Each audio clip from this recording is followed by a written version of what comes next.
Two friends attempt one of the toughest climbs in Alaska. Yeah? One is horribly injured. Do they wait for rescue or risk a treacherous descent? Do you want it? The choice is tearing them apart. I want off this mountain! Help isn't coming. And the mountain is trying to kill them any way it can. Avalanches are roaring everywhere. It's bad. It's war.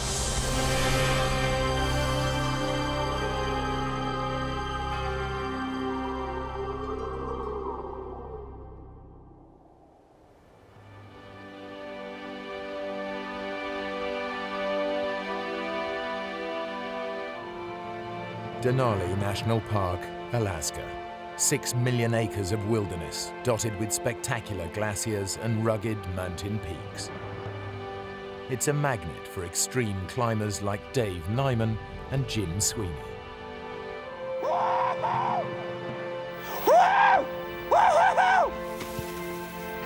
Man, you should see the view from here.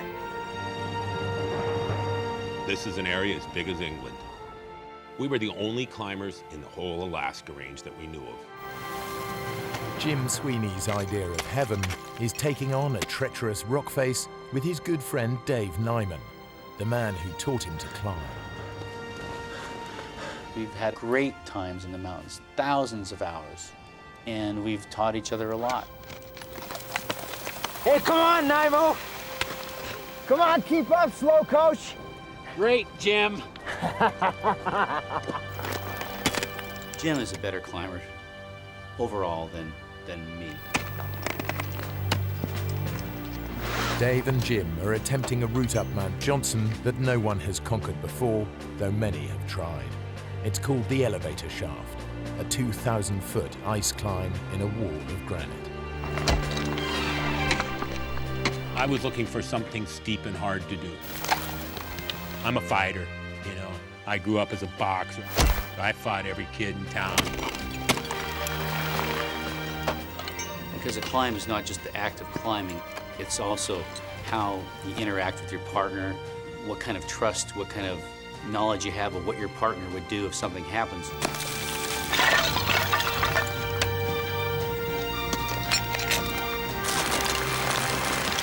Jim's taking out the rope and he's moving fast. He gets up to the end of each length of rope and he keeps pulling me up behind him. You just forget what's going on when you're going up. I'm climbing. I'm not thinking about anything else. I want to go up.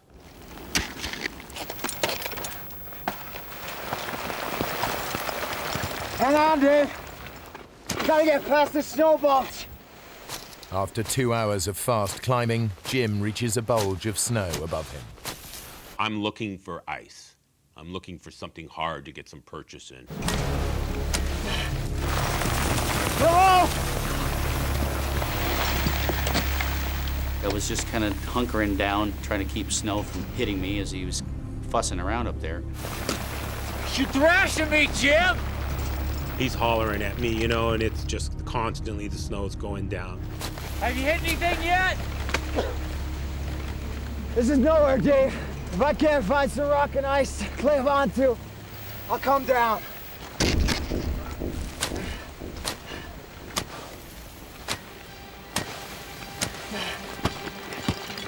Ah!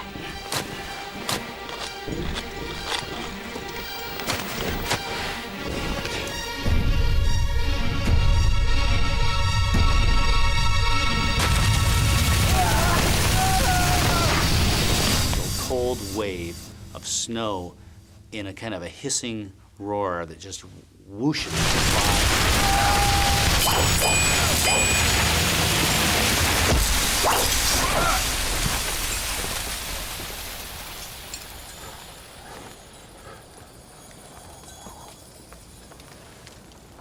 He's not moving.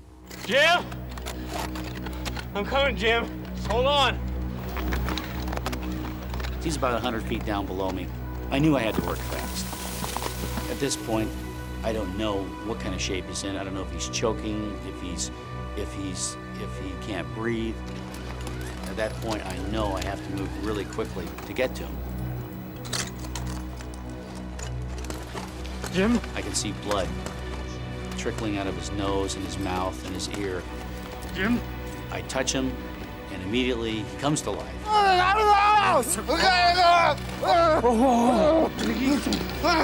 Jim, stay with me. I'm gonna get you down. Jim? Jim? Stay with me! I had to transition from being more or less the follower to being the leader.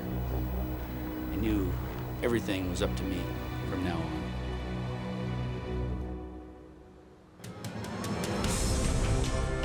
Dave's first task is to get Jim out of danger. He has to lower Jim's dead weight 1,000 feet down the near vertical rock face of the elevator shaft. Over several hours, I would lower him below me, and I'd drop Jim down another full length of rope, maybe 165 feet. Jim, I need you to wake up! Jim!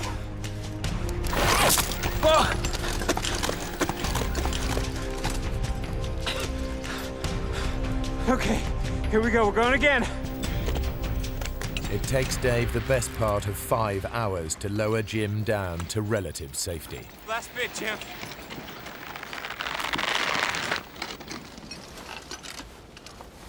Jim. Damn it, Jim. Stay with me. Stay with me, Jim. I have no memories of the fall whatsoever, none. The first thing real I remember was Dave screaming at me. Wake up! Come on, stay with me. Dave and Jim are still 5,500 feet up Mount Johnson, in an area rife with avalanches.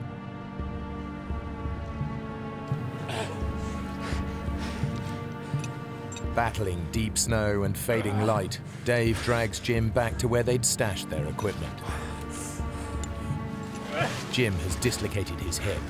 He drifts in and out of consciousness. Now Dave has to find a way of surviving the night. I dig straight into the hillside and move the snow from this 45-degree face. He digs a snow hole. The snow will insulate them from the plummeting temperatures of the oncoming night.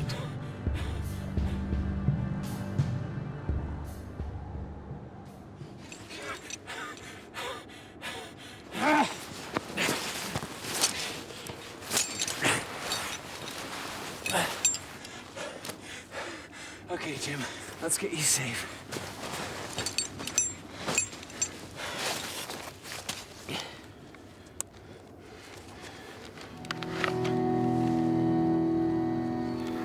Jim's helmet's virtually shattered, and he's not moving.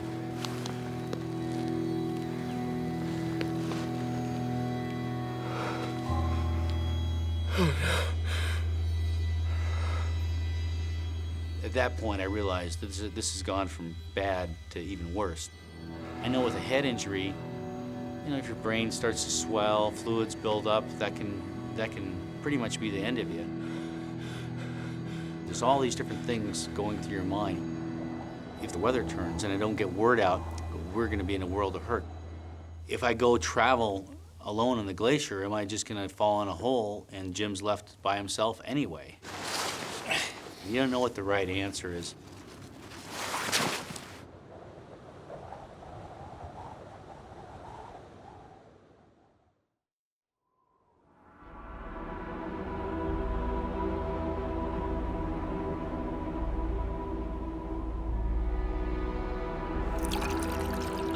By morning, Jim is semi-conscious, and Dave has made a decision.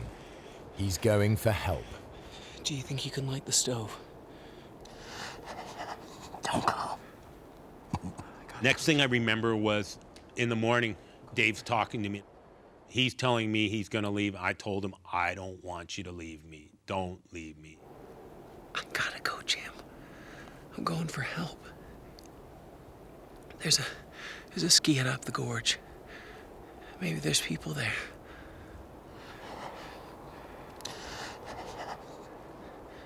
They might have a radio. We'll get a plane and be out of here in no time. I'll be back in a few hours, okay?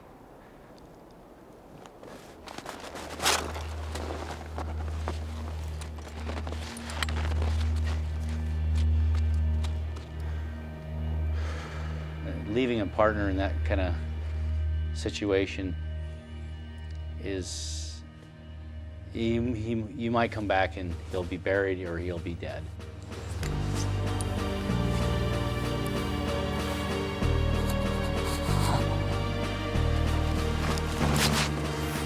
First, Dave skis a mile down Mount Johnson to the glacier, which runs like a motorway through the mountains.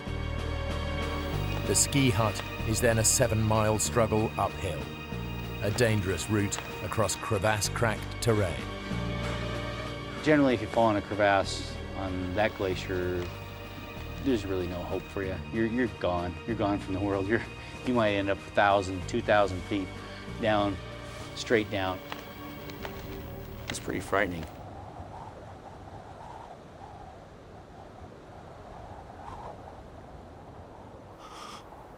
I don't know who I am. I'm freezing. My forehead's on fire, my body's cold. I'm laying there, I'm pounding, my heart's just going boom, boom, boom. The whole body's just going boom, boom, boom.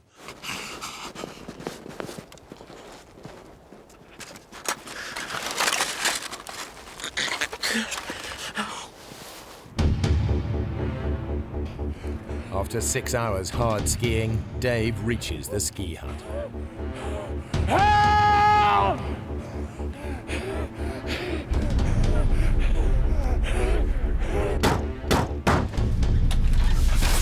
Yeah, radio. Radio. No. Oh, great. That means there's no cavalry coming today, and we can't just pick up the radio and call a plane passing overhead. Come and sit down. The group of skiers are on vacation. One of them is a paramedic. He agrees to go look for Jim. I'm greatly heartened by this, but I am shot. Just stay here and rest up. We'll see what we can do. And I told the 2 skiers leaving if they don't get to him tonight, they'll probably freeze. You're clear about where he is. You sure you can find him? We'll just follow your tracks. It's okay. Hey, be careful with him.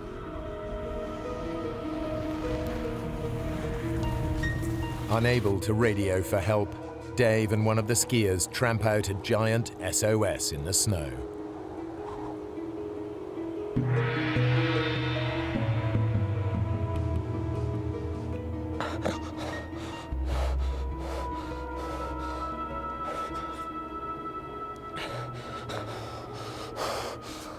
I can remember my fevered brow in the snow and still being warm, but my body freezing. You know, I can remember that feeling.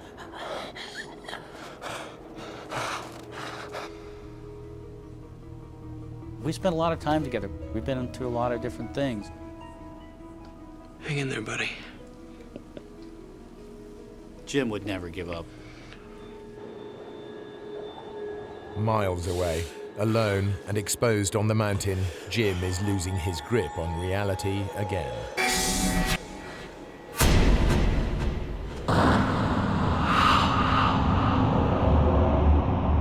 Black dreams, just as black as can be, you know.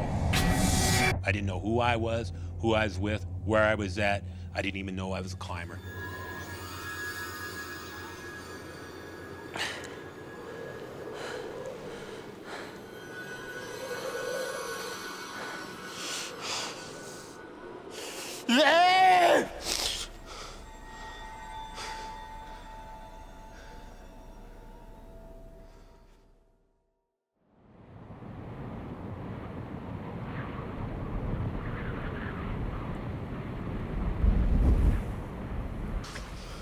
The next morning, Dave heads out to try and find the rescue party.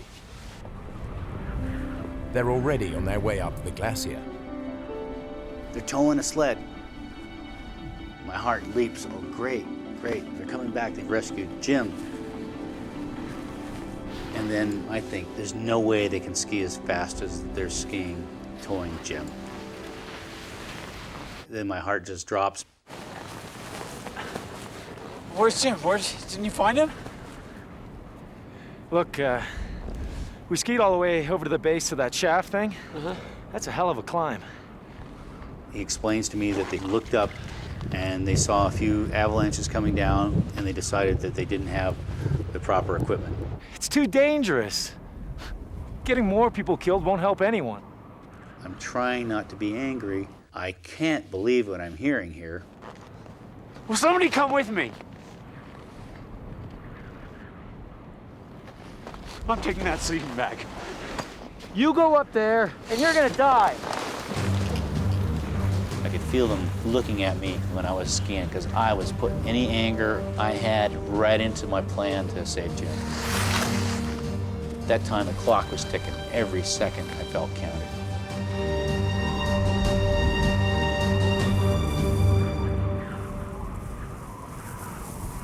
Eight miles away, Jim is being buried by snowslides. I'd realized I was somewhere bad. I'm totally encased in snow. I'm going, where the hell's Dave? I raced down the glacier. Maybe what I covered in 6 hours took a half hour, going downhill.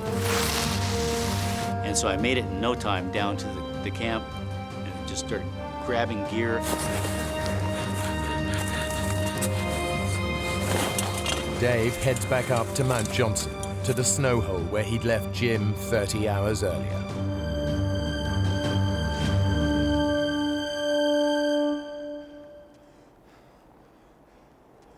Jim!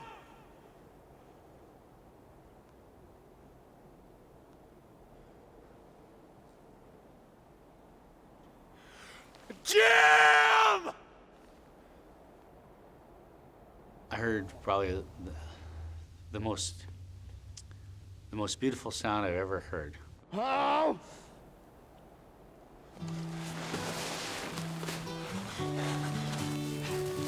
Oh! And I'm screaming, and I hear Dave. Jim?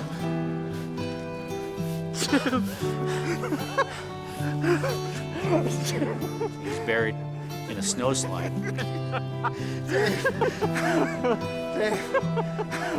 Buddy was smiling, just dumb and as happy as you would expect a person in his predicament to be.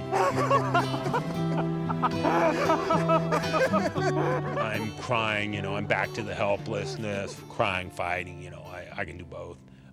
Feel sorry for myself and fight.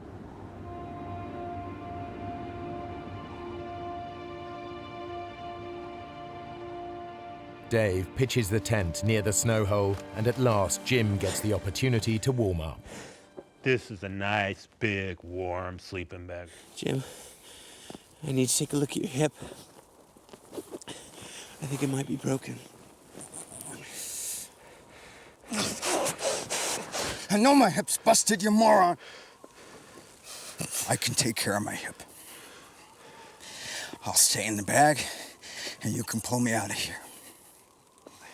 I don't believe that I have the ability to move Jim out of this area.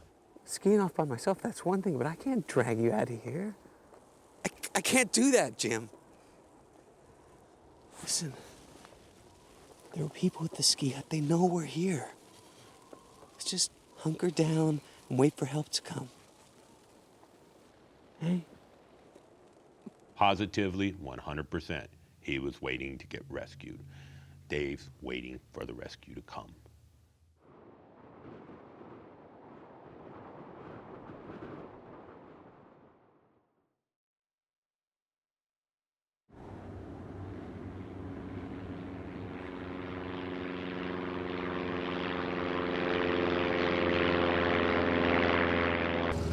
Mark Niver and his wife Roberta are flying over the Ruth Glacier looking for a place to land for a romantic picnic. It was the place that Mark had proposed to me. It was our anniversary, so we decided to go up there.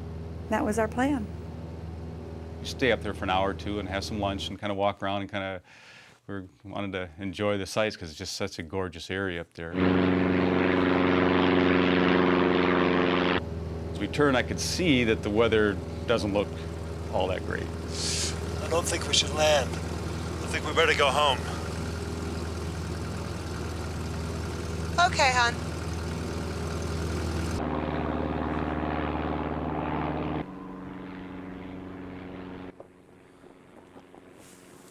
Jim, do you hear that?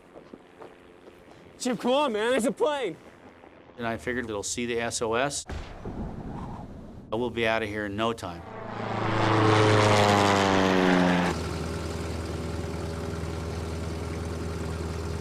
Roberta, look, SOS.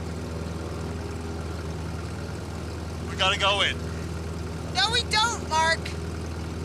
Roberta doesn't want to risk landing. She's 7.5 months pregnant.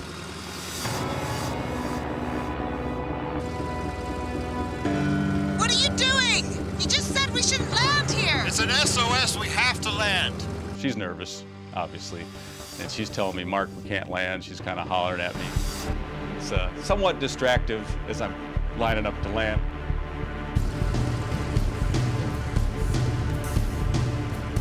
In the poor light, Mark can't tell if it's 3 feet or 30 feet down to the snow. He tries to abort the landing.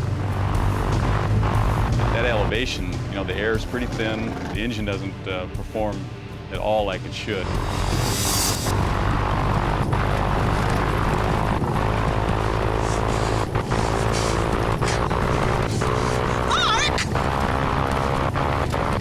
So I grabbed my stomach and held on.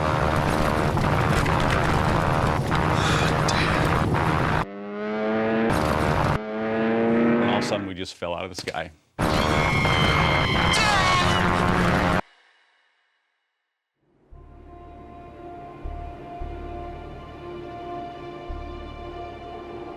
Dave and Jim remain stranded halfway up Mount Johnson.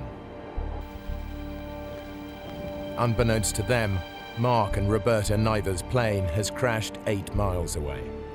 Their attempt to help has only made things worse. Fortunately, the shelter of the ski hut is close at hand. Living in Alaska, things happen. You just have to adapt to what your situation is. Whoa, where'd you come? Can you help, please? The baby is still moving, but Roberta has ruptured 2 discs in her back. I had to pull within myself. It's already a very scary situation.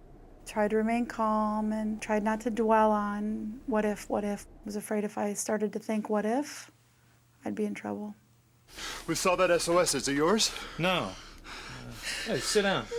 It's a long story. Mark gets all the details of Jim's climbing accident and Dave's determination to rescue him. Immediately, I'm thinking of those guys. I mean, the snow's falling, the wind's blowing. They're on some side of a mountain someplace, and who knows what condition. With hope of rescue dwindling, Dave and Jim resign themselves to spending another night on the mountain. As it gets darker, I can hear the snowflakes hitting the tent. They're huge. We're in no man's land.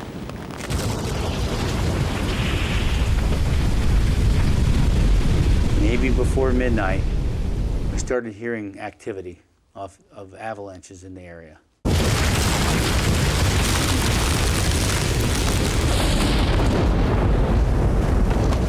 Dave! Wake up! Wake up, Dave! I'm screaming at Dave as loud as I can. Wake up! All of a sudden, it sounds like jets are coming. It's like sitting right under a 747, just this roaring noise. The winds pushed ahead of an avalanche can reach hurricane force. Jim and Dave are in the crossfire. It's louder than a Pink Floyd concert. It's louder than any noise I've ever heard, and it's right above us. We just started praying. I don't know who else to turn to.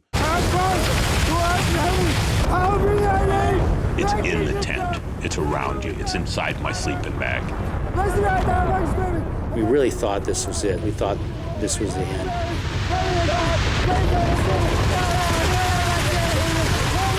But we're saying these prayers just constantly, 3 every minute for hours. Numerous times we were hit by 100-mile-an-hour wind blasts and just pelted with snow, but the big one didn't come.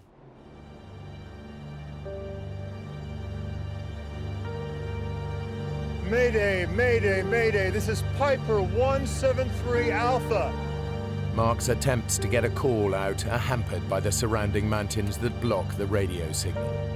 Only a plane flying directly overhead will hear his call. We've crashed on Ruth Glacier. Do you read me? Over.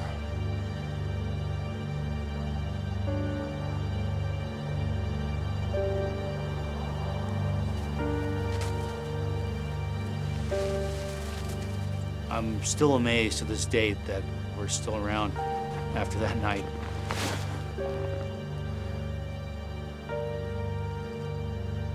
Dave? Jim has no intention of spending another night on the mountain. Okay, Dave. I'm ready to go. Let's go. We can't just stay here. We're sitting ducks. You gotta haul me out.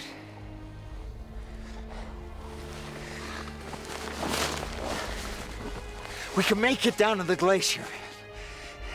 Someone will see us there, man. No one will see us here. Jim, would you look? It's too steep. I didn't think I could do it. Even if we cut across, we could start an avalanche. I'm pissed because we're going nowhere. What are you doing, Dave? I'm looking for a safe spot. Come off it. There is no safe spot in this whole valley. We just gotta get out of here. We're moving over there. That won't make any difference. He puts me in the bivy sack to haul me over there. I don't like anything to do with this.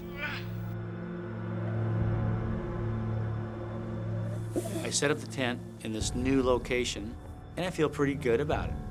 I said, Jim, your worries are over, buddy. We're good here until rescue comes. You're dreaming. You know, you just cut the bull. Quit acting all mellow. There's nothing mellow about this. You are always trying to swim upstream. What are you talking about? He's not fighting it. He's just kind of, letting it take him for a ride. No, I wish I could stand up and walk off this thing. We would be down in an hour if I could stand up, We gotta fight. What the heck are you talking about? Man against nature, what a bunch of crock of BS. I want to go down, Dave. Do you want to live? Do you want to live? Then do what I tell you to for once.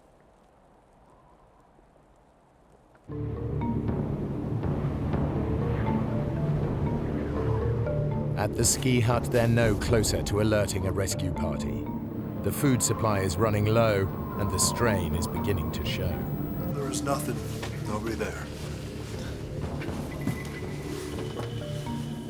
I don't know how much longer I can do this, Mark. I'm sure somebody's made contact that we're missing, but they don't know if we're dead or alive. This is the 6th night on the mountain, and it's still snowing heavily. Jim and Dave are now holed up in what Dave believes to be a sheltered spot. And we might get a little bit of a blast. Nothing like the night before. Just feeling good. Yeah, I was right with my assessment. I put us in a safe place.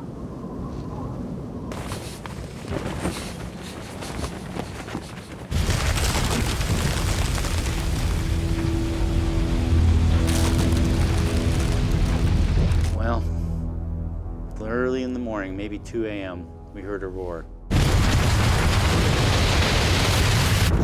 Oh, what the hell is that, Dave? Wake up! There's a sickening, cracking rumble, explosions, boom.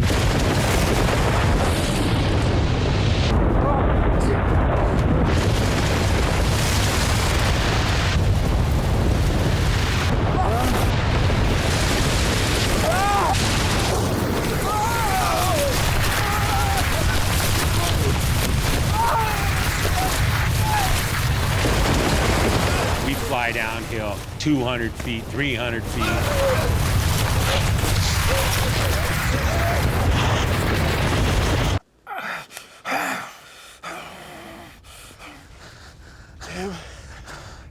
Jim, are you okay? were completely buried, 100% encased in snow. And my hips just screaming.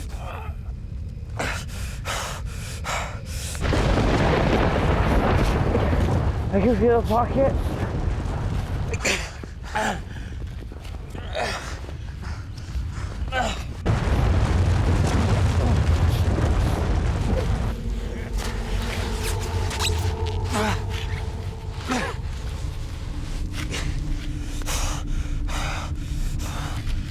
And he pulled me out of the snow.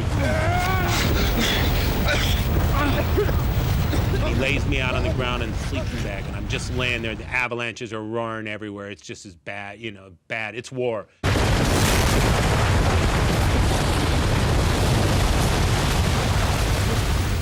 We're just laying out there with nothing. We can't find anything. There's nothing left, Dave! I was just scrambling like a madman. The shovel, it's the key survival tool you have in the mountains. Come on, me! Before another one comes! That's it! Come on, keep digging! Keep digging! Keep digging! I'm just thinking the next avalanche is coming and the next one's taking us down the hill.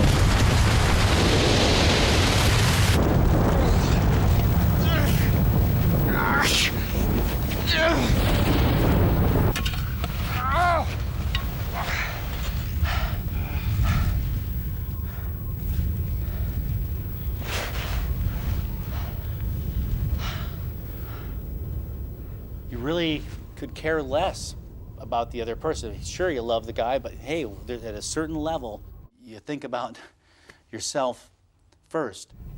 I will clamp myself, I'll chain myself to a leg, I'll bite it off, I'll crawl down here and kick his ass if he leaves me. There's dark thoughts, darkness that creeps in a survival situation. I don't have to be here. I'm mobile. Why the hell don't I just get out of here?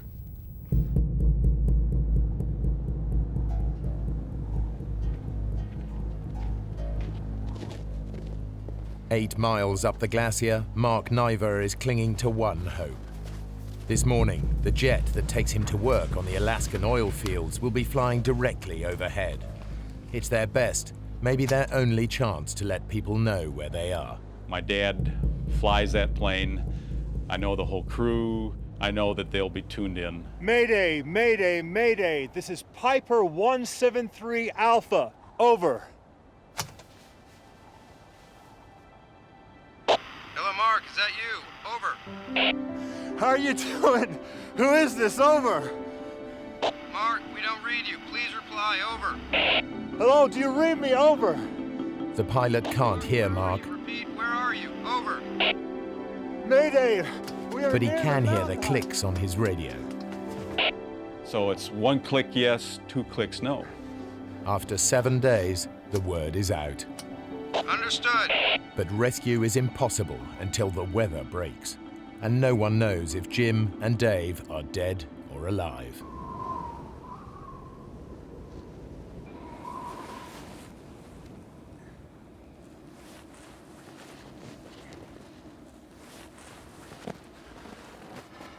I was so whooped by the avalanches from the night before. It was like someone pointing a gun at your head, clicking the trigger, shooting it, and just missing your head. And it was like that for hours.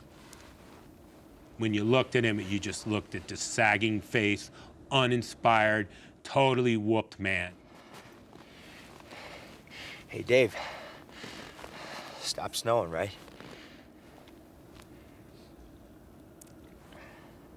It's time for me to take over and tell Dave what to start doing. This is a tricky situation for me. I'm pissed, but I can't give him a bad time. I want to go down. I have to work with Dave. What do you want to do? You want to go back to the base camp? Get some more food? More equipment? I wanted to go, but I knew if I left, I would not come back. I had a chance to look myself in the eye and say, what's really important to you? And is your life worth more than this person's? What's happened to you, Dave?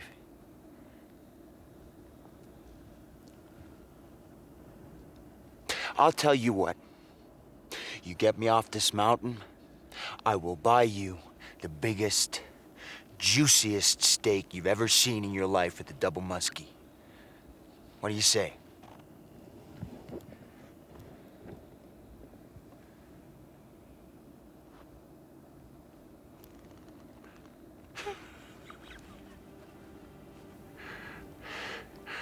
I want a 36-ounce filet mignon. There's no such thing. That's what I want. Well, then that's what you're gonna get. That was a huge, huge turning point for me, having that opportunity to leave and then just really deciding with 100% certainty that we were gonna make it together, that I'm not gonna leave him. So begins a back-breaking ordeal to drag Jim down the mountain. Start to shovel the trail, pack it down, then it'd go back and pull Jim.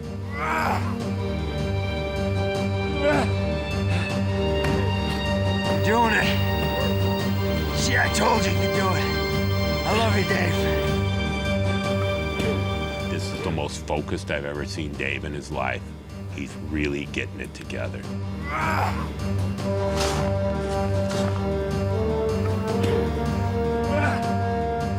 Inch by inch, foot by foot, we're moving down the valley.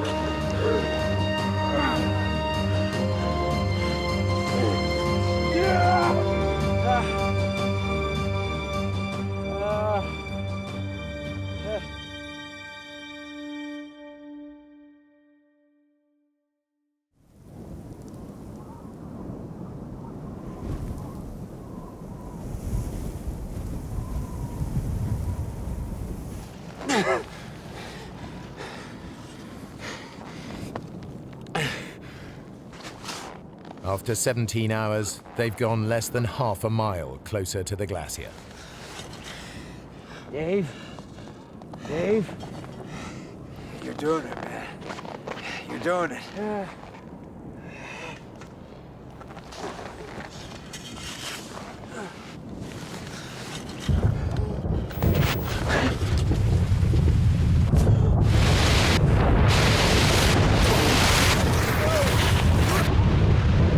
All of a sudden, we're flying downhill.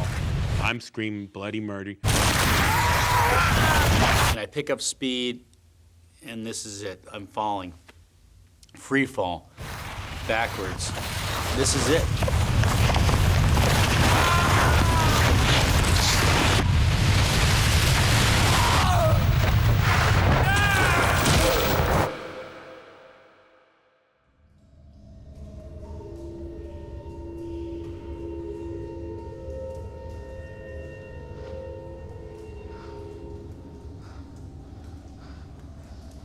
Jim's luck has held. He's been caught on a ledge 30 feet below the surface.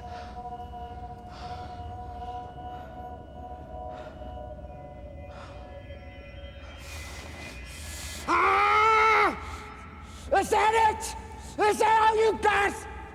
I start screaming at God, you know. I'm telling him, I can take more. I can take more. Come on! I can take more!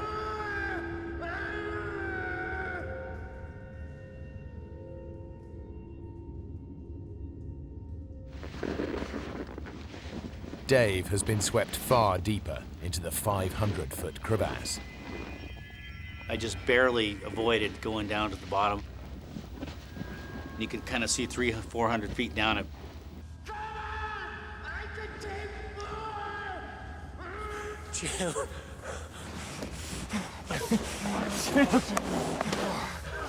Jim. Oh, Jim. There's a ramp.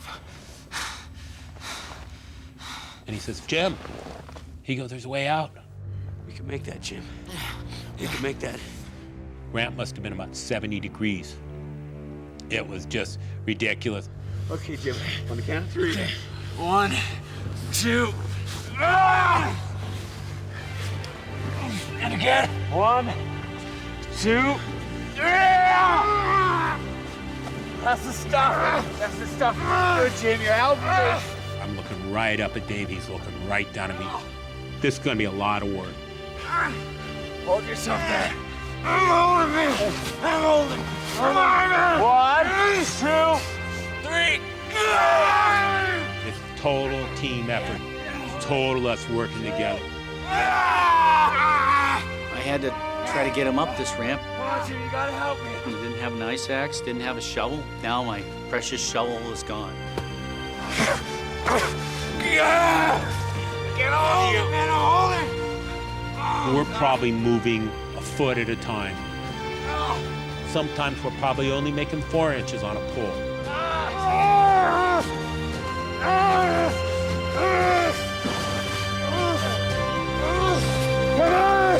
Come on, Jimmy, we're nearly there.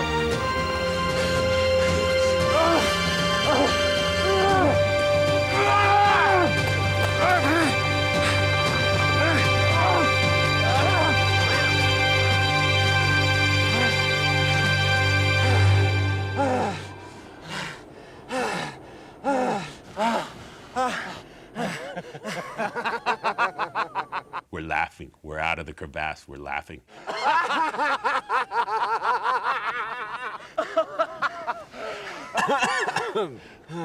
Dave, there's the glacier. Let's just go for it. Let's toboggan down right now. No. No way. It's too steep. It's full of crevasses. I'm feeling invincible. I can slide over crevasses. Nothing's gonna kill me.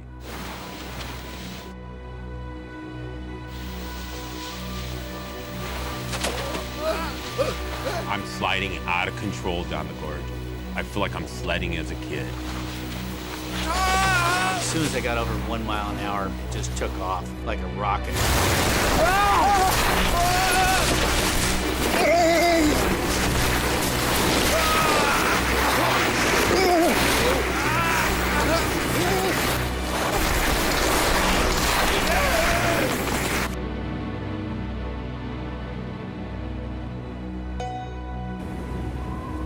It doesn't look like we're going to be able to get in today at all. Visibility is too bad. Over. So I go back up to the mountain hut, and everybody's got this hopeful look on their face.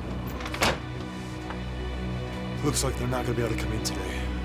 That's great. When I think back, it's amazing I remained as calm as possible until I started crying. I just started losing it.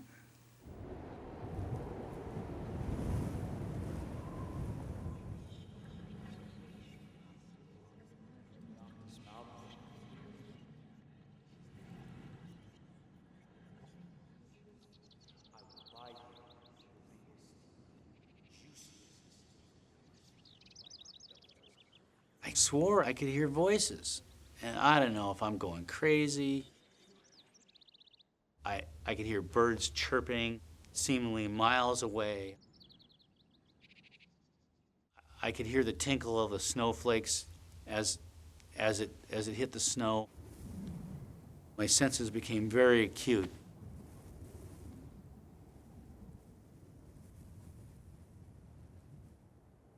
Jim and Dave have finally made it to the glacier where they can be seen. It may be too late. I am starving. I haven't eaten but a few tablespoons in the week and maybe had a couple sips of water. If we don't get picked up now, I'm gonna die soon.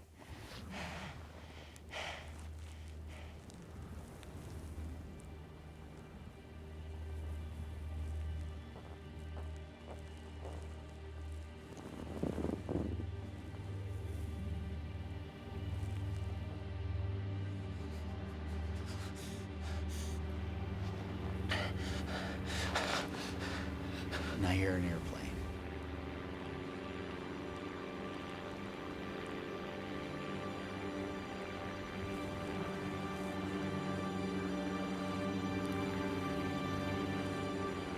see a little red dot coming up the glacier.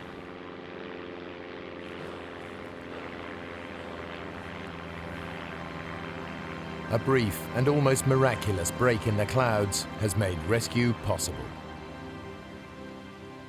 That was a great moment. It was really hard. Hard for me to, of course, I broke down and cried at that point. And You did it, Dave. You did it. It's the best sound I've ever heard in my life.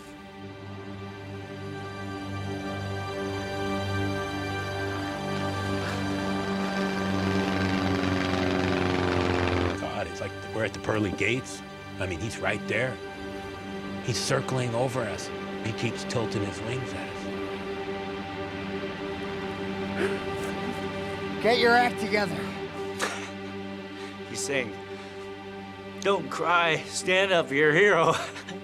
And so he's telling me all this stuff of how to act, you know. You saved my life, you're a hero.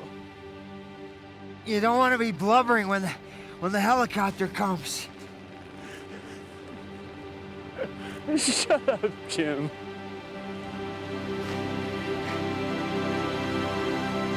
Alerted by Mark's radio, planes have been flying above the clouds searching until the weather suddenly cleared. Those few minutes of sunlight have saved them all.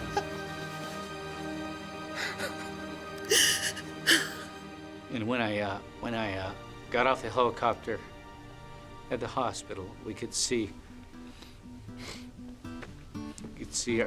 our friends all lined up on the fence. It was great. Of course, my mom was happy to see I was the one that was walking. I smoke dope the whole time I'm in the hospital. My buddies show up with a bunch of beer. It's like a party every day in my room.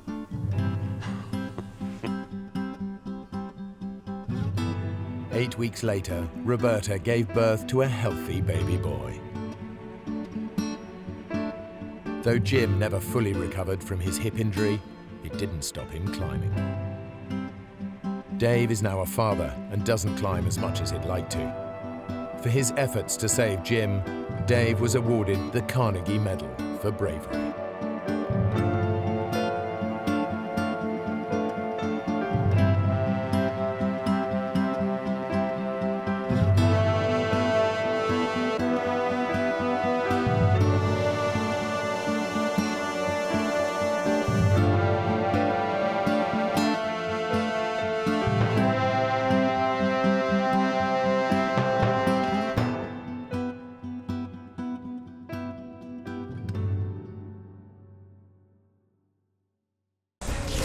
A Hollywood camera crew fly over a live volcano when they experience catastrophic engine failure. Their helicopter crash lands inside the volcano, and the three men find themselves hundreds of feet below the crater rim, next to deadly pools of lava and suffocating in toxic gases. I can't breathe, I need oxygen. They are separated, and it's every man for themselves if they are to survive.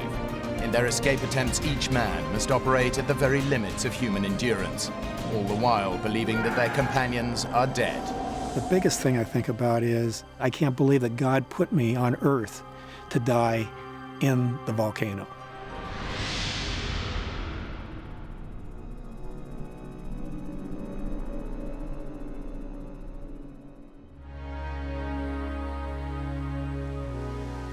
The Big Island of Hawaii is home to some of the most stunning scenery on Earth. The island, with its exquisite beaches, dramatic waterfalls, and dense tropical jungles, has been formed over millions of years by volcanic activity. And Kilauea remains one of the world's most active volcanoes.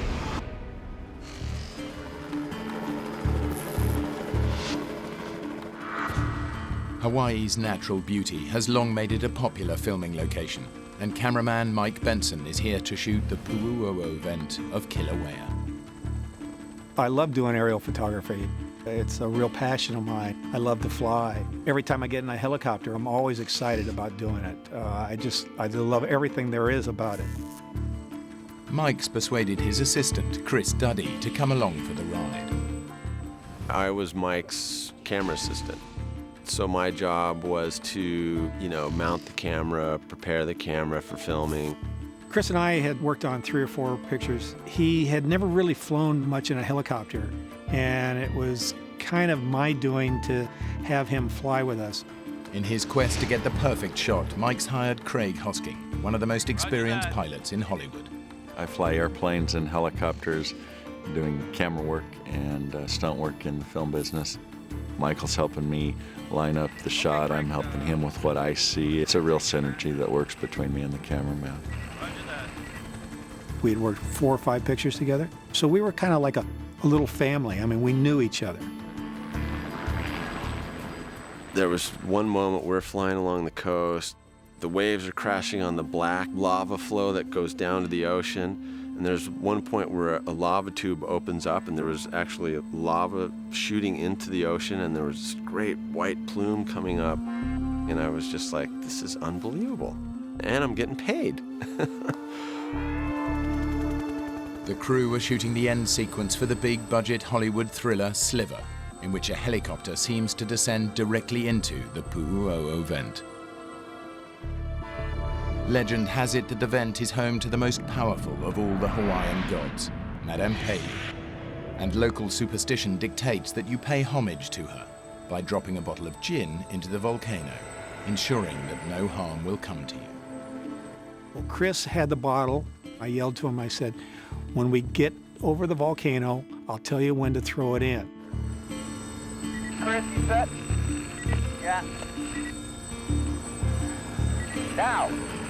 And he did kind of a wussy throw. The air coming up out of the cone is pretty turbulent, and it caught the bottle and it kind of blew it back out, so it didn't actually make it in the cone. You totally missed. How could you do that? The crater is about 2.5 miles across. I mean, it's like hitting the Pacific Ocean. I mean, it's huge. He thinks it's funny. I don't really find it that funny, but... So my comment was, well, that's okay, she'll get the idea. Even though the offering hasn't been received, Mike, Chris, and Craig go for a take. Okay, Craig, let's line up for the crater. Craig lowers the helicopter as they skim towards the edge of the crater. And rolling. Even a couple 100 feet up in the helicopter, one could feel the heat coming up off of it. It's incredible. As we arrived near the edge of the crater, we would tilt the camera down and zoom to create the look down, the drop down into the crater.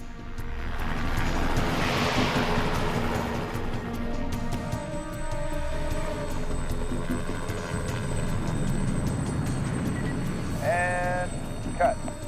Okay, Craig, take us down and we'll review that. Let's have a look. Okay.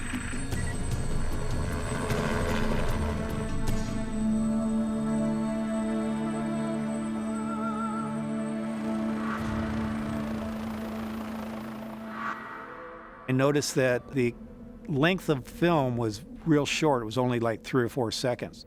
Nah, it's not quite there. You want to see it again? Yeah, sure. I thought it was a good take, but obviously when you're making a movie, we'd do a second or third take in case there's any problems with any of the other takes. It's the ego that we all have to make the perfect shot, to put something on film that nobody else has done before. Now, let's go try another one.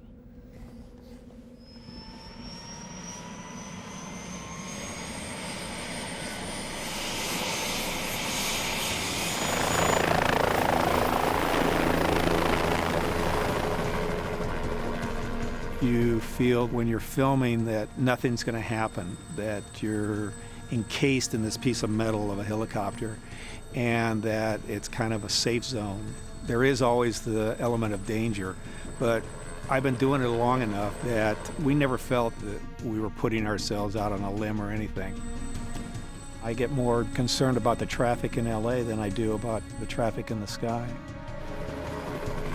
Okay, Craig, for this next pass, I want to try and take it a little lower and a little faster, if that's all right. Roger that. We weren't doing stunt flying. It wasn't any acrobatic aerial work. It was pretty straightforward flying. And rolling. It might have seemed straightforward, but as the chopper passes over the crater rim, it experiences catastrophic engine failure. The first thing you hear and feel is the RPM decreasing. Usually in an engine failure, you have a quick deceleration. This, it was just kind of slowly spooling down. What's happening? There's a sound that beeps. I'll never forget that. The beep, beep, beep, beep. At that point, we're in kind of a whiteout where the plume comes up out of the cone. Oh man, no way. And then the next thing he said was, we're going down. And that's something you don't want to hear a pilot say ever. Sierra Hotel, engine failure, going down in the vent. Hang on! You get about a second or two of recognition, and then you go right into the emergency procedures. What made this one challenging was the choices I had to make about where to land.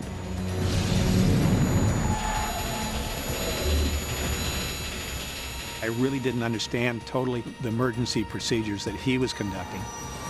I was just thinking, are we going to die?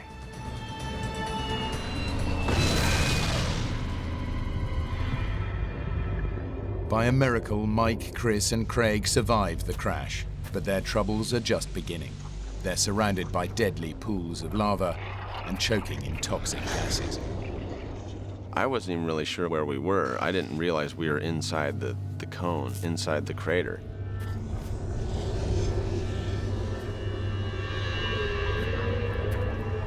You okay, Mike? Chris? Yeah, I think so. We looked each other over, and Chris was fine, I was fine. Craig was the only one that had a laceration over his eye. You're bleeding! What? You're bleeding! I'll get the first aid kit. Fortunately, we missed a steam crater by a couple of 100 yards, and we missed a lava pool.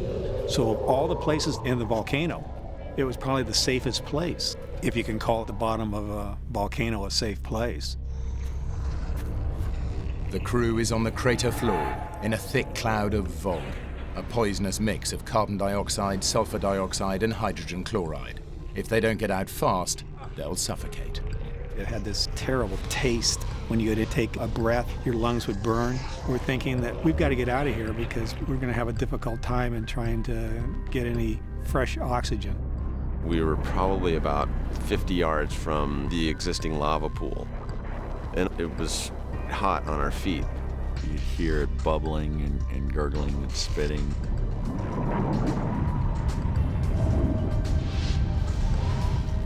We realized when we're looking up, we're inside this crater. Oh my God, we got to get out of here. I'm gonna try the radio. Mayday, mayday, mayday. Mayday, mayday, mayday. Can't get a mayday out. There's no power. The helicopter's electrical system has been destroyed in the crash. With no radio to call for help, climbing out is their only chance of survival. We kind of explored going to the north, but that was near the live part of the volcano, and the air was really horrible that direction. Hey, this isn't working. Let's try climbing up. All three of us were in excellent physical condition. We thought that we could scale out the 300 feet and make it to the top to get back to safety. The inside of the crater is like a bowl, so it's less steep at the bottom, and then as it goes to the top, it gets steeper and steeper until it's basically a 90-degree cliff. The first 100 feet or so were pretty easy. After that, it became deadly treacherous. Ah! If you've ever picked up a volcanic rock, they're just sharp like needles. As you pull up on it, it starts to crumble and break away. As we're doing this, you're hot and you're sweaty from expelling all this energy.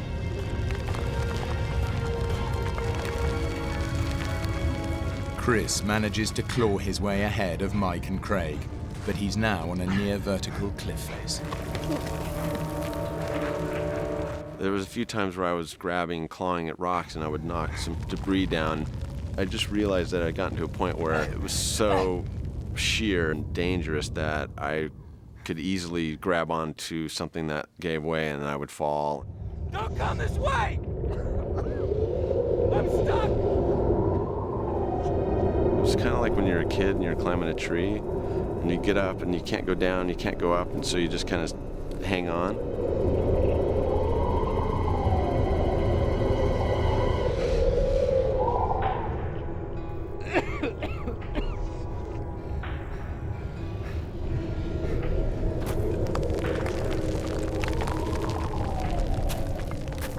Mike and Craig are 50 feet below Chris. They lose him in the smoke. Chris! Where are you? Craig and I are standing on this little ledge. It's probably about 3 feet long and maybe 18 inches wide. The air was better, and that's where we could really sit down and digest what had just happened and come up with a plan. Climbing out isn't working.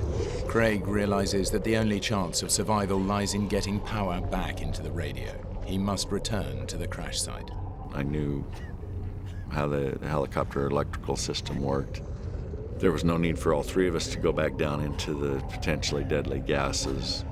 I have to try to go back and try the radio. Okay. When he went back down, he really was risking a lot.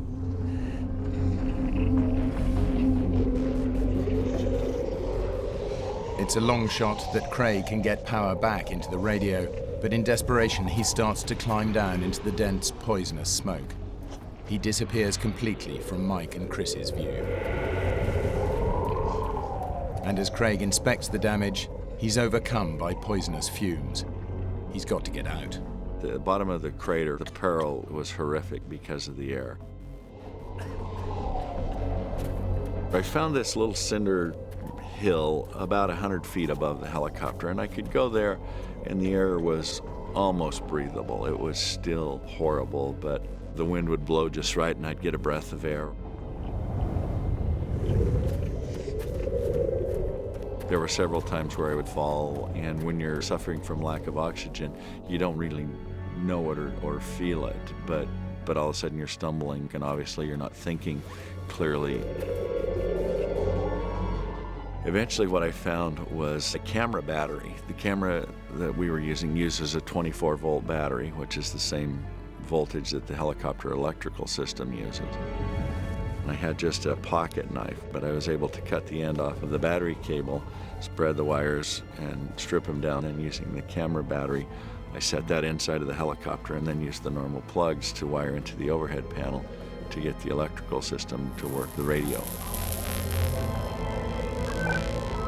Mayday, mayday, mayday! This is 2 Sierra Hotel!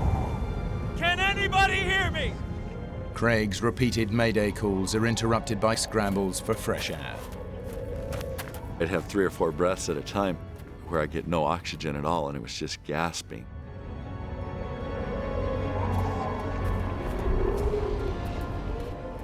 Finally, one of his mayday calls is picked up by a passing tourist helicopter who alerts the emergency services.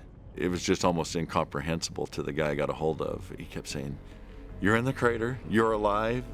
We're in need of urgent assistance, I repeat.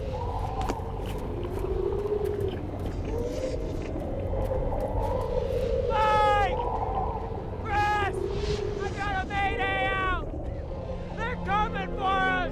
He yells back that he got a mayday out to base camp, and he said, "We'll be back in Hilo for dinner." He was coughing and yelling that he couldn't breathe, and he was having a hard time down there. Next thing I hear from Craig is, "Don't come down here, don't come down here. I can't breathe, I can't breathe, I need oxygen." And then we didn't hear anything from him again.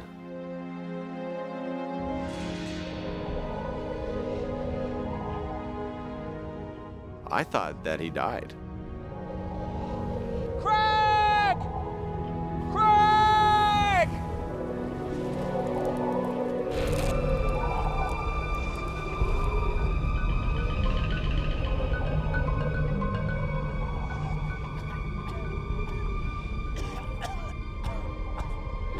Craig has managed to get back on the radio and establish contact with the pilot of the rescue helicopter.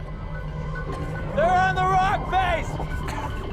On the southeast corner! No, I can't see you! Poor visibility makes it impossible to conduct an air rescue attempt, but the pilot helps coordinate a ground rescue team. The ground rescue team struggle through dangerous terrain, eventually making it to the crater rim, far from Mike and Chris. They can just make out Craig and the crashed helicopter through the Vogue. Can you make it over to where I'm standing? I was able to make verbal as well as visual contact with their lead climber. He felt that he needed to conduct the rescue from where they were, very near the lava flow. We need you to come over here, Craig. We can't go around there. I can't. The air's too bad. And I told him if I come down to where you are, that it's a one-way trip for me. And it was basically 1, 2, 3, here I come. And then I took off towards him. Craig makes a desperate run towards the rescuers, but the dangerous conditions have forced them back from the crater rim. I looked up to the top and they had disappeared and simply were not there. Are you there?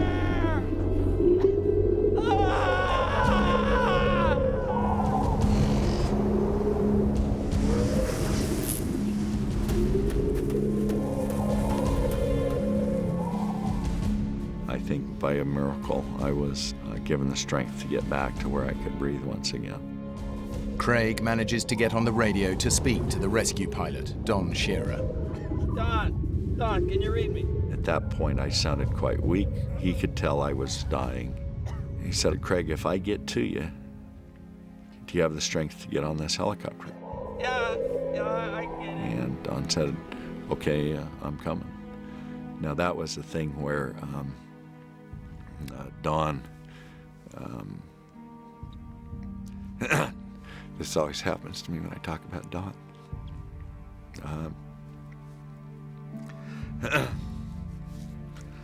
But Don made a life or death decision right then too. Don, I can't breathe. All that Don knew is that I was dying, and he was willing to go for it. Don now lowers his helicopter down into the swirling clouds. He has zero visibility, and there's a real danger of the Vogue starving his engine of oxygen and causing it to fail. Mike! Chris!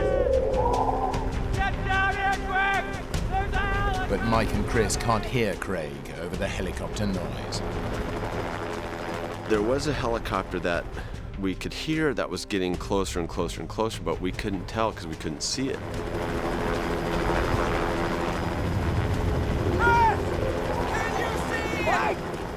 The helicopter's drowning out Mike and I yelling.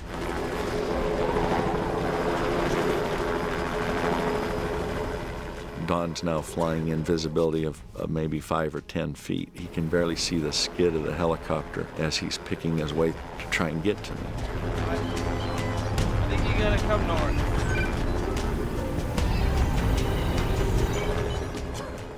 I then waited, probably at that point, in and out of consciousness.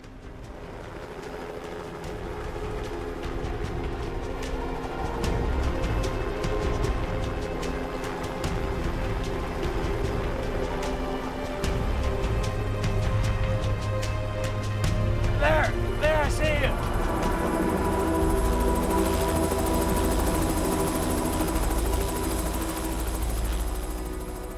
I was able to get on the skid, and I believe with probably the last ounce of energy I had in this earth, I was able to pull up and get into the backseat of the helicopter. And Don, he was now pretty wide-eyed because he had just gone to the brink of his own life. Because he'd had 10 minutes of, I would dare say, the worst flying that any pilot has ever had in the history of flying. Mike! Mike! What's going on? For Chris and Mike, it seems like the helicopter rescue has been aborted. The helicopter was getting stronger and stronger, then suddenly started to fade and fade until it disappeared, and we heard nothing.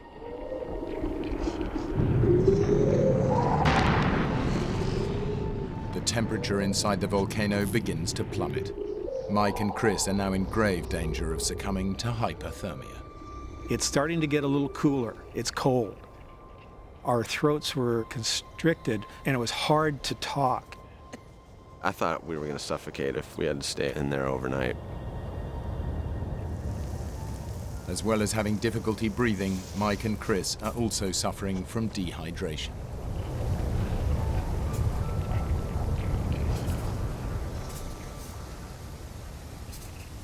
I would take my light meter and I'd turn it upside down and I would gather the moisture that was coming down.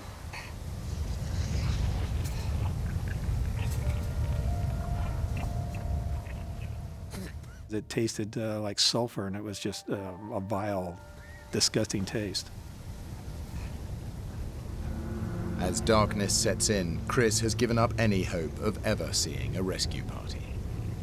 I was soaking wet, and I was shivering. I wasn't even sure the rock I was sitting on was stable and that was going to hold me all night. Finally, the rescue team returns.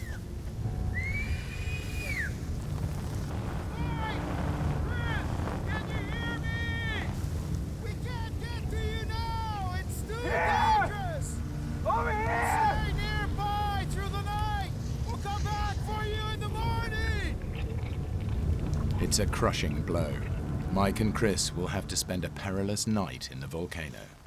The feeling as the sun was going down was that was probably the last sunset I was ever going to see.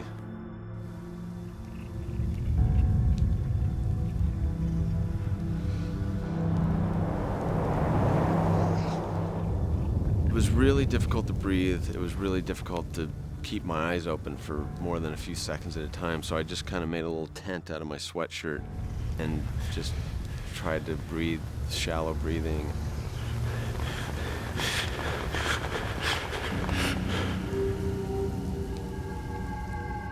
I'm just thinking to myself, what am I doing here? I'm running on a lot of adrenaline, and I couldn't sleep. I'd be sitting there, and I'd look down below, and I could see the lava having like a light show, different colors of reds and oranges flashing through the mist. It was like a movie set. You know, they're going to say cut and pull all the sets away, and we're sitting here in paradise someplace. I could yell to Chris occasionally, and he would hear me, and I would hear him. Other times, I couldn't hear him at all.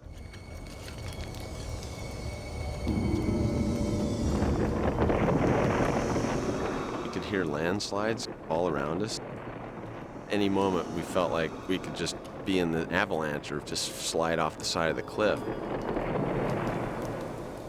I would have put our odds at about maybe 20–30% survival at that point. I was probably going to die. Chris was really despondent. He thought that there was no way that either one of us was going to get out of here. Chris! I was really concerned that he was ready to jump and to just end it all. Chris! Chris! Chris!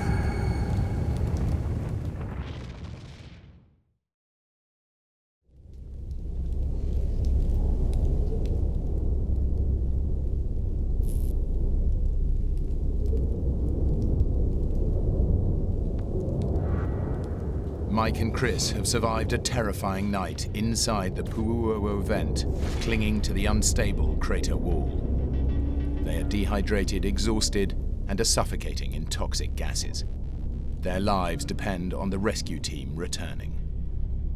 Mike was the voice of encouragement. He kept saying, "Don't worry, everything's going to be fine. They're going to come get us." So I kind of relied on him for that kind of support. Bottom line is that I possibly caused his death because I was the one that told him, come on, jump in the back of the helicopter and go for a ride with us.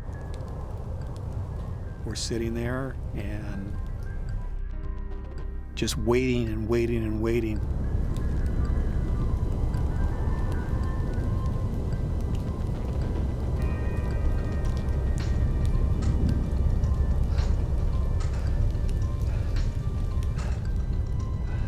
the rescue team is battling to get to Mike and Chris. But outside the microclimate of the cone, the weather is much more severe.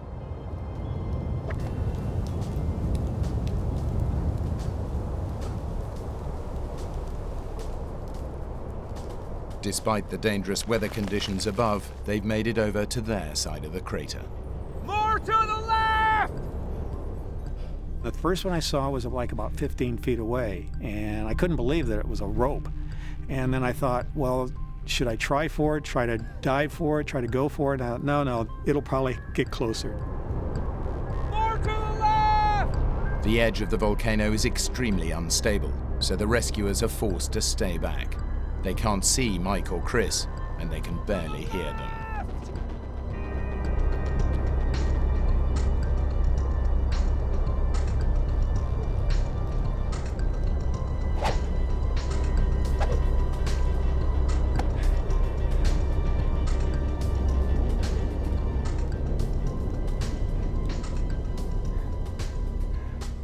The second rope was probably 10 feet away from us. It was getting closer, but it wasn't close enough that I could actually grab onto it. If I would have jumped for the rope and missed, then it would have been all over for me. And I really thought that they were getting closer each time. Here! To the left! So I thought, maybe the third time it would be right there that we could grab onto the rope.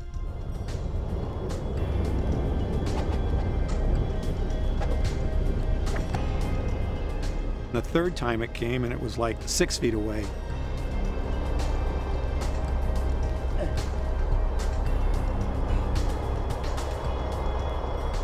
And I decided, okay, maybe I should dive for it.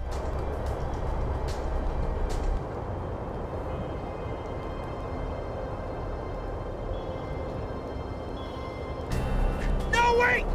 Wait! Wait! The worsening weather above has forced the team to retreat. The attempted ground rescue is over.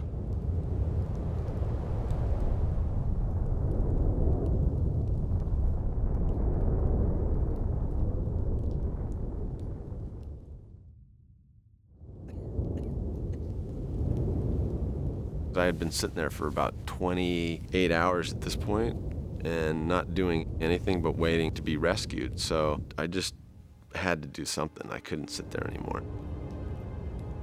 Chris said to me, I have to leave. I have to try to scale out. And I said, come on, Chris, just stay put. We know that there's rescue people that know where we're at. It's just a matter of time. I was resigned to the idea that I was going to die anyway. So if I died climbing, at least I was doing something. Before I stood up and decided I was going to go, I actually went through and said goodbye to everybody in my family. My sons were like 6 years old and 4. That was really hard for me to sit there and dwell on how would they be without their dad for their whole lives.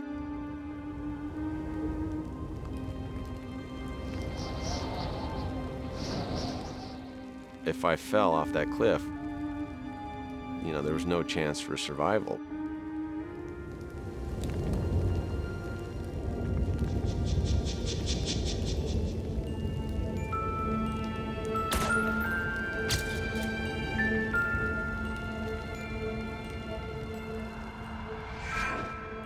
I looked at the cliff again, and all of a sudden I see this path. It was the weirdest thing. I'm like, where has that been for the last 2 days?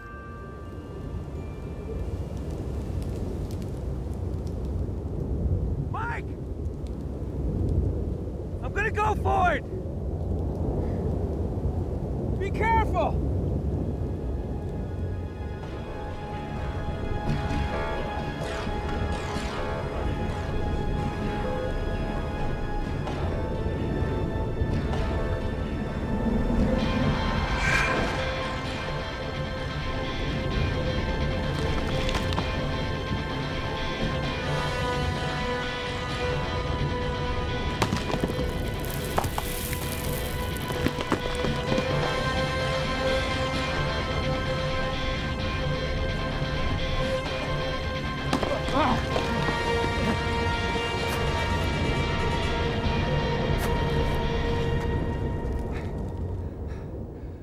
It was maybe 15, 20 minutes into his climb. And I said, how far are you? And he says, I'm about 5 feet from the top. And I yelled to him, I said, well, when you get to the top, yell back to me. And he said, yeah, I will.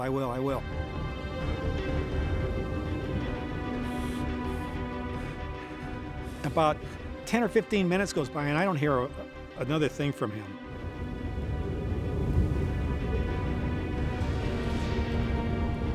The top, like 3 feet of the cone, was just a layer of flat gravel.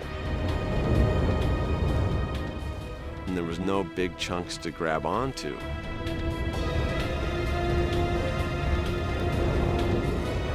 At this point, I can't see anything. It's zero visibility. I'm yelling at the top of my lungs, whatever lungs I have left. I can't hear anything.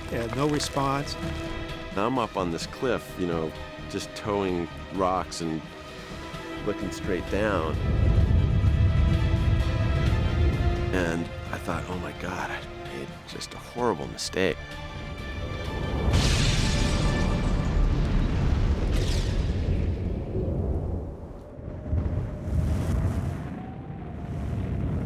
Chris Duddy has almost climbed out of the volcano, but the loose rock above means he can't climb any further. And if he can't hold on, he'll plummet hundreds of feet into molten lava.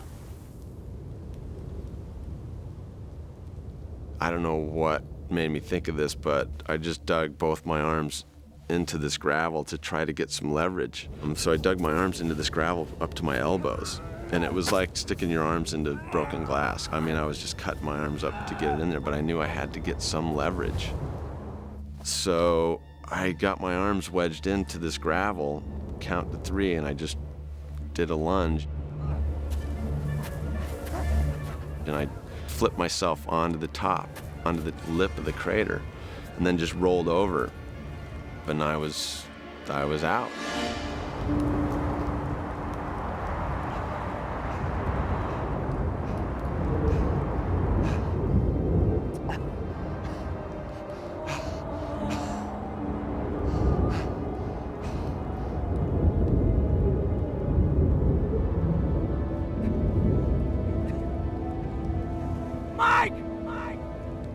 Mike, I made it!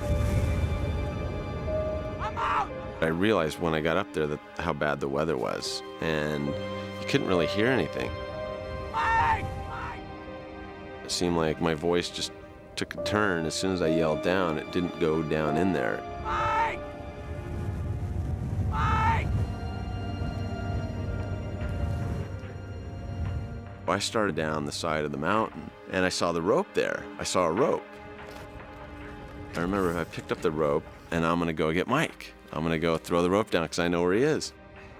So I start back up the hill with this rope, and then I realized that I'm not strong enough to pull him out right now. I'm in shock, I'm all cut up, I'm in no condition to try to pull Mike out. I'd probably kill both of us trying to do that. So I just laid the rope down, kind of pointing in a line to where he is on the top. Then I started to run down the side of the crater. I'm standing on the ledge, and all of a sudden, from over my head comes this brown and black object wailing down through the smoke. And I hear this thud.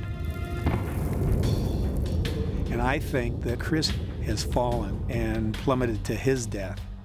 Chris! I don't get any response. And now I think that Craig has died, Chris has died, and now I'm left all by myself.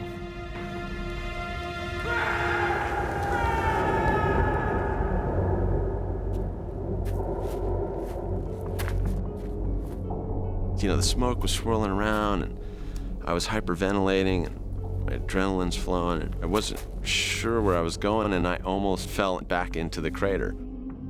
I was so disoriented because of the smoke swirling around.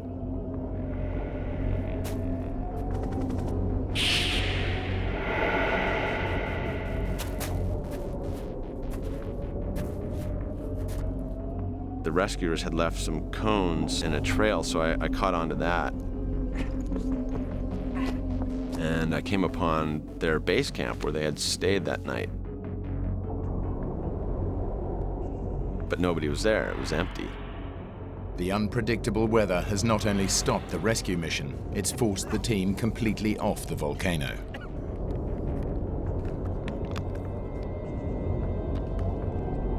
I tried to drink water, it wouldn't even go down my throat because my throat was so swollen. It was almost swollen shut.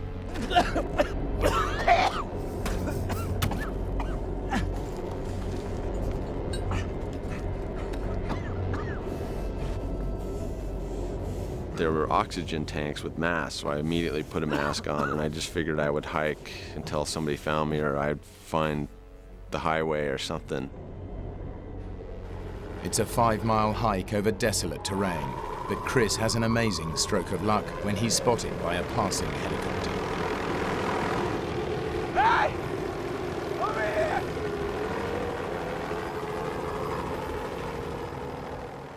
As soon as they grabbed my arms, my whole body went completely limp. Like I almost fell over. They had to actually carry me from that point to the helicopter. My body just shut down.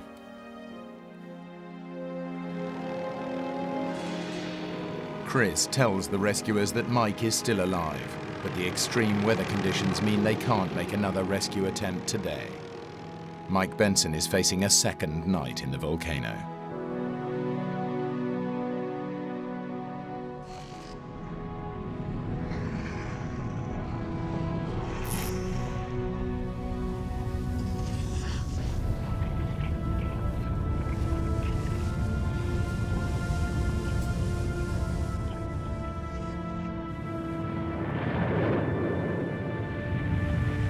I was by myself, thinking that I'm the last survivor of this horrendous ordeal in this volcano.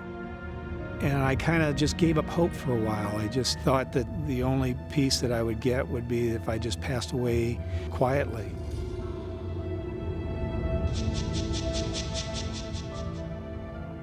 The biggest thing I think about is, why is my skinny little butt sitting here? I can't believe that God put me on Earth to die in the volcano. Is my ego that big that I have to go back and say that I have to do take two because I want take two to be perfect? But no, I've got to make it better.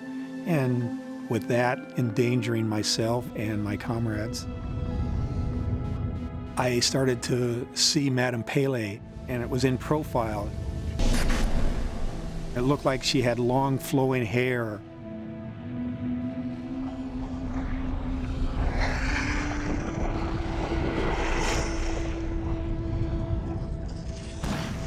Probably around 3 o'clock in the morning, I felt like that there was nobody supporting me, nobody around. My life was coming to an end. So I took a rock and etched on the side of another rock, this big, huge rock, in fact, I love you, Stephanie. I just felt that the end was coming quickly and that there wasn't any other reason to live.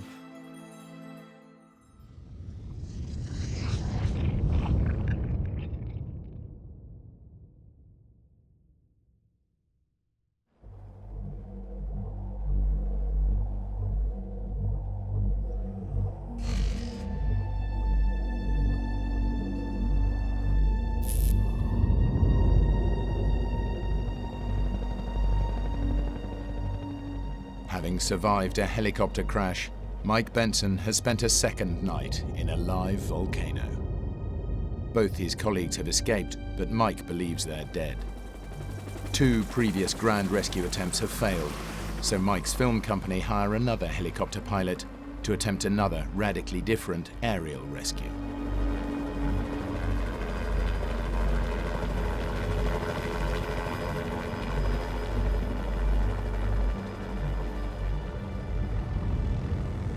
All of a sudden I hear this helicopter flying overhead, and I start to see the tail rotor.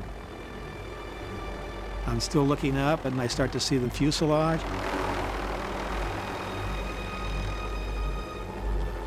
And then a head pops out of the left-hand side, and it's the pilot, and he has this old beat-up Vietnam helmet on, and he's waving to me, and I'm waving frantically back to him.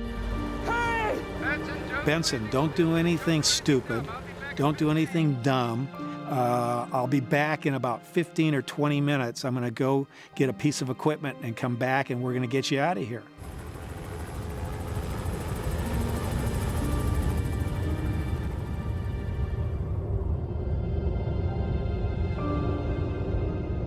About a half hour goes by, and I'm thinking, what's going on? They can't find me, or are they giving up, or what?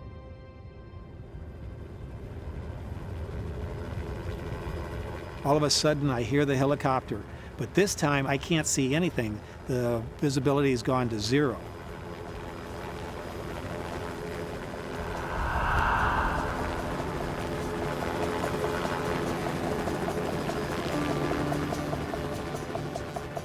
Helicopter comes in, and they were just dropping this net down and just poking it around to where they thought I was. The second time I saw it was like 10 or 12 feet, and with that, it got lodged on this big, huge rock, and it got caught up in the net, and they thought it was my weight that was in the basket, so they powered up. I'm thinking to myself, oh, they're never going to come back.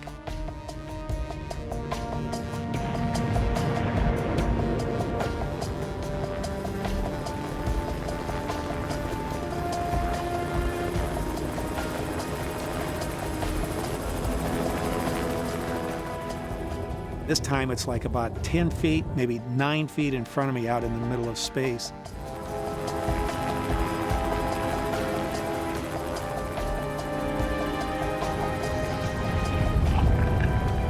And with that, I just jumped into the net. They felt my weight on it, and they gave full power and took me up.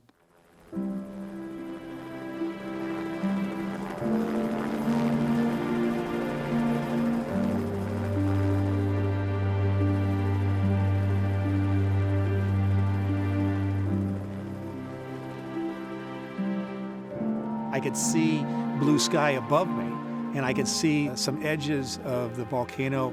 And as we were going past, I remember yelling back to Madame Pele, "I won, you lost."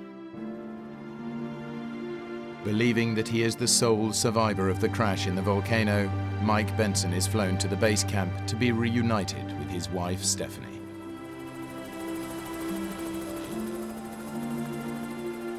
It's so hard to describe, to see the people that you love. Then out of the group, I see Craig come walking in, and then I realized that they hadn't died. I came over to greet him. He was pretty dumbfounded and amazed and happy that I was okay. I just couldn't believe that he survived another night in that pit. I was so glad to be alive that I could literally have run a 5K. I had this much adrenaline being pumped into me. After test screenings of Sliver, Paramount Pictures decide to change the ending of the film. Everybody asks when they see the movie, well, there's nothing about the volcano in it. I said, I know, we changed it all. Everything I shot was for naught. Craig Hosking continues to fly helicopters and planes on major feature films and is one of the most in-demand pilots in Hollywood. For a long time, the volcano incident was on my mind a lot. The rescue, the way we did things, and I guess I got to see the core of myself a little bit too.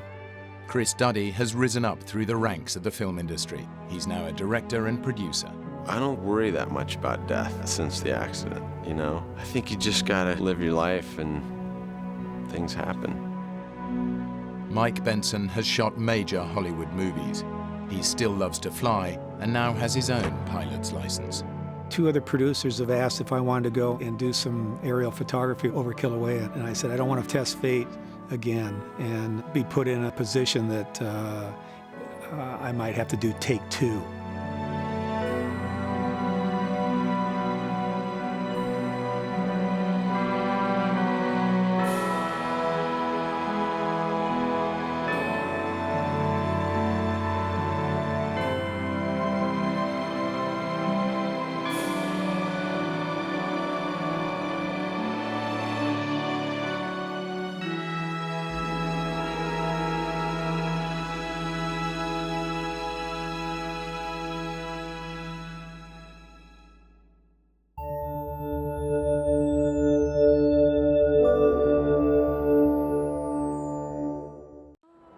The open sea, its mystery and beauty have always been irresistible. But when the ocean turns, it shows no mercy. Mayday! Mayday! This is the true story of 5 sailors shipwrecked in the Atlantic with no food and no water. We're gonna die! Every choice they make is life or death in these shark-infested seas.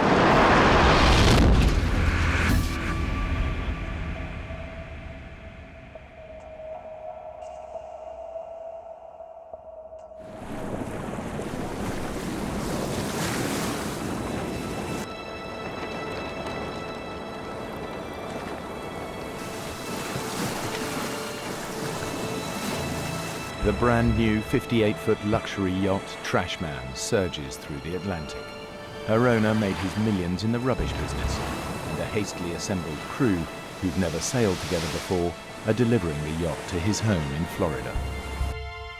The 6-day voyage begins in Bar Harbor, Maine. The crew will sail 1,300 miles down the eastern seaboard of the United States to Fort Lauderdale.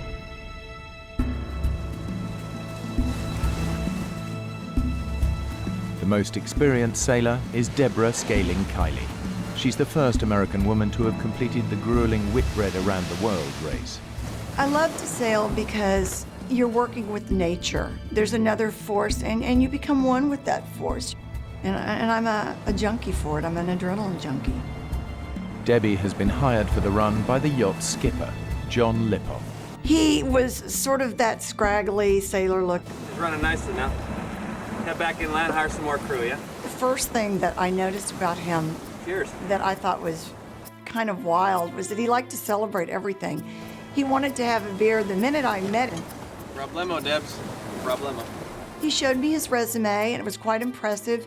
He had actually been on a boat called Black Knight, which was the committee boat for the America's Cup. And you know, to be the skipper of that boat, you can't be all bad. You got to be a pretty good boatman. Is everything all right? John's brought along his girlfriend, Meg Mooney. She's no sailor, just along for the ride and looking forward to parties, calm waters, and sunshine.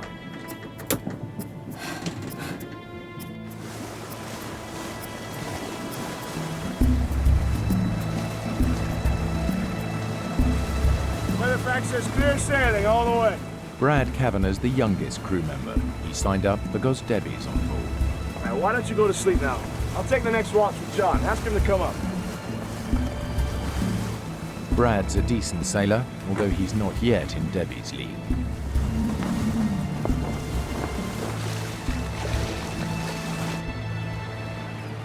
The Trashman heads inshore to Annapolis, Maryland, to pick up the final member of the 5-man crew, an English sailor who's a friend of Brad's. Debbie, this is Mark Adams. Hi. Debbie here did the last Whitbread. Is that right? That's right. I'm betting on your job, boys. I didn't like his condescending, chauvinistic attitude. Every minute that his mouth was moving, he was saying stuff just to be outrageous and to get people going. That was his MO. When we left Annapolis, I was in heaven. I was on the big version of my parents' boat with these nice new people heading to Fort Lauderdale, and I couldn't have been happier. There's something about pushing off and being back on the ocean. Everybody was getting along, and it was exciting.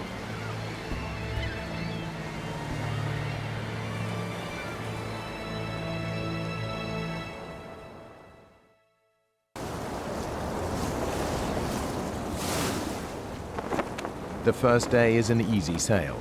By nightfall, they're right on schedule. That night, the weather was beautiful. The boat was fun to steer. It really just didn't get much better than it was right then. But this calm doesn't last long. A storm is gathering, and it's moving quickly towards them. Debbie! Wake up! Debbie! That was 4 hours? It's blowing a gale out there. Meg's falling. She's hurt, and we're taking on water. John! She's hurt real bad. Can you come take a look at her?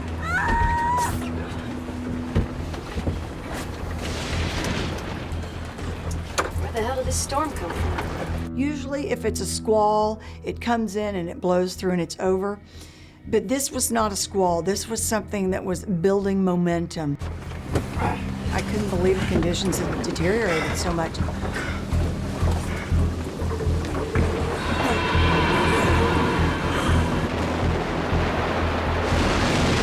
Surfing down those waves, it was like a roller coaster. And it's like an elevator when it drops. This is why I got into sailing, Brad. Well, my mother sailed through a hurricane when I was in her belly, but I can honestly say that this kind of weather is not in my blood. Mark's up on deck just woo, howling at the wind, and obviously he's been drinking. Come on!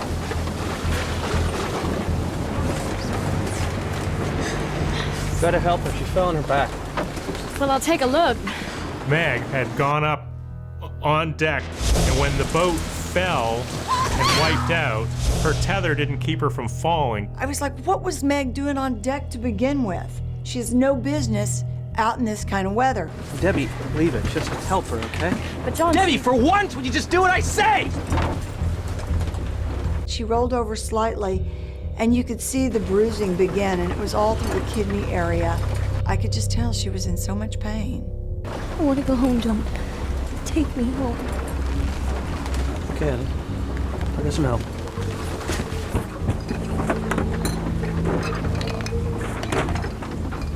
John discovered that he didn't have any charts to take him into this part of the coast. It was just one more little omen that things weren't great. It was that he wasn't prepared. Sailing vessel trash man calling Coast Guard. We urgently need a compass heading so we can head inshore. We have no chart. Over. Brad and I went up on deck to take our next watch, and it was wildly out of control. The winds were gusting 50 miles per hour, and Mark's up on deck, and he is just wild. Are you out of your mind? We're in a jail and you're hammered! You're a bigger idiot than I thought! Good watching. Still floating, isn't she?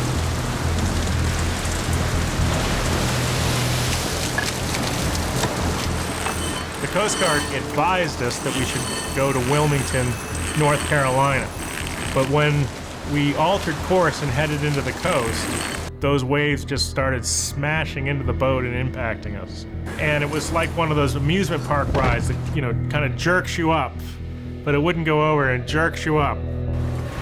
The yacht's sails are ripped off in the storm, so John turns to the engine in a last-ditch attempt to power through the waves. The alarms all went off and the engine overheated. The engine was gone, and that was the end of our ability to charge the batteries. We were quickly going to be running out of power to speak to anybody from off the vessel. Now we had no engine, no sail, and we were just floating out there in the ocean. Not knowing what else to do, John makes a decision the others find hard to take. He radios for help. Yes, we're running on emergency power. We need assistance immediately. We're in trouble. Our engine is down. Our sails are damaged. We need immediate rescue. Over. Need rescuing. I'd never been on a boat that had requested assistance, and it was really odd for me because it was like giving up. But John's big issue there was getting Meg off the boat. He has no right calling the Coast Guard! He's a skipper, Mark! He called the shots, don't forget that! He was angry. He believes that a sailor should be self-reliant and only that, only wusses would call the Coast Guard. Roger that. 2 ships, Exxon, Huntington, and Gypsum King. 4 hours away. Since the 2 merchant vessels are the closest ships to the trash man, the Coast Guard requests that they head towards the yacht to assist. Help is at last on its way. It gave us this false sense of security, and I think that's probably the kiss of death. They will rendezvous. Roger that. Over. Come in, please, Coast Guard. This is Trashman. Are you still there? Over. Anybody there? Anybody there? Over. Anybody? Anybody? Powerless, the yacht is battered by the enormous waves. But after 12 hours on watch and with help on its way, Debbie and Brad decide to get some rest. I crawled in. I was so exhausted. I can hear Mark whooping it up and howling at the wind. Woo! There was that brief moment. I thought, God, we ought to be on deck. And then I thought, you know what? It's not my problem now. I gotta get some sleep. But you really can't sleep in that situation. You can just try and rest, and having all that time on your hands, your mind can just take you all sorts of terrible, terrible places. I was just lying there and feeling like the boat was going to break apart. Without sails or an engine, the yacht's almost impossible to steer. So Mark ties off the helm and heads down to sleep. Brad lies awake, ill at ease, as the situation begins to get much worse. One of these times we got to the top of one of these waves, and it crested and broke, like at the beach, like Hawaii 5-0.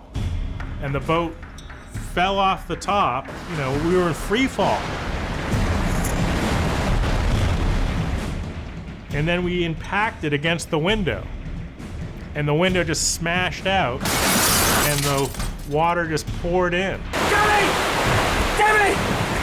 We gotta get out of here!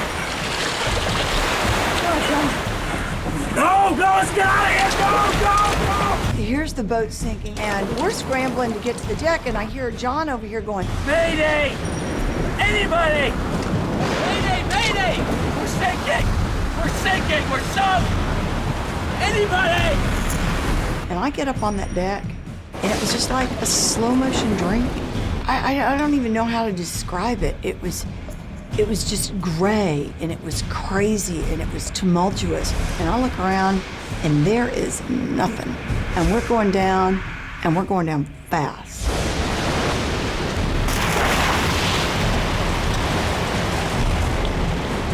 You don't think about dying. You don't think about drowning. You don't think about anything. You think about getting away from this boat that it's going under, and it's sinking in less than 2 minutes. It's just going down like a big rock. Mark frantically struggles to undo the pressurized canister holding the life raft and survival gear. Brad heads for the only other option, a tiny, inflatable dinghy.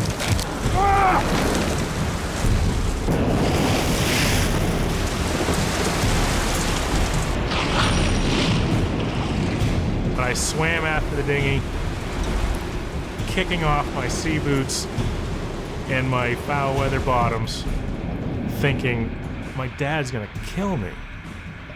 I've just let his boots sink.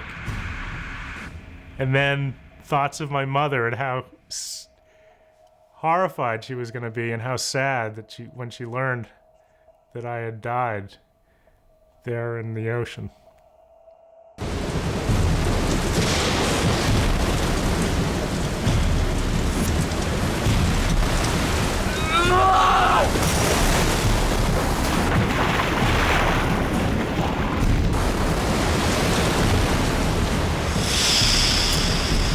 The canister inflates, and he's still holding on, and eventually he just lets go. The life raft is blown away, and we weren't going to find it in the middle of the night. You managed to get anything from the yacht? Nothing! We're dead! Inside that life raft was everything that we needed to live, to survive what we were going through. It had an emergency beaconing device, which a plane could have picked up on, had water makers to make fresh water from salt water. Food, fish hooks, mirrors, signaling devices. It had rations, flares, first aid equipment. Perhaps had a radio even with it.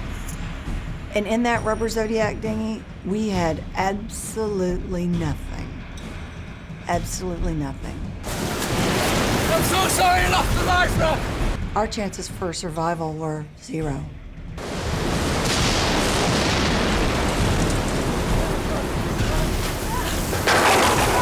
Where's Meg? As the boat sank, Meg was within the rigging. Get away from me, yacht! And she just didn't have the sea savvy or the knowledge to, watch the waves, and then when the wave action was right, to swim out. So I knew if I didn't go back and get her, she'd die. Jimmy! Be careful!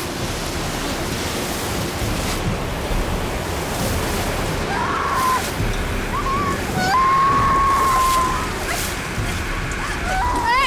You gotta keep your head, okay? Now!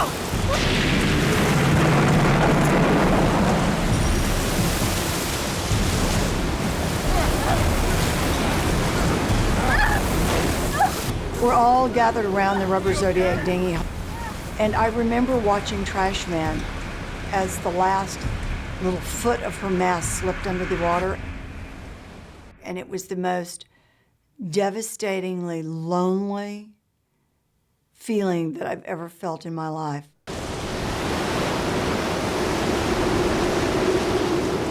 The trash bin went down in less than a minute. We're all gonna die! By not contacting the Coast Guard. You know, we were now half an hour late for our radio call. They should have been on the way. Cavalry rushing in. All we needed to do was stay afloat, and they'd find us.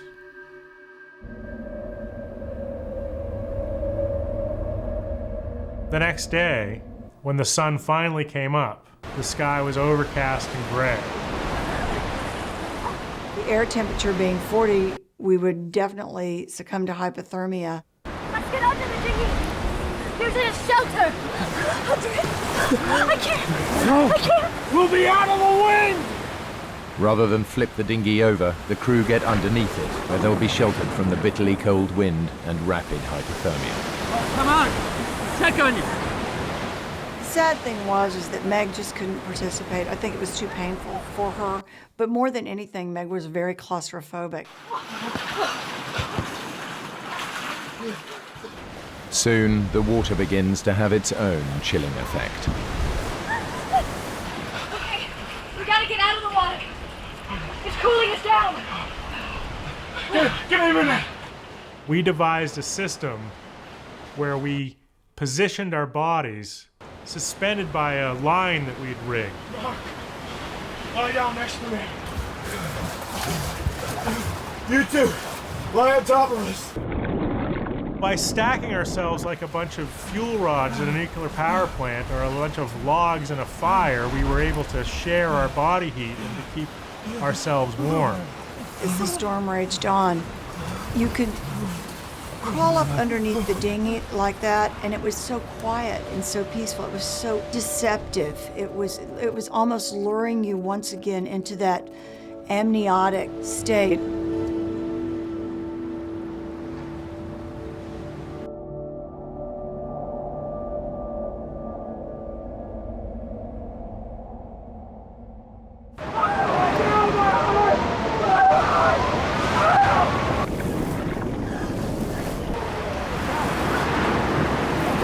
Help me! Help me! It's having a heart attack! Wait! Call 911! When John started talking about his heart pains, I knew immediately he was probably just hyperventilating because the air would get very thick under the Zodiac dinghy. Please, get him into the dinghy! The wind was like 40 degrees and it was blowing like 90 knots. And we decided we would flip the Zodiac dinghy over and we lift Meg in.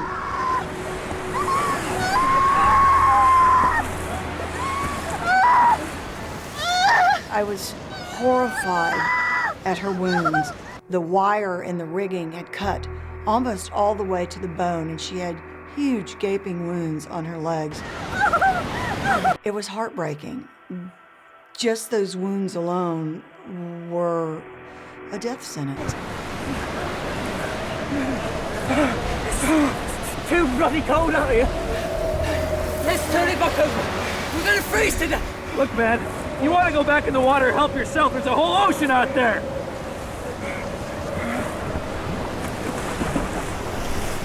We hung there for a minute, and pretty soon he goes, "Quit kicking me." I'm not touching you! You did it again! Cut it out! What are you talking about? I'm not kicking you! Stop, now! And I thought, you know what? I'm gonna look in the water, and I'm gonna see where his legs are, and I'm gonna stay as far away from him as I can. And it was the most eerie sensation. And I noticed these like torpedo-shaped bodies, and I thought, fish. And then all of a sudden one came really close, and I realized it was like hundreds of sharks. They were everywhere.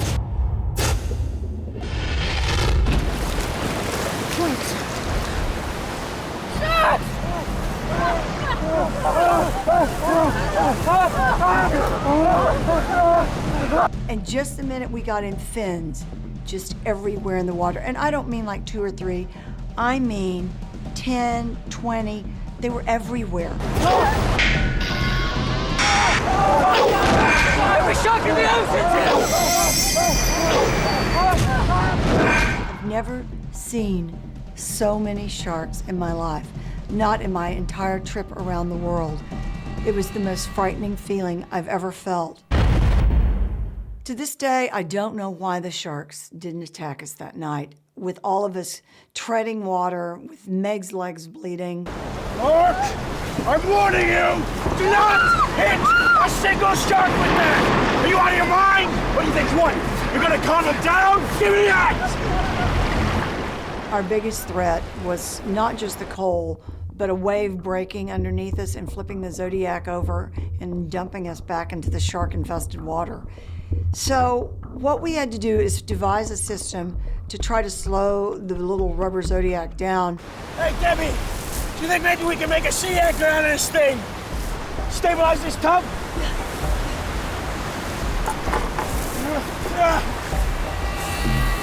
But as soon as we threw the piece of plywood over the front of the boat, the shark swam up and grabbed it in its mouth. These were not little sharks.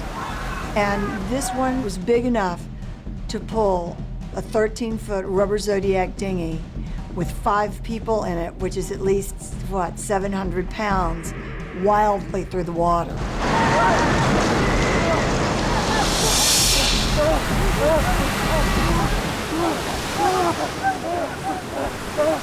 By nightfall, the storms died down, but the sharks are still out there. The crew's hungry and thirsty, and the night air begins to freeze their wet bodies. It's night 2, and with night comes just that threat of not being able to make it through the night again. A light! A light! A light! Oh God, it's close. Paddle! At first, when you see the light, you just are so excited you can't stand yourself. They're coming to rescue you. And then you realize the reality of the situation is it's pitch black. You're in the middle of the Atlantic Ocean, and nobody can see anything. If I can't make eye contact with someone on that ship, I'm not close enough. And I just think that paddling towards it is a huge waste of my energy, and I haven't eaten anything in 2 days. And I don't want to expend my energy when I'm freezing all the time to do this.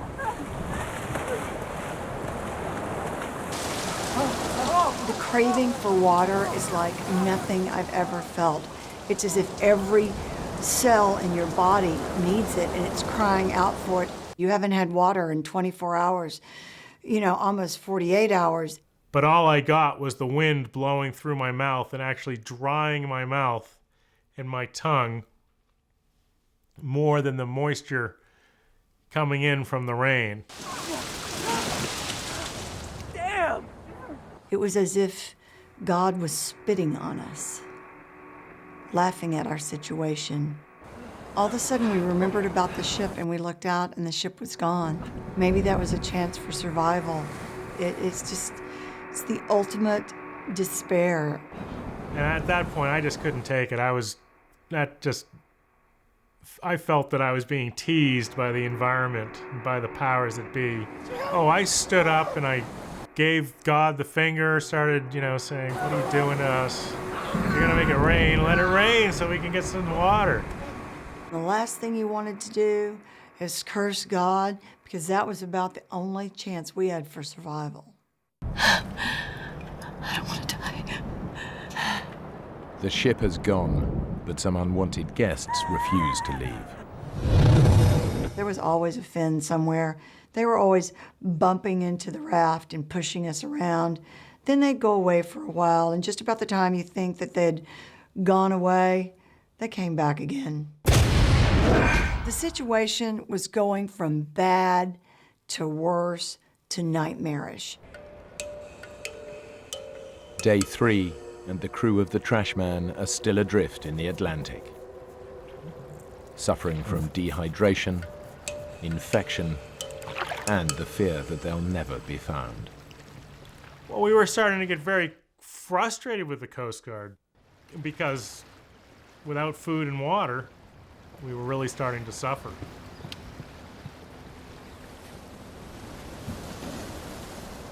Hey, do you think a ship will rescue us before the Coast Guard finds us? Coast Guard's on its way. Yeah, sure, of course. Coast Guard's on... Hey, guys, I got news for you. The Coast Guard ain't coming. They never were. They forgot about us. We're on our own. Thanks a lot, Debbie. It was as if I had dropped the final curtain on the show. They just all kind of sat back and looked at me like I'd lost my mind. Hey, Brad, where do you think we are? Well, from roughly where we went down, we're anywhere between 35 and 135 miles off the coast. What? Is that far? We could still be blown to shore, right? Guys? My God. The crew have no idea where they are, but the dinghy's now 140 miles from shore and heading out into the Atlantic. The dynamics of the group begin to change, and partnerships form as the survival instinct starts to take hold.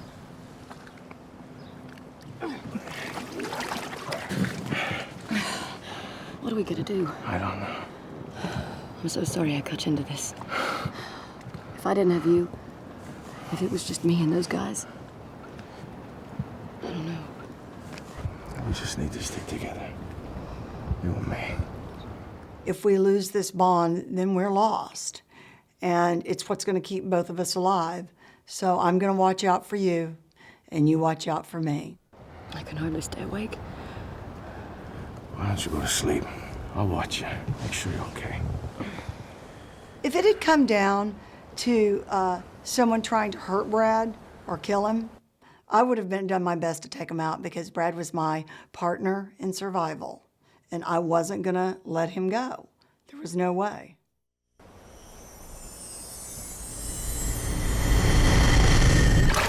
The bottom of the boat was fetid. It had a mixture of urine and blood and pus.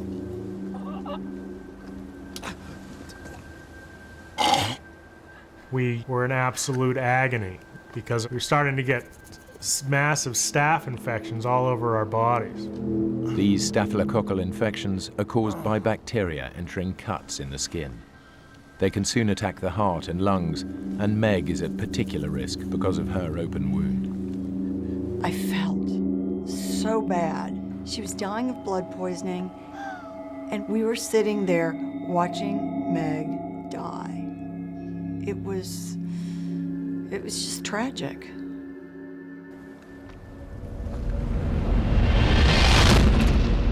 Night 3, with all the infection coming on, and the starvation setting in, we all were getting very delirious.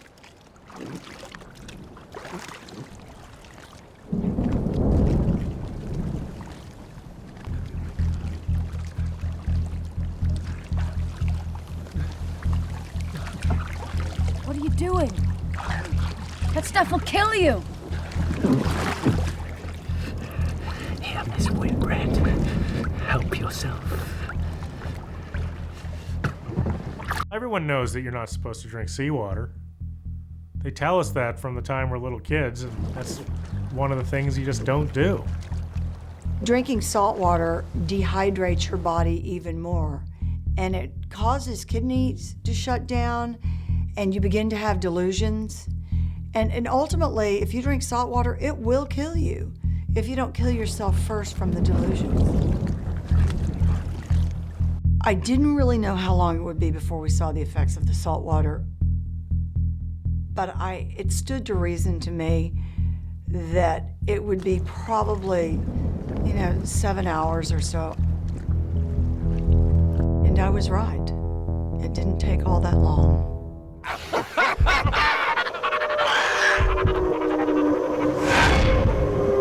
It's too hot.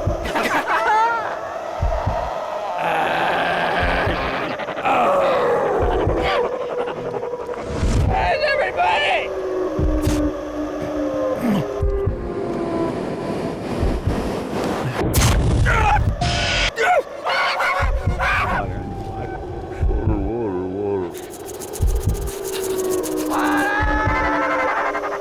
Come here. Come to Johnny.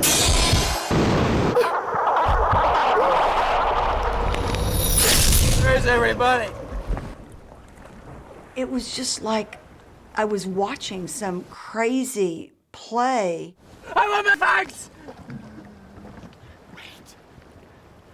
I see land. I see land! I see land!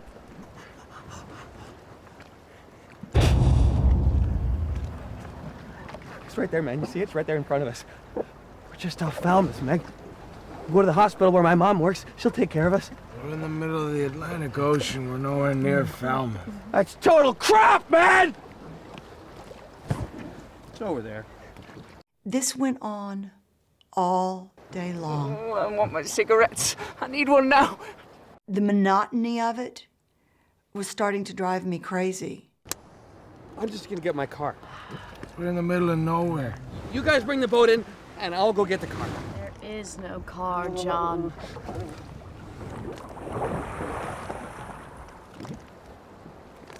There it is. I see it. I'm just gonna get the car. And then all of a sudden, he jumps off the side of the boat. John. And we're like, where the are you going? There is no land, there is no Falmouth, and there are a lot of sharks out there. You need to come back. Get back in the boat, John. John, go back in the boat. Get back in the boat, John. He's coming back. Brad, do something. I can't. I don't have the energy, Debbie. Look how far away he is. There's just physically not enough strength in me to force him not to go.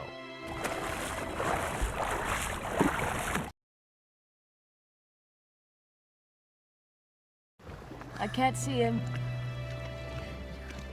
All of a sudden, we just hear this shrill scream. I mean, blood-curdling.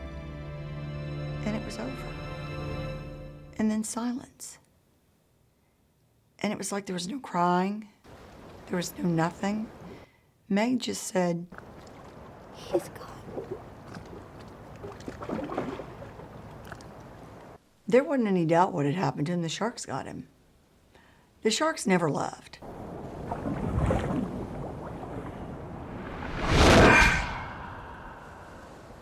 I was angry with him because I really felt that I would get a lot of credit for surviving and having everyone survive. I looked forward and relished the thought of being heroic.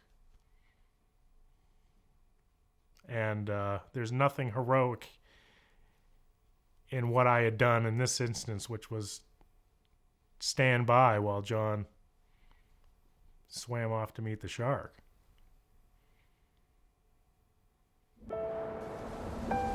The 4 remaining survivors of the trash man cling to life as they drift helplessly in the Atlantic. The sharks have just claimed their first victim, John, the captain. After John went over, we all just sort of sat back for a while. I think everyone was so shocked. And Meg was crying, but she wasn't sobbing. She was so sad, and she was so sick.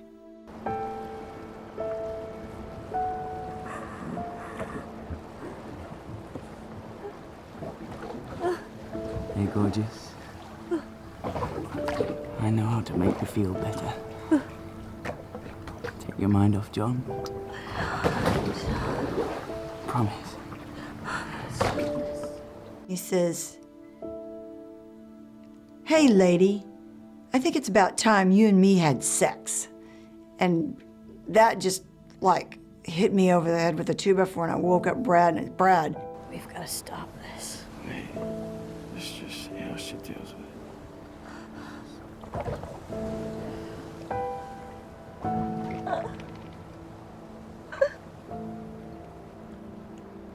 Right. I'm tired of playing games. I'm just going back to the 7-Eleven to get some more beer and cigarettes. Mark, you're not going to the 7-Eleven for anything. You know we're in this dinghy, don't you? I'm just going over for a minute. Just to stretch my legs. And get rid of the cramps. Just for a moment. Brad and I get up and go, man, the sharks just ate John. No. I'm just stretching my legs. Getting right back in. And just about that time, we feel this. Bam! And then we feel a bam again. And all of a sudden we realize there's like this frenzied attack, and the sharks are eating Mark underneath the Zodiac. Oh, sharks. It was, without a doubt, the most horrifying moment of my entire life.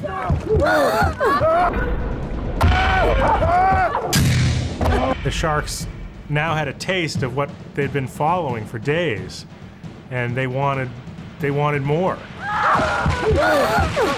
So they tried to tip the boat over with Meg, Debbie, and I in the raft. What would it feel like once they'd begin to drag you under? What would it feel like with that first bite? And maybe it would be better if we jumped over and drowned ourselves so we would never have to feel it.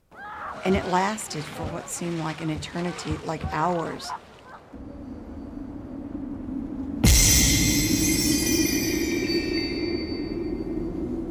That night, I remember waking up and looking up, and there were stars everywhere. It was like a starry night. And then I began to hear Meg moan in the dinghy.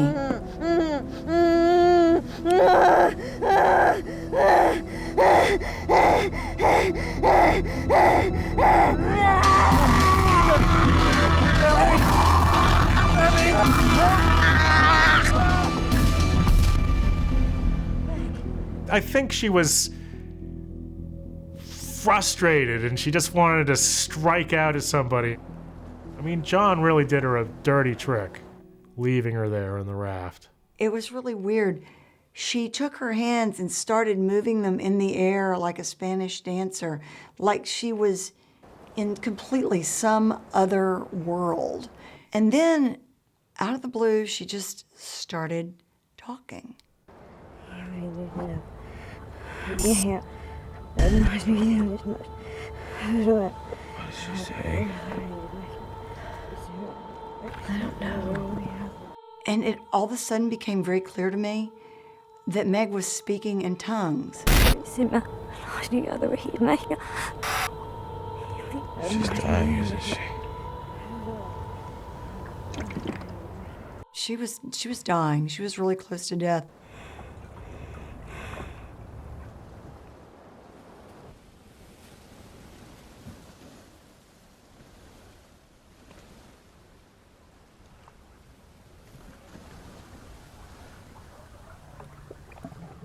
Meg? When we woke up, Meg was dead in the bottom of the dinghy.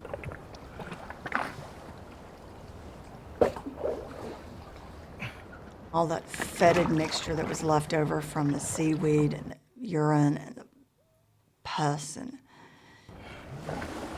Debbie.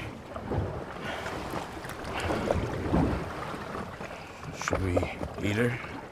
We were starving, and you've heard of cannibalism at sea, and are we gonna, nourish ourselves by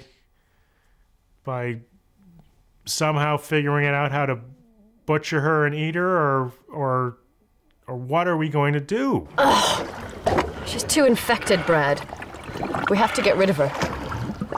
I'm My stomach's twisting in pain. You're right.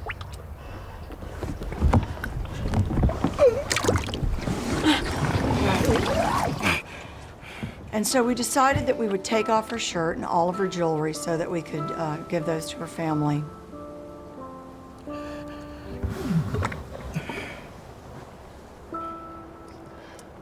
I got really mad at Brad because he was like, I can't get the ring off. I'm like, get it off.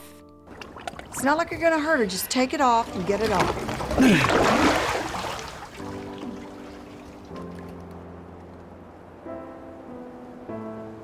It was such a sad moment because we laid her body, naked body, on the side of the raft, and then we decided that we couldn't just push her over, that we had to give some kind of a funeral. And so we said the Lord's Prayer and Psalm 23, and then we just gently pushed her body overboard. And we decided then that we would just go back to sleep so that if the sharks attacked her, we wouldn't have to see it. And so that's what we did.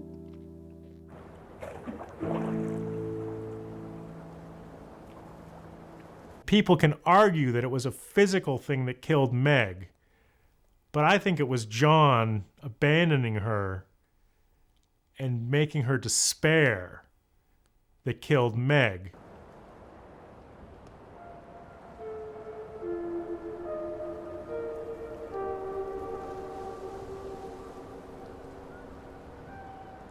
Are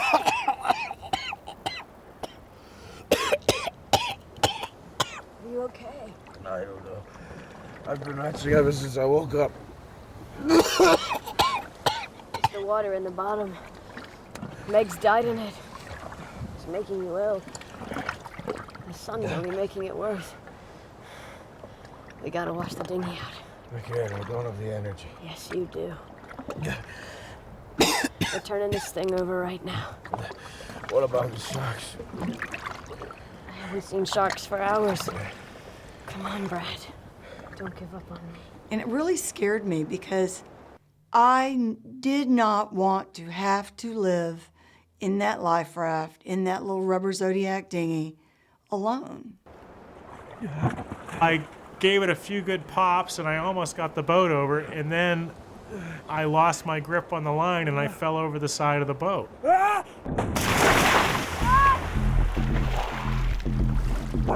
Jimmy! You gotta be back here.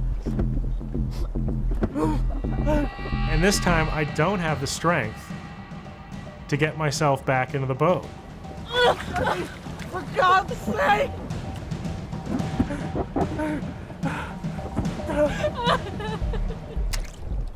I sobbed. I felt like I had just doomed Brad to death. If the sharks showed up, we were screwed. And I just went on and I just burst into tears and I fell back against the seat and I couldn't do it. I could give a crap about what Debbie's thinking this time. She's just sitting there being completely useless and I'm still alive and she won't help me climb in the raft. For God's sake! She's finding it impossible to help me to climb into the raft. And I don't know what's on her mind, but she's not thinking straight. It was life and death, and I pulled myself into the boat while she sat 3 feet away from me just crying.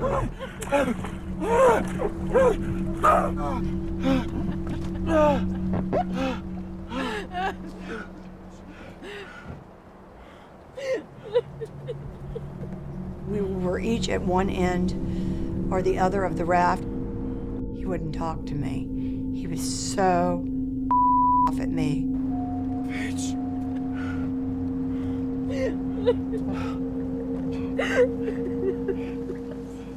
I'm so sorry, Brad. I just want to relax because of all this death that's been happening for the past 12, 15 hours. And as soon as I take a break, I look at the horizon and there's a ship coming straight at us. Debbie. I'm gonna make it up to you. Let's catch fish. We're going to survive. Debbie, there's your ship. I had heard it was a ship so many times. I just didn't. Big deal. It's a ship. They're not going to see us. Turn around. Look how close it is. And I turned around, and it was amazing. And the ship came by, and it went by, and a guy walked out on the wing bridge and looked down at us, and I looked at him, and he looked at me, and I waved at him, and he waved at me, and next thing I knew, there wasn't just one person that came out, but there were like 5, 6 people. They were all coming out. They threw all their life-saving equipment out at us, and Debbie jumps off the boat, and I'm like, God damn it. You know, don't leave your friend Brad here all alone.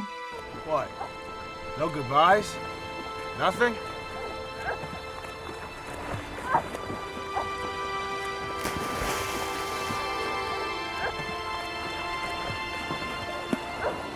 I was holding the rope that held the life ring, and they started winching us in.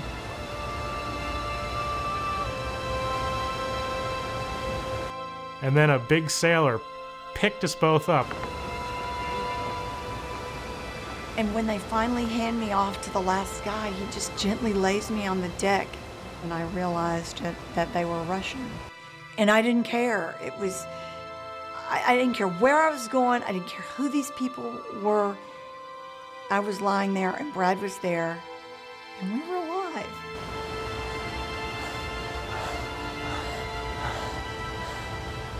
These guys did a fantastic job getting us on board the vessel, and oh, it was just so great. I mean, the whole thing was just so great. That was just wonderful. And then, you know, but it was just the start of our journey back to life. There's never a day that you're more thankful for life than the day you almost die.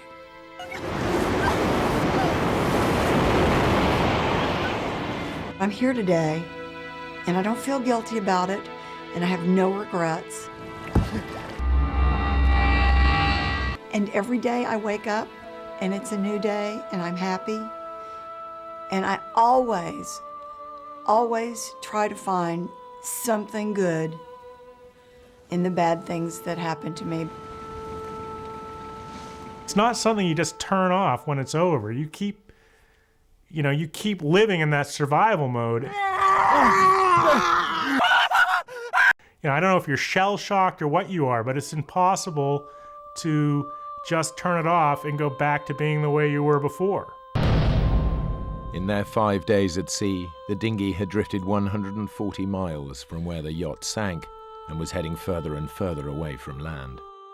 With no beacon on the dinghy, the 2 merchant ships were unable to find it. The Coast Guard called off the search for Trashman because it received a call stating the yacht had made it safely into port during the storm. Who made that phone call remains a mystery. I believe that, you know, John and Mark could have pulled through, but I think with these guys, the real problem was that they had just reached the end of their rope, and it was not worth it for them to put up with the pain and continue living. But for me, I'm not going to take myself out of the game before it's over. Brad and Debbie have no idea how much longer they could have hung on.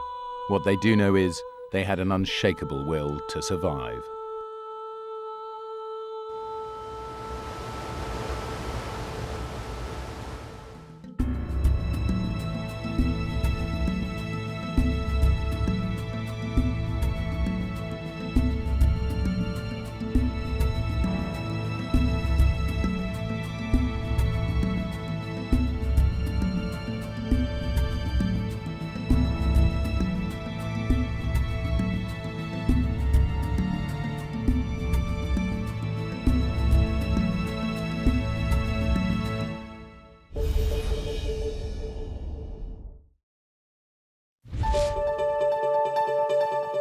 Remember the life jackets?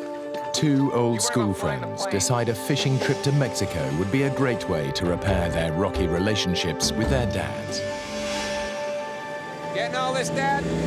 Beautiful. I hadn't seen my dad in quite a while. I didn't have the kind of father-son relationship typically at that point in your life that you have. What promises to be the ultimate male bonding holiday soon turns into a nightmare. What did you do? Mayday, mayday, mayday. As they are forced to ditch their plane in the middle of the sea. As the dads struggle to survive the heavy seas, one son decides to strike out alone in search of help. Jim, I'm gonna try and make it ashore. On my own. I just remember feeling almost in awe at his bravery. But behind this courageous act lies a deeply personal mission.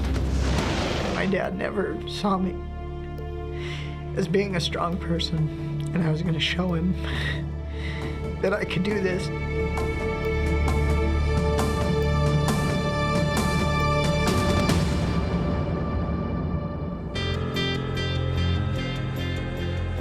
Jim Hawley and Jens Lundy have known each other practically all their lives. He's more like, almost like a brother, you know, somebody I could never get rid of if I wanted to. You know, we'll always be friends. Hey, do you remember the life jackets? Yeah, I got him. You worry about flying the plane. We've always been really close friends. Here they come. The friends have asked their fathers to join them for a weekend of fishing in Mexico. They hope that the trip will prove a turning point in their relationships. I hadn't seen Jens probably in 3 or 4 years. We kind of drifted apart. When I called my dad, I don't know that he put as much thought into, I'll get to hang out with my kid. Hi, Dad. And really just have that dad-kid friend relationship that I was looking for. But he was real receptive because I had said the magic word fishing. Jim gets off to a good start with his dad. So I finally get to see the aviator in action. One of my first thoughts was how impressed I was with Jim at his meticulous checking of the aircraft. Well, I had no idea that it took so much work to get such a small plane off the ground. Well, once you're in... That wasn't the Jim that I knew as kind of a helter-skelter, do it quick, do it now kind of a person. Better to be safe than sorry, right? Yeah. But for Jens, getting to know his dad again is proving tough. Want to take the rod? No. Okay. Leave that now. I'm going to take this up, okay? All right, here we go. All right. Is it gonna fit? Yeah, that'll fit, okay. You sure it's gonna fit through there? Easy does it. All right, I need the life preservers now, Dad, okay? Life preserver. It wasn't a real organized trip. The life jackets that I purchased were cheap inshore life jackets. They were $4 a piece, and I thought, well, I'll bring these back if we don't use them. We really didn't have much as far as in the way of emergency preparedness. Jim continues to impress his dad with his aviation skills. Real smooth takeoff, Jim. Couldn't ask for a finer day, gentlemen. The fun things that I saw out of the trip was to be able to go with Jim and have him be able to fly the plane down there, and that he was showing that part of his success in life. But I was very happy with that, and I thought this will be an opportunity for us to spend some time together and talk about things maybe we haven't talked about before. I love flying, and I love the freedom that it gives. I also love the responsibility, and some would call it risk. Jim has been flying for 3 years and has clocked up over 200 hours in the air. From Arizona, it's a 3.5-hour hop to the small Mexican port of Loreto on the Baja California coast. To the south, the sparkling waters of the Sea of Cortez teem with marine life. There are tuna, marlin, and yellowtail. But it's also home to 150 different types of shark and a highly unpredictable giant Humboldt squid. Getting all this, Dad? Yeah. It's beautiful. This flight was smooth. We could see the water was beautiful, and the sun was up, and clear skies.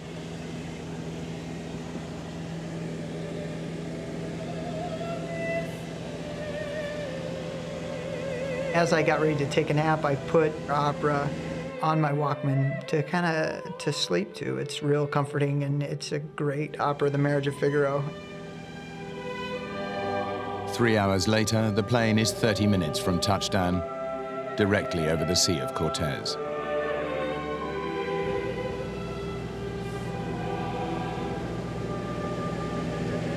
Hey, look at that cloud!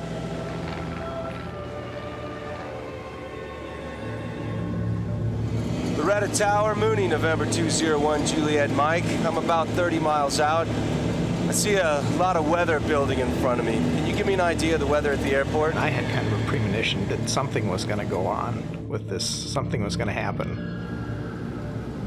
I was beginning to get pretty concerned. I couldn't raise anyone. Okay, guys, I'm gonna take us through this. We'll make better time. Jim thinks it's just a squall, but he's actually flying into a violent storm. It was just a real weird mix of waking up and trying to figure out where in the story I was in the opera and what was going on in the plane at that point. It was alarming because it was so sudden.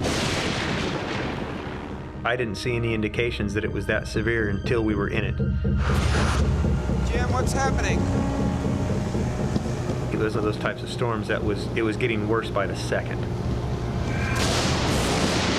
And then it started to get turbulent, and I think I saw a lightning strike or two really close. We're in the storm, and there's no up, there's no down. I looked at everybody else's faces. They kind of had a look of concern, but they're looking at me to see if I have a look of concern.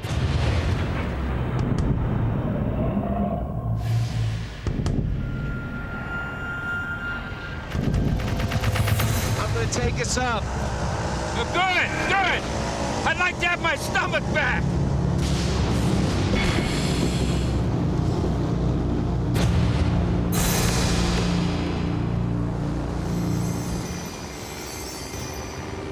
As soon as we were heading the other direction, the sky got blue, the turbulence stopped, the rain stopped.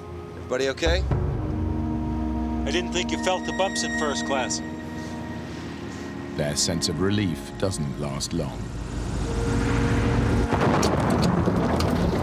It was very alarming when the engine quit. It just sort of grenaded. What's happened, son? I don't know. There's a single propeller blade stuck in the vertical position right in front of us. It was like the hand of God reached up and shook the plane. What did you do? I didn't do anything. What? And he kind of gave me the, hang on, let's figure this out. Can you get it started? And there was kind of silence in the plane for a few minutes. I can't.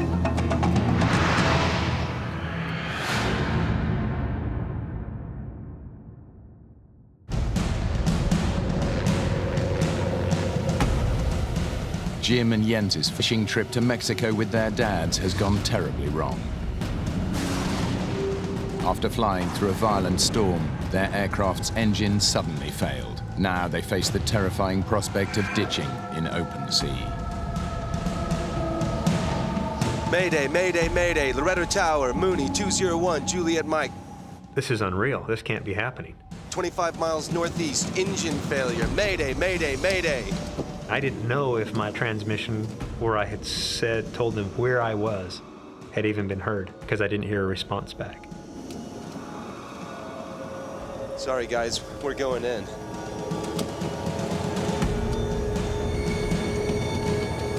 I could see part of the Baja shoreline. I could see, at the other direction, nothing but ocean. And I just thought, well, we really don't have any place to go. Okay, guys, I'm taking us back into the storm. The headwind will slow us down. Jim's plan to slow the plane down will help reduce their impact with the water, but it's a risky strategy. If the airspeed drops too far, the plane will simply drop out of the sky.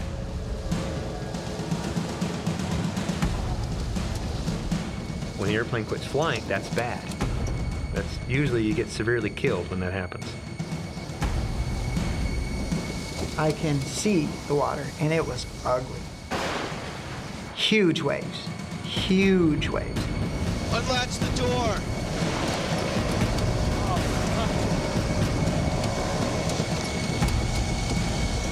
Brace yourselves. I was ready. I had the headrest in my hands. If that was the last thing I ever saw, I wanted to see what happened to me. Are we going to be knocked unconscious and die, or, is it just going to be, boom and lights out?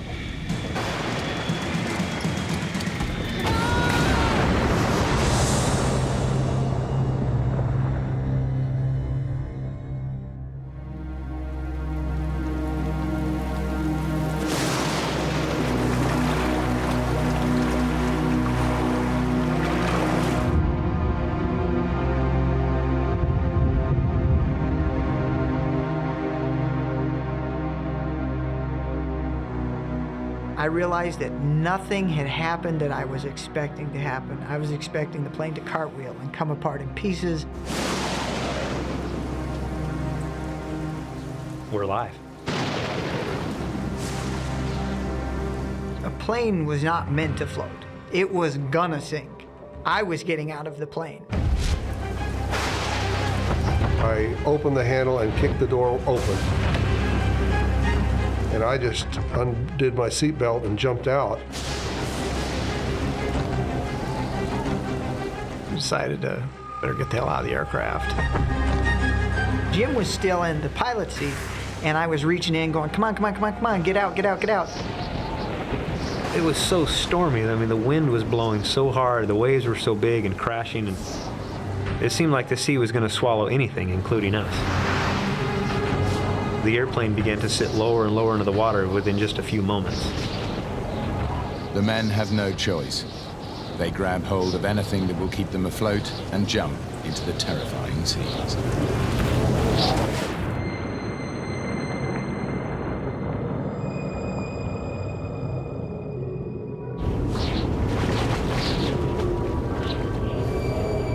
I looked back at the airplane. It was hovering, just the tail sticking out of the water.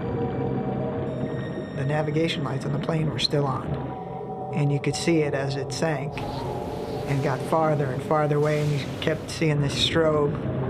You're there with 3 people, but you felt really alone.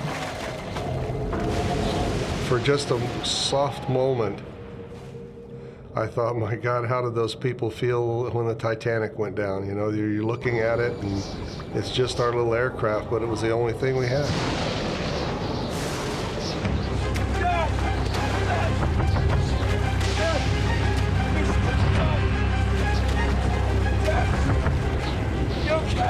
He couldn't breathe, and the whole time he's trying to get his life vest on, and there wasn't anything we could do to help him. The life jackets that I purchased were approximately for children aged 12 to 15, 100 pounds. Jens is bitterly regretting his bid to save money on life jackets. Jim and I were fine in the smaller life jackets, but our dads were not. Jim's dad, 58-year-old John, is the one who's struggling most. I was able to get my shoulders through the straps of the little life jacket, and it kind of ended up being on my back like a backpack. They may have survived the ditching, but their fight for life is only just beginning. The Sea of Cortez is over 90,000 square miles of open water, with barely any boat traffic. And it's constantly patrolled by dangerous predators like sharks and giant squid. But right now, the men face a more immediate danger. The storm was terrible. The wind was blowing. Lightning, tons of lightning. And John was really scared of the lightning. The lightning looked like telephone poles. And they would hit the water, and I was thinking, how close does that have to get to us to be a danger to us? Each bolt carries up to 100 million volts, and the salt in the water actually helps to conduct the electricity. If a bolt strikes the water even several feet away from the men, the shock could still kill them. Okay. Jim is getting increasingly anxious about his father. My dad had now become very quiet. He was just sort of staring straight ahead, almost like he's in a daze. It's an hour since they ditched, and their situation is becoming desperate. Did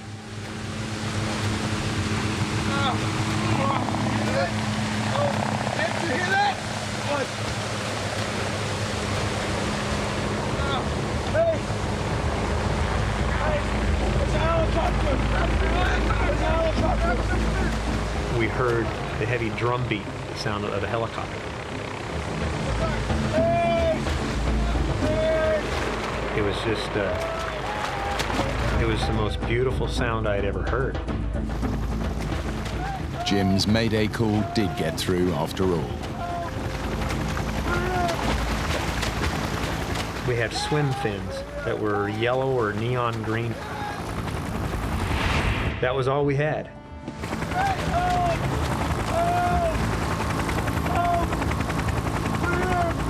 And then the noise got quieter and quieter and quieter.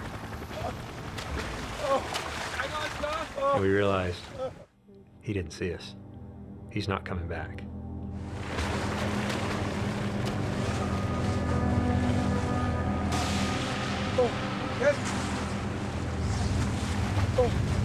How much investment does it take to have some flare guns?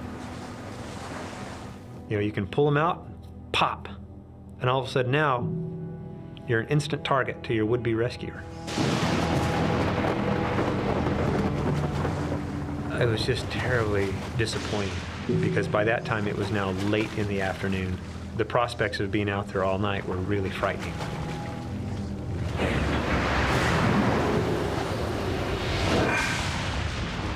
John is losing his fight to keep his head out of the water. The waves kept crashing over the top, and I swallowed a lot of salt water, and everything I had came up. It just made me violently ill. Dad! Are you okay? I just was totally out of control, and I felt in my mind I'm losing control of the situation. As Jim was trying to comfort me, I was trying to assure him to get that guilt off of his mind, because I think he was guilty, felt guilty because we were in the water, he felt guilty because I was sick, he felt guilty because he thought maybe I wasn't going to survive or I wasn't going to make it.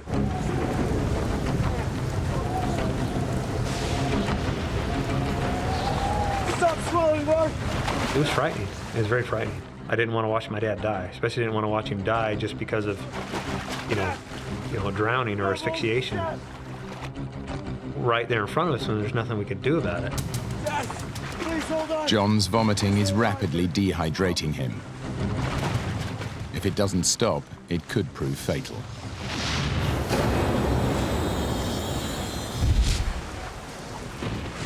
As his friend's father continues to deteriorate, Jens reaches a decision. I was worried about John. I couldn't handle watching John die. I didn't want to be there for that. Jim! Jim!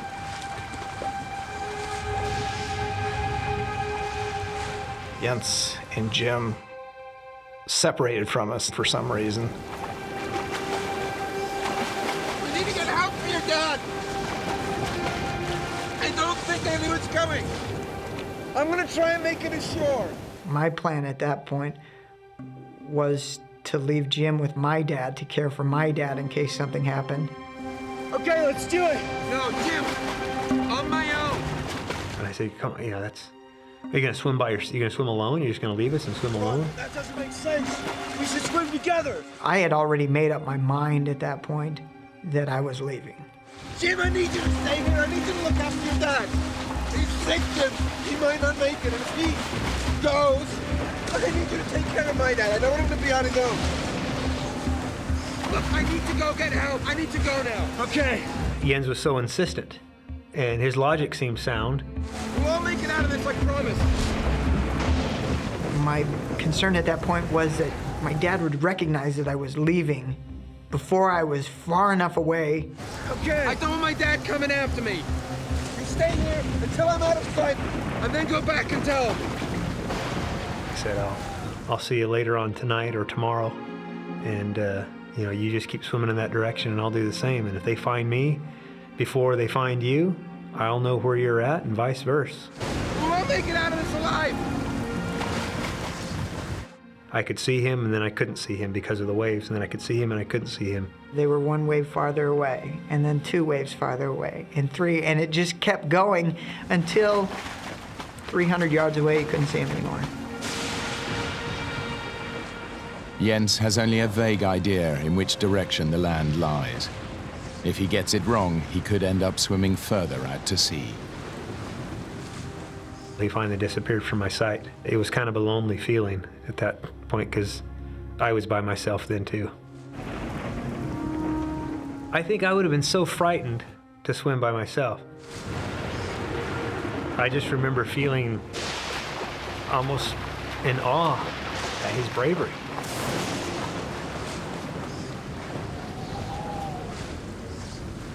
It was just a very brave thing to do. Jim knows it may be the last time he sees his friend. Now he has to break the news to Jens's father. Where's Jens? He's going for help. Why'd you let him go by himself? You shouldn't have let him go by himself. That's my son. And he said that they had decided that somebody needed to go for help.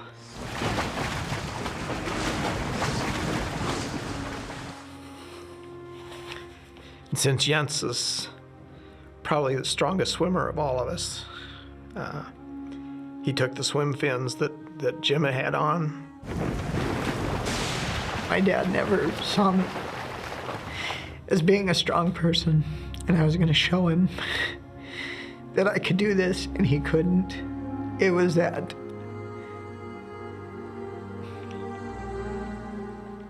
It was that I've grown up, and I'm going to show you.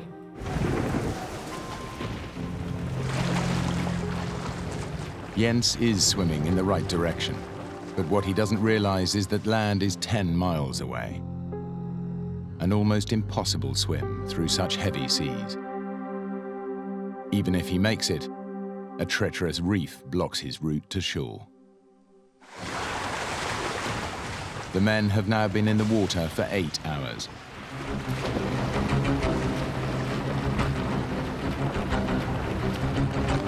I was wondering, how far has he made it? How far has he made it?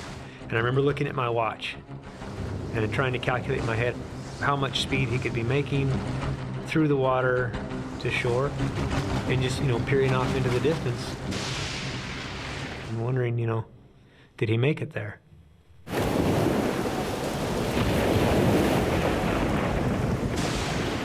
Jens is making slow progress. He has no idea how far away land is, or if he even has the strength to make it there alive. I was just done.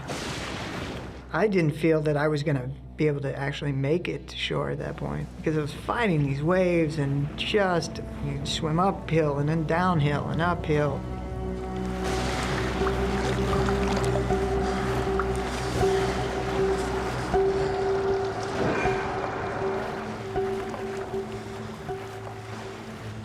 Jim's dad is now exhausted and seriously dehydrated. His condition is deteriorating by the hour. I felt very helpless because there's nothing I could do. I couldn't pick him up, I couldn't hold him, I couldn't drag him off in any direction to safety. There's a feeling of extreme helplessness.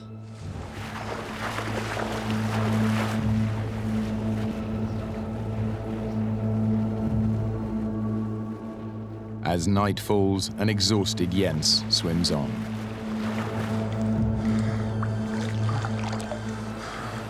And the storm cleared up, and I could see stars. As I was swimming, I thought about what if John didn't make it.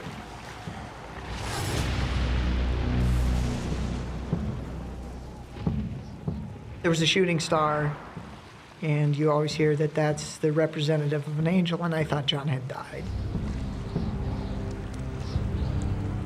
That was difficult. That was pretty hard. But I thought, I'm not going to let this beat me. With renewed determination to save his father and his friends, Jens pushes himself on. But then he gets a shock. I felt there were things around me, and I started feeling kind of pinprick sensations every once in a while and could not figure out why that was happening. Jens realizes, to his horror, that he is not alone in the water. Jens has ditched in the Sea of Cortez with his best friend and their fathers. In a desperate effort to save them, he struck out alone for the shore. We had to let somebody know that we were alive and that we needed to be rescued. As night fell, the storm subsided. But Jens still has many hours swimming ahead of him before he can reach land and raise the alarm. I'd been swimming for nearly 6 hours. I was thirsty, really thirsty. Exhausted, Jens faces a new ordeal. A swarm of stinging jellyfish. It felt like when your hand goes to sleep or your foot goes to sleep, just in little spots all over.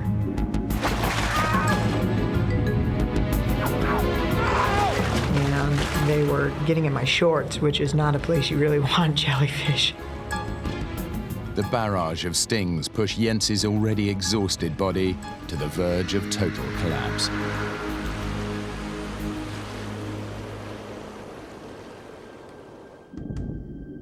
Out in open water, John, Jim, and Bill wait.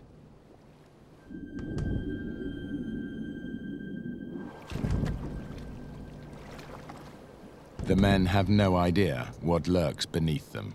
We didn't talk about what dangers in the water. We were in the water, there was no way to get out of it, so if I began worrying about it or talking about it or creating a situation in my mind, I thought, well, that's not going to be good.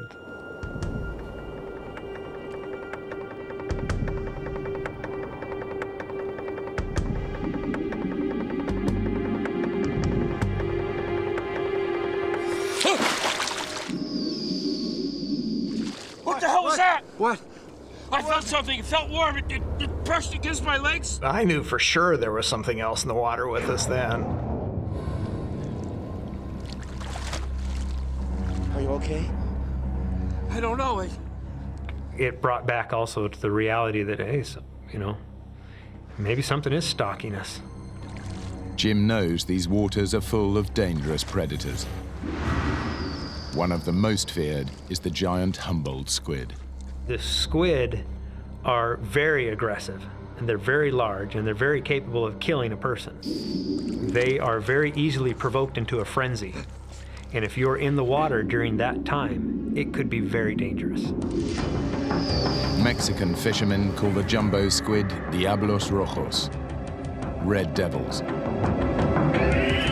They can grow up to 7 feet long and weigh more than 100 pounds. The squid's powerful tentacles pull the prey into its mouth, where it tears it to shreds with its razor-sharp beak.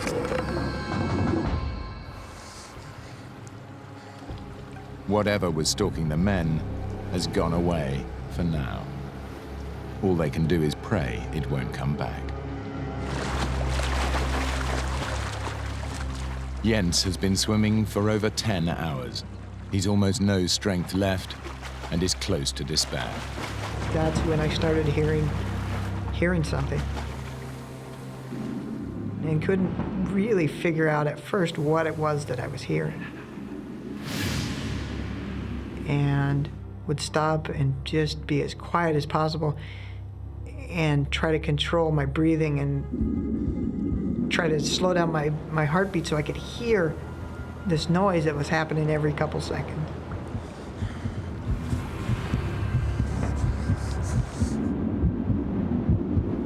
And finally came to the realization that I was hearing waves breaking on something.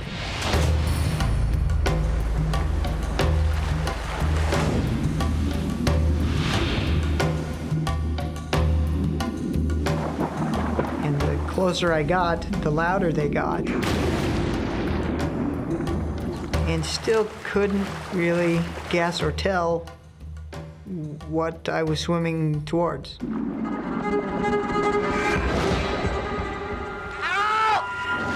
I smashed my knee on something solid. It cut me right where my knee hit the rock. And then the rock is covered in sea urchins. And they went right through the swim fins, right into the bottoms of my feet. So now I'm kind of bleeding from my knee, bleeding from my feet, standing up on this rock. And that's the first solid piece of ground that I had stood on in over 12 hours. Jens realizes that after 2 hours swimming towards the crashing waves, he's still nowhere near dry land. Then started realizing that if I was on one rock, what I was hearing the waves breaking up was more rocks. And that I was headed right into a washing machine full of sharp rocks. Jens has reached the dangerous reef. A whirlpool of surf and treacherous rocks bars his way to shore. He has just one option. I knew that I had to swim back the way that I came. It was just heart-wrenching to know that I had to push off of this solid piece of ground and swim back out into the ocean. In the open sea, John has stopped vomiting. Ironically, it's Jim, the youngest and fittest of all of them, who is now in the most danger. He is feeling the first effects of hypothermia. Here I am, I'm 24 hours without sleep. It's 3 o'clock in the morning. I'm very tired. I'm very thirsty. I've gone a long time without sleep, a long time without anything to drink or eat. Dad, are you cold? No, I'm okay. Bill? No, I don't think so. Are you all right? I can't stop shivering. You'll be fine. I'd have to rest my head on my dad's shoulder because I didn't have anything to support my head, and I began to get kind of fearful. I'm so sorry, Dad. I got us in such a mess. It's not your fault, Jim. You landed the plane, and we're alive. I had way too much to live for, you know? All I wanted to do was to make sure I got back to my beautiful wife and my child. I could hear my wife's voice of encouragement. Just hang in there. You can get through this. I'm fighting off the cold. I'm fighting off the chills by using more energy to keep myself warm. And I remember thinking, how long can I keep that up? How long until the body finally just gives out? And will I be aware of that happening, or will I just sort of, all of a sudden, you know, there's a light and there's Grandma and Elvis and, you know. It's now over 12 hours since their plane was forced to ditch in the sea, and all 3 men are beginning to lose hope. They don't know if they can make it till daylight. Their only glimmer of hope is Jens making it to shore, but they have no idea if he is still alive.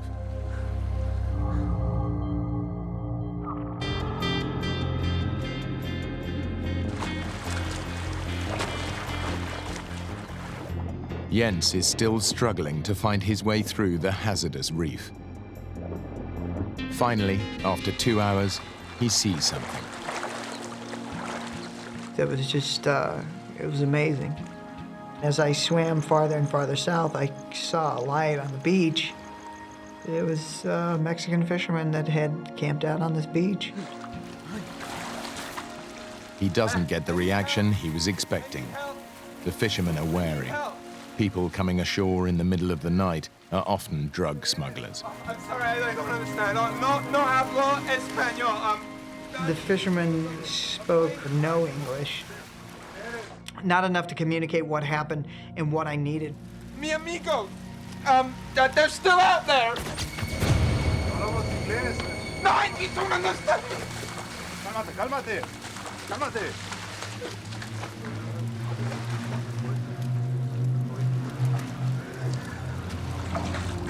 And when I finally realized that we weren't going anywhere, I was just done. And just started crying.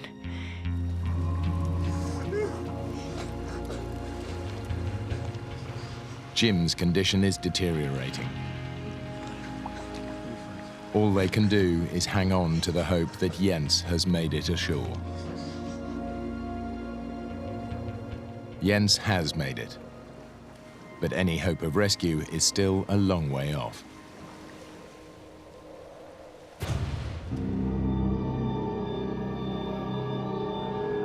Dawn. The warmth of the sun brings some relief to the three men still lost at sea. They are lucky to be alive, but their situation is still bleak. As the sun got up higher and higher and we could see better, there was a very ugly reality of really how far offshore we were.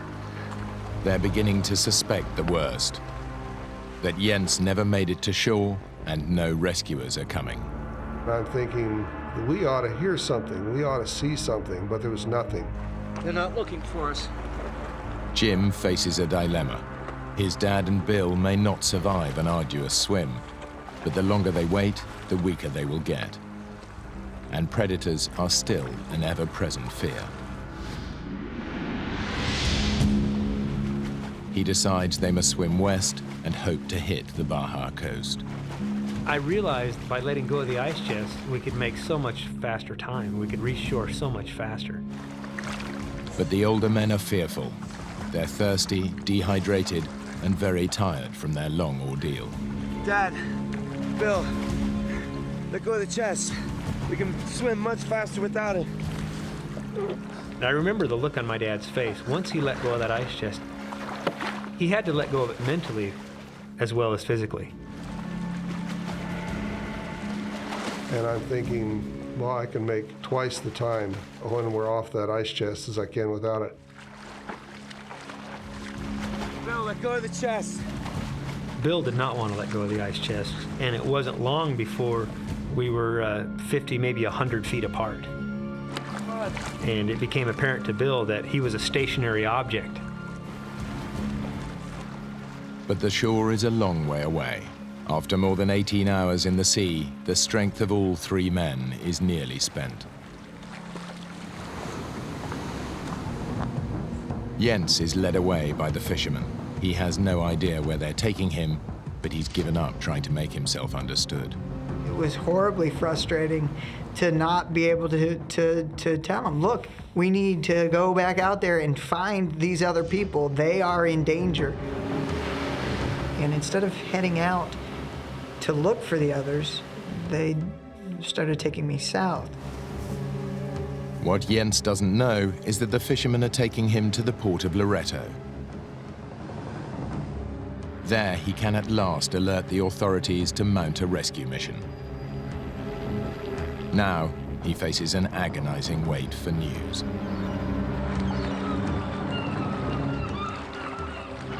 There was a curious bunch of seagulls. They would come out and kind of hover over us and then fly back to shore. I think they were monitoring our progress or seeing if one of us was going to die so they could get an easy meal. But I remember one of the seagulls came so close to me, I actually swung at it with my hand. The three men have been swimming for hours, and now Jim worries that his dad is pushing himself too hard. I remember my dad behaving odd, My dad wanted to get to shore, die trying. He was focused like a laser beam on getting to shore. I gave up in my mind that they were looking for us. I didn't believe they were looking for us. I felt like we had to get to shore.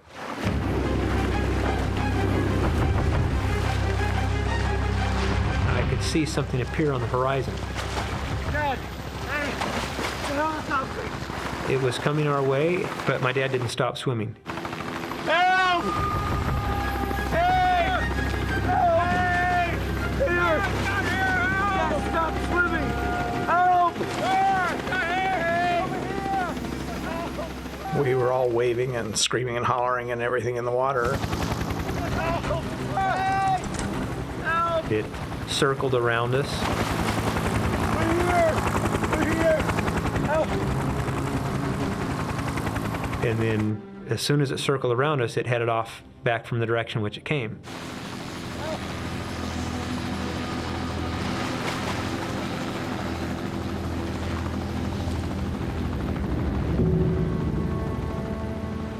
And as it turned away from us, I thought, why aren't they coming over us and just hovering, waving, throw us a candy bar, something, do something to let us know that they've seen us, that they found us. We thought for sure we were going to have to do our own rescue and go on into shore on our own, that nobody was going to take care of us. The exhilaration of seeing them was very high. It felt like you'd just jump out of the water and run on the water. And yet the letdown was even stronger when it turned and went away. For the second time in 24 hours, the men feel alone and abandoned.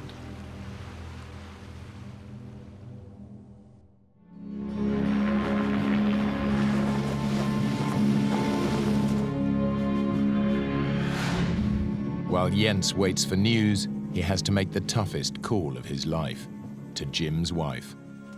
And he doesn't even know if Jim is dead or alive. She answered the phone, and I gave her, "Hey, Cheryl, how you doing?" Hey, Cheryl, how you doing? She said, I'm fine." This might not shock you, but things didn't quite turn out the way we planned. And she said, "What do you mean?" And I said, "Well, we had to ditch the plane in the ocean." And she said, "Where's Jim?"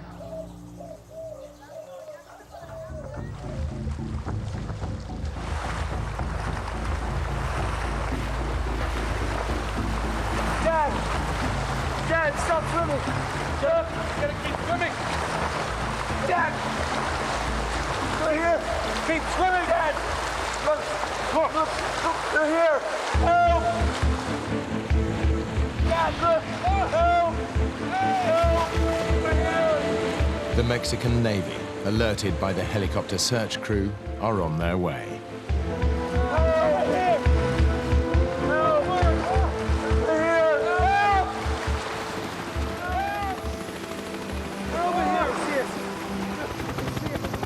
Jens' epic swim has saved their lives.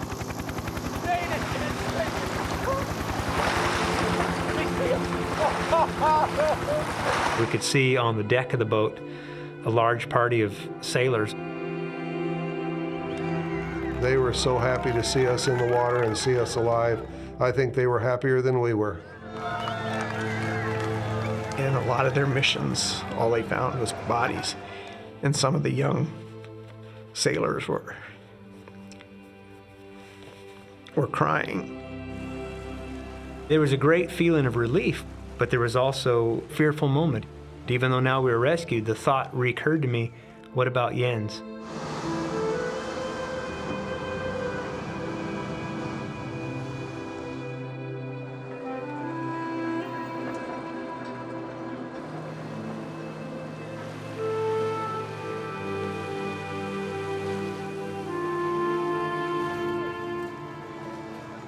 There was this crowd mulling around at the dock. And all these people that were there waiting just started clapping. And they all were kind of looking at me, looking in my face. It was kind of a, hey, that's the guy. Up until that point, I didn't realize that I was that guy. I could see Jensen walking towards us. There was my buddy.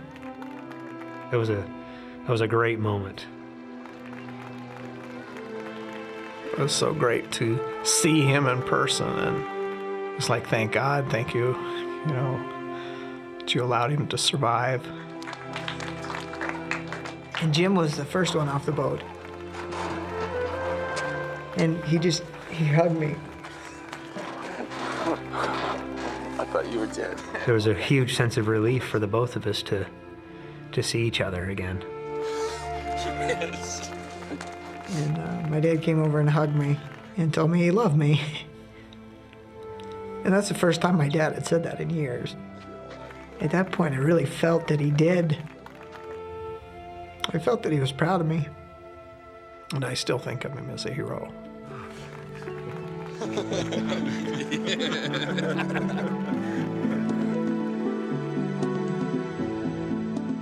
Jim and his father have since been back to Mexico to go fishing.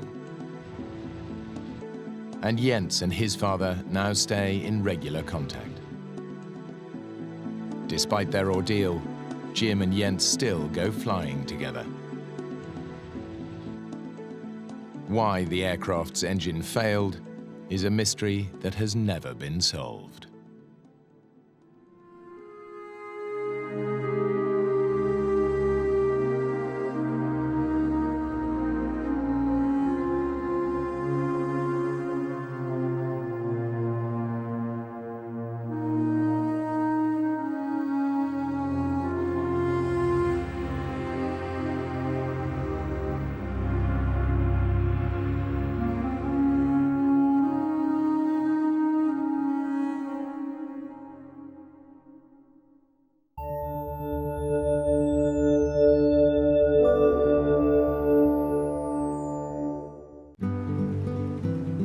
Two cousins enjoying the seas off the coast of Mexico when the jaunt turns serious.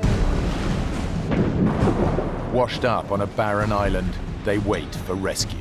You'll be home in time for dinner. Like some cruel joke, just 12 miles of sea lie between them and safety. But this sea is impossible to cross. Hammerheads are one of the few species of known man-eaters. And the boats do not come. Exposed to searing temperatures, without water they have just days to live. Their survival becomes a test of endurance. I realized that we could actually die on this island.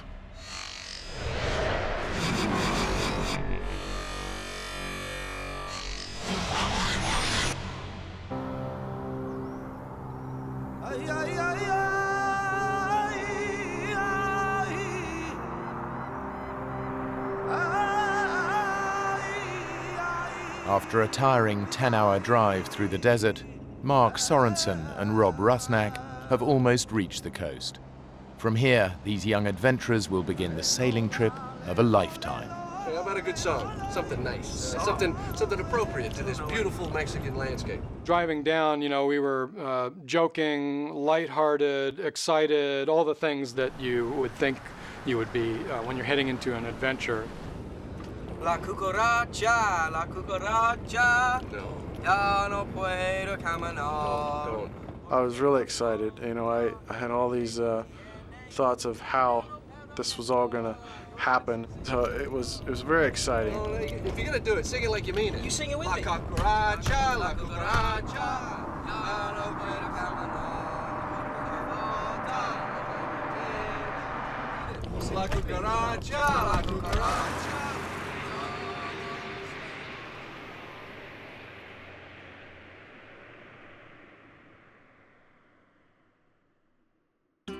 Their long drive from San Diego will end at their launch point, Bahia de Los Angeles.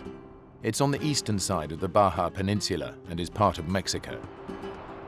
The cousins' plan is to sail round trip across the Sea of Cortez on a 16-foot catamaran, a dangerous voyage at the best of times. Their nights will be spent camping on the myriad of islands across the sea. Until they finish the 160-mile round trip, no one is expecting to hear from them. Well, Incredible. Beautiful. When you see this placid blue of the Sea of Cortez stretching out in front of you and these dramatic islands coming out of the sea, seeing that was fantastic. Wow, we're here, you know, this is what we were looking for. It's begun. Mark loved the idea of doing this crossing in such a small vessel because it was more challenging. He doesn't think probably anybody had ever tried it in a 16-foot cat before. Mark's my cousin. I basically met him for the first time as a young teenager. He was about 14 years older than me, almost like a big brother, but we would get together to do a camping trip here and there. Right in the middle of the cat? Yeah. Oh, man. Rob was about 26 years old at the time. Not so much a little brother or a little cousin, but more a peer-to-peer partner. The kind of adventure that we're often looking for borders between Weekend Warrior and Death Wish, and that gray area between those things. Ready? Yes. Thank you. Is this baby gonna hold out? There's too much on it. Rob did see me as a mentor in terms of teaching him the basics of sailing. Doesn't sound good. I mean, you're the sailor, but too much weight on a boat. Boat sinks, right? Boat won't sink. Look, let's leave the wetsuits and the thick clothes. It'll be hot the whole time. Are you sure? Yeah. I'm gonna try and spread the weight out a bit. See if it helps. You give me a hand with this water? Heavy? About 80 pounds. The 8-gallon tank is almost like another person, especially when you consider the other gear that we had tied down.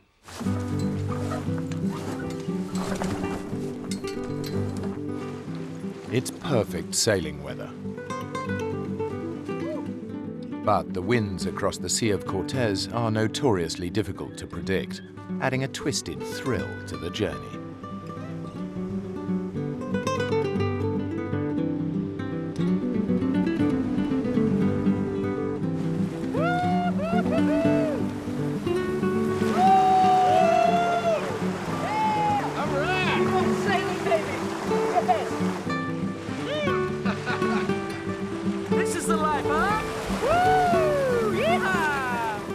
I love sailing because of the sense of freedom, of being out on the open water.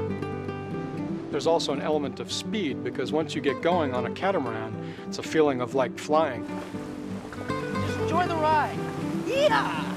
I'm gonna fly across the Cortez.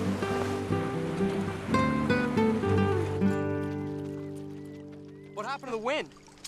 No, it happens. I read about it. 60 miles an hour to zero like that. I think it's because we're like in a canyon. The wind rattles down here like an alley and then woof, it's gone. In the dead calm, the heat builds to over 120 degrees. And there's no chance to cool down in this sea.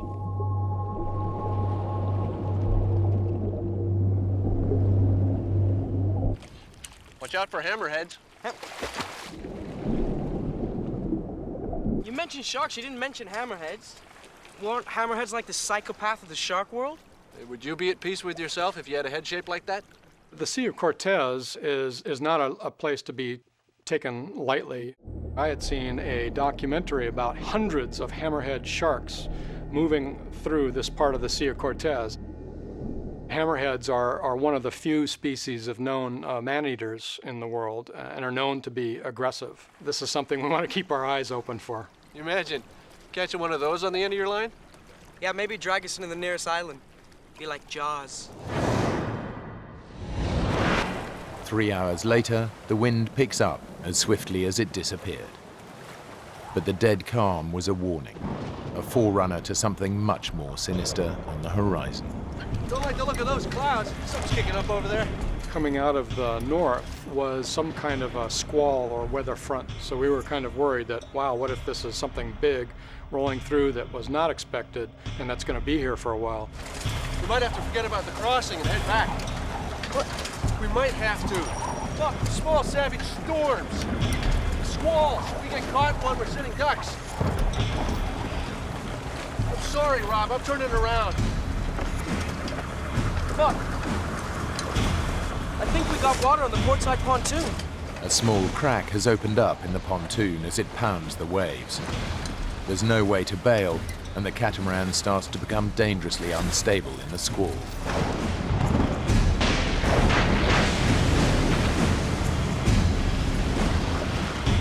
One big gust of wind, which was probably approaching about 60 or so miles per hour, hit us.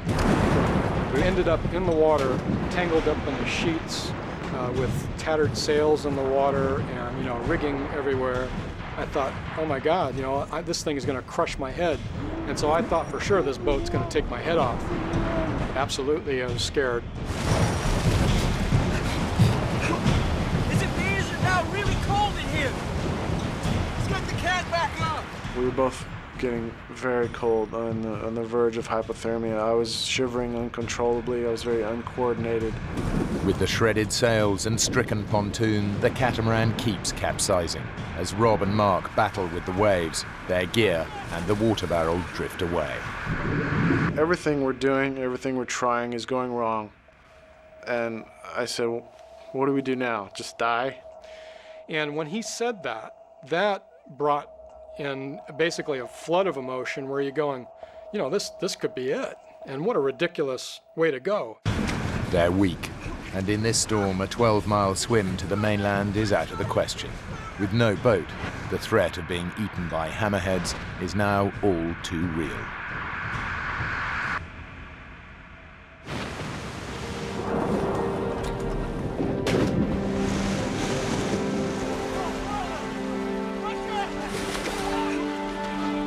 Using every last ounce of energy they possess, Mark and Rob head for the closest island. It's now their only hope of survival.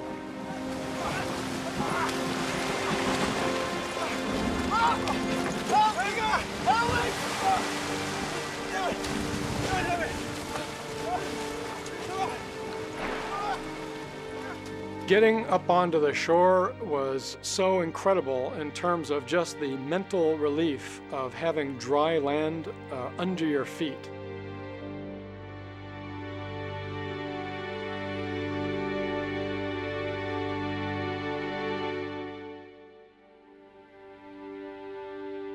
I think that it was a combination of just good luck and maybe somebody up there looking out for us. Safe, for the moment, on an island called Guardian Angel.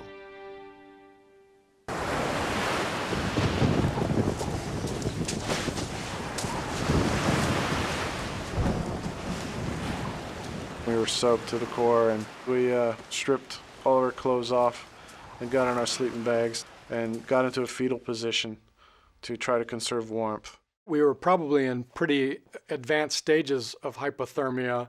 You're still shivering like crazy, but you know you've got a little cocoon of what will eventually become warmth as your body heats up the damp parts of the sleeping bag. Rob, you okay?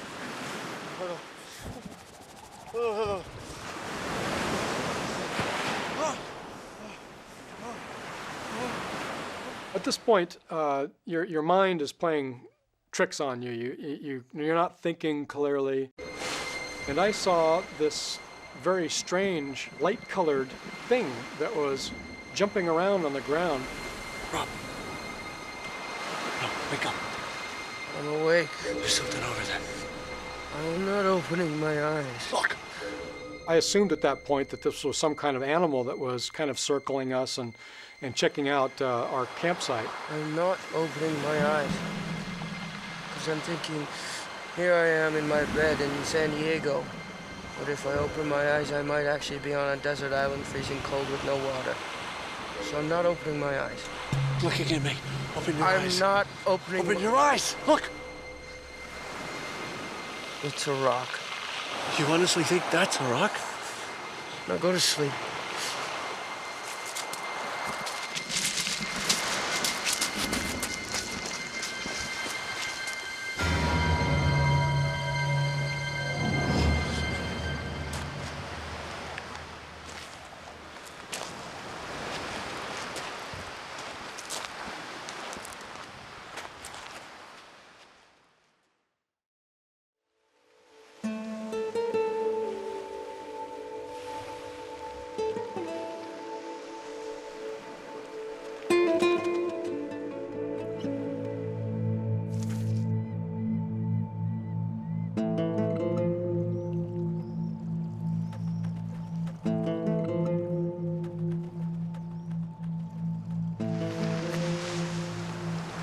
Wake up, dude. Wake up. The good news is the catamaran's sitting on the beach. Yeah? The bad news is it's in a million pieces. Must have taken a hell of a beating against the rocks. At this point, we realized we're going to be on this hot, dry, no water, no food island and situation, and we're going to have to figure out how we're going to cope with this. You want to try and swim it? Gonna be eaten by a hammerhead? We could climb out. Oh, this cliff's gotta be 100 feet high. You get to the top, there'll be a ridge, and then another cliff 100 feet high. It's gonna be over 110 degrees by midday. Without water, you wouldn't make it 50 feet, and then I'd have to watch your dead body fall back to the beach, so no thanks, bud. So we're trapped.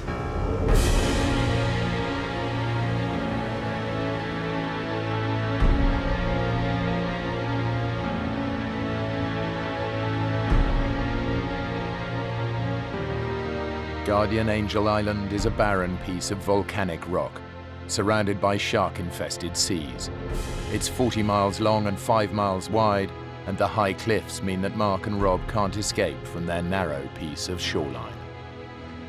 To get around those cliffs, you'd either have to go up over them or you'd have to swim around them. But at this point, thoughts of the hammerhead sharks, thoughts of how far that actually was, this was going to be a long swim in shark-infested waters and was not something that we would probably survive. The swim would be suicide. And with nowhere to climb to, Mark and Rob are in a prison with sand at their feet and the sun in the sky.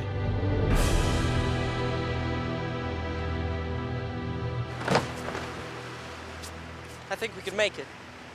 It might take a day, but we can do it. We'd never make it. It's got to be 12 miles away. Our splashing would attract the hammerheads and who knows what else. We're weak, dehydrated, and if the sharks don't get you, the current will. Let's build a raft then. With what? There's no trees, no wood. We're on a desert island, my friend. There's usually an oasis, isn't there? Well, not on this one. This is a desert island. Typical.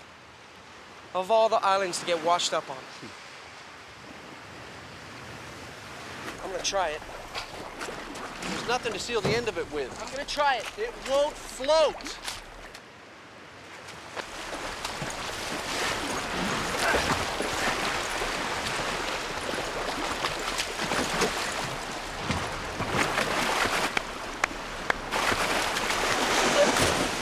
Damn it!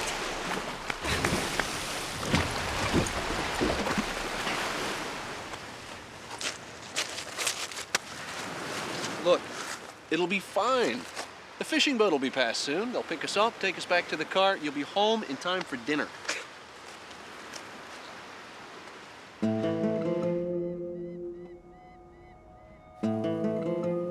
The only things that we didn't lose in the water were the items that were in our dry bags. Well, we've got a book, well, half of, a knife, about 20 matches, and some soaking wet cookies.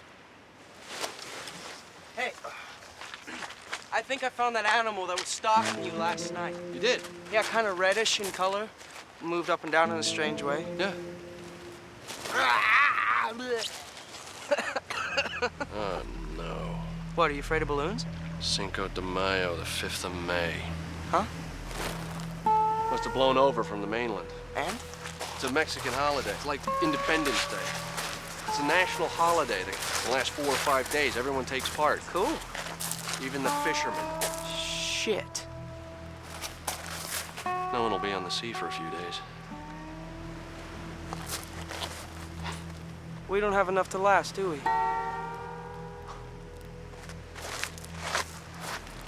Rob. Rob! After we saw that balloon, our spirits basically dipped pretty low, at least mine did. We might be in for a pretty long wait before we saw anybody in our area. It was really starting to get to me. The two men are very exposed on their island. Just a day without water in this heat, and they'll be dead. After the sun came up on the island, there was a limited breeze coming through there. So you can just feel the heat, 110, 120 degrees. And you can just feel this heat getting hotter and hotter all morning long. And the sun was just beating on you all day. There was no shade to be had anywhere. Much better. I basically stayed completely clothed, but even doing all that, a few parts of my skin that were exposed got burned. How you doing? You didn't manage to find any sunblock on the salvage, did you? It's starting to burn up. Certainly any kind of humor that we could come up with helped to break the tedium and just the sense of despair that starts to sink in. We have to find a few things, otherwise we're going to be dead before morning in this heat. You know those guys in the movies in the desert going, water, water? Yeah. I know how they feel. There really is no way to drink seawater. And it'll destroy your kidneys and make you go mad. Yeah, okay. I'll leave that as a last resort. What else we got around here? We have to find shelter and food. Nothing. Hey, wait a sec. Think John Wayne. I don't think he's gonna help us now. Well, you remember the westerns from the 40s and 50s? Don't Indians get water from cactus? Hey, wait. Aren't cactus like protected species? I can remember from being a little kid and watching things on TV, you can cut into a nice thick cactus and find fresh water. What if it's poisonous? Are cactus poisonous?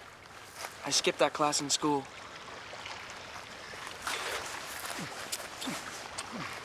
Yes. Huh? Nothing. What? Nothing's coming out. Maybe we gotta suck the pulp. Get the juice that way.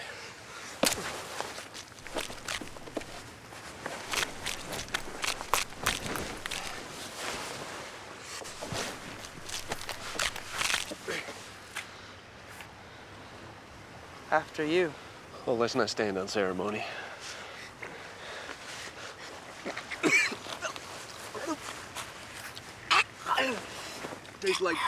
Tastes like warm bile. I can't handle this. No, keep going. This is for the water.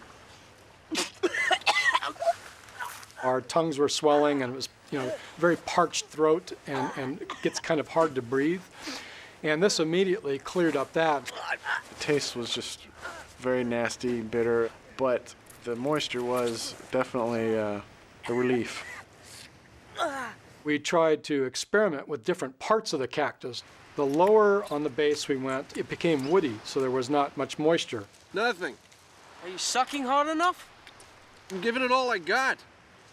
So the base is too dry. Let's try the tips. What's it like? It's a little sour. Maybe we just stick to the middle. So we had to basically stick with the chest-high part of the cactus. Now the men have some form of moisture, they need to get out of the sun's burning rays. What little shade there was came from the cactus, which was, yay wide, and you could catch a little bit of shade. It's my turn. We still have more time. It's not true. Get off! More time. This is ridiculous. We have to find proper shelter.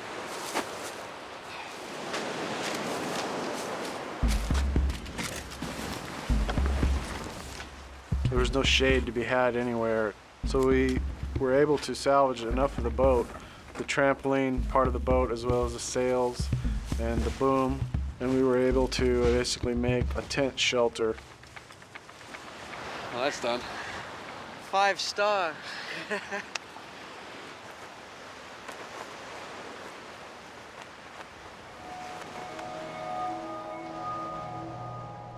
And that made a reasonable shelter to get out of the sun, but it would become exceedingly hot during the day. It just became like an oven inside that shelter.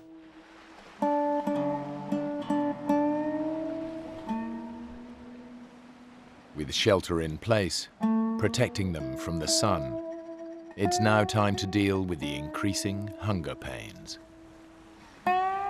We did still have the possibility of fishing, but we definitely stayed in the shallow parts because obviously there were sharks out there.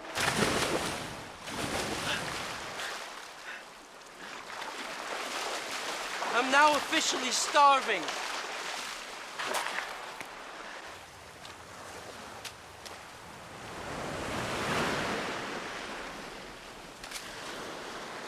Don't make it too obvious. Take a look to your left, 2 o'clock. See what I see? I see lunch. Do you think it's seen us? I don't know. What? Head towards it. Let's see what it does. They're pretty stupid. They got a brain the size of a pea.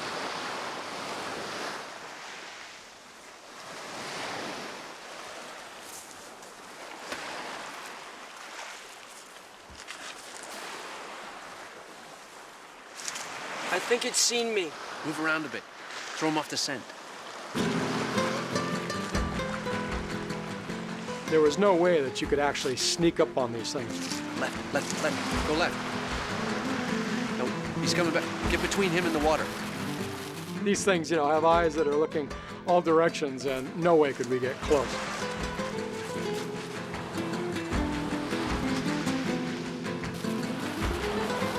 Oh, just jump for it!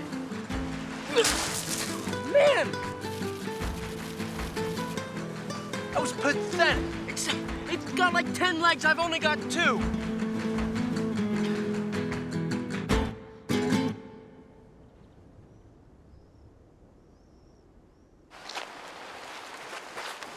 It's back. No, don't look! Pretend like we haven't seen it. How do you know it's the same one? I know that grab anyway. I'll go around the back and jump it. The classic pincer movement.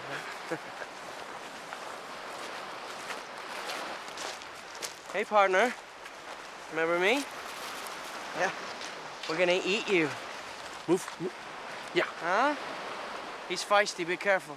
Don't mess this up, I'm hungry. I know what I'm doing. Look this way. Look this way. Yeah, Grubby. It's me. How can something so small run so fast? Not so easy, huh?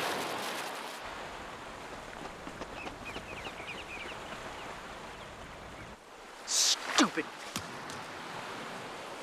It's short-sighted. They can't see us from back here.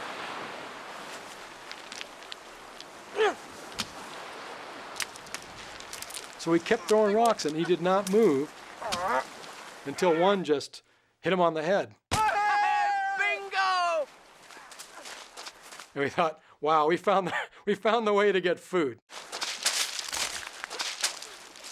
This was not your average sushi. It was kind of like a really bad oyster. We would have been grateful for anything that could have killed the basic taste of that crab, anything that would allow you to choke it down. But at that point, we were hungry and thirsty enough that it just didn't matter. There was not enough crabs that we would be able to survive on them more than a few days, and that if we weren't able to find some other food source in the vicinity, that eventually we'd die from hunger.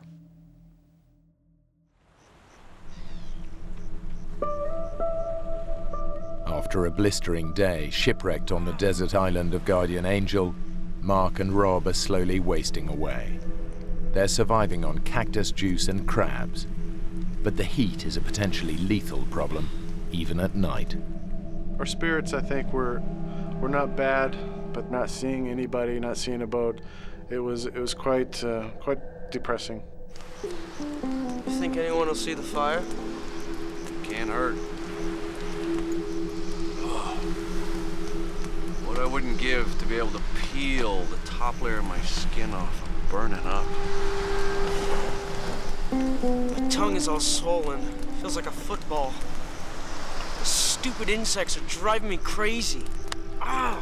Another constant annoyance on the island were these sandflies. They were tiny little gnat-like things that had severe bites. Because you can't see them, there's nothing to swat. You know, these things somehow get on you and they're able to bite you, and you don't see them, you don't feel them until it's too late. I tried to stay in the sleeping bag to avoid the sand flies, but as soon as it got too hot, I'd open the bag and I'd start getting eaten alive by these sand flies. It was maddening to be too hot in the bag and get eaten alive outside the bag, so it was a constant back and forth.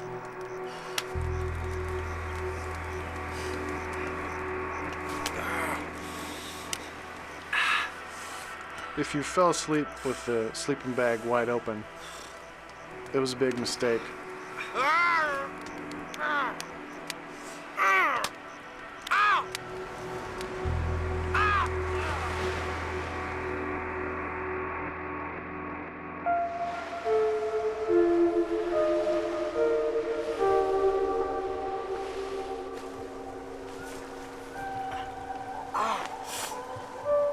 I've been bit. I've been bit all over. Yeah, they got me too.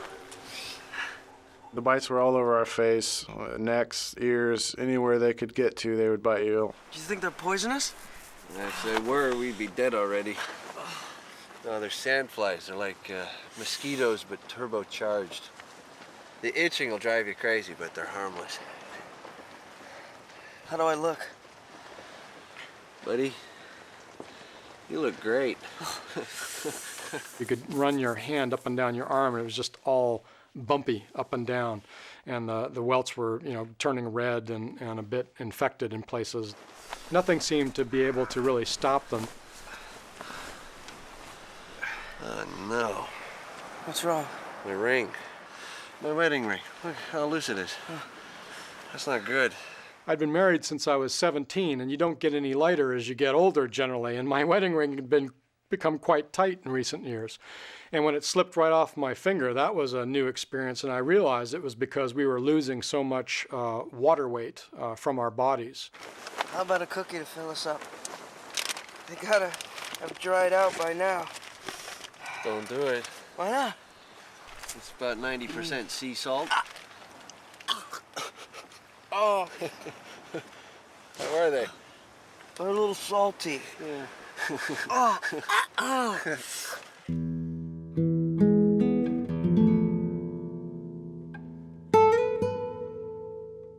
Increasingly, when you're dehydrated and your mind is just not working right, the harumphing sound of the waves started to sound like a jet.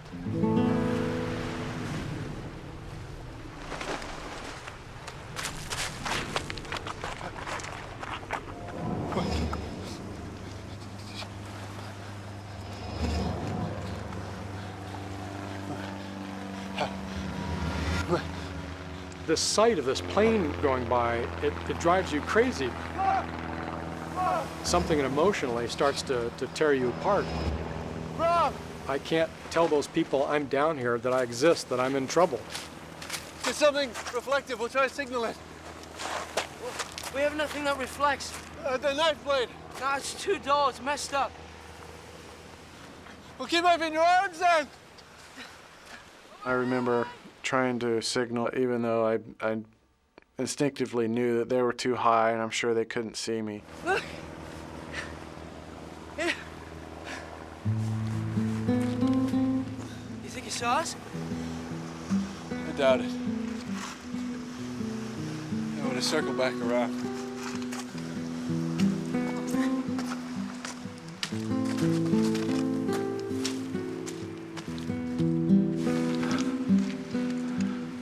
We saw a few jet airliners going probably 30,000 feet or above, speeding along, and there's these people up there nice and comfortable in their seats and probably eating peanuts and drinking their martinis and having a good old time while we're down here, you know, wishing that we could somehow signal them. It was one of the many heartbreaking things that we experienced.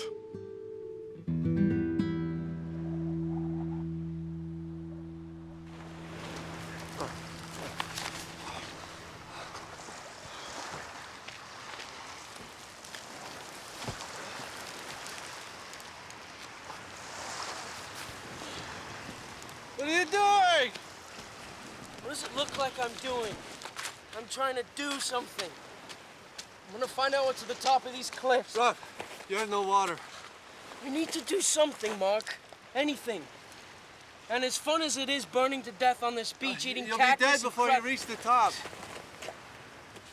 I didn't know what was on the island or what was back up above those walls. I wanted to do something, just about anything. Rob, get out! No! It'll kill you! I can do this! Get up!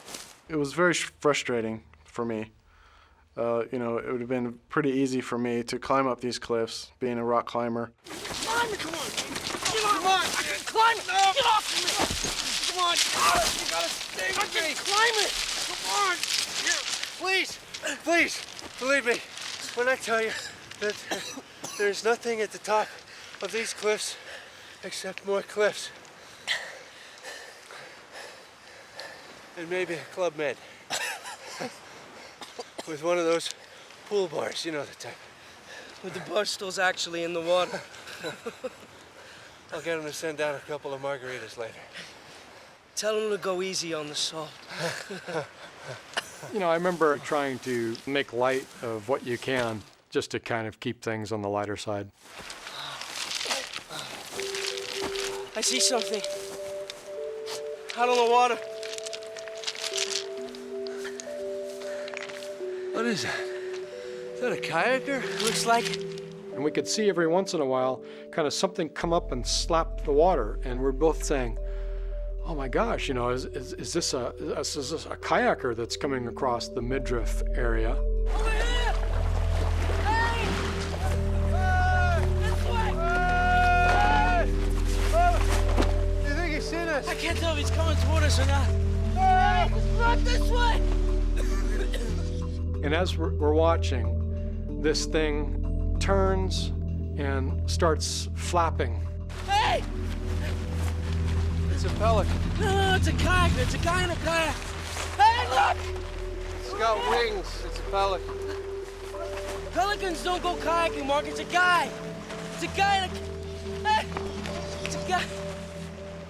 It's a damn pelican.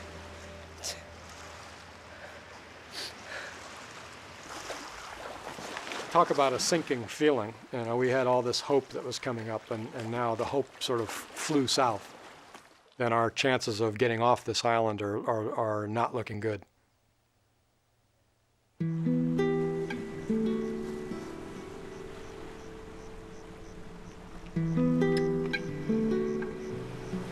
By Mark and Rob's third night on the island, both men are suffering from chronic dehydration, a desperate hunger, and scorching temperatures. They're slowly dying, and their families have no idea that anything's wrong. Out of all the ways my life could end, heart attack, car accident, plane crash, I ain't gonna die of thirst on a desert island. How ridiculous is that? The thoughts of death start to creep in, and for the first time, I realized that we could actually die on this island. Will it be Mark that goes first, or will it be me that goes first? Or are we gonna go so delirious and crazy that we kill each other? I keep picturing our bones lying on the ground like the iguana skeletons all around the canyon. You don't feel that? A couple of times I've imagined a policeman walking down the path to my house. He knocks on the door, and my wife answers. The next thing I see, she's crying. I really hate that my family now is going to start being concerned that they haven't heard from us. Yeah, it enters my mind, but then I push it out. We are going to survive. What if we're here for 2 weeks or a month? Look, we'll be rescued. I promise. It would have been devastating, of course, if Rob had come to any serious harm. I would almost rather not have come home myself than to have faced his mother to tell her that I had lost her son.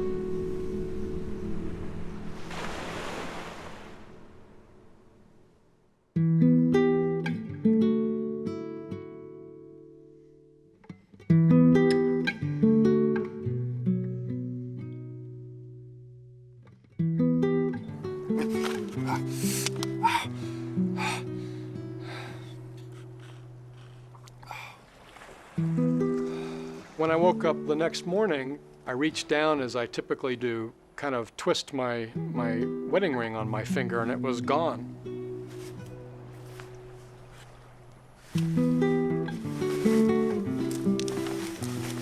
I realized that this thing had actually just fallen off my finger during the night.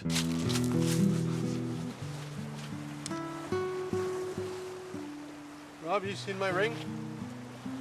No. I lost my wedding ring.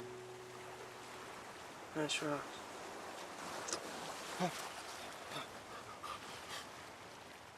When it slipped right off my finger, that was, to me, an indicator that things were starting to get very critical. Got it.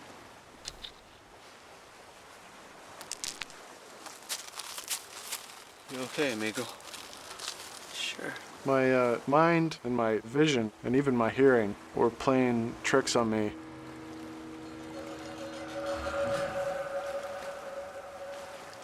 You see something out there? No.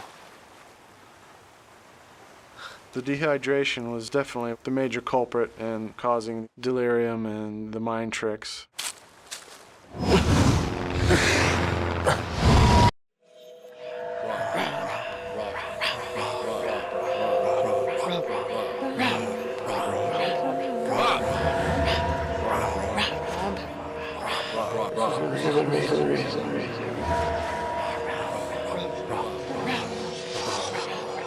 These ant colonies seemed to take on a life of their own. It was like I was one of the ants.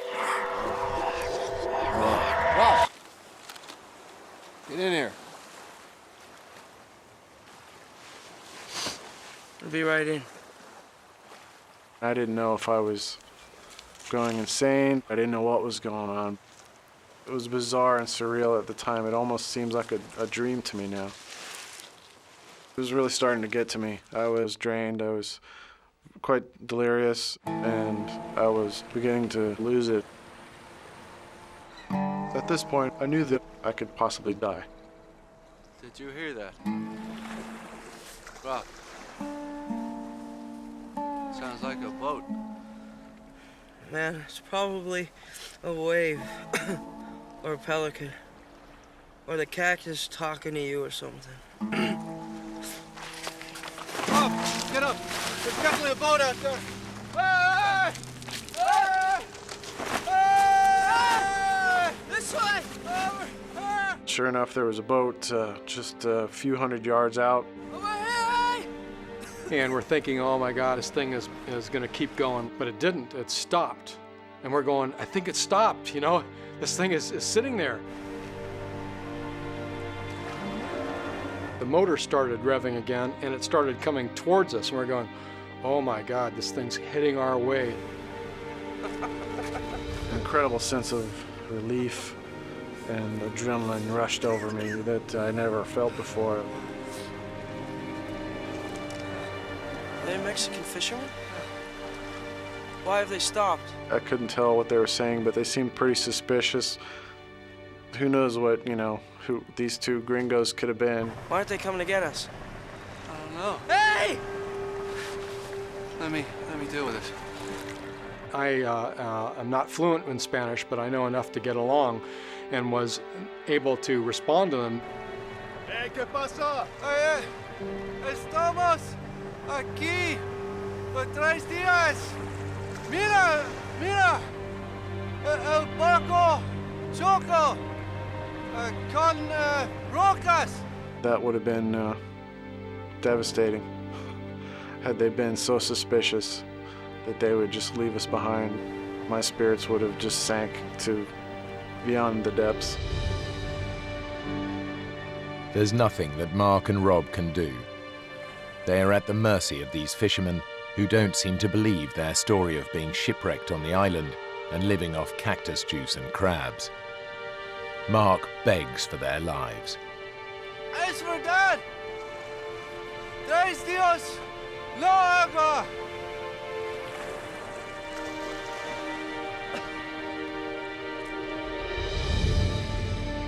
Gracias. Un Muchas gracias! They basically brought the boat around and I guess were convinced that we weren't, you know, crazies or something. Just stay cool, man, until we know who these guys are, okay? Muchas gracias! Gracias! Vamos, rápido! Muchas gracias! At that point, your mind is just so relieved that that you're now out of that predicament, and it looks like you're going to make it home. That it's just an overwhelming sense of relief.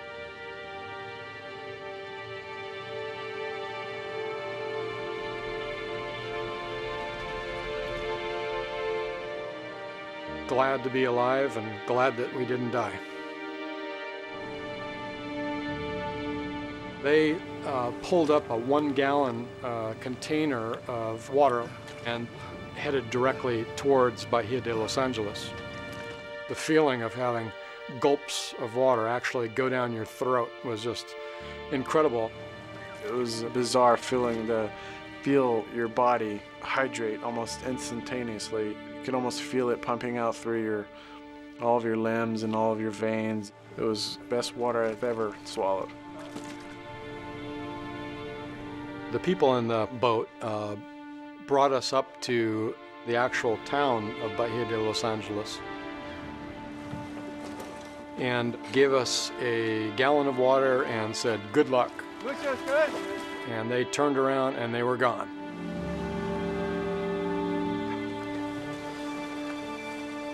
The first thing Mark does is make an emotional call to his wife, who has no idea what he's just been through. Yeah, I promise I'm fine. Just a little problem with the cat. I'll tell you about it later. We should be home early tomorrow morning. It's sort of embarrassing that you've put yourself into this, you know, life-threatening situation for, you know, basically an adventurous whim. Yeah, I love you too.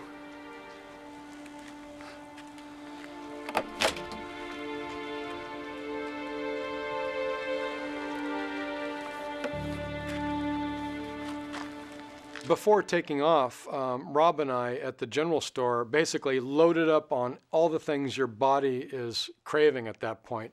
Things that are fatty, things that have some taste to them, things that are liquid, and kind of gorged ourselves.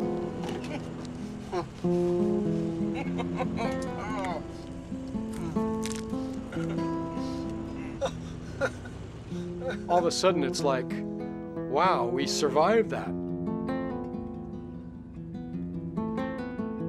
I feel lucky now that I made it through that, you know. A lot of people might not have made it.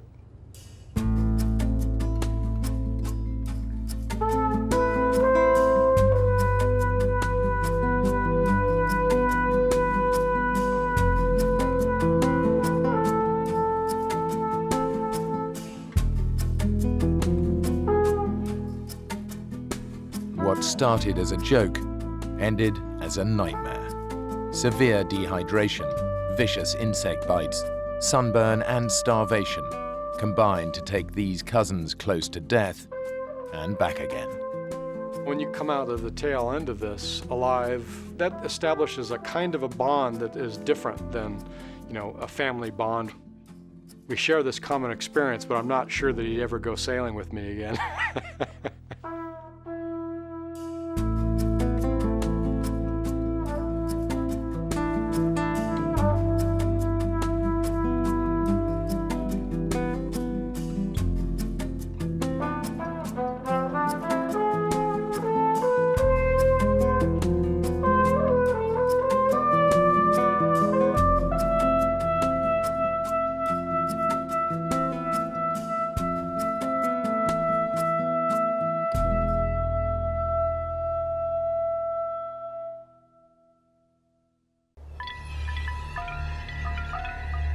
The Amazon rainforest covers an area the size of Australia. It is host to half of all species of life on Earth, many of them lethal. It is no place to be lost alone. In the jungle, there are countless ways to die.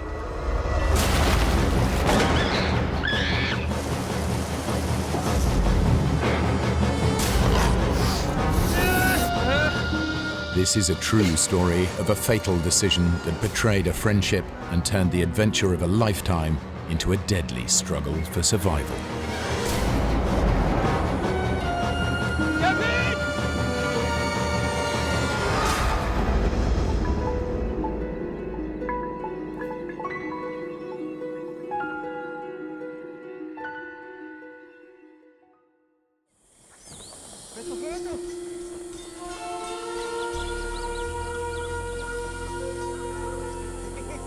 Bolivia, South America.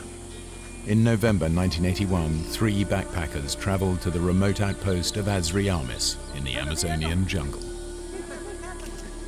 Yossi Ginsberg is a 22-year-old from Israel, fresh out of national service with the Israeli Navy. The reason why I came to South America was one reason. It was very clear to me. I wanted an adventure. I was very, very naive, bright-eyed, open to the world. Everything is possible. With Yossi is Kevin Gale, an experienced traveler. He's a 29-year-old photographer from Oregon. I was traveling, I had an agent in New York, and I was sending my shots to him. So I had motivation to try to have some shots published. And of course I was thinking maybe I'll publish some in National Geographic, but it was primarily for myself that I was doing this. With Kevin and Yossi is Markus Stamm, a 29-year-old school teacher from Switzerland. Marcos and I had been great friends. We'd been traveling off and on together for 8 months. He was going through a crisis. A relationship had just broken up and he was falling apart. And he just wanted to escape. The 3 friends have spent months backpacking around South America. But now, a charismatic Austrian, Karl Ruprechter, has drawn them to Azriamis with the promise of a real adventure. He will take them into the uncharted rainforest to meet a lost tribe of Indians, never before seen by Western eyes. Oh, lousy map. No detail, the whole of Bolivia on one map. Look, I marked the field. See that? That's where we are now. We cross the Tuichi River. We cut the trail for 4 days, and we end up at the village. And then you see the real Indians. There was an X with a pen. Carl said, the Indians are there. We had no reason not to believe him. He told us that he was a geologist, that he had been in South America for 15 years, that he'd been in the jungle numerous times. He was an expert in the jungle. So I had no reason to doubt his word. Listen, it's gonna be tough, but we'll go in together and we'll come out together. Agreed? Yeah. Okay. Good. Let's do it.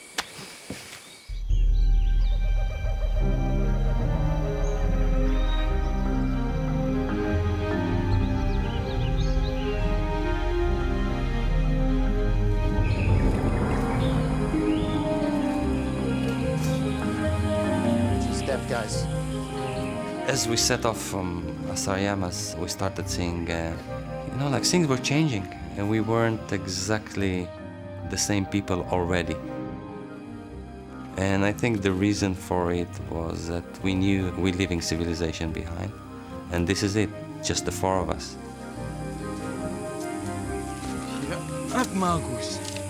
It's a jungle.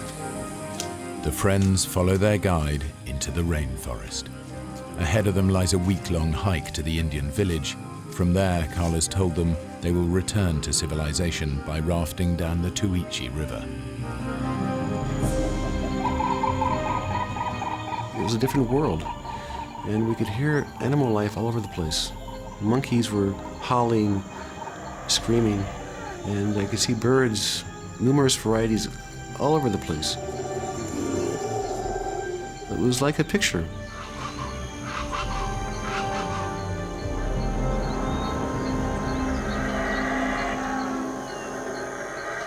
We don't have food because Carl sensibly is saying we wouldn't carry, like tins and stuff. There's lots of game, so we'll hunt. That's what you do in the jungle. All we have is rice, beans, and salt. That's all. The rest comes from the jungle. But what we kill is not so pleasant.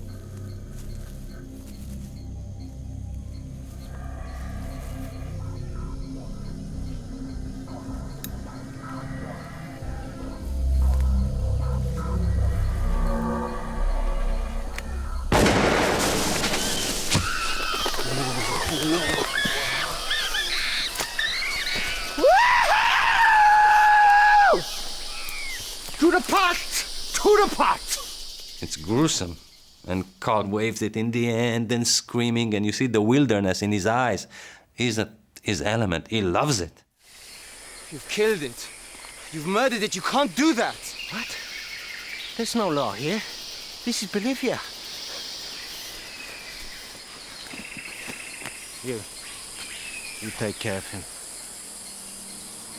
We're gonna eat well tonight, Kevin. Hey, Marcus, pick up my gun. Marcus wouldn't bring himself to eat.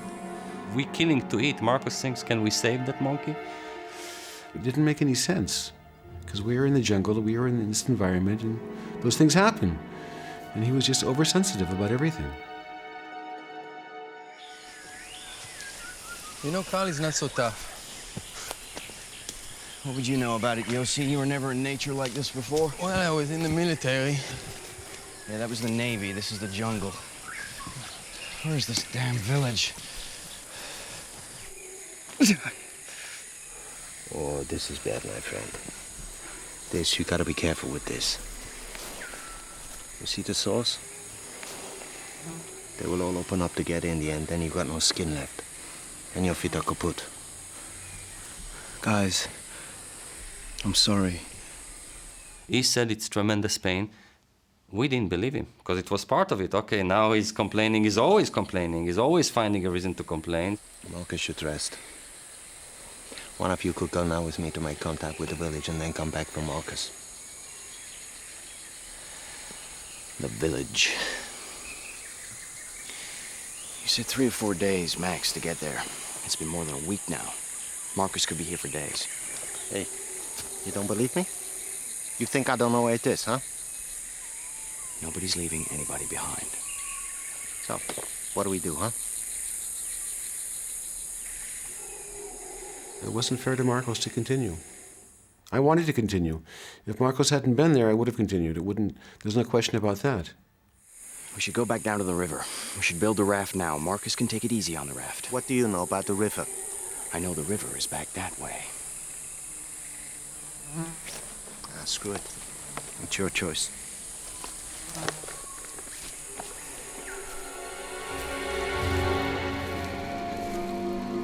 Forced to abandon their dream of visiting the Indian village, the adventurers head back to the Tuichi River.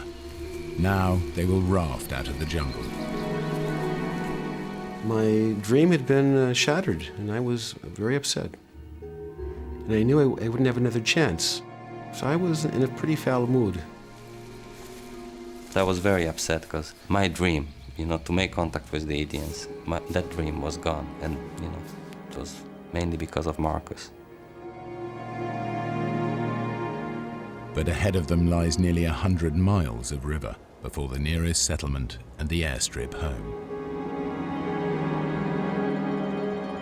Immediately, we knew it's a mistake. Left! Left! Go left! What left? Easy Carl line, good line.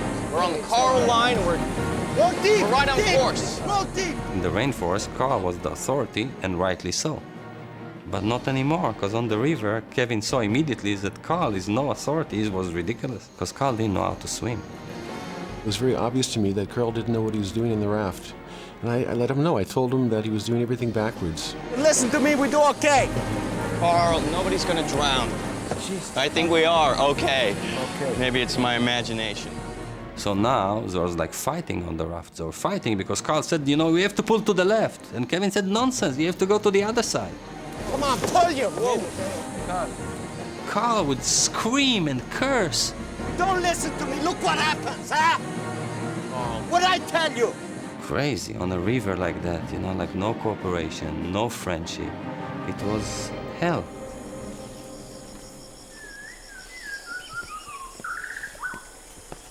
We're pretty close to the canyon. Huh? I told you.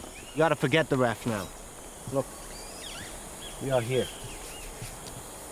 Almost the Cape Down River. It's the Malpaso San Pedro Falls. He called us and he said, down from here, it's a canyon, and there's no way, if you're going in, you're dying. There's no way out of it. So 2 days on the river and you had enough, huh? You don't believe me.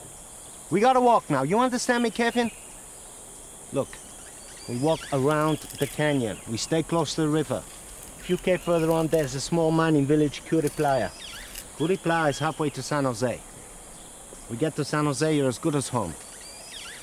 Carl said, if you want to live, let's walk. We wanted out. You know, this was a misadventure. It wasn't fun for me either. And Kevin was the only one that was not happy at all. I wanted to continue. You know, we can. The worst comes to worst, we'll bounce off the rocks and continue, and we'll just continue with our plan. We'll stop before the San Pedro Falls, hike around the falls with our equipment, build a new raft, and then we continue. We can't let Carl take the river away from us, Yossi.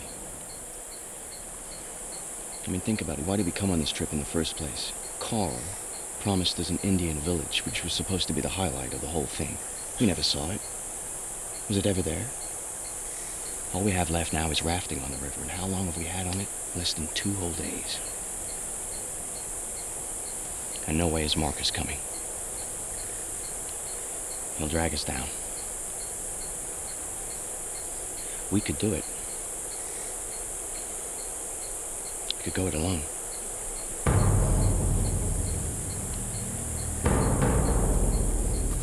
You know, it was a moment I just didn't know what to do. I mean, in my guts, I wanted to go with Carl and Marcus. But I already had this relationship with Kevin, you know, like Kevin was my hero. Kevin, I chose Kevin, you know, like in that split, I chose Kevin. He was my man. So I stuck with him. I said, okay, you know, I'm coming with you. I felt Marcus was in a very bad place, bad spot. I certainly didn't want to hurt him. I didn't want him to make him feel worse, but I couldn't help the guy. I mean, my best buddy, and I couldn't help him. We had this wall between us. But you promised we'd go in together and we'd come out together. This is different. Don't you get it?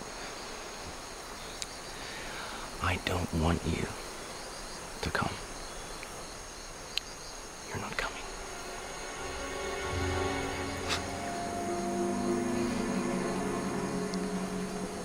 So this is it? Yeah, I guess it is.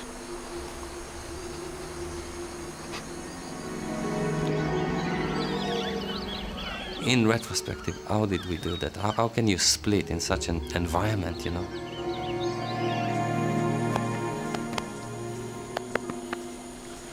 I know you'll be all right.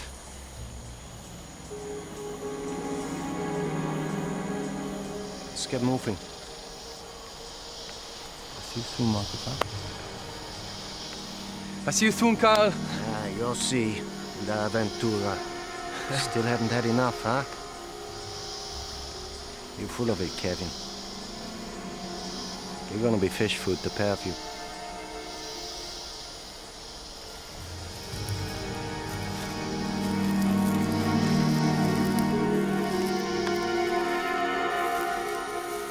It was heart-wrenching. It was like a betrayal, and it was a terrible feeling. I really felt ashamed. It should take little more than a week for Carl and Marcus to hike out to the nearest village. But now Yossi and Kevin face the dangers of the river alone. Kevin and I went into full excitement into let's the adventure begin. A new chapter, no more 4 people. Kevin became the authority, and I accepted his authority. I guess part of it was an issue of age, but the other part was that I didn't know rivers. All right, get it dead straight. Go. Keep in time with my rhythm. Almost immediately, we entered a series of roller coaster waves. Hard your side. It was a different river. Paddle hard. It's becoming much more intense. You know, like the river is getting narrow, the water swifter. And certainly it was a bad decision to continue. That was a major mistake.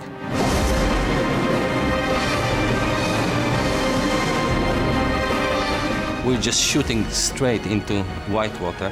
Both of us were lying on the raft. That was the only thing we could do.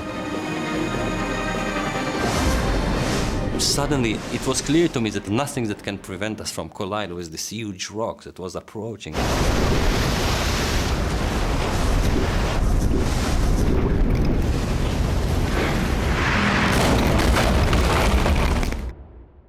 And that's what happened. We hit the rock.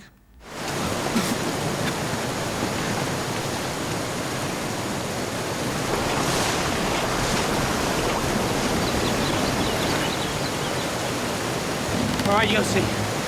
I want you to listen to me now, okay? We can't stay here. All right? So I'm gonna jump, okay? I'm gonna swim to the shore, and I'm gonna throw you a line. I don't want him to jump. He tells me why he's jumping, and his plan is completely suicidal. But in that stage, I think not only that it's suicidal, he kills me. Kevin, no! Kevin!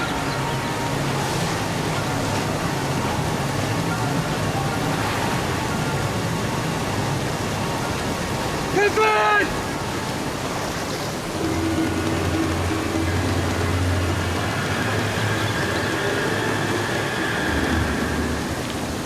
Kevin, don't leave me!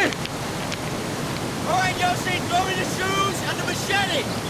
I saw the raft teetering back and forth on the rock. And then at the same time, the raft moves, and I hear that terrible screech.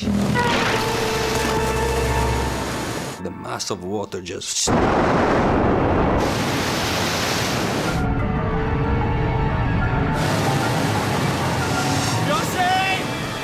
Yossi, hold on! He entered the rapids, and I saw him go through 2 or 3 rapids, a couple drops, and around the bend he went, and I didn't see him again.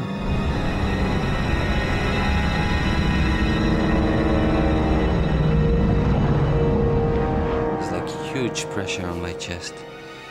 And I can feel that, you know, like the power of the river. I'm shooting at such a high speed and deep under the waters. It's like the pressure surmounts. I cannot breathe. I feel this is it. I'm exploding. I'm dying. And I knew this is my end.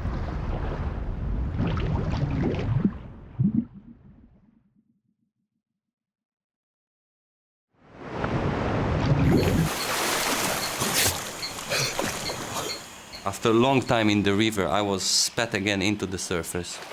And that terrible canyon's behind me. How did I pass it? I just don't know. I just have no understanding of it, but I was on the other side. By a miracle, Yossi has survived. But now, as night falls, he is separated from Kevin by more than 2 miles of river and impassable canyon.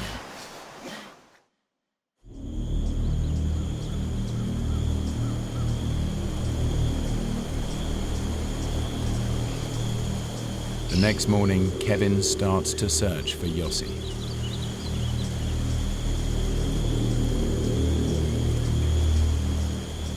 I decided to go downriver and look for Yossi.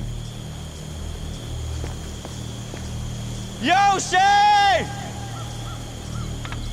I was responsible for him being there, and I didn't know if he was alive, if he drowned, or if he was hurt.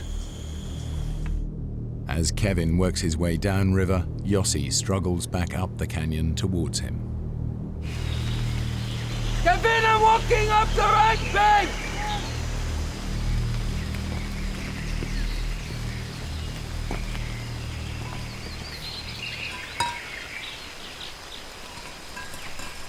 Early morning of the day after this tragedy, this disaster, I hear this scratch, this metallic scratch. Behind the rock, there's a small pool. In the middle there, the backpack is waiting. Yes! When Kevin made this bag, he said, "Give me everything important to you, because this is the life bag." He tied 2 empty things to have it float. The life bag contains vital supplies: a flashlight, a waterproof poncho, a few ounces of rice, and, crucially, the map that promises Yossi's best chance of survival. I put the backpack on my back, and now with a new spirit, I climbed up thinking that it's gonna be easy now. Kevin and I get together, and it's gonna be over. We've got the equipment. It's gonna be a good story.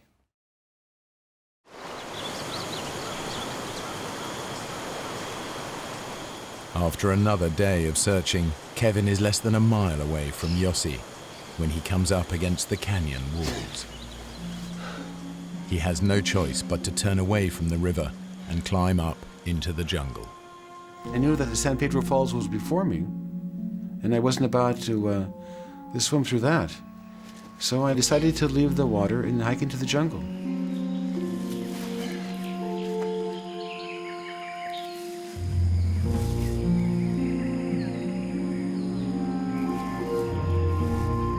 Now it's clear that when I was walking behind the ridge or the bluff in the jungle, Yossi was walking upriver, not very far away.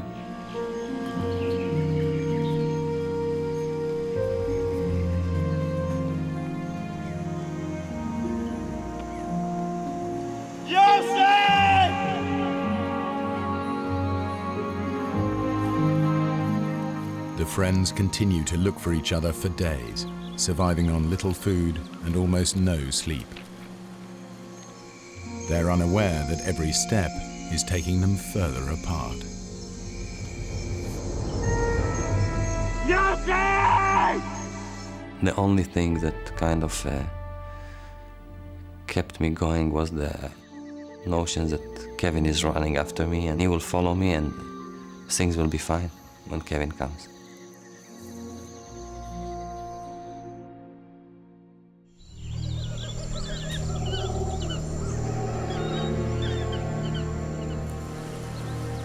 Kevin has finally worked his way back to the river, but he is now miles downstream from the canyon and Yossi.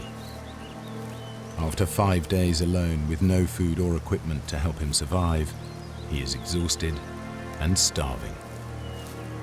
By this point, I realized my chances were very minimal. I mean, I thought I was going to die. So I had one shot. That was to make it to San Jose. Kevin's only hope is that the current will carry him down to San Jose. I was no longer thinking about Yossi. I was thinking about my life. I didn't have anything left. So now I was trying to save my life.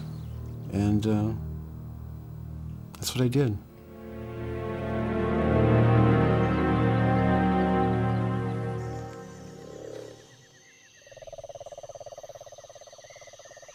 That night, the fear was so big that every minute, every little thing I'll hear, I'll just jump and I'll start looking around to make sure there's no animal coming.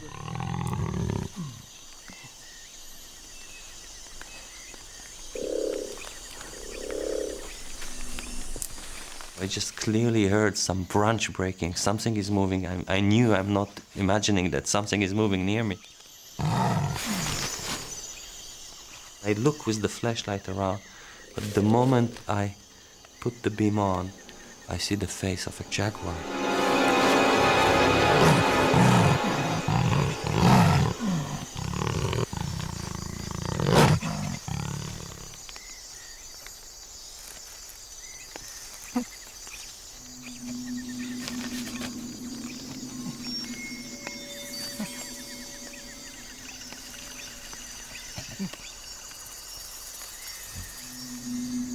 I had a cigarette lighter and I had a can of repellent.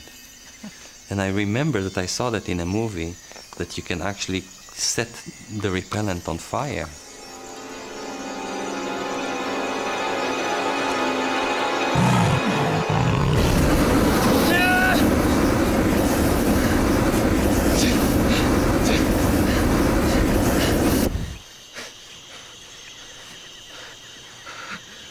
flame died.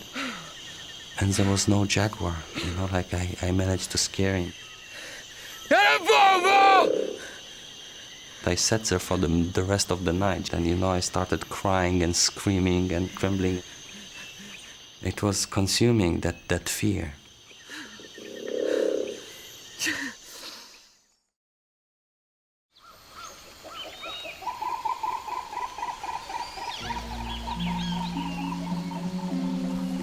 I just realized, I knew it, Kevin. Something happened to Kevin. Something happened to Kevin, and he probably died. I took the map out and I started studying it. Suddenly, I remember Carl told us about some camp, the gold mining camp, about 4 days away, upriver. Playa. So now I had like an idea. I have to walk, and looking at the map, it was very hard to work it out, but I thought within 2, 3, 4 days maximum I'm making it to the camp. And once I made it to the camp, I'll have a trail to follow, and I'll make it out.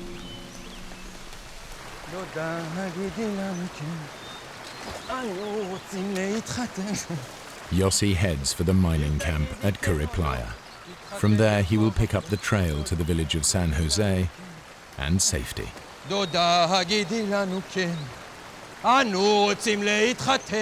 And here I am singing out loud, my chest open, enjoying the scenery and fully trusting I'm gonna make it. Then I suddenly discover a tree, and I saw clearly it was actually cut with a machete. Kevin? And then it all makes sense to me. Actually, Kevin was doing the same thing. That was, he knew I would be trying to go to Curry Playa. So I'm sure Kevin is there before me.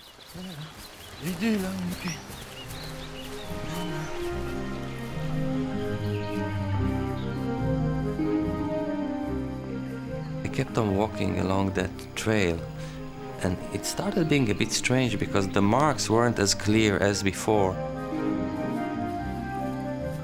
Deep in the bush, I had no sense of direction, and now I was stuck with this little trail and hoping that it will lead me back to the river and to the camp.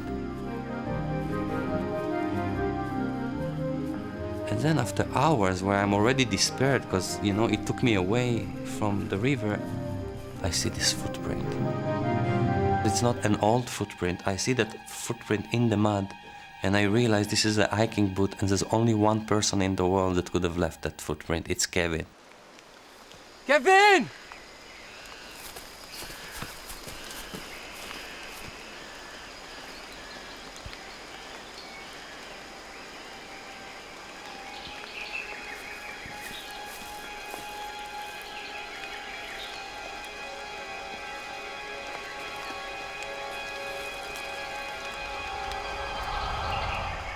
This footprints wasn't Kevin's, it was mine. You know, all these hours, half a day that I walked, I actually walked in a circle. This trail didn't lead me anywhere.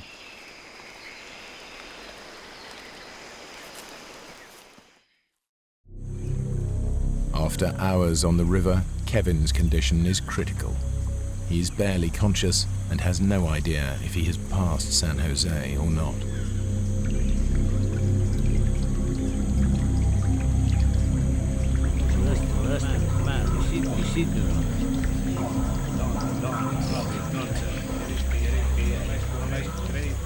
All of a sudden, I see a canoe.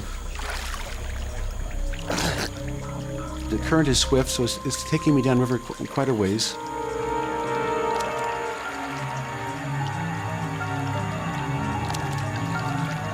And then finally, they turned their heads and they began waving their arms. Like this, like downriver, downriver. So I let go of the branch I'd been holding on to, and I began swimming towards the shore.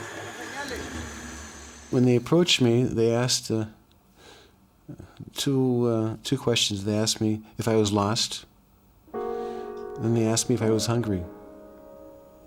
It was kind of funny. They told me that they went hunting in this area twice a year.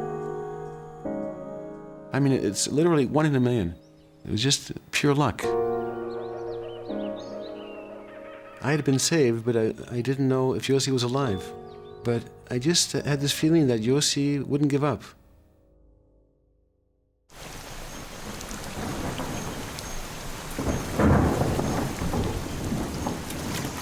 Yossi pushes on towards the old mining camp. With the rice gone, he's surviving on little more than scraps of fruit scavenged from the jungle floor. I just made it a rule. I'm not gonna lose the river again. Suddenly, there was this opening along the river and I saw the hut. Go playa.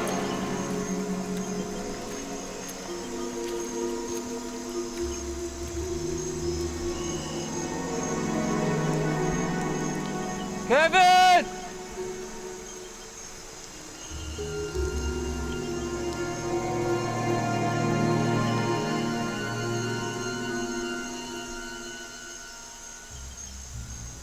I was so hurt. The disease on my feet, this fungus, reached my hands as well, and my hands were raw as well. And I felt that not only the pain that was so excruciating, but I actually remembered how Marcus had that. And I remember that I actually didn't believe him, and I thought that he's a wimp. And for a second I was thinking that maybe what has happened to me was directly related to the way I behaved to him, to my friend. And now I know, because I suffer myself.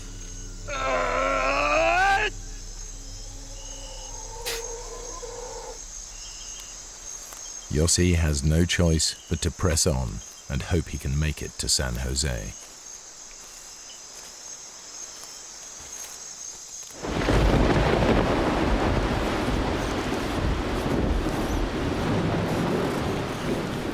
The rain was merciless. It was so tough. The night came and it was very hard to escape. What happened is quite unbelievable. I didn't know of that phenomena, but literally the jungle started collapsing.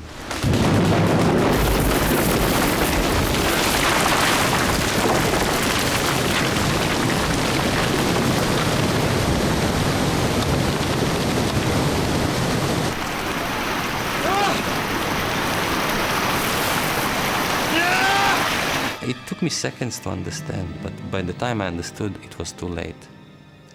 It was a flood, and the river rose. No, no, no! No!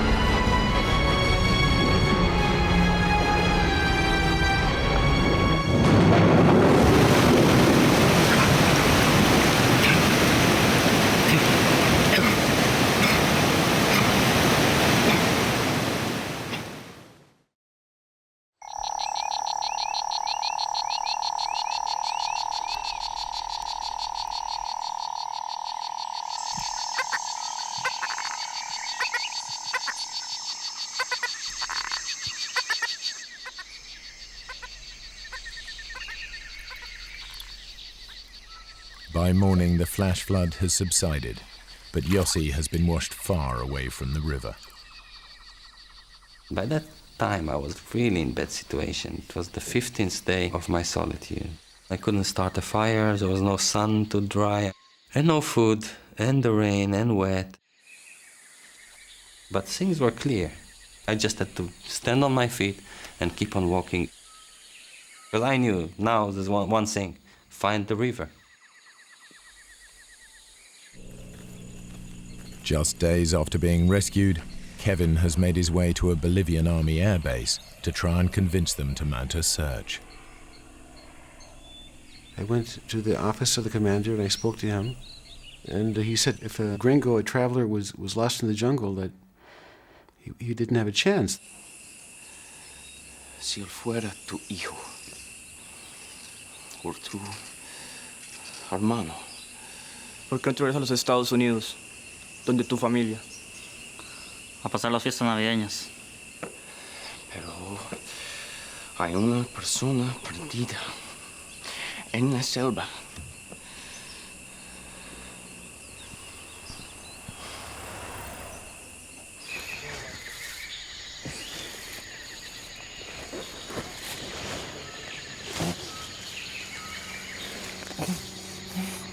I hear that noise, and I listen to that noise because it's so foreign, and I start realizing it's an airplane.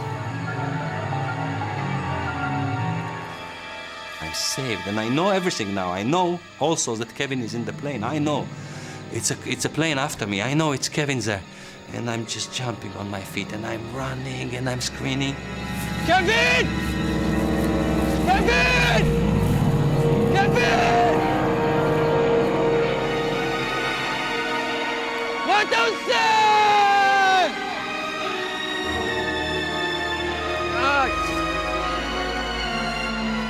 What do you say?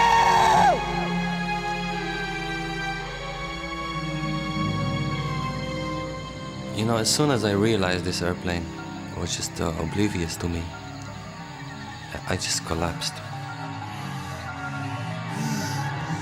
For the first time, I was defeated. You know, I felt defeated. I knew that so much hope, and they didn't see me, and there's no way they could see me. Flying just a few hundred feet above in a Bolivian army spotter plane, Kevin shares Yossi's sense of defeat. I realized that we couldn't see much. And I asked him to fly lower, and he wouldn't. He said it was too dangerous. And on top of that, we were flying in a straight line. He wasn't following the contour of the river. It didn't have a chance to find Yossi this way.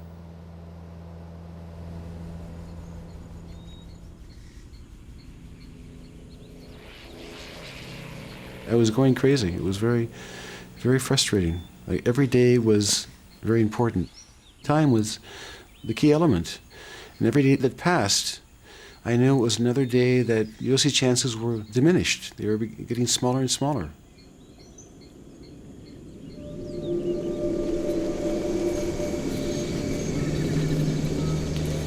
Yossi has now spent 17 days alone in the jungle. Since the floods, he's found nothing but rotten fruit to eat. He is feverish and weak with starvation.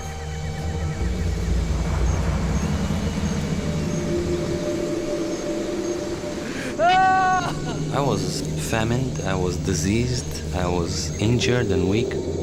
I started realizing that I don't know what's going on anymore. Maybe I'm becoming insane.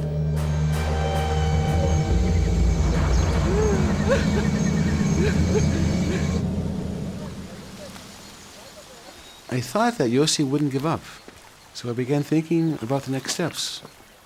And I found a fellow named Tico, and I asked him if he could take me up to Tuichi. And he told me that he can, but he has to be back within 3 days. So it's better than nothing, so I said, fine.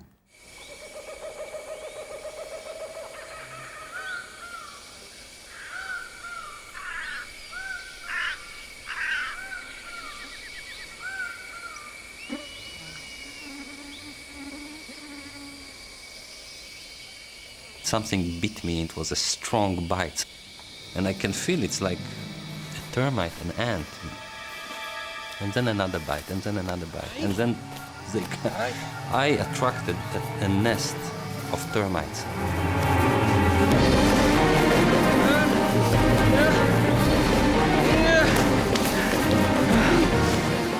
And there were like hundreds of them, and then thousands of them, and I couldn't escape. There was no way I could escape.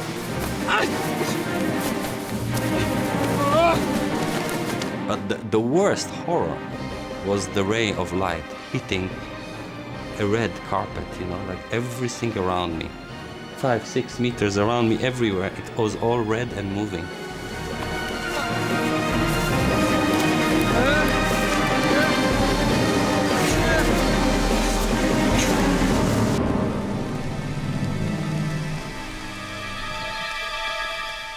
My body was like a colander. There was no place in my body that wasn't bleeding.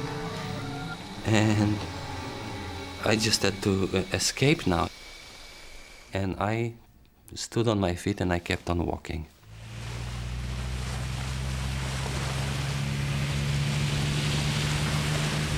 I told him that I want to go as high as possible, up the river as much as possible.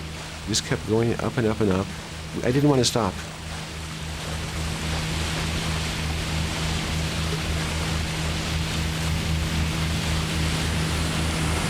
Olvídalo. Conmigo se la tragó la selva. The jungle is just the jungle.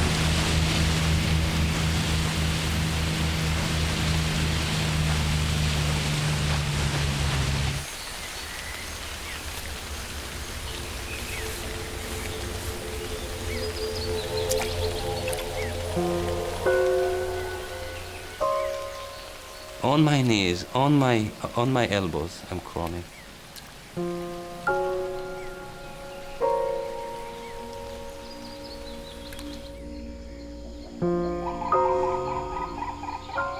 Suddenly I started seeing a few things that I recognized, and it was actually Kuri Playa. I went all the way back to that deserted mining camp, but the mining camp wasn't there anymore. The flood took everything.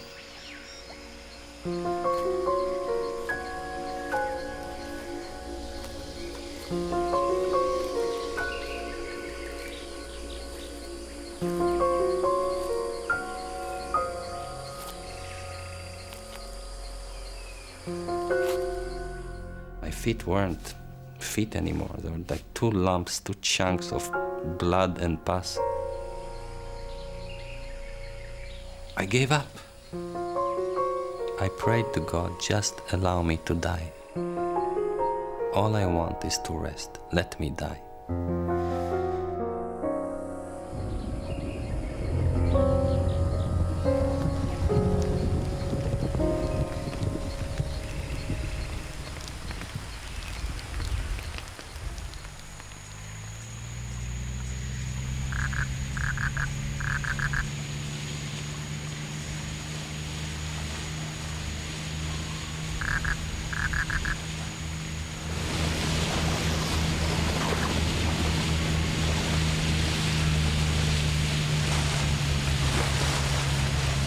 No podemos seguir. Mira, el río está creciendo de nuevo. Hay rápidos arriba. Sienta. No podemos seguir.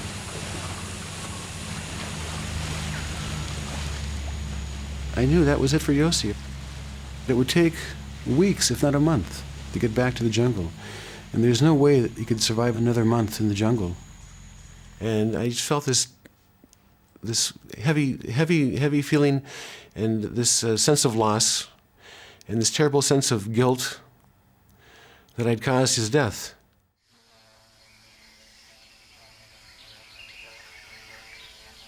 I clearly heard a buzz, like a bee or a wasp, and it's like coming closer, and I can start hearing it circulating my head.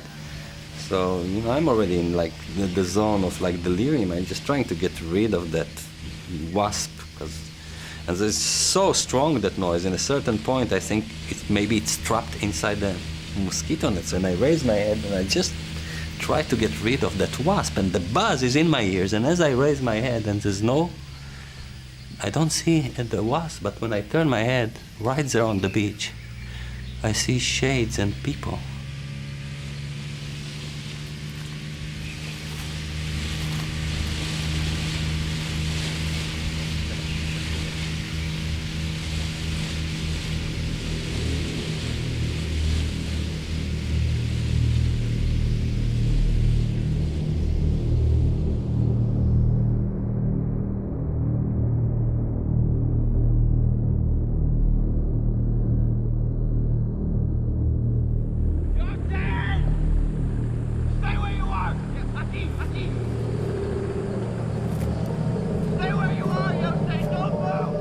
I mean, it's like at that stage, I don't know what's going on. Just, you know, like Kevin, like a flesh is already there, and I'm collapsing in his arms, and We just hold each other and hold each other. It's now just emotion. We cry and cry and cry. I couldn't believe it that we'd found him. If he would have been upstream, just 100 yards away, he wouldn't have heard us. We wouldn't have seen him. I mean, it's literally 1 in a million.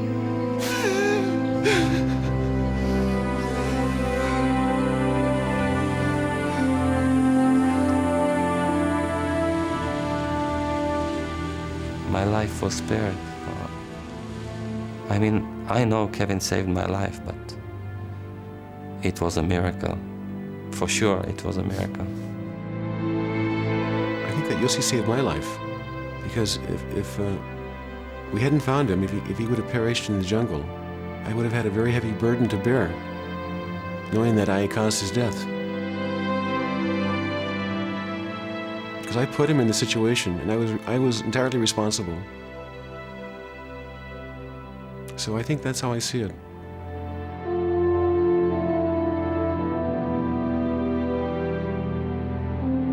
Yossi and Kevin were safe, but they had yet to find out what had happened to Marcus and Carl, who they'd left to walk out of the jungle 20 days before. It was a shock to us to discover that there was no trace of Marcus or Carl. Of course, when I realized that Marcus was lost in the jungle, it was a very heavy feeling. Kevin went back into the rainforest immediately to search for them, and he couldn't find anything, any sign, any track. It just evaporated. The Bolivian army also mounted a search and discovered that the Indian village that Carl had marked on the map did not exist. They told me that Carl had a history of taking people into the jungle and leaving them. It happened more than once. They were very, very familiar with Carl, and they said he's a troublemaker, and he found refuge here in Bolivia. And I was shocked.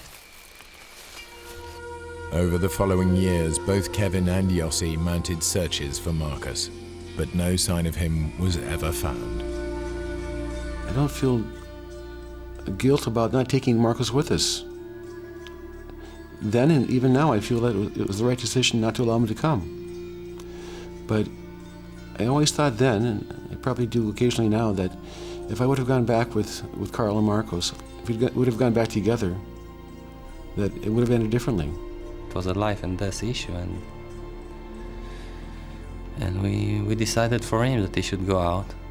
Yeah, we did think, both Kevin and I, we were thinking that what we are doing is more dangerous. If this is an excuse, we were thinking that. Still, we made that decision for him, and he never came back.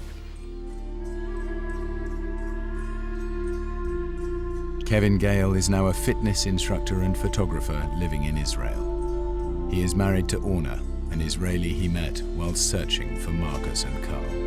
Yossi Ginsberg is now a writer and a motivational speaker, and has done much to preserve the Amazonian jungle. He lives in New South Wales, Australia.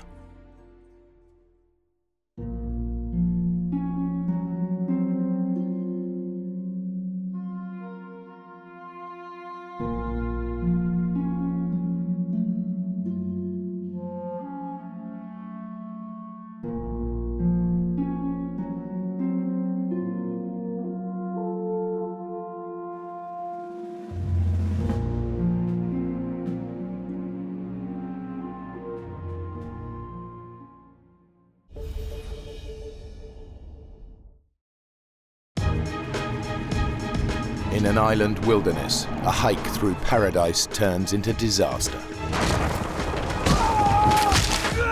An horrific accident leaves a man's life resting in the hands of someone he barely knows. See you soon. Days from help in the middle of a treacherous rainforest, the next 48 hours will change both their lives forever. It'll be the ultimate test of character, compassion, and the will to survive. I'd always said that there's some kind of glamour, if you like, in dying in a place that you love. And now I'm staring down the barrel of that, and it doesn't look that pretty.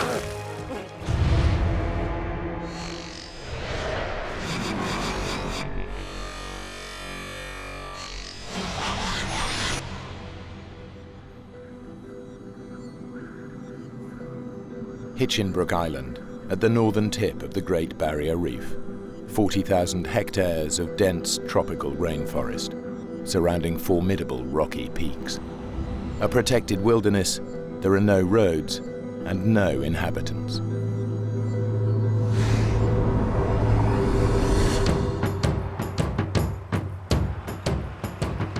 It's exactly the sort of place that Warren MacDonald lives to explore.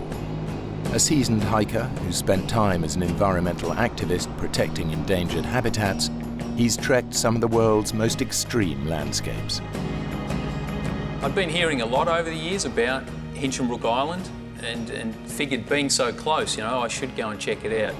But it had always been on my map.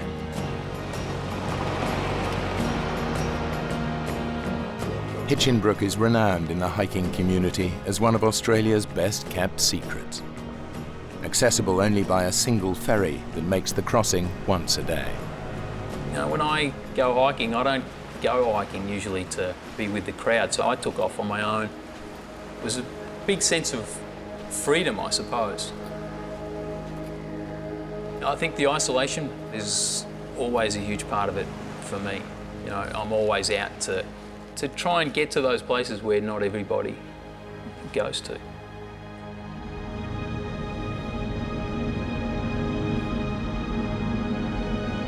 There are rarely more than a handful of hikers on Hinchinbrook, scattered along the island's only established trail. Geert van Heulen is a photographer and painter. He's travelled from his native Holland to walk the trails and paint the landscape of Hinchinbrook. I really like the physical exercise because I start not very well trained and basically walk myself fit. Hiking to me is one of the things I really basically live for, and also being able to sketch and paint and draw is very important to me. The opportunity that I got for that on Hinchinbrook was just awesome, fantastic.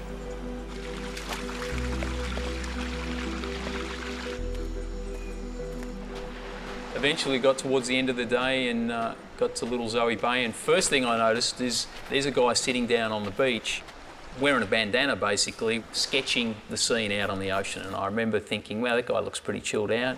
Hey, how you going? Hey. I'm Geert van Keulen from Holland. Or McDonald's. Hey, good to meet you. You too. Straight away there was a connection.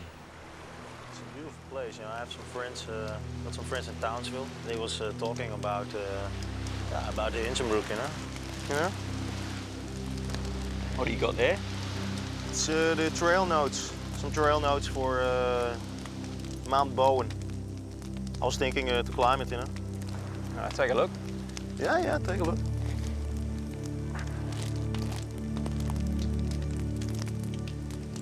There's that book, 1,000 Things to Do Before You Die. Oh, yeah? Apparently the view from the top of Mount Bowen is in there twice. How long do you reckon it'd take to climb? If you're interested, then we can climb it together.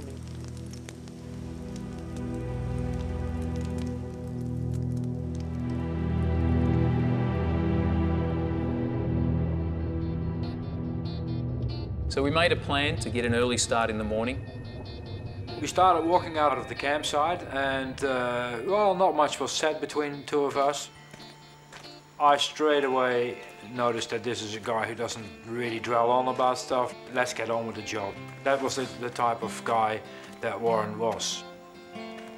We figured it'd probably take 8 hours to get to a high camp, and from there the next day we'd be able to make the summit and probably come all the way back down to the beach in that day.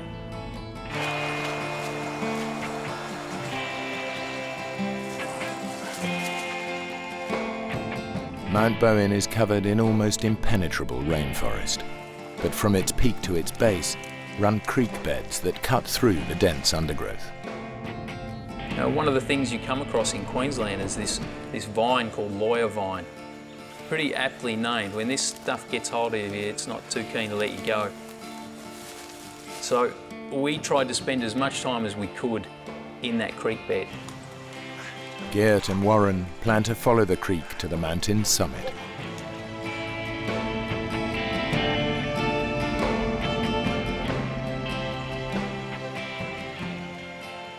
We got to the point where we were basically hopping from boulder to boulder. And every time I saw Warren, without any effort, basically sort of tiptoeing almost over the rocks in front of me, that I had a real battle of getting on with. I don't know where I got it from, but I've got a pack on for the first time in 6 months and I'm bouncing like a gazelle from rock to rock. I remember thinking, what have I started here, you know? I mean, this is not a joke, this is serious walking. Jeez, you all right, kid? You all right? Yeah, no, fine. Take the camera. Got it. Your legs all right? Yeah. Stupid.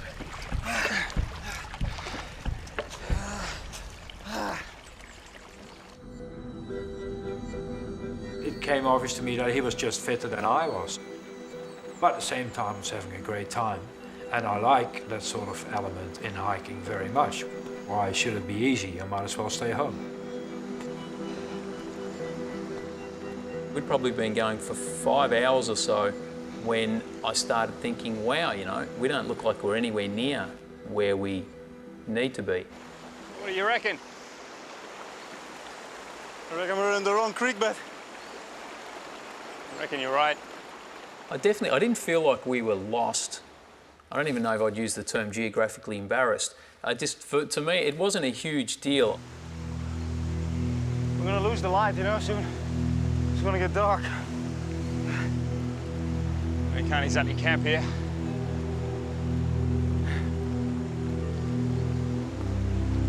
Come on, kid. Come on, kid. We kept on going up and up, going from one boulder to the other. And as it just goes in the tropics, the dark sets in really quickly. And before you know it, you need a torch just to find your bearings. We realized we couldn't go any further. I was just glad to have stopped, and I think Warren was as well. And that's why we made our camp, and we had tea.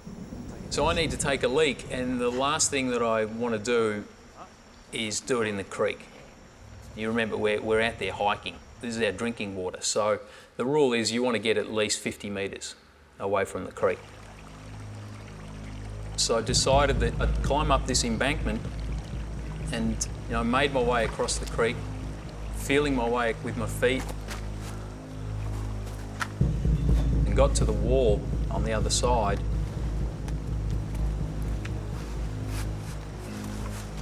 And got my foot up onto the rock.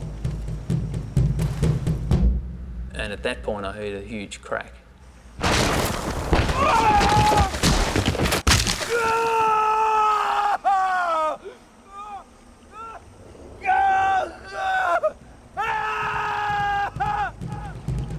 I didn't have a clue what had happened. Not a clue. Warren, you all right? Warren? Warren?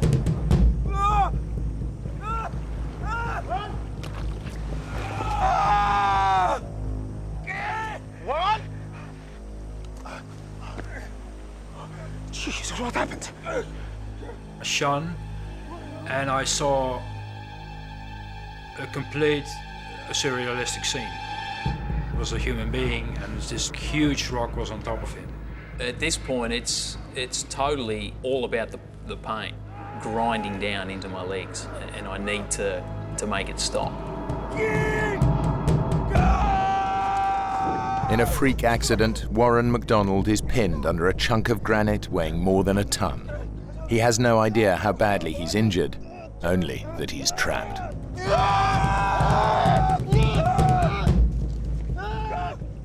So we just keep pushing at this thing for a couple of minutes. It's incredible the negative energy that the rock actually gave. It was almost as though the rock was pushing me back. Nothing happened, and it's like trying to push a tank out of the way. I'm in a world of pain, but there's not a hell of a lot I can do about it. At some point, something kicks in, and I would almost describe it as some kind of primeval survival tactic. And at this point, I start directing Geert. Oh, my God, Geert, calm. Just stay calm. All we need to do, we need to build a lever. We've got to find a branch. Something we need to get a big branch. A little branch. I will be as quick as I can. Go quickly, Geert.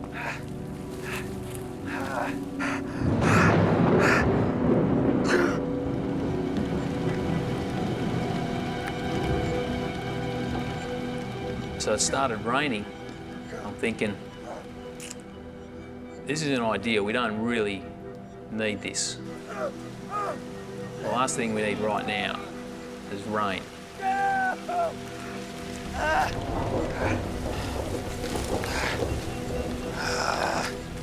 I can hear him downstream wrestling with trees and branches of trees, trying to break off something decent that we can use as a lever, and I can almost picture in my mind what he's doing.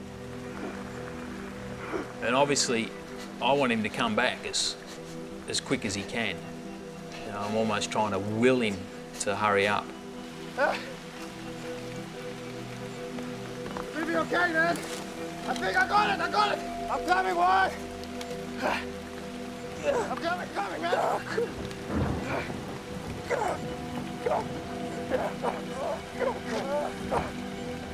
So Geert's beside me pushing. I'm pushing so hard now that I feel like I'm going to tear myself in half. And then all of a sudden it moves, maybe an inch. Again. God.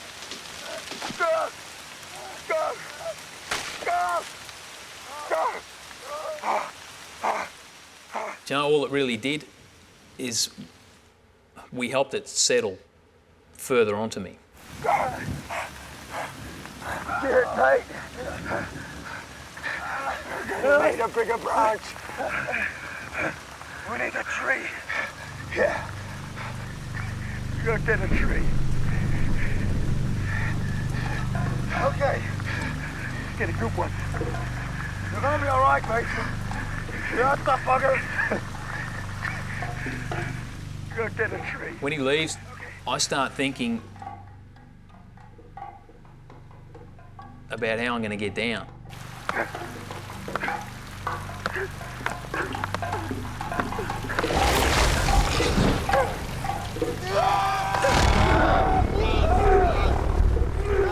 I envisage crawling back down this creek bed and how long that's going to take me. I'm pretty sure that I got two pretty badly broken legs.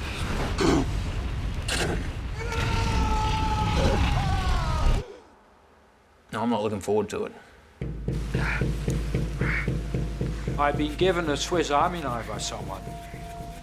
And with the Swiss Army knife, I decided to start cutting the wood and sawing, as it were. And in the process of doing that, the handles of the Swiss Army knives, I pushed them off and did not realize that the metal bits that kept the handles together had gone into my skin and tore the whole inside of my hand open. I didn't even feel it. You know, you don't feel pain, but the rain's getting harder and harder. You know, it's getting louder and louder, and this realization hits me that I'm sitting in a creek bed and the water is starting to rise. It's not going to take too long at this rate for it to go over my head.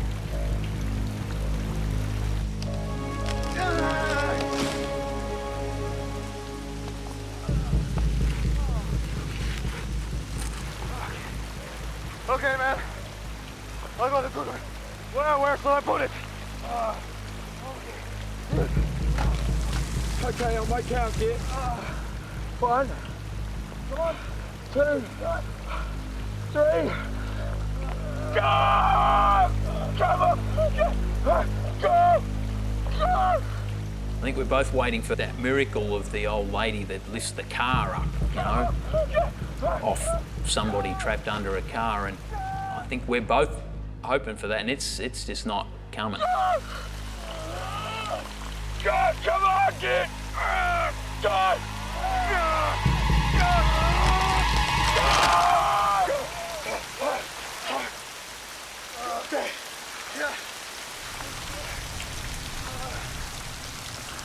Hearing that tree crack,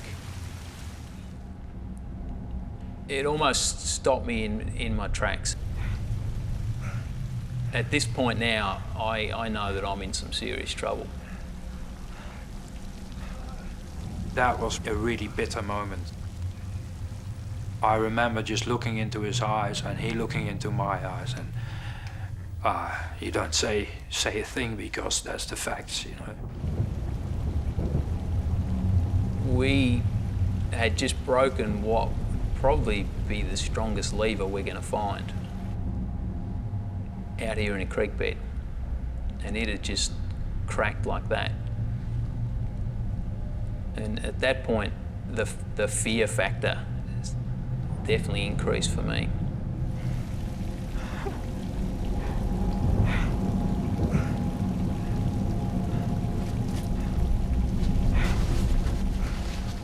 I had this incredible image which will never leave me. I looked in the rain and I saw his silhouette. I saw the silhouette. And the silhouette got exaggerated by the hood of the Gore-Tex jacket that he was wearing. And I could see that his head was to one side. I think that I heard him moan, and I think that I heard him cry. That's the only time that I think that I heard any complaint.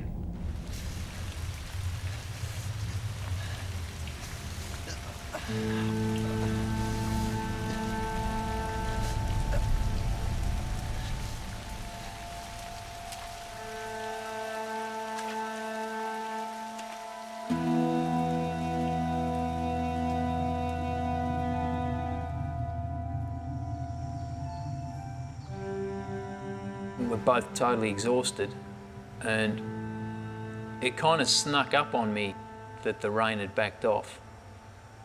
Finally, a bit of luck. We got lots of luck. It's just all bad. Maybe it's gonna be okay. What do you think? I think I'd rather be in my sleeping bag. I'm sorry. I'm sorry. You don't have to be sorry about anything, mate. You did good. You did really good. I sat next to him, and I put my arm around his shoulder, and just comforted him. And he didn't say much. He just sat there. All along, I think both of us held out this hope that we were going to be able to do something, that something was going to work. Up until that point, nobody wants to even contemplate the idea of him hiking out and leaving me alone. You've got a long journey in front of you, mate. You're gonna have to go fast. Sort out a rescue? Yeah.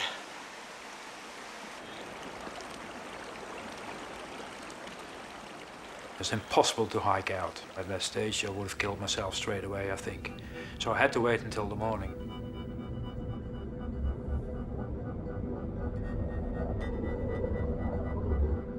It's been more than 10 hours since the boulder fell on Warren. The torrential rain has flooded every creek. Geert's only choice, if he's to get help, is to find a route through the treacherous rainforest they put so much effort into avoiding on the way up.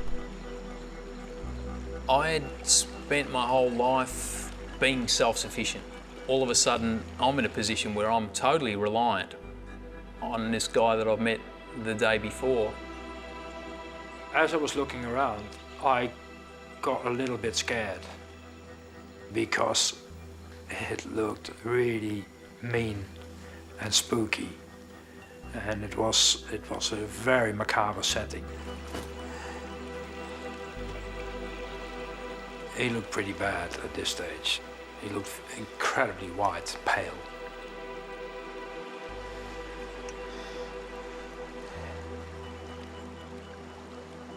Give you something to do.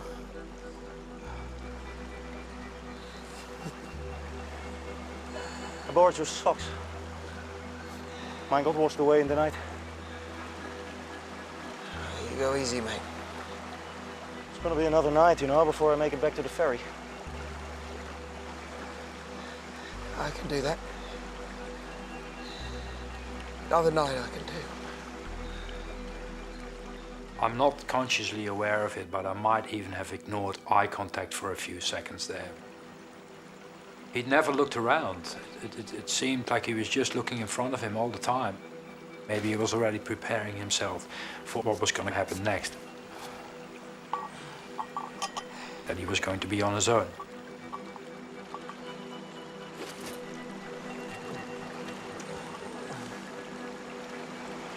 I'll see you soon.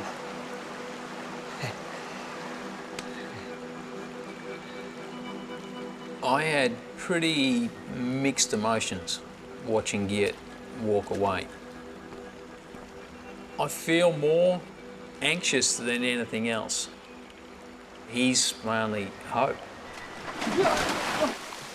Geert! I'm okay! I'm okay! I'm good! I'm okay! I realized this must freak Warren out from here to nowhere. And he thought, that's some guy who's gonna get me out of here. Okay, if it gets slippery, just crawl. Just get down there, mate. Okay? Okay? Okay?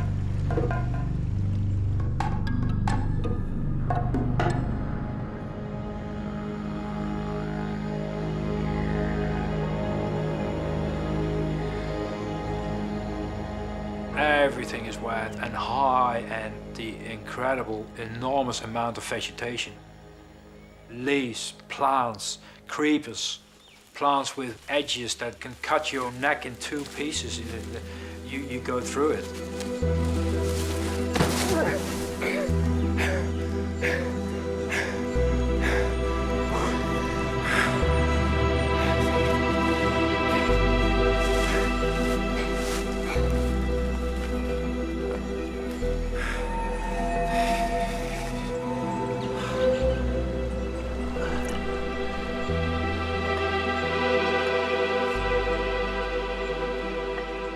I'd always said that that there's some kind of glamour, if you like, in dying out in the bush, in a place that you love. And now I'm staring down the barrel of that, and it doesn't look that pretty.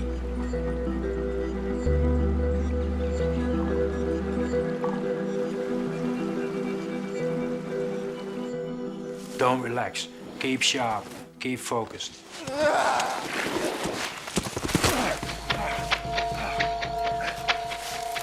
Sometimes I'd hurried it a bit too much.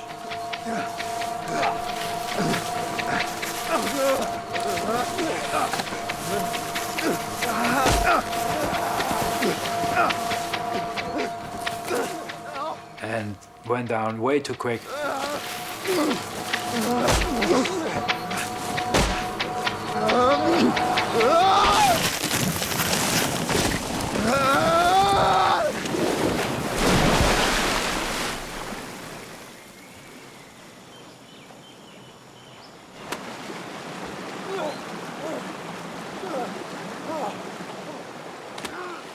And I'm really angry with myself. I'm thinking, stupid bastard, calm down, take it easy. Warren is not serviced by someone who goes down like an idiot and kills himself. Just get down in one piece. That's important.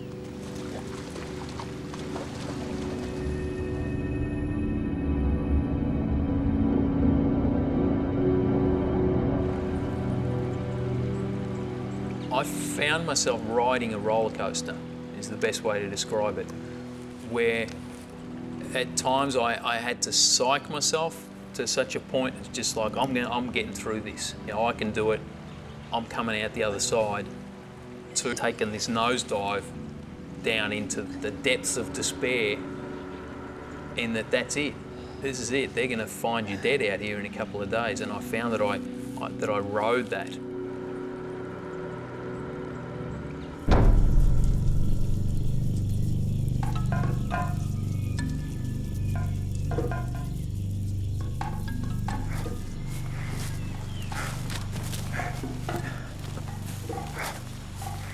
I hit a nest of tree ants.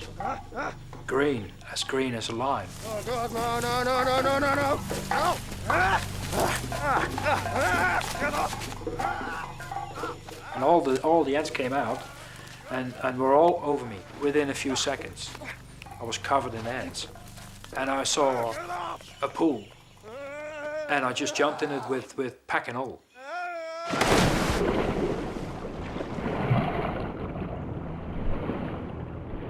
Green ants are just one of the hundreds of biting insects and stinging plants found in the Australian rainforest. It is in fact home to 6 of the world's most deadly animals, including spiders, crocodiles, scorpions, and venomous snakes. Some of the best times in my life had been spent in the wilderness, and I'd spent time as an environmentalist protecting wild places, and the irony was that that same kind of place was now going to be the end of me. I found myself wanting to pick up the notebook that Gerd had left and to start writing a few things down. And I didn't realise it at first, but then it dawned on me that in a sense I was writing my last words and wanting to record that for family and people that I love. And then I realised why Gerd had left it there with me.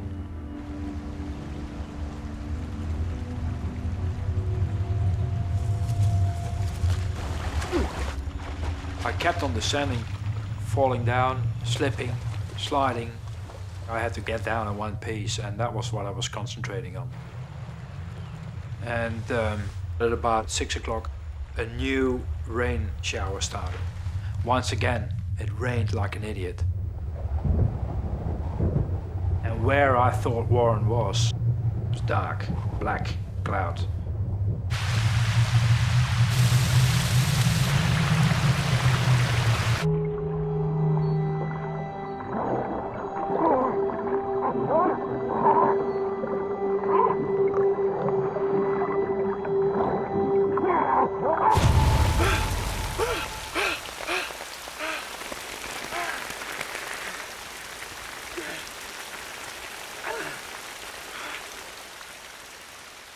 I'd been hallucinating.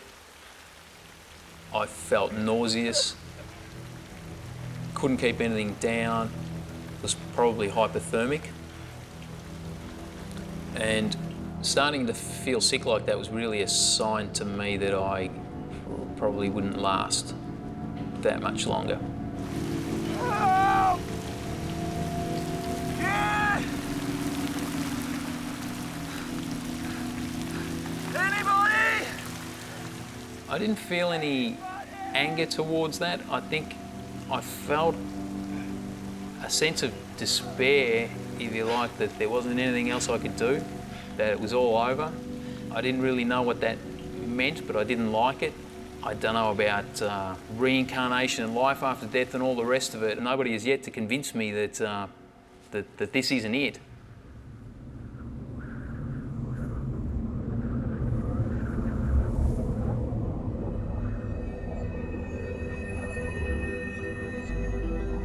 I hadn't slept well. I hardly had slept, and at about 3 or 4 in the morning I started walking. I was extremely tired, and I started to lose it. And I lost the willpower to lift my feet up properly. Just didn't want to walk anymore. I had enough. I couldn't care if there were a few moments there that I couldn't have cared if I just dropped there and fall asleep. What the hell are you doing up here anyway in the first place?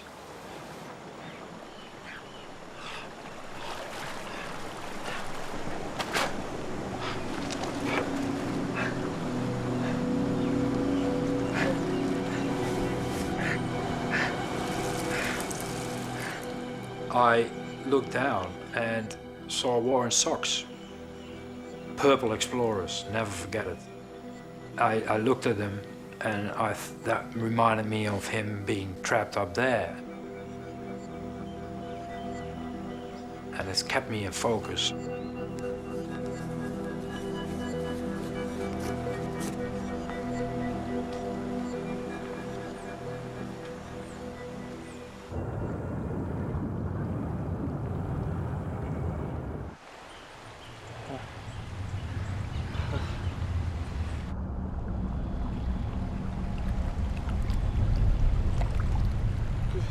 So it must be mid-morning that I notice in the pool of water around my right foot that there's this red cloud.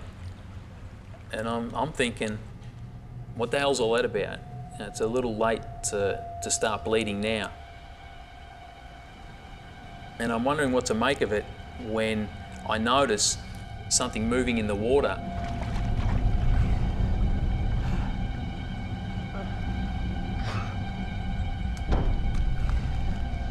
And realised with horror, it's a yabby, a freshwater crayfish.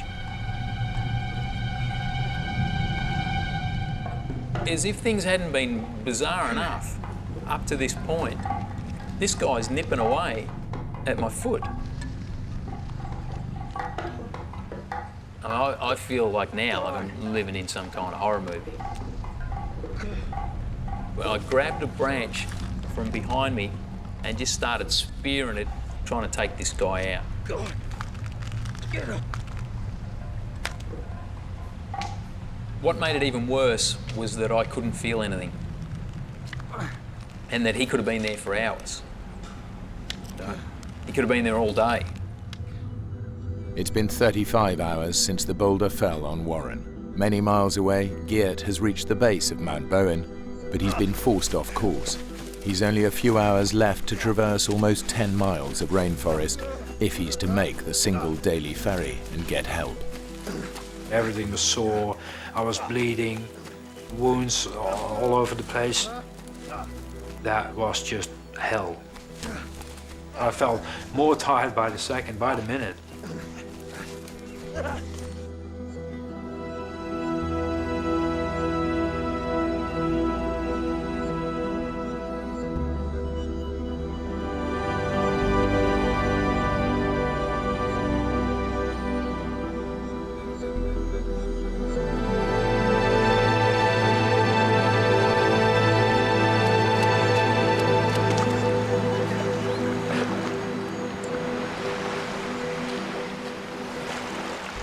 I started vomiting. I sat on my knees and vomited.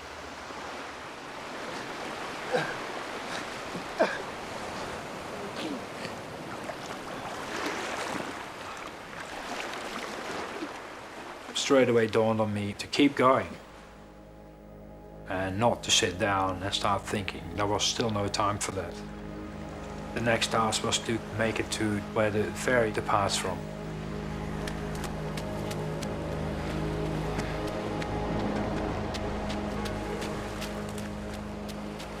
I saw the silhouettes of two people near the spot where you come onto the beach after you get dropped off by the ferry. And that gave me enough energy to actually make it. I had the feeling as though you see in Vietnam films when a veteran comes off the battlefield. All of a sudden it seemed so unreal to me what was happening that I thought, which authority is going to believe me? And how are they going to get a rescue party up here if I come along, because they won't believe me? It's only a short distance from the beach to the ferry, where Geert's efforts are rewarded. The ferry has not yet departed. The ferry captain, from the very second that he saw my eyes, he knew that some serious thing had happened. Yeah, copy that. Just stand by. Mate, the rescue services are on their way. Thank you. They want you to wait on the beach.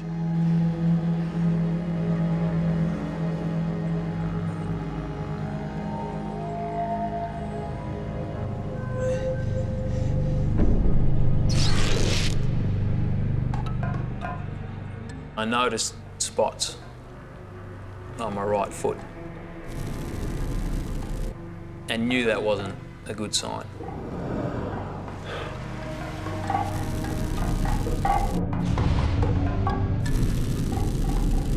The thought crossed my mind that I would lose that foot, and I thought, don't even go there.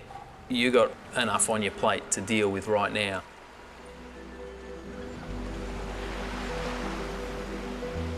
An hour passed.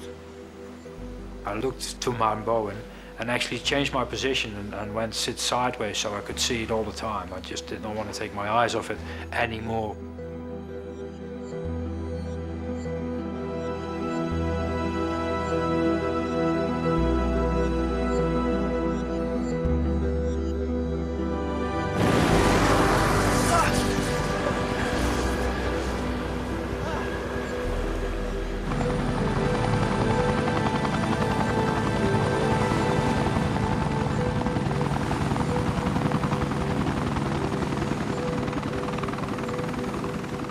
The doctor was very calm, looked at me and he said, he gave me a very friendly nod.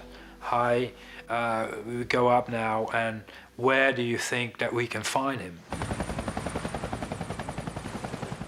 I asked Geert what position and what condition Warren had been in when he left. We had to make a guess that what we would take would be extrication equipment, that is something adequate to lift the boulder off, and perhaps material to do an amputation if we couldn't get the boulder up. We weren't sure where we were going, what we would find. Yeah, it was okay. Yeah? Yeah, no, actually it wasn't that good. I mean, really, it was not this morning. I mean, yesterday morning. Right about now, I've all but given up. You know, I'm convinced that something's happened to Geert, and I'm basically just waiting to die. Yeah, left there. To the left, go to the left. Copy that.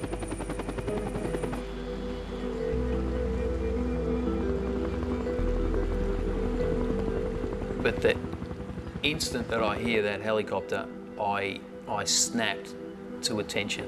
That's where we went back. This is close. Yeah.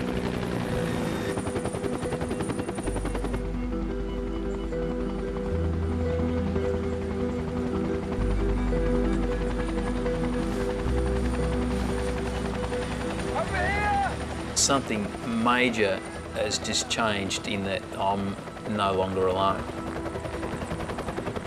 There! 10 o'clock, 300 meters! I don't see him, I don't see him! Helicopter's still one of my favourite sounds. I see his arm! I can see his arm, he's okay! We're gonna take you back to the beach. We're gonna drop you there, then we're gonna come get him. Okay? Okay. Right. And I felt really happy and warm. All my tiredness was gone for a few minutes. There is some kind of hope for me now. But I just felt so tired and so drained. I knew that I was nowhere near out of the danger zone yet.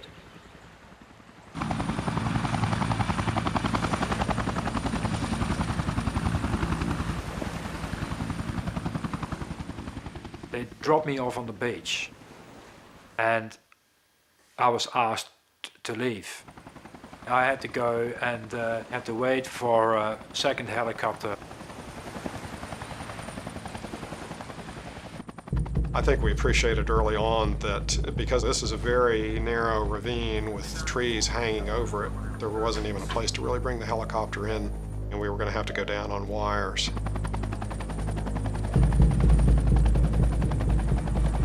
You know, even if you've had years of experience doing this, you don't approach a landing like that without fear and trepidation.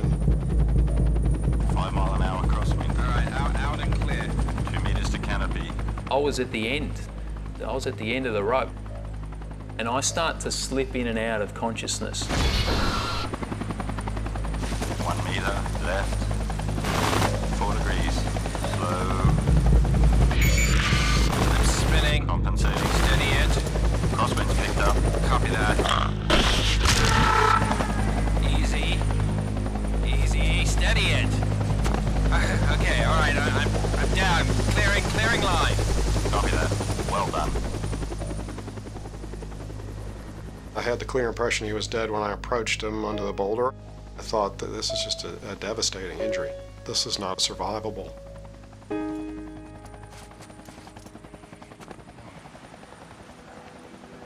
So I was surprised when he responded to me at all. Man, am I glad to see you. And, you know, then I knew we were there. I knew we were going to be able to do something. How long you been here? I don't know. I don't know. Now, are you allergic to any drugs? Like anything you can give me. Now, we got some equipment to take the boulder off, but it's going to be a slow process. You just hang in there, okay? Now, you hold this. Keep it under your arm, okay? Right, that's it. Keep the pressure on, otherwise you'll be losing fluid. I would say for the normal mortal man, I would have expected him to die, honestly. If not fairly immediately, perhaps when we were to remove the boulder, there's a chance that toxins from the necrotic tissue, his legs, would enter his circulation and just push him over the edge as far as acidosis and electrolyte imbalance is concerned. Quite the operation. It took about 2.5 hours for him to lift the rock off me. He could have died at any moment, I believe. 1, 2, 3. Get off me!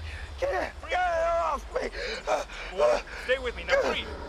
Physically, he survived the rescue attempt, but, you know, from a physiologic point of view, the guy's still in profound shock.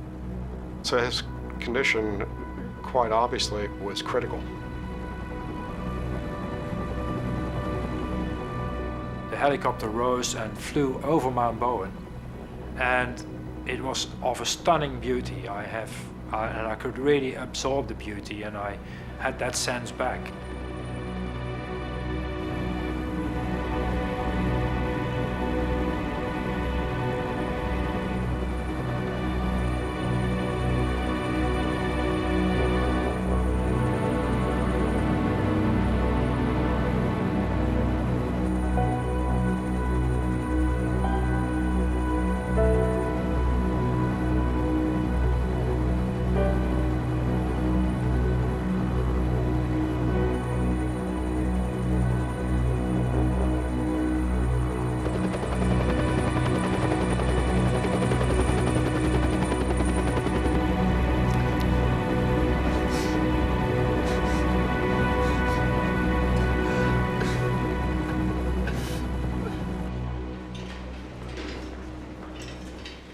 As they were wheeling me into the hospital, I knew that I was in incredibly bad shape and nowhere near out of the woods yet.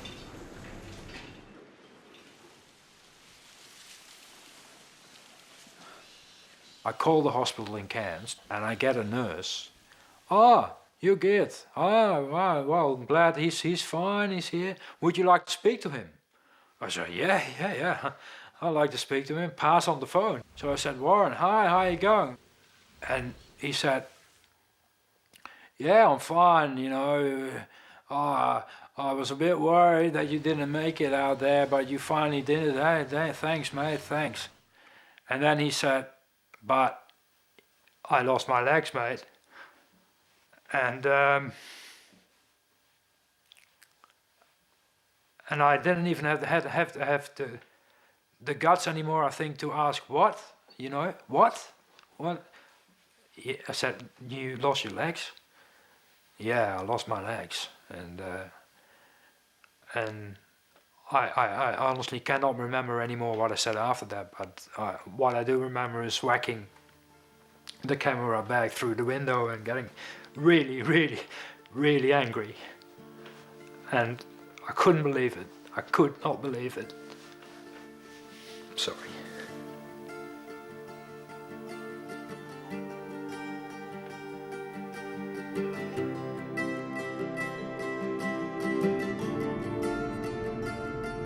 I think the single biggest thing that helped me survive was that I had sort of spent a lifetime taking myself outside of my comfort zone. And that definitely helped me get through. And it's helped me deal with life the way that I have to deal with it now.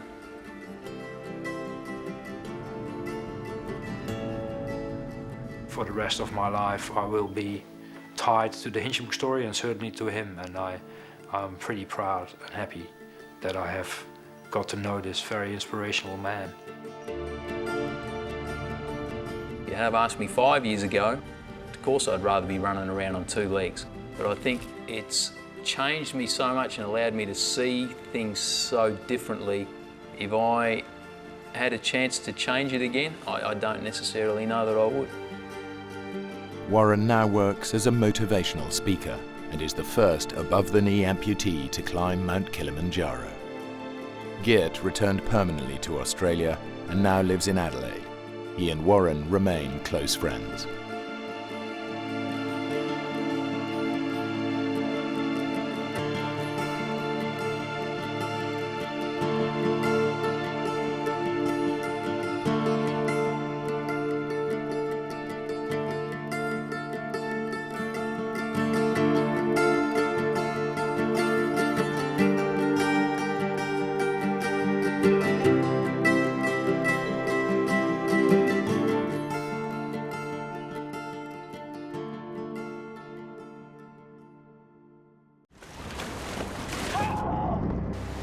The ocean is no place to be abandoned alone. Larry, this current is gonna suck us out to sea! This is the true story of 2 friends whose island-hopping adventure becomes a fight for survival. Now one of them has to make the most difficult decision of his life. Saul, don't you leave me out here! Await death with his friend or leave him behind and face the ocean alone. You don't leave your buddies. You don't leave your friends behind.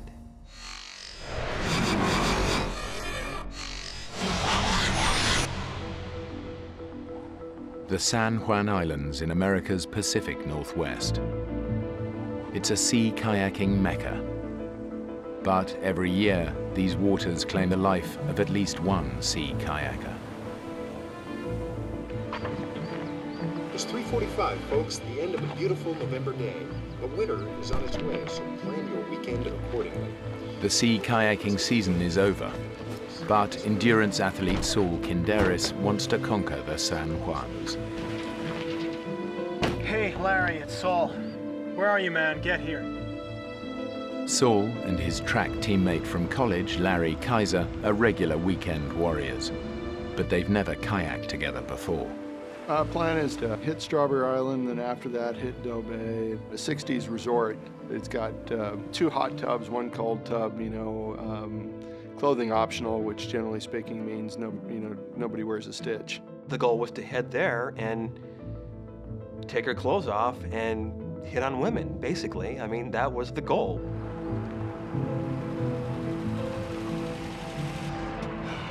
You're late, Larry. You're late, Larry. 4 hours. 4? 4 hours. I'm sorry, Saul. I just got stuck in that damn Seattle traffic. So you gonna be up for this? Yeah, I'm up for this. Fat tourist like you can do this sport. I don't see what the problem's gonna be. I'm up for any kind of challenge like that. Any kind of physical challenge, especially if Saul throws that at me. If he can do it, I can do it. And not only if he can do it, I can do it, but I can do it better. Yeah, competitive would probably be a defining and describing characteristic. We tended to compete in almost anything. Chop, chop, Larry.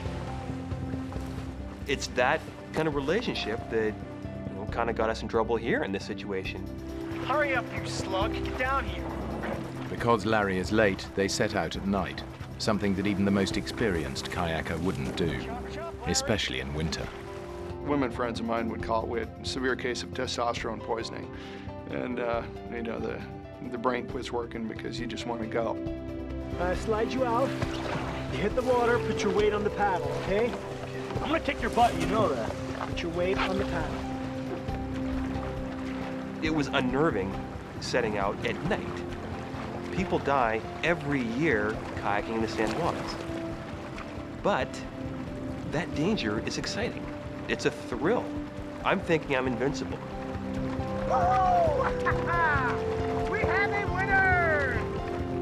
Larry and Saul are paddling off the coast of America's Washington state into the heart of the 176 islands that make up the San Juans. They're crossing a notoriously dangerous stretch of water, the Rosario Strait, on the way to their first destination, Strawberry Island. They need to cross quickly. Soon the tide will turn, making it virtually impossible to land on the far side. I keep going to the left. Huh? I keep going to the left. Yeah, well, adjust your rudder. The rudder? Yeah, with your foot pedals, you know? Foot pedals? What are your feet touching? Nothing. Nothing, are you sure? Yeah, I said nothing. Well, actually, if I stretch out my left Larry, foot... heck, did you even adjust the foot pedals? Everybody adjusts their foot pedals before setting off. Yeah, I did. They just must have come loose or something. I'm just kind of trying to fake it.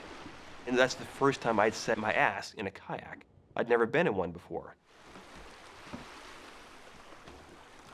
It started to dawn on me that Larry is faking the expertise on the kayaking.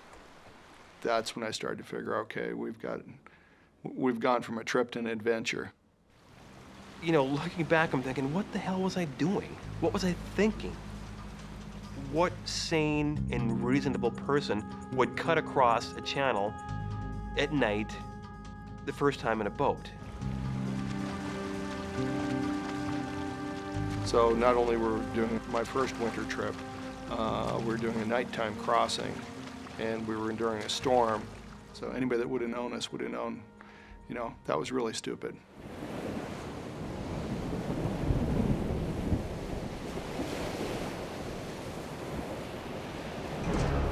Eventually, Larry and Saul reach Strawberry Island, but they're late. The only landing spot is a sandy beach surrounded by dangerous rocks.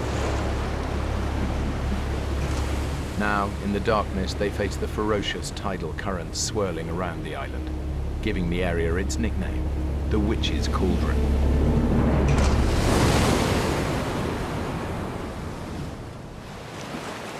We're here. Witch's Cauldron. What? Strawberry Island is dead ahead. Where? Up ahead, can you hear it? Saul, all I hear is thrashing waves. Waves are smashing and crashing on the rocks up there. The wind is picking up. It's hard to hear. And it's just looking pretty nasty up there, too. And I'm just thinking, well, this doesn't look fun. This is the plan. There is only one beach on this island, only one slot in between the rocks. We can't miss that slot. I'll paddle in first. When I land on the beach, I'll wave my flashlight. That's your signal. We're gonna land on that. Aim for the flashlight and paddle hard. You got it? Larry, you got it! Yeah, aim for the flashlight.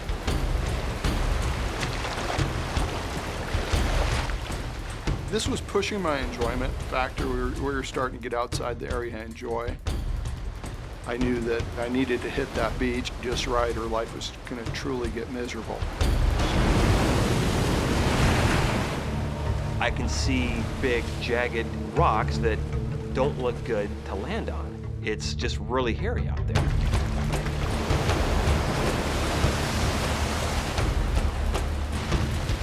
flashlight I have, you know, it's just not that bright. I see the rocks in front of me, and all I'm thinking is, oh, shoot.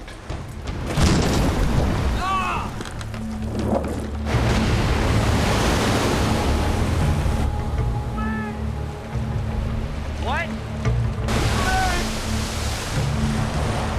Wait! I hear him yelling. I can't tell what he's doing. I'm just like, what? You know, what? What are you saying? I can't hear what you're saying. Do not come in! Larry sees my headlamp kind of waving around a little bit, and so he's figuring I must be waving him in. Larry! I could see him coming in. He's aiming for the flashlight, just like I told him to, and that flashlight's on my head.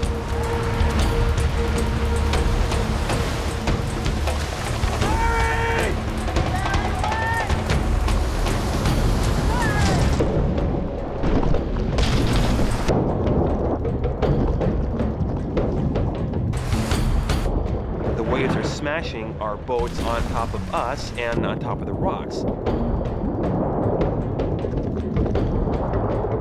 Very scary situation. Totally caught us off guard. It just happened in a split second.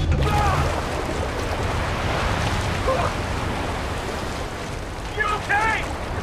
What the hell was that? You tell me that! We crashed! We crashed! Get me the hell out of here! They gotta reach those boats. You really need the boat. Yes! We need them! Or we're dead! We just get the hell out of here. You don't get it, do you? We're not gonna get out of here! If we don't get there! We'll get out of here later, man! Get out! I'm realizing we're definitely in a survival situation here, and we got to get our stuff up here. We got 4 days worth of food on the boats. Got enough fresh water for maybe 2 or 3 days. Without it, we're screwed. I thought you said there was a beach here. Yeah, well, I lost the beach. Saul, how do you lose a beach? I misjudged it, okay? I got you. Just hours into their sea kayaking adventure, Larry and Saul have shipwrecked on a deserted island.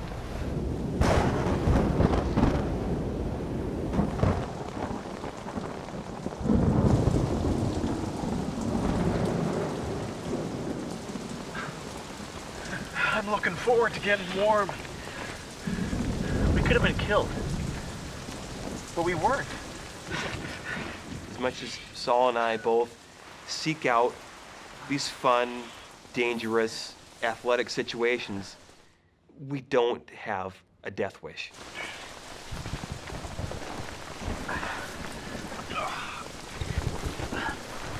Basically, at this point, I take my dry bag out, and my dry bag is no longer a dry bag. My dry bag is a soaked bag. All my stuff is soaked at this point. Everything. Larry, what happened? All my stuff is wet. Well, obviously. Did you even seal this properly? This is broken. No, it's not broken. You didn't seal it properly. What the hell is all this? This is all cotton. How could you ever think for a winter trip packing all cotton? At that point, he was probably a little angry, and for probably good reason. My sleeping bag, all my clothes, all the gear I had, it's all just drenched. His stuff was fine. Get into this. This is your bed. I have dry clothes. I can sleep in them.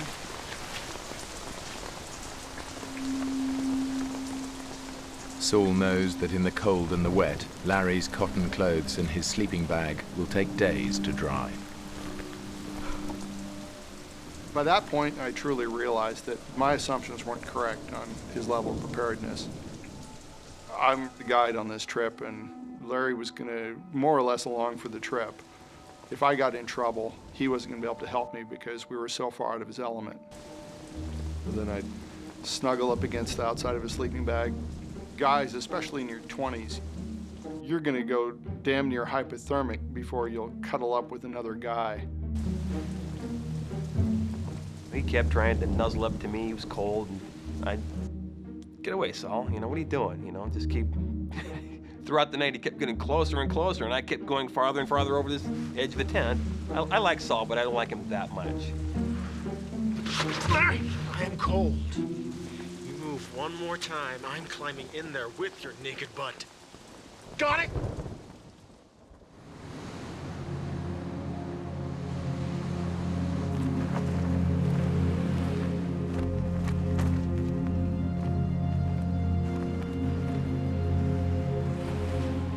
Larry and Saul's adventure was supposed to last 9 days, but the weather is getting worse and Larry's gear isn't drying. So Saul makes a decision. I've rapidly realized the trip I planned isn't within our reach. Not for the two of us together. It's not going to work. It just wouldn't be a prudent thing to do.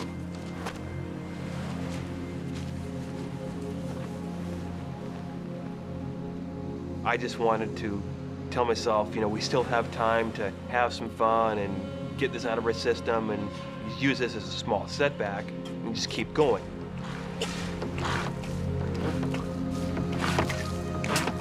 So we're still going to Doe Bay then? The trip is over. Your stuff won't dry. One of us will end up hypothermic. So the crash last night was totally my fault, had nothing to do with you. Larry, man, we're bagging it. I agree. Hey, do I get a say in this? Because I agree with you. Start to pack your stuff up. We're leaving. The trip is screwed at this point. But he's the boss. He's the leader. Saul is the expedition leader. That's how he always is. He likes being in charge. Did you seal your dry bag? Yes, I did, Daddy. Okay. Boat's in water. Hey, Saul, I really think I gotta take a number 2. Yeah, there's a tide window. I'm not missing it. The Nazi drill instructor was probably more what I'd become. Okay, I'm gonna give you 4 options, Larry. 4? I don't think I can count that high. Quit joking. Either you listen to me or you're on your own. Ooh. This is Strawberry Island now. This is Washington Park and our trucks. This is the Rosario Strait between us and home. Option 1.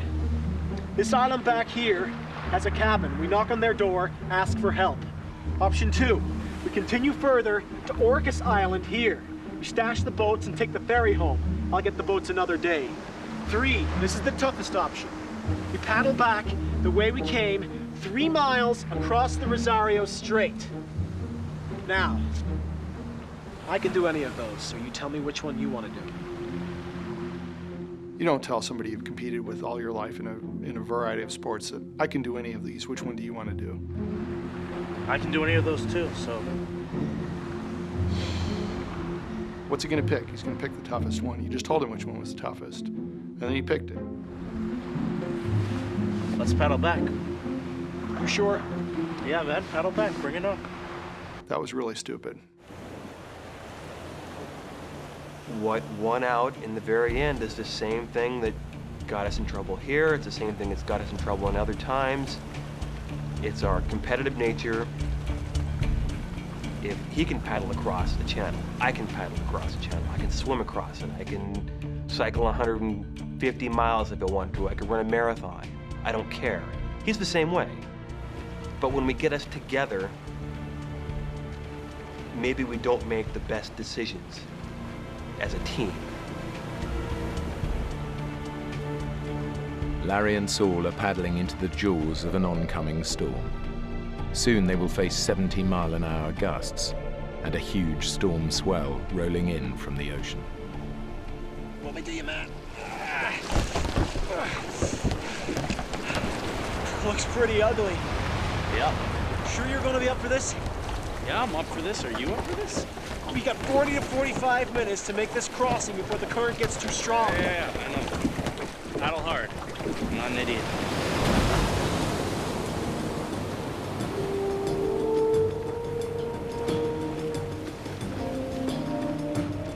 The conditions now are dangerous. But if they don't move quickly, Larry and Saul will face far worse. In less than an hour, the tide will turn and all the water in the channel will surge out to sea, taking them with it. Rosario Strait is 20 miles wide of water, with the water cranking through there at a peak faster than any of the rivers that we bother to measure, you know, the Mississippi, the Amazon, the Nile, any of those. So you just imagine the biggest river you've ever seen in your life and multiply it by 5 or 6 or 7. Hey, Saul! Hey, I'm taking on water here. There is a technique for paddling into waves that stops them splashing into the boat. Saul! But Larry doesn't know it. Hey, I'm still taking on water here. Normal? Look, Larry, are you watching me? Okay. I have been. Don't let the waves hit you side on. I'm not. You'll minimize the water that goes into your boat. And dig with your paddle. Dig. Don't puncture the wave head on. Everything I'm telling him is just blah, blah, blah, blah, blah. It's a bunch of words. He ain't listening. He's confident at this point. He knows what he needs to do. And he's probably thinking to himself, Saul's full of crap. Dig with your paddle. Dig. Dig. Hey, I'm still taking on splash here. Larry, do you understand anything I'm saying? Saul! Stabilizing strokes do you no good. Saul! I have never been in a kayak before, okay? You said that you had. No, I didn't. Yes, you did. No, I didn't. Well, that explains it. Explains what? You better learn and hurry. I am doing what I can. Yeah, well, quit. Just paddle like I tell you, okay? He's trying to get me to put my nose into the wave, pierce right through it, take on the least amount of water possible. Number one, I didn't have the skill to do that at the time because I still was learning how to kayak, essentially. But number two, the waves were coming all the time. The closer they get to the middle of the channel, the more their progress is slowed by wind and waves. And now the powerful tidal current is pushing them dangerously off course. Larry, this current is gonna suck us out to sea. Do you understand? Saul, I think I'm sinking. Jeez, you just I am, okay? I'm trying. We haven't moved 10 feet in the last 10 minutes, man. I could sense some panic in his voice. He knew that we had a limited amount of time to get across the channel. We hit a point where when it got really rough, just all our forward progress stopped. I mean, 20 minutes we were roughly halfway. 40 minutes we were roughly halfway. An hour we were roughly halfway. At this point, Larry's boat is so full of water, it weighs over a ton and is impossible to maneuver.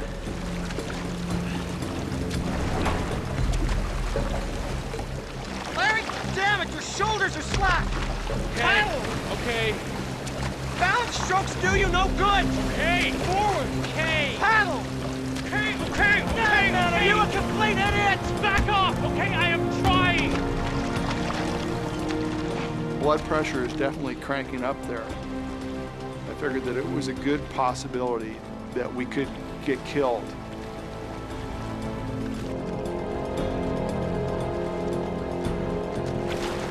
I was starting to have these doubts in my mind that we were going to be able to stick together. Your loyalty is to your friends, but then your first loyalty is to yourself. Saul, get the hell back here! You're slowly getting to this decision. It's not an easy decision to get to. Saul, wait up! The key for my survival and even his survival was that I make it to shore and get help.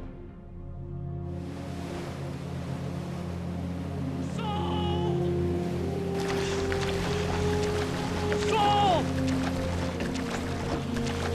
I need that pump! You need to bring me the pump! He's yelling something to me, I'm yelling back to him. I yell at him, I'm going to get help. I'm assuming he can hear me, he's probably assuming I can hear him. We really can't hear much of anything.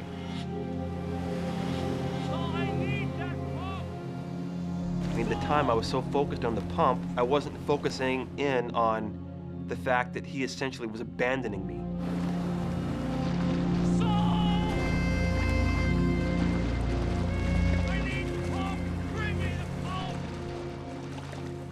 I I can't see Saul anymore. He's gone. He's just not there. You don't leave your buddies. You don't leave your friends behind. I love the guy, but he left me.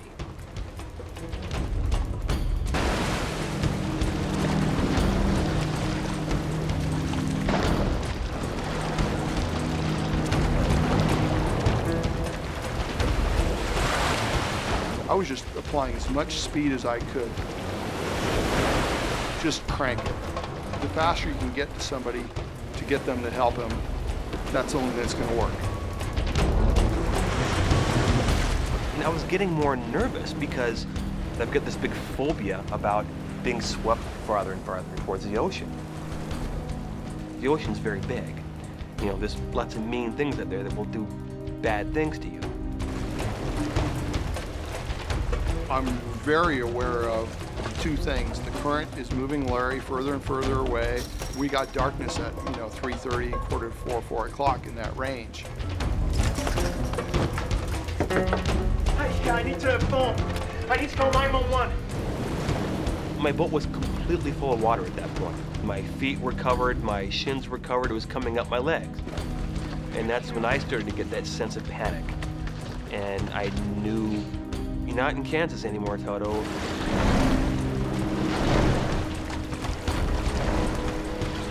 This big wave just cracks down and everything stopped.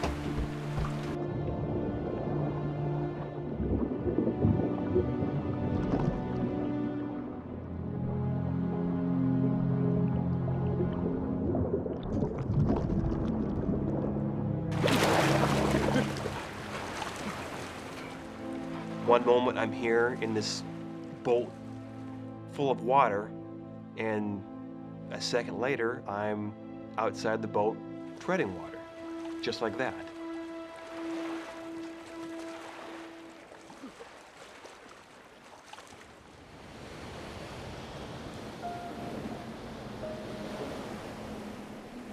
Less than an hour before dark, Larry is in the middle of the 3-mile-wide Rosario Strait. The tidal current is sweeping him away from land and into open water.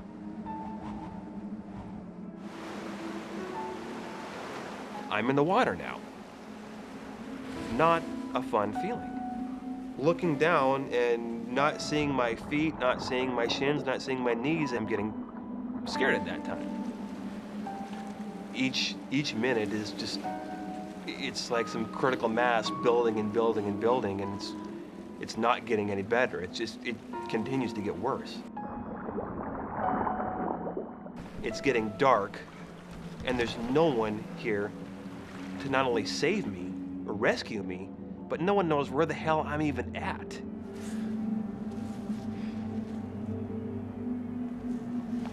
I'm starting to have some self-doubt. Did I make the right decision?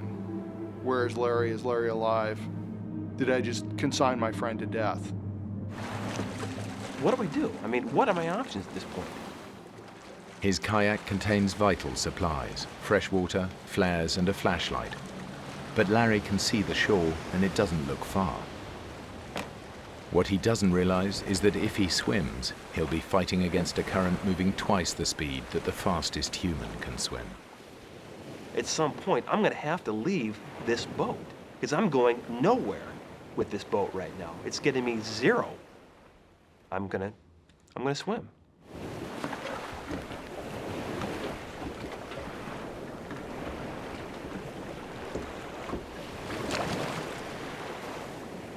So I take off and leave the boat.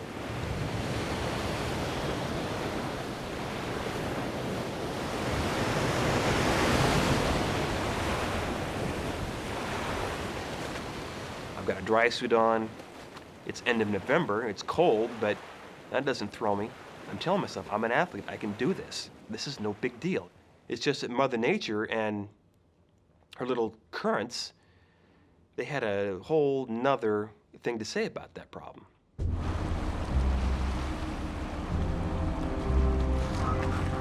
It's been an hour since Larry capsized.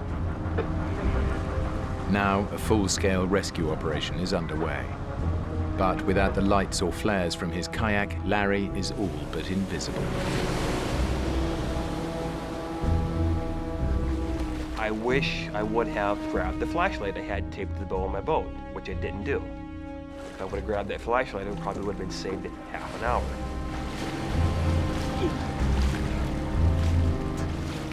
I'm looking around and I can see kind of, boats out there. They're like crisscrossing back and forth. Help! Help me! Here! Hey! And I started thinking, I bet they're looking for me. Help! I must have looked like nothing in the water to these people. Hey, over here! Here! Yeah! Help me! Here! I'd go down on a swell and come up. They're always just right back, searching where I just was.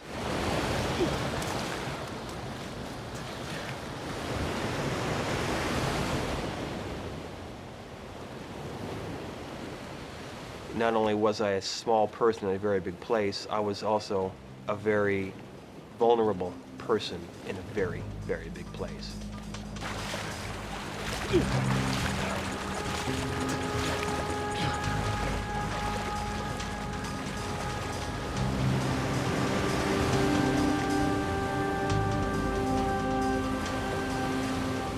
I was thinking, okay, I know me, I know Larry. If there's people that can survive for a long period of time just by being stubborn and being fit enough, we fit that description. Several miles away, a rescue team is scanning the shoreline in the hope that Larry might have made it to one of the islands.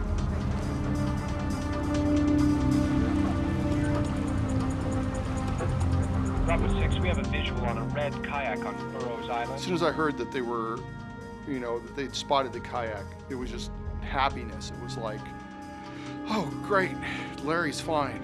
He's there, he landed the boat.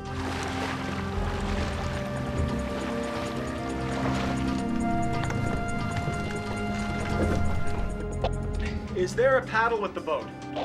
Affirmative. So he paddled it onto shore. Any gear with the boat? Negative, empty. No sleeping bag, dry bag, nothing.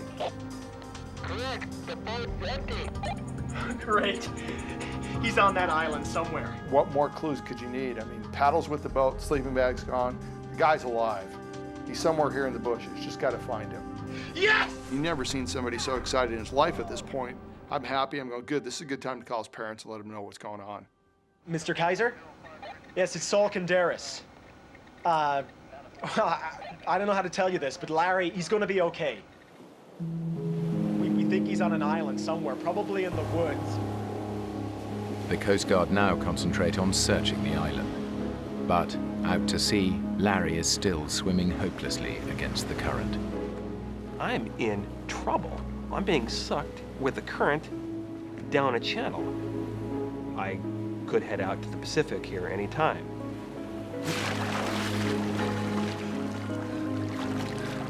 I saw a buoy off to my right. I'm thinking, I'm gonna see if I can maybe latch onto this buoy and not get dragged out to the ocean.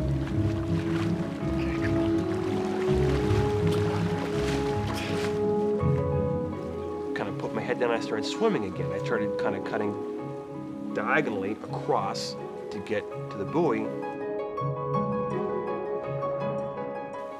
Head down, swimming away.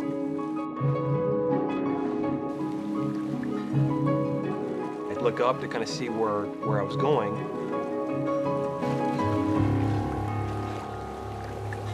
I was already past the buoy. The current has got me by the balls here right now, and I'm being pulled this way.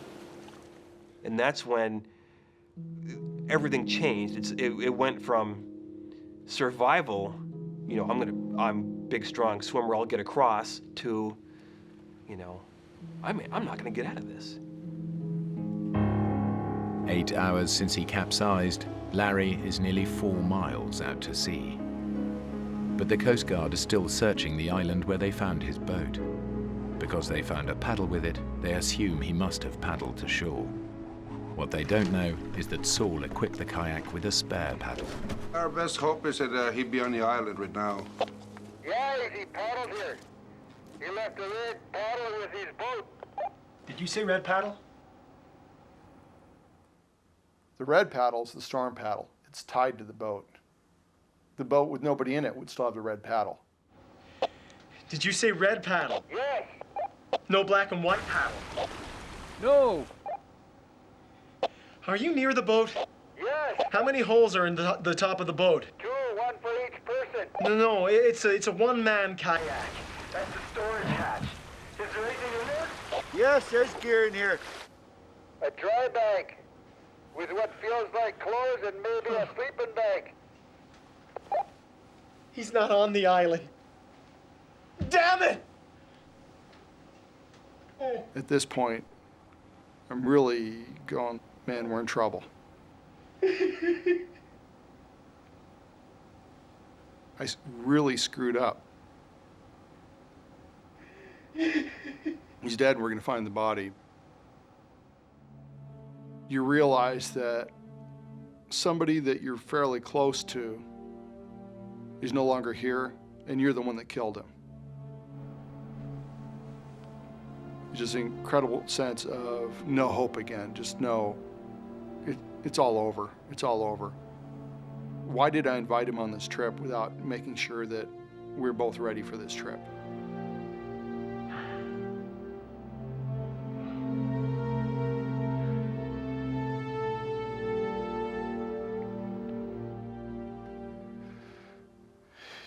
It's almost like saying, what the hell was I thinking? Yes, Mrs. Kaiser? It's Saul Kinderis. I'm sorry to call you so late. It was the hardest phone call I've ever made. It was nothing that in my life I'd ever expected myself to have to do was call somebody and say, hey, I just went out with your son and did something, and as a result of doing something, he's dead. You know, I took your son out, it was supposed to be fun. I got him killed. Shortly after midnight, the Coast Guard call off the search. They assume that in the morning, they will be looking for Larry's body.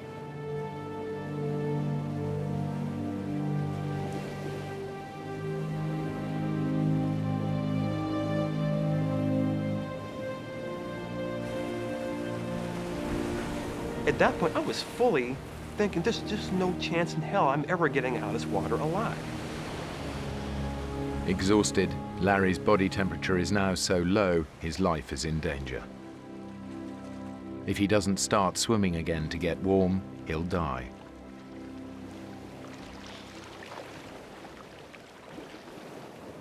I really thought, just end it now. Why even bother with this? I thought about, trying to essentially drown myself.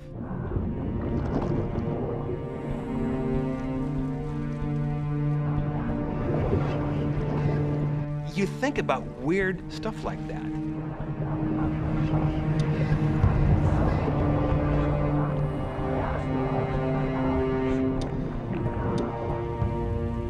And that's when I started thinking about my mom. And I love my parents, I love my dad, I love my family. What do you say? Thanks for, being my mom, quote unquote.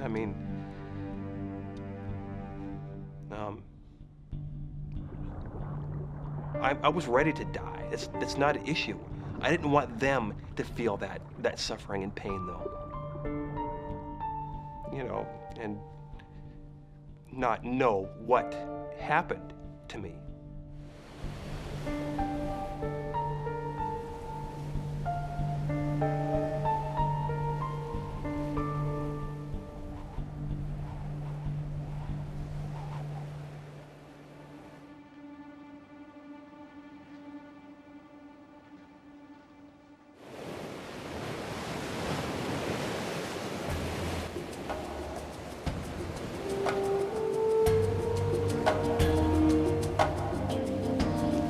that's where I made that decision to try to somehow save my own sorry butt.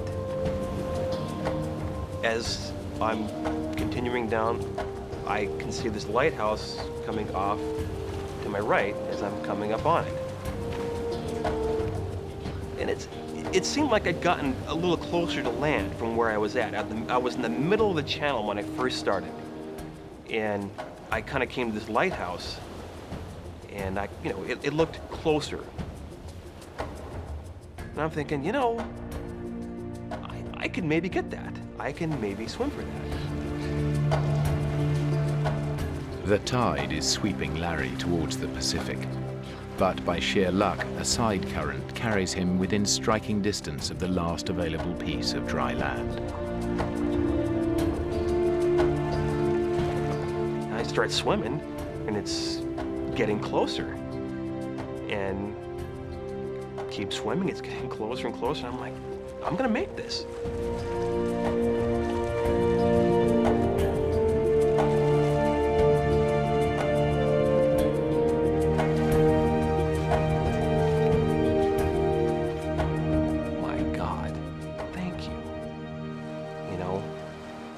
Thank you, Lord.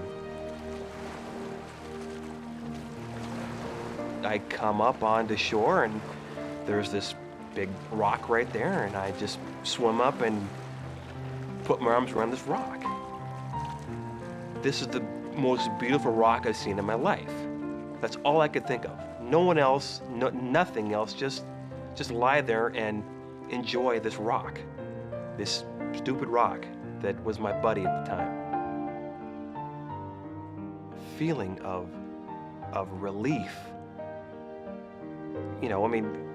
Everyone knows what relief is, but if you've ever been in a situation where it's literally life and death, and you feel that you've cheated death that one time,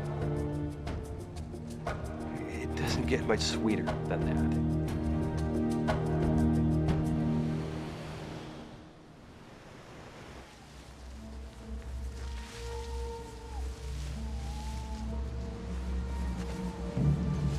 Larry Kaiser has survived 9 hours in a freezing ocean. Now, exhausted and dehydrated, he faces an even more desperate fight to stay warm on land. I'm cold. It's dark. I have no idea where I'm at. I thought about what the hell is Saul doing right now? What's he thinking right now? What is this man thinking? Is he thinking that I'm dead? Is he thinking he killed me? Is he thinking he's responsible for killing me? The big difference between him and I is there's just not a chance in hell I would leave someone like that. I wouldn't do that. No matter what happens, if the person I'm with is going to die, I will die with them. 4 hours ago, the Coast Guard assumed Larry was dead and called off the search. Saul is haunted by his decision to leave his friend behind. It wasn't an easy decision to say, hey, I'm just going to leave Larry. It was a survival decision. The key for my survival and even his survival was that I make it to shore and get help. Mike? Mike. What? What time in the morning did they start the search again? We did what we could, okay? You did what you could. Nobody's gonna blame you. What time? I don't know. Probably first light, 5:15. Okay. Thanks, Mike.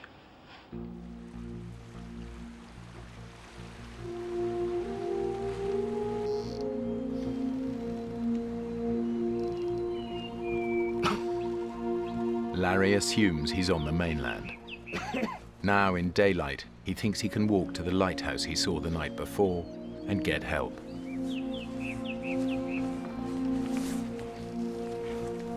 At that point, to me, in my mind, absolutely the worst was over. There's no way I'm gonna succumb to anything within the next, 24 hours or something like that, unless bolt of lightning comes down and nails me.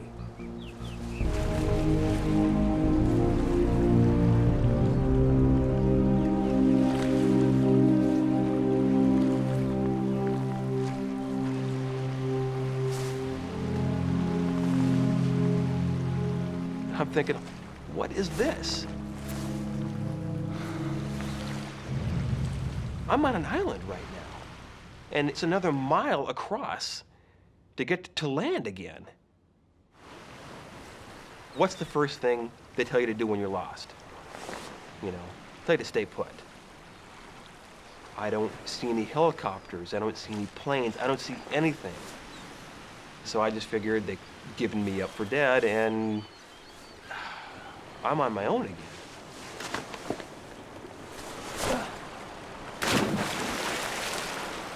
What am I gonna do? Just stand here at some stupid island and stand here the rest of my life? It's not gonna work. I'm not Tom Hanks. I gotta go out and get going here, for God's sake. I'm thinking, I'm an athlete, I can do this, I can swim that. I'm gonna swim.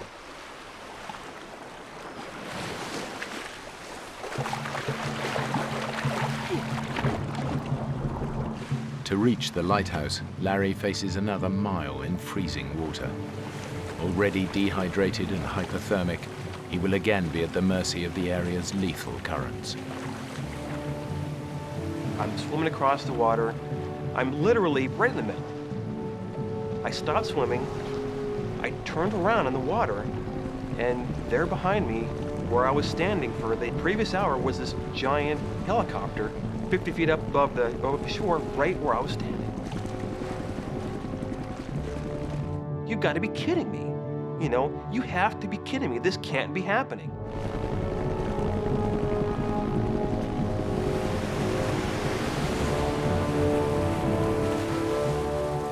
Why can't I get rescued? I mean, why can't they see me?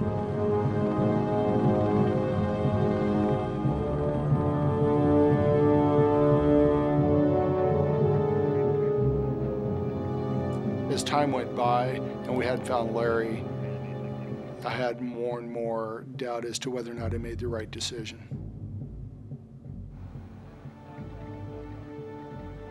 Not only did you get your friend killed, but it's proof you're a failure. Can't you do anything right?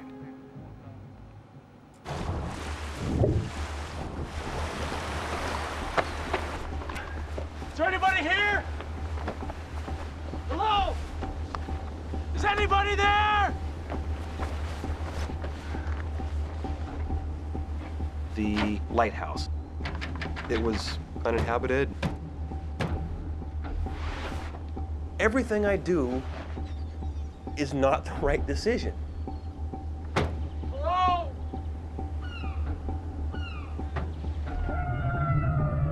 At that point, I felt like I was floating in a dream or a nightmare. You know, hope has been slowly draining away, and feeling really depressed. I got him killed. Nobody else got him killed, I did.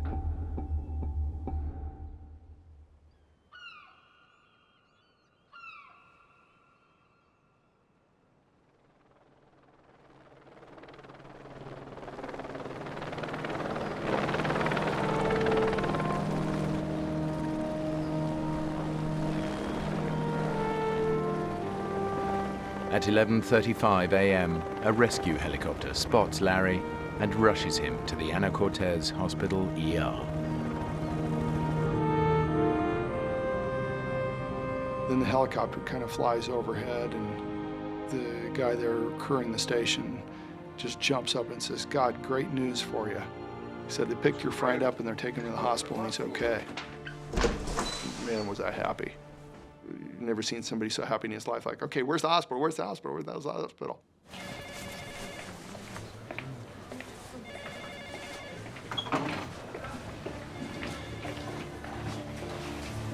No. The zip's broken. I'm going to have to cut you.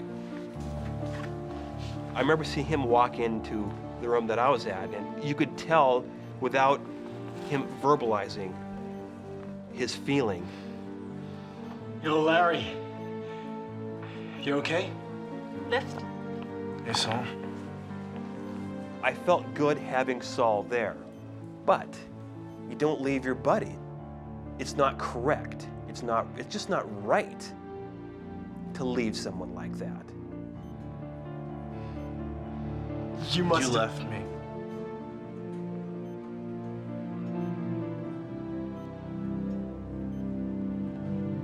Sorry, go ahead. I'm just glad you're all right. Yeah, me too.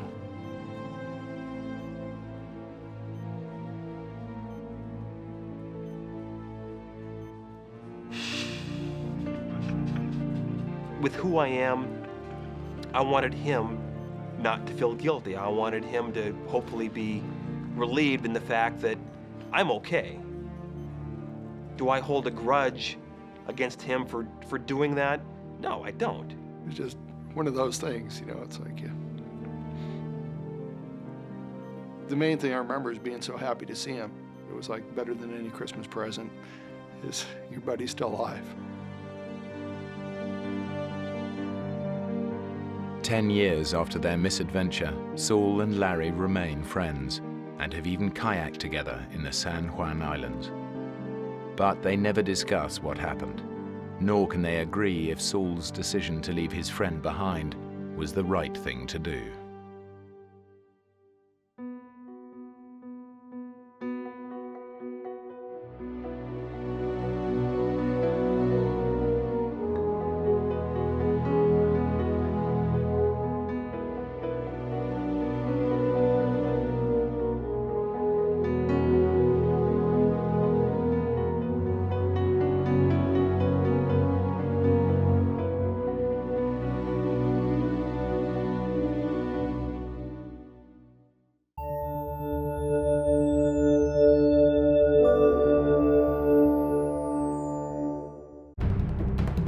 In the vast expanse of the African bush, a British conservationist flying solo crashes his ultralight plane.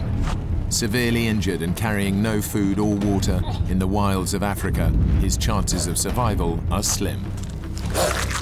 His best friend desperately searches for him, knowing he may never find him. Staying alive takes all the cunning and guts one man can summon up.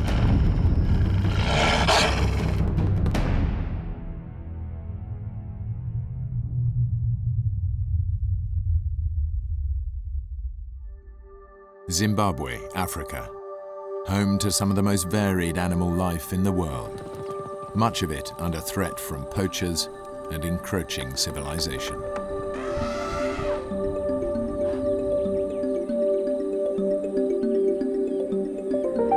Greg Rasmussen was born in England but came to Africa as a young boy.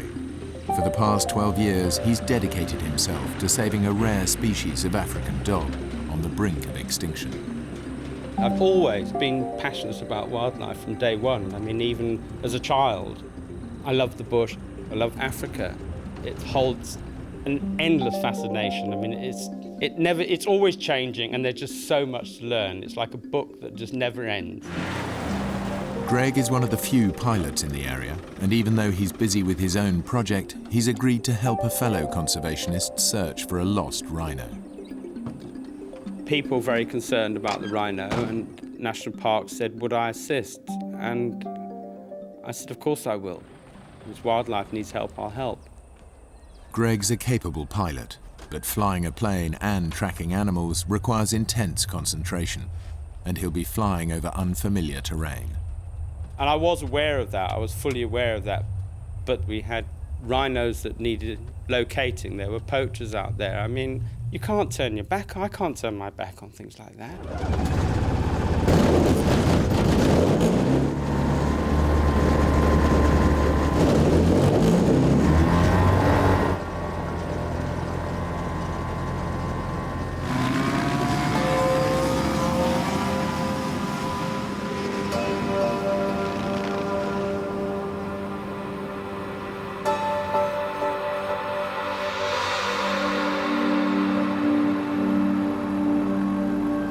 An ultralight plane is a cheap and efficient way to cover the African bush. but is also very dangerous to fly under certain weather conditions. Temperatures in the day can be very, very hot. Tricky flying conditions for a light aircraft. Because, you know, it's hot, the air's thin. So it's quite hard keeping the plane up in the air.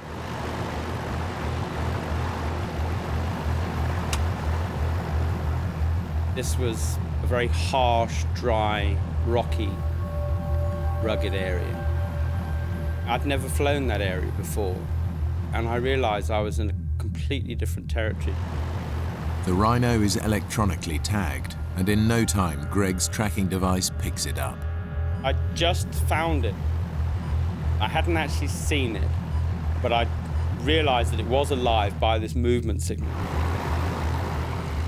And I was just starting to circle out. And as I turned the plane, suddenly I went into something known as a wing stall. Literally, one wing's flying and one wing isn't. Suddenly I had this gut-wrenching feeling.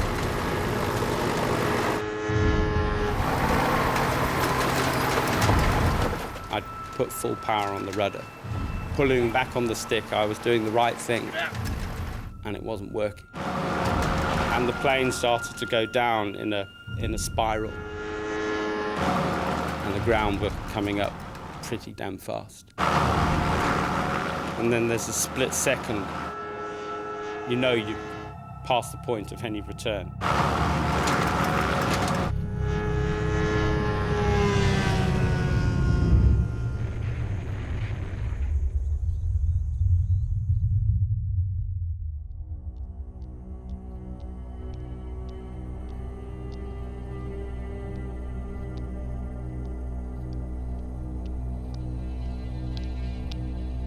I almost didn't want to open my eyes.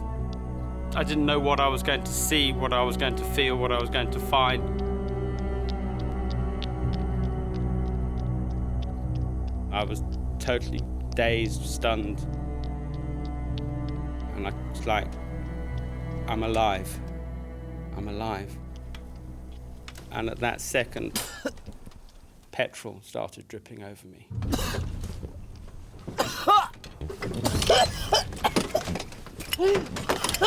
And I just pulled myself out, literally almost fell out of the plane. As the petrol started to come down, I had these visions of this wall of fire.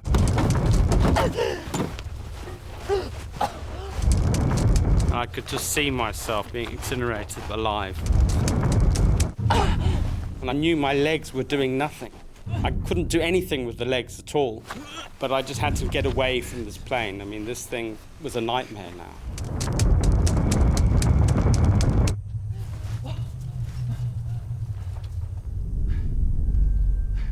And then I suddenly thought, Mayday.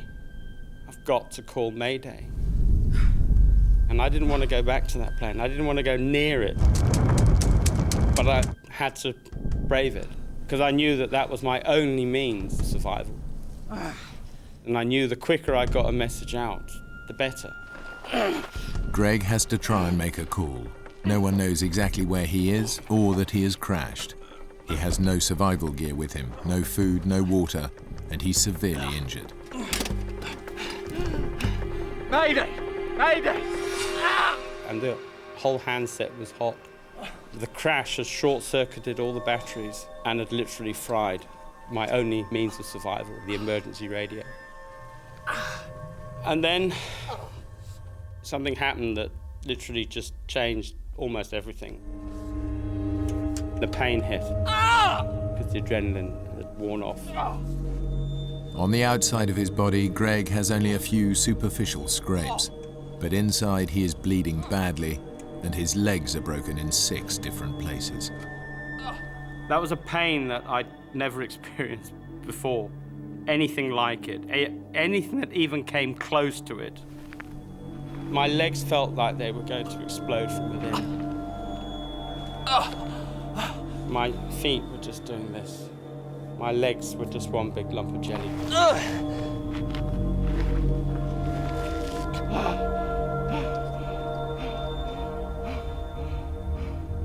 And I realized I had to stay in control. You know, I had to be in control of the situation, because if you lose control, that's it. I was going to be a goner.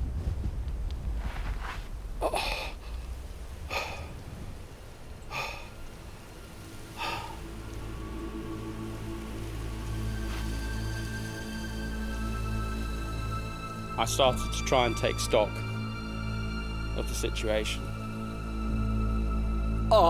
And it was quite a harsh reality.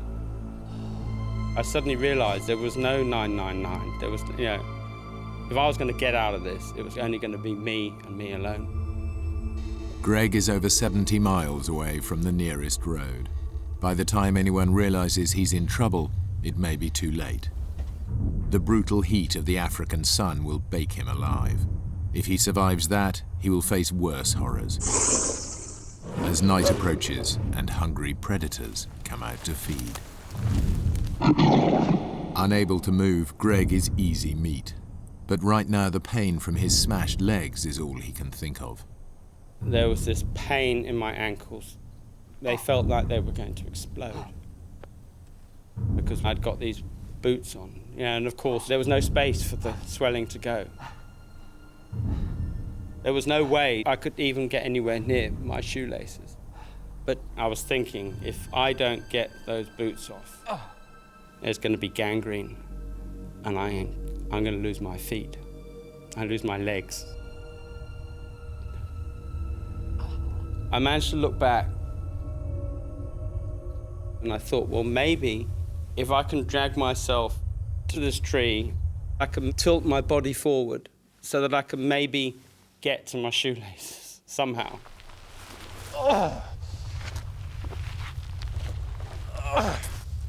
I wanted to stop that pain. Because, I mean, it was like my foot was exploding.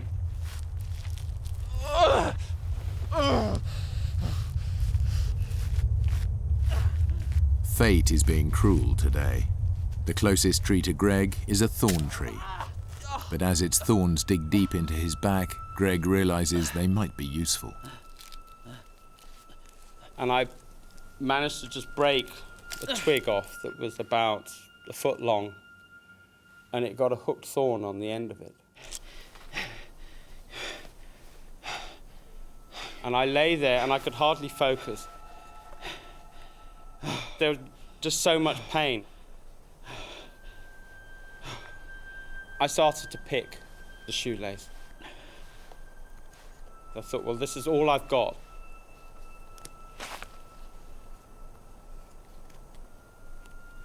And I remember I had a little flashback to childhood, because I was always absolutely useless with shoelaces. I then realized I had one chance. If I pull and the knot doesn't spill, then I've blown it. That's that foot gone.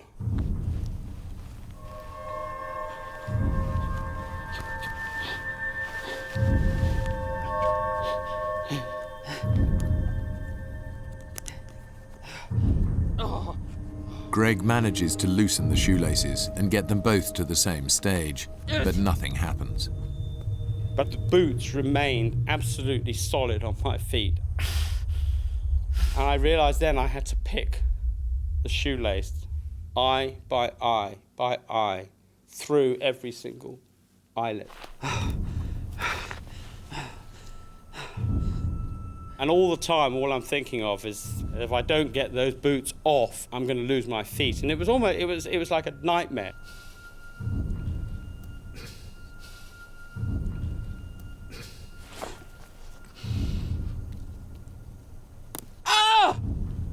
I had to remain as focused as I could.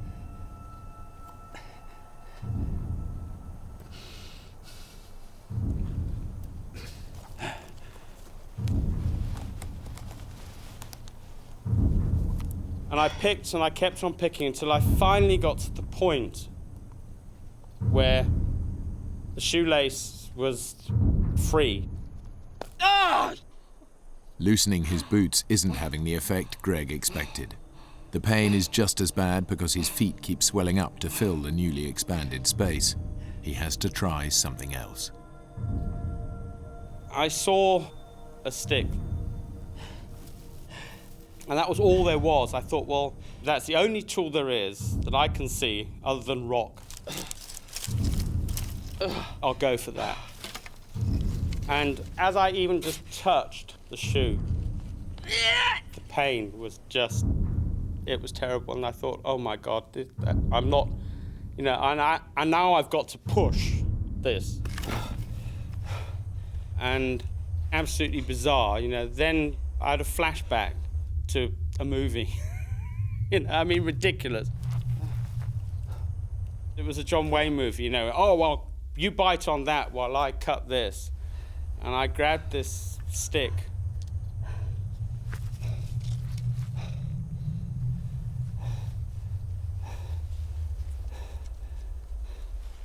And as I pushed and I bit,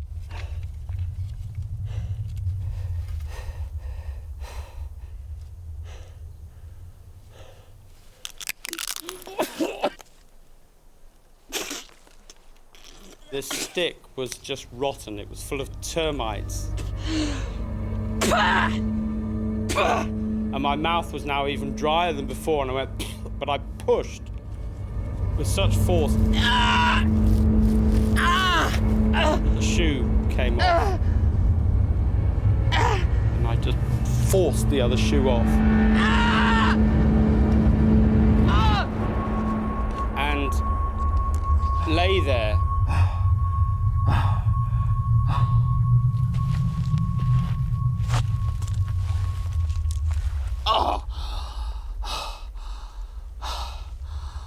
And I looked at my watch.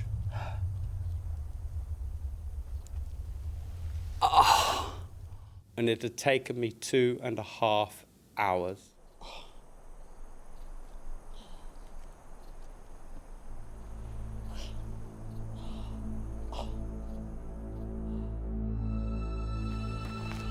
"200 miles away, Greg's best friend and colleague, Peter Blinston, waits for him to return. Together they run a conservation project dedicated to saving the African painted dog, one of the world's most endangered species. We have this same passion for the dogs. We have a lot of belief in each other's abilities. And that just comes through at the end of the day. Peter, phone call, please. The phone rang. I just felt nervous. This kind of sense of something's wrong. Yeah, Peter. It was Norman English. He's the warden over at Cinematella. He said, Greg's missing. People talk about this kind of cold hand or something that grips you, but I really did just go like icy cold. I was then thinking, I have to find him. In the heat of the midday sun, the temperature is now over 100 degrees. Greg hasn't had any water for over 24 hours, and his body is rapidly showing the effects of dehydration. It was hot and it was dry. There wasn't an ounce of moisture in the air. I hadn't drunk the whole day because an elephant had destroyed the water pipes in our area where I'd taken off from. It wasn't like feeling thirsty at all. It was almost like being tortured. Everything was just so dry, and your skin just didn't feel like skin anymore. There was no texture to anything. You know, you tried to touch with your tongue to touch the roof of your mouth. It just felt like it wasn't there. As Greg lies out in the open, a vulture, quick to sense a meal, lands on a nearby tree. And I thought, not yet. Yeah, I'm not ready for you, mate. It was scorching hot. You know, dehydration was going to be my next enemy to deal with. But also predators was a major concern of mine. The animals that Greg devotes his life to saving could now turn against him. The landscape is alive with wild beasts looking for food. They may look sleepy and harmless in a city zoo, but in their natural habitat, they are deadly.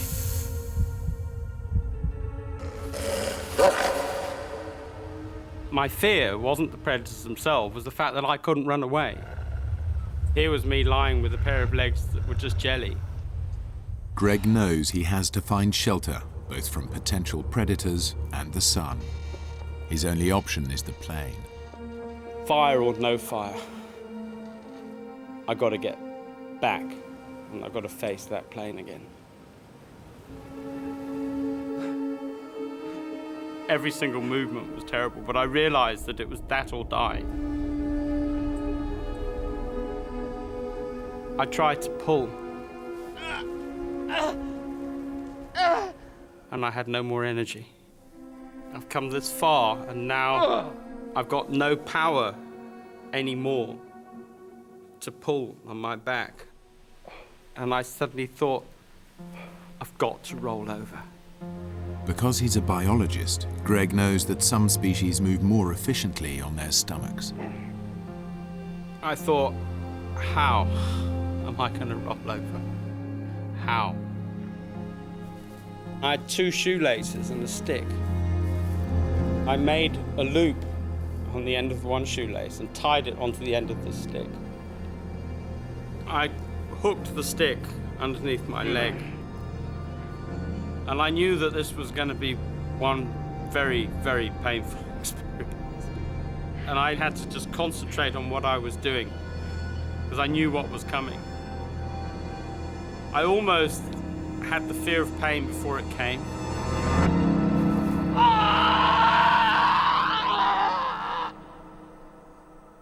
Just as I rolled, I heard a crack. It wasn't the stick, it was my pelvis was broken. With the temperature now hovering at 110 degrees, Greg is literally frying in the sun. As he drags himself towards the shade of his downed aircraft, his thoughts turn to other dangers that threaten his life. Being in the bush for so many years, you get to know absolutely every single noise. You know every footfall. You know which footfall belongs to which animal.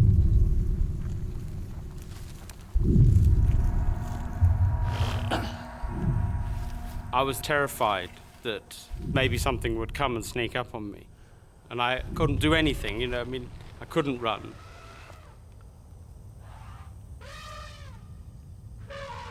And then I heard elephants, a whole herd. It is in fact an entire herd of elephants, and they're moving right towards him.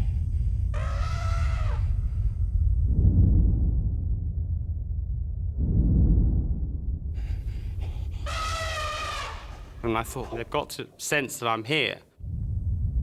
If they detect you at the right moment, that's fine. If they detect you too late, that's the scary bit. Because then you're in their attack distance. And I thought, if the wind is wrong and they don't detect me until the very last minute, that's when I'm in trouble. And then suddenly there was this huge screech of... And I remember just thinking, oh no, please, just don't stampede. And I just had this absolute fear that I'm going to be trampled.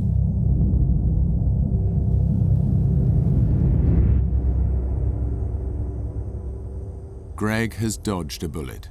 The herd moves on away from him. I wanted to cry at this point.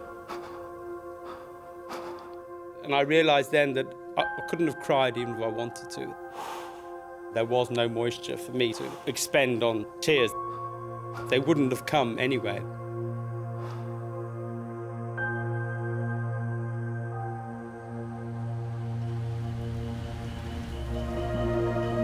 The head warden of Cinematella Wildlife Refuge, Norman English, organises a search and rescue party. The park is over 700 square miles. He and Greg's best friend, Peter, can only start looking for Greg where the rhino he was tracking was last sighted. Did he radio in at any point? Nah, no radio contact at all. But he was searching up near where the rhino were last sighted. The rhinos are tagged, right? If we find them, we find Greg. Greg took the only tracking device we have with him. Without a tracking device, Peter and Norman have no way of knowing where Greg's plane crashed. I was sure that he was alive, but you know that you've not got much time. Almost as each minute passes by, of course, you're becoming more and more concerned.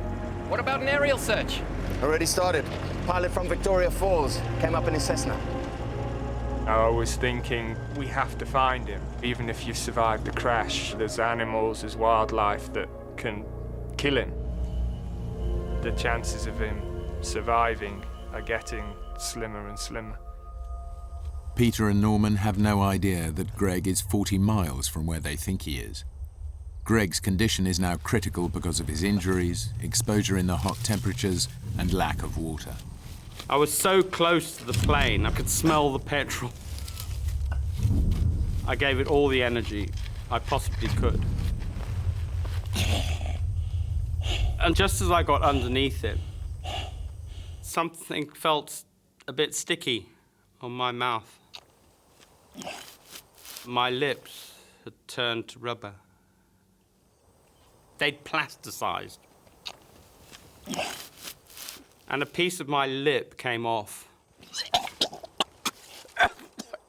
And it went to the back of my throat. You know, I suddenly came to this horrible realization. I just swallowed my lip.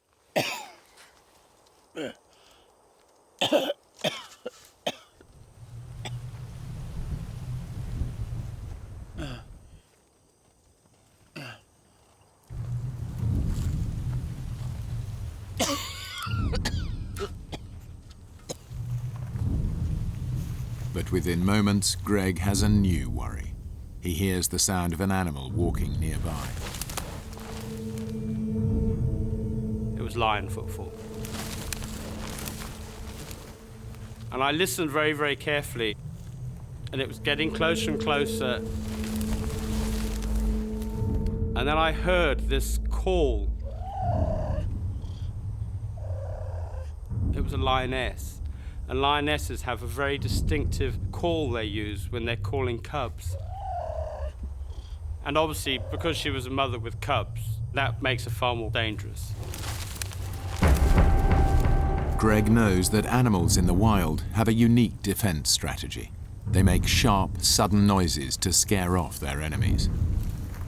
As the lioness moves in closer to Greg, he knows that creating a noise at the right time is his only defense. When he finally sees the big cat's silhouette, he makes his move.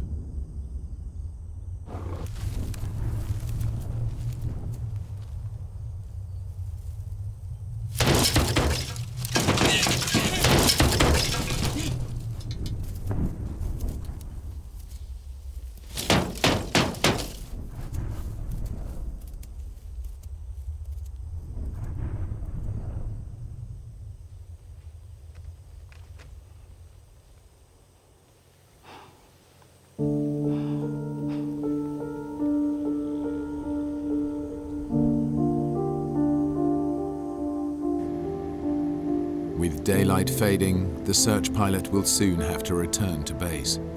There's still no sign of Greg or the wreckage.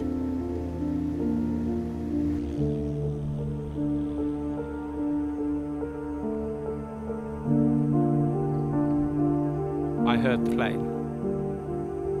And then I started to get almost excited. And then I thought, no, I'm still a needle in a haystack. They had an area to search of about 1,000 square kilometers. And I wanted to scream, I'm here, I'm here, I'm here. Hello! Hello! I almost wanted to will the plane in, you know, come my way, I can hear you, please. Hello!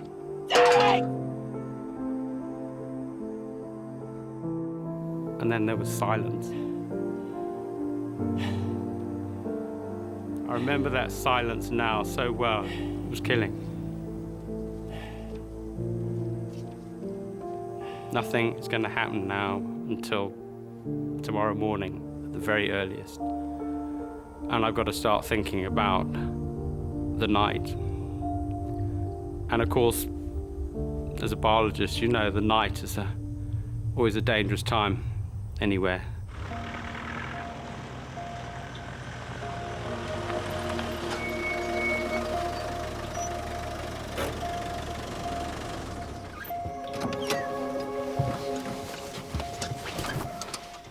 It probably won't help much. I'm just going to take the Land Rover out, see what I can find. There's no way you're gonna find him in the dark. We don't want to lose you too. I won't be long. I'll be back soon.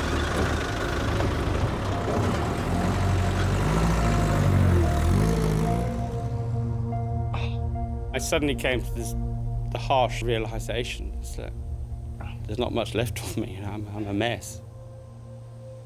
And I actually, at that point, I thought, do I really want to carry on? Did I want to live, or did I want to die?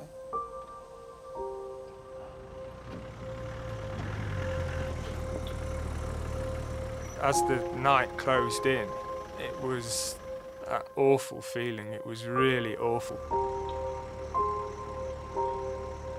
I was trying to imagine what it would be like for him now,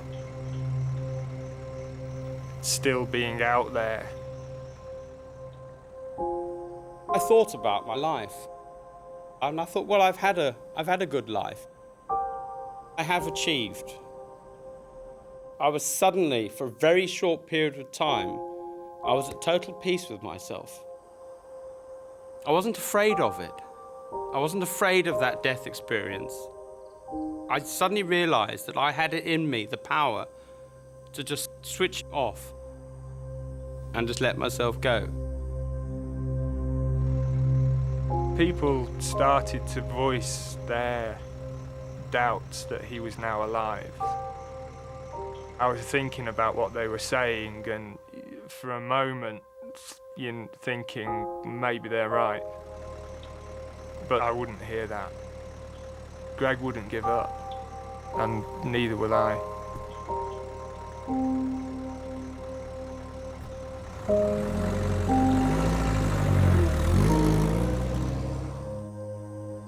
And then I suddenly thought about the dogs, what amazing animal that had become my sort of whole raison d'etre. And I thought, but there's a hell of a lot more I can do. And from that second, it was like, right, the fight is on. At that point, there was just such a kick in me that it was like, I'm going for it, and I'm going to make it. And I'm not going to, if I do die, I'm going to die fighting this right to the bitter end.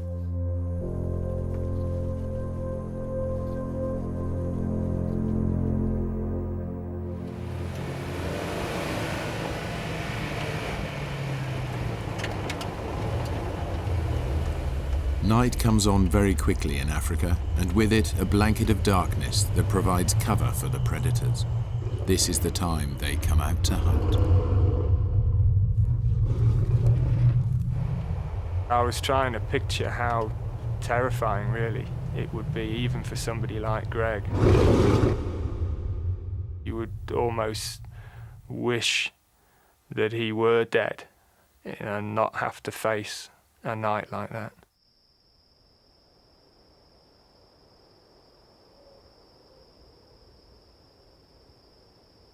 At that point, there was this total silence. I could hear my heart sort of boom, boom. It was that silent. And it made me very conscious how totally alone I was. All I wanted now was for that night to end.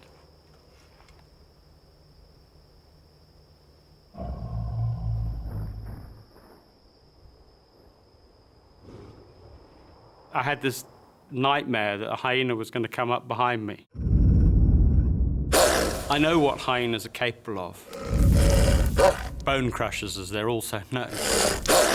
They've got the most powerful jaws of anything. I also know someone who was carted off by a hyena, and he was a fully able-bodied man, but he was sleeping and they dragged him away. That was the biggest scare of the lot, that a hyena might come up behind me.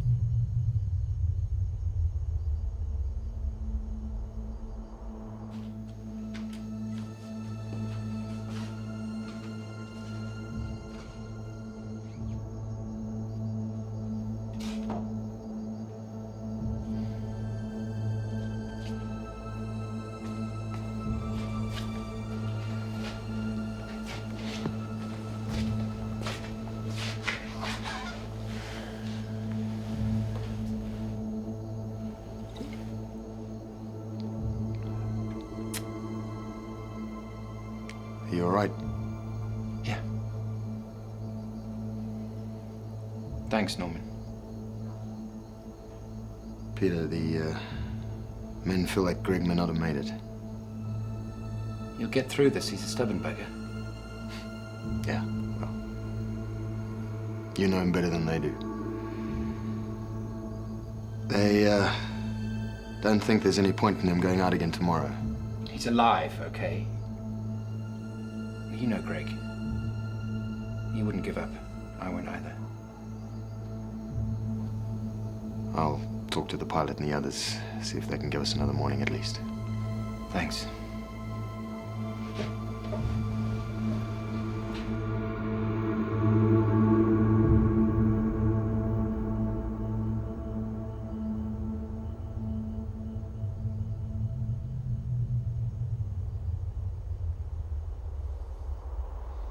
I was terrified to even think about going to sleep because I knew that I wouldn't wake up again. That would be it.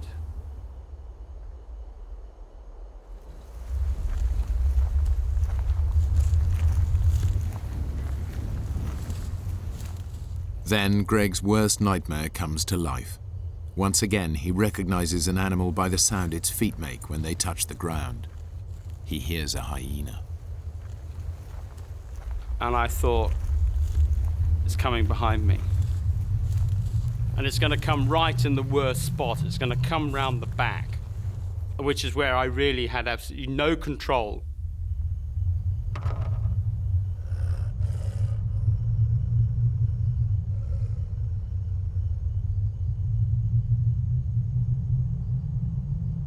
Once again, Greg uses his knowledge of animal behavior. He grabs hold of his stick and gets ready to hit the plane with it and create a noise to startle the beast.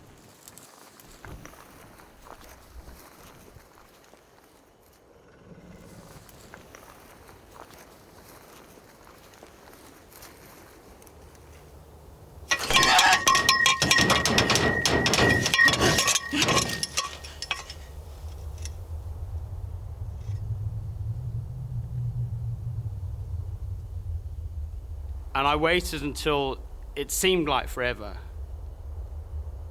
I knew if something came one step closer, then would have meant that I'd failed. Then I heard this just footfall, just getting less and less and less.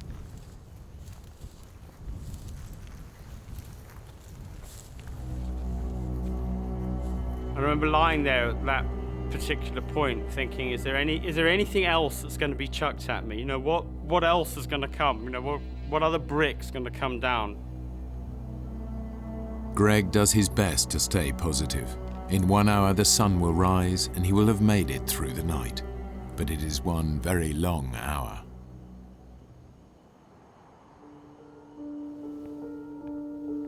It was very frustrating waiting for the daylight to come. I contacted our office. We had 15 people that could come over and help with the ground search so we could cover a wider area. And they were there. They came. Ready and waiting to help with the search.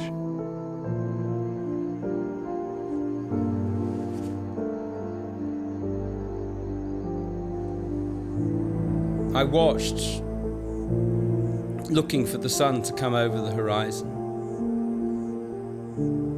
And when it finally did, I felt these rays coming all the way towards me. And it was an amazing experience. I suddenly felt wonderful. I was bathed in light and heat and warmth. I felt secure for a moment. And then the harsh reality dawned on me that it was that sun, that burning, was going to continue and it was going to kill me.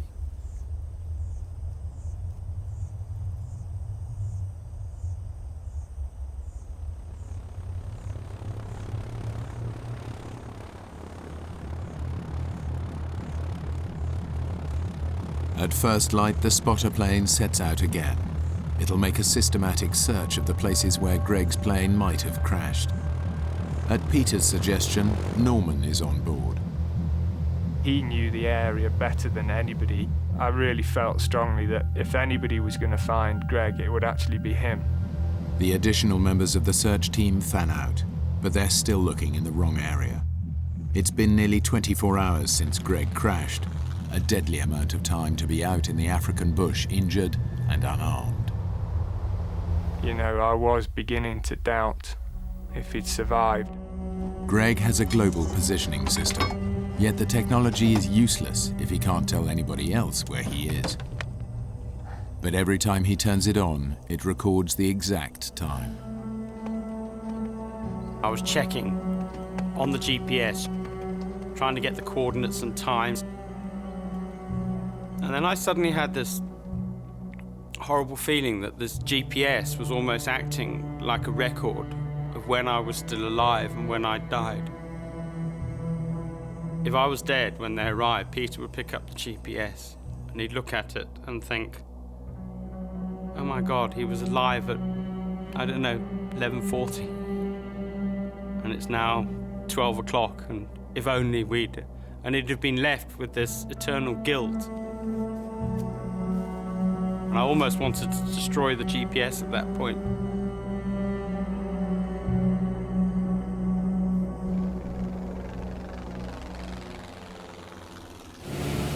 Norman to Peter, can you read me? Over. Receiving. There's nothing from up here. Even an elephant can merge into this landscape. We're going to try another area. On a hunch, Norman decides to go back and check along the beginning of the route that Greg would have taken. Nearly 24 hours has passed, and Greg's body is desperate for water. I managed to grab a piece of the broken windscreen. I had this mad idea to see if it would collect moisture.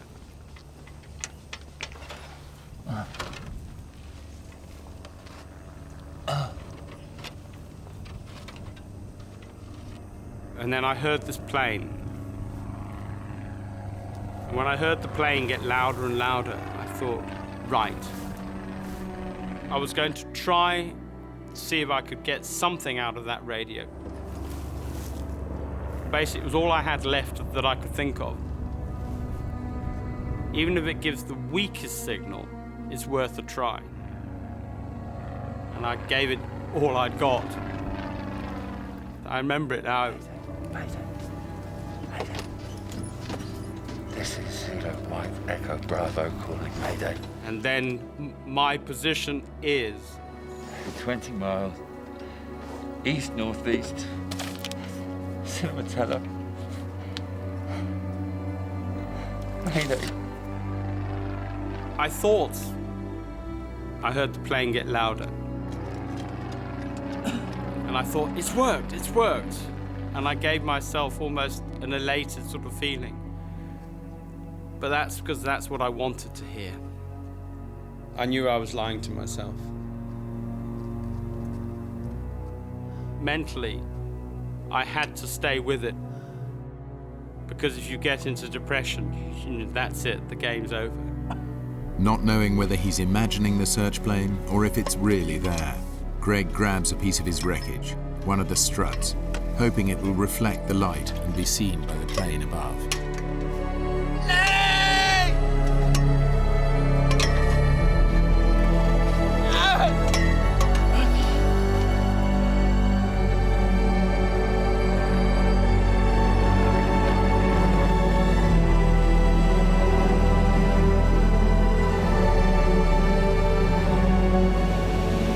Mayday, all search parties.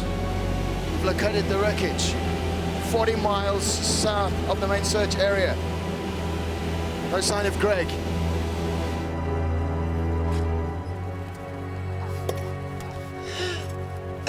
I was trying to keep up the dream that they had really seen me. But I realized I had to keep telling myself this lie, because I did know that I was reaching the point of no return. If they didn't find me soon, I was going.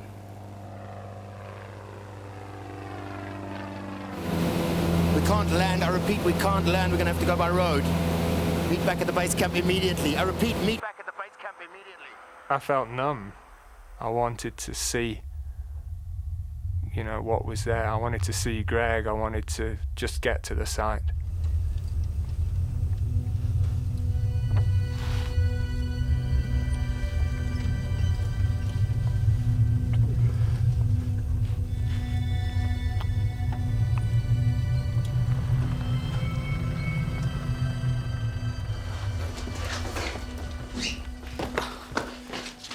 He's here, south of the road.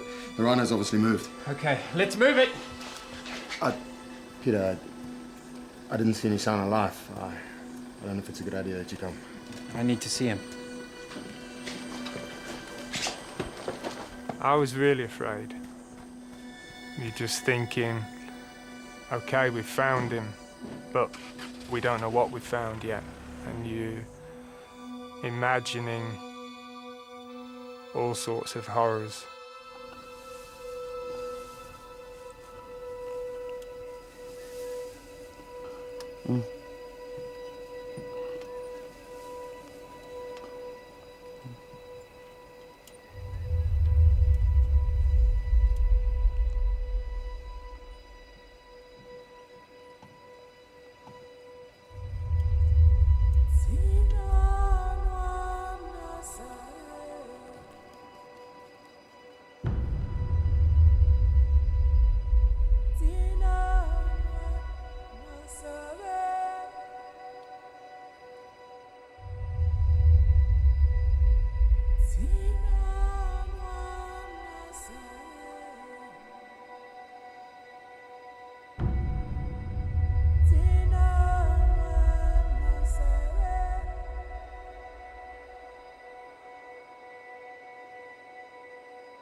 And then I heard these footfall.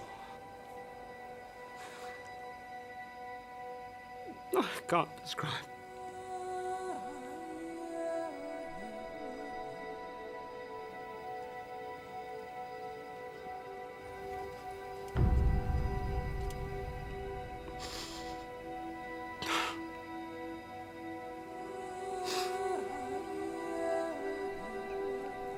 Of course, I knew what footfalls those were.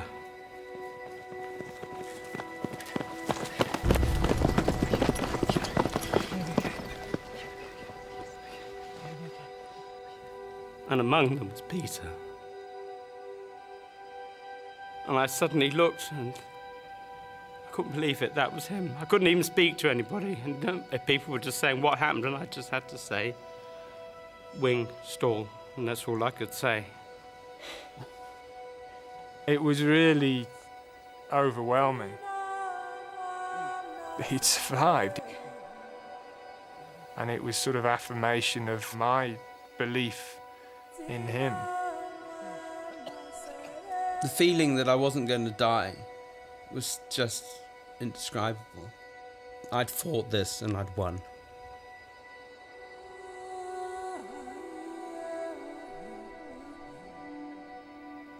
and somebody came up. I hadn't got a clue who it was. Someone put their hand on my shoulder and said, "You're in safe hands now."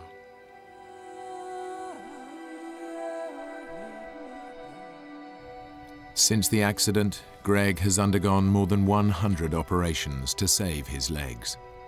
Through grit and sheer willpower, he has learnt to walk again. Of course, you don't go through something like this without there being change in who you are. I always treated life every day as precious, but it's even more precious now. I still am dreaming of that day when I go back to Africa, back to the smells, back to the sunrises, the sunsets, and most importantly, the painted dogs and wildlife conservation. Greg has indeed returned to his beloved dogs. He continues his conservation work alongside Peter and has never flown an ultralight plane again.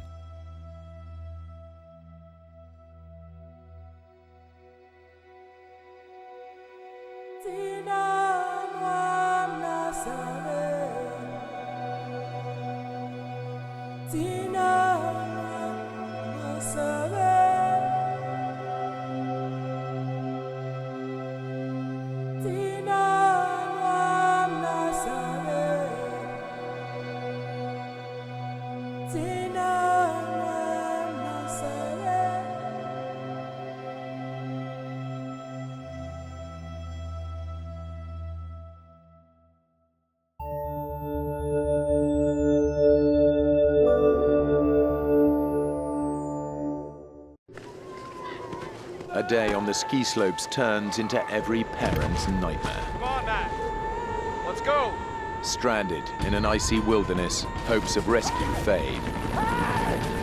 A father faces a heartbreaking choice. I'm gonna die. To wait for rescue or go for help, leaving his young son alone in a frozen cave on the mountain. Hardest decision I've ever made, to leave a child of mine behind.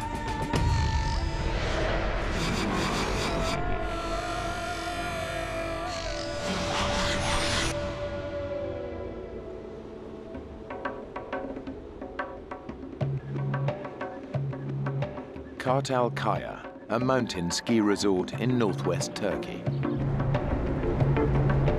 We had boots that you laced up. US Air Force Lieutenant Colonel Mike Couillard is taking a few hours off to go skiing with his two sons. I hope we have a lot of snowball fights. Mark is 12 years old. Don't hit me in the head. Matthew is 10. The family is based in Turkey, where Mike is part of Operation Provide Comfort. After the first Gulf War, the American Air Force flew thousands of missions to protect the Kurds of northern Iraq.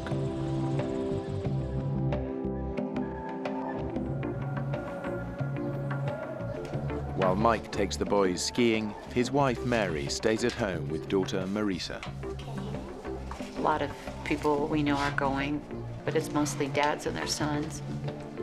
And I'll stay back and I'll keep Marisa. Got you all myself tonight. Mike and Matthew can hang out, and Mark can be with his friends, and it'll be a great father-son day. For Mike, today's a rare break from duty and an opportunity for a boys' day out. He and the boys are traveling from their home in the Turkish capital, Ankara, up to the remote mountain resort of Kartalkaya. By American standards, Kartalkaya is not a real big mountain. It's about 6,000 feet. We'd been there once, and we hadn't really totally explored the mountain, but it was, certainly a good place for us to go with the family.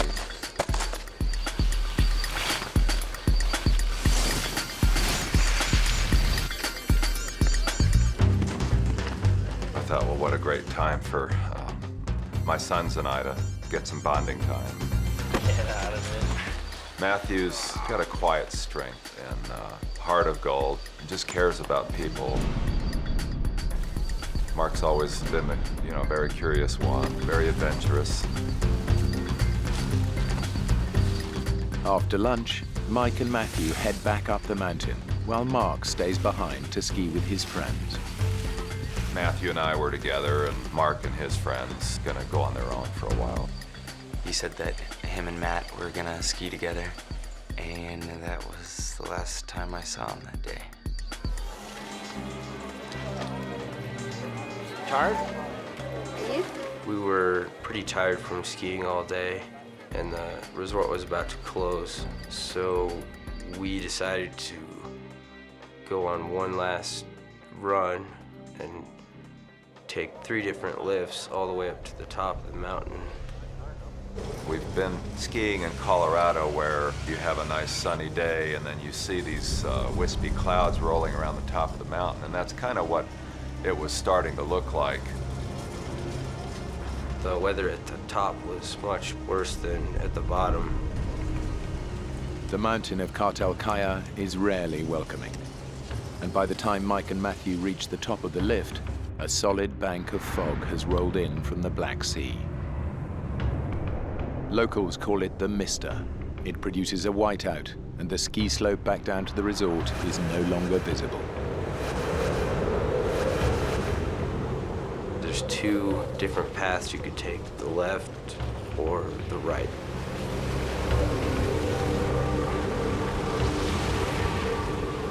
It just was getting harder and harder to keep sight of the trail. Snow just kept getting thicker and thicker. We started to realize that no one skied down this hill in quite some time. We've lost the lift. I think it's over there. We'll have to sidestep up the slope. Realizing that they've skied down the wrong way, Mike and Matthew start climbing back up the hill. I kept thinking that we would get to the top of the hill, we'd look down and see the resort, the hotel, the wide open expanse, and we just found another hill up in front of us. Dad, we're so lost. Instead of going back up the way they came down, Mike has led his son round to the far side of the mountain. They're heading away from the ski resort into an icy wilderness.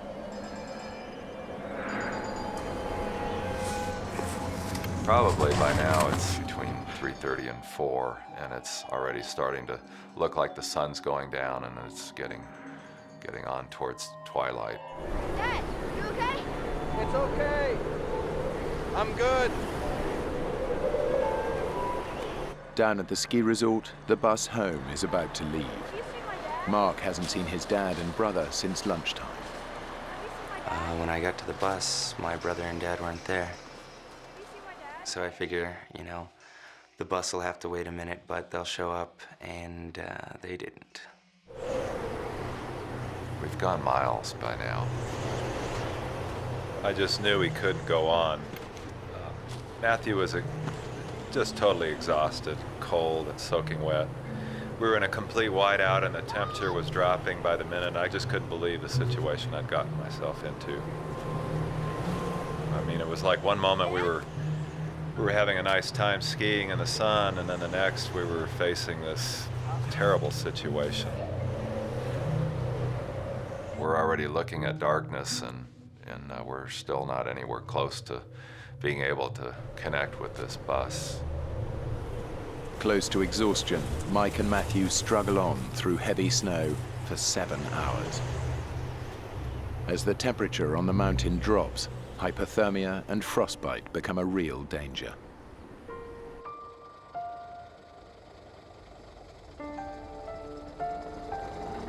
As the bus drove away, it was pretty much that moment when I knew that something was really wrong, and I didn't know if I would see them ever again. The darkness on the mountain closes in as the blizzard rages on. Mike has no idea which way to go or whether to keep Matthew moving. We can't keep doing this. He's just done, and I can't carry him. I make this decision anyway. Let's stop.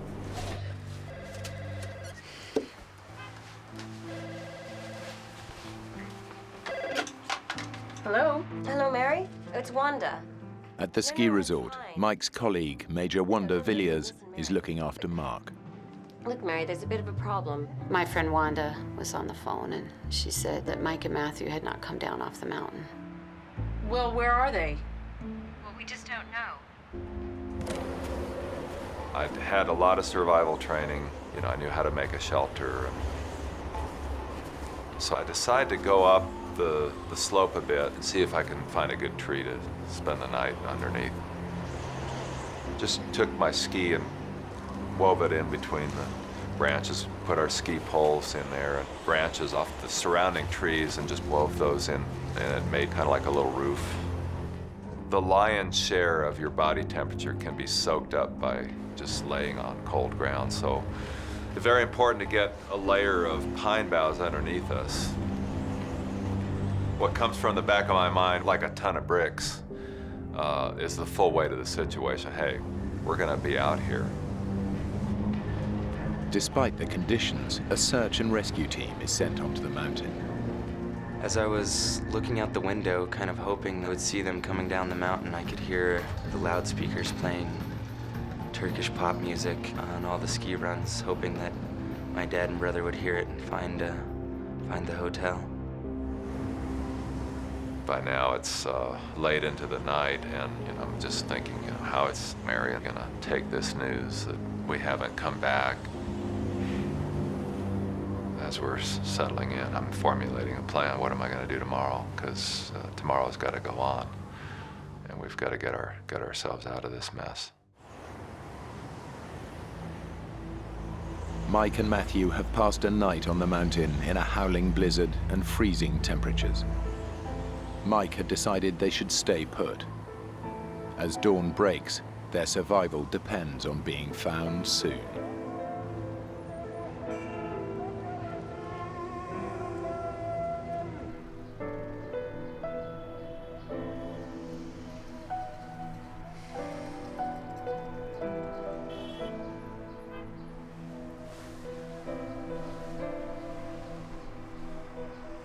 I've sort of kept it from Marisa that they didn't come down off the mountain. Where's Dad? Come and sit down here. But I know it's morning now and the phone hasn't rung in the middle of the night. So I have to tell her. With daylight, special forces from Mike's airbase swing into action. This time their job is not to protect the Kurds, but to look for one of their own. Turkish troops with their local knowledge join the operation. Mike's commanding officer is leading it.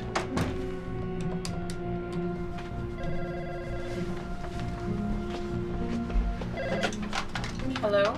Mary, it's Ed Fitzgerald here. I just wanted to update you on the situation. Mike's colonel lets me know that the search has already started, that people are actually looking for them.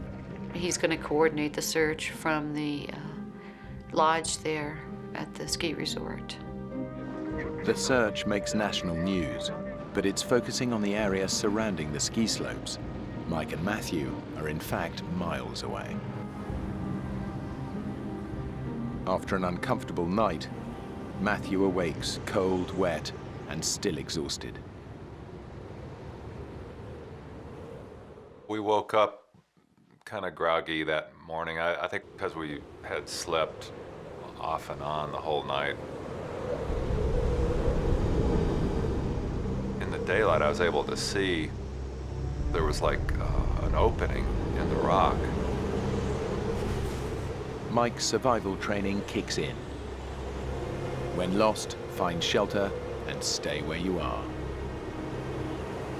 It's a cave. We've been sitting on top of it all night. Come on, son.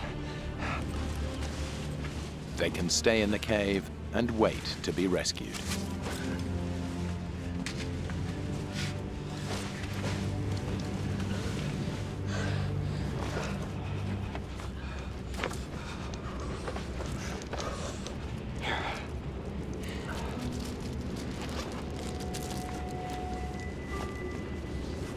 Dad, can I have another one? I should save it for later. Here, get this off.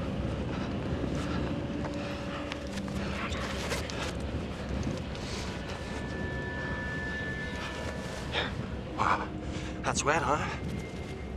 All right. Take mine.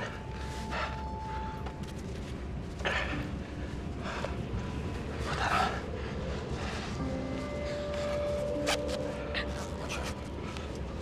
Dad, you know what?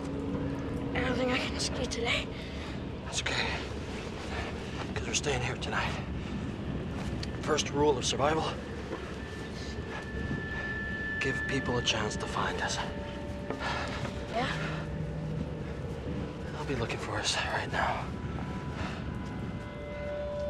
How will they find us? The snow will stop soon. They'll find us. I knew there were certain things that I could do to enhance our chances of being seen. Just took my skis and planted them as a big X, the international distress signal for skiers. I just hoped that there would be people come up and see those, and if they saw the skis, then they would be able to find us.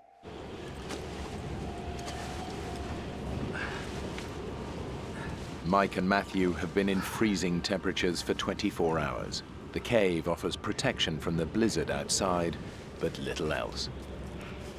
It was at that point I realized I was already getting that first warning sign of frostbite, which is this little white callus build up on your hands, kind of a waxy look. Let's get this off. These boots were not doing a good job of keeping our feet warm. Let's get a wet sock off.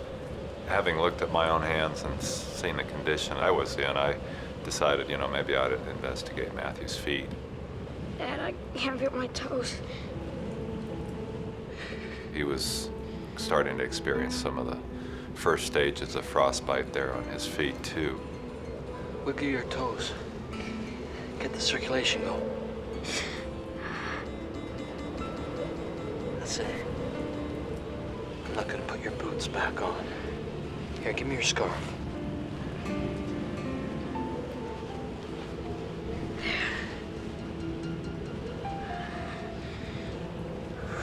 Inside the cave, it was cold enough for water to freeze.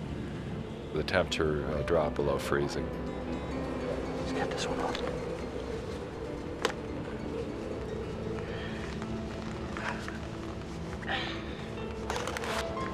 Here we are in this tiny cave, this little crack in the mountain, in a raging blizzard, and we're both in the early stages of frostbite. If we didn't get help, we were just going to die on this mountain. The ground search is cooled off as night falls. It can't begin again until morning. Thanks a lot. All right, bye. I'm getting phone calls. Well, it started out once a day, but that just wasn't enough. No news yet, honey. There's just too many hours where we didn't know what was going on, and so you get your hopes tweaked every once in a while, and it just seems like all the little hopes just keep getting put out. One of our immediate needs was just keeping ourselves hydrated. The bottom line was that you really shouldn't be eating snow. Better stop. Don't eat anymore. You gradually lower your body temperature to the point where you get hyperthermic, and you're making your situation worse by just trying to keep yourselves alive.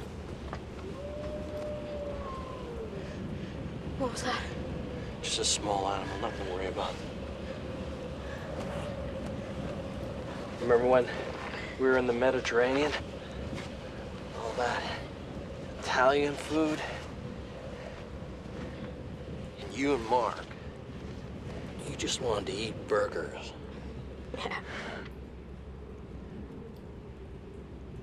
Dad, I thought they would have come for us by now. Yeah. Yeah, I'm sure they'll find us tomorrow. Yeah, that was real fun. It was nice to just focus a little bit on those little stories of the day and get our mind off this terrible situation that we're in.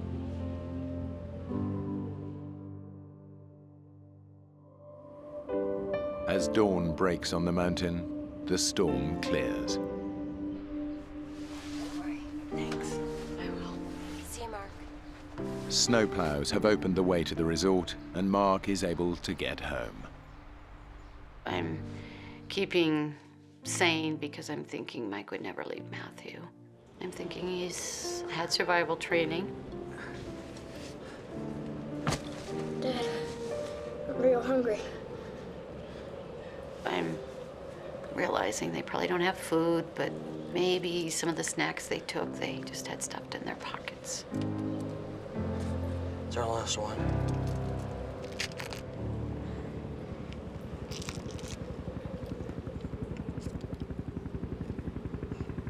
Do you hear that? What? Helicopter. Come on, Dad. Please go. I can see you. All of a sudden, a shot of adrenaline took over, and all action again. Scrambled outside, and to my amazement, this helicopter just literally seemed like it was flying out of the mist. But as suddenly as this helicopter appeared out of the mist, it was gone. And it was almost a hopeless case. I just was too far down into this little valley to be seen. The good news was I knew they were looking, and I knew they would be back. The helicopters called in for the search were actually part of Operation Provide Comfort. Pretty sophisticated helicopters, and I was just so excited that they were able to get something besides people on the ground looking for them.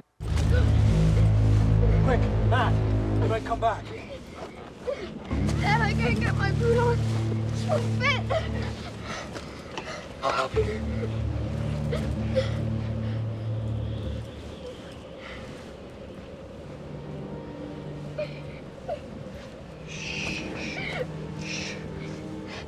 Don't cry. So sorry, Dad. It was one of ours. It was a Black Hawk. No doubt. And next time, I'll make sure they see us.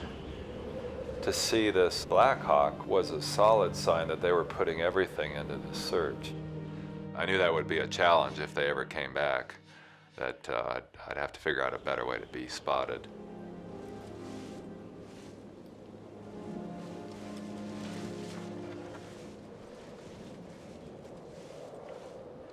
How's your feet? I can't feel them. About every 30 minutes to an hour, I would take his feet and put him on my belly and let the core body temperature warm him up. It was also an opportunity to periodically check and see how his feet were doing, and I could see that they were still getting worse. How about that? You want to try standing up, get the circulation going?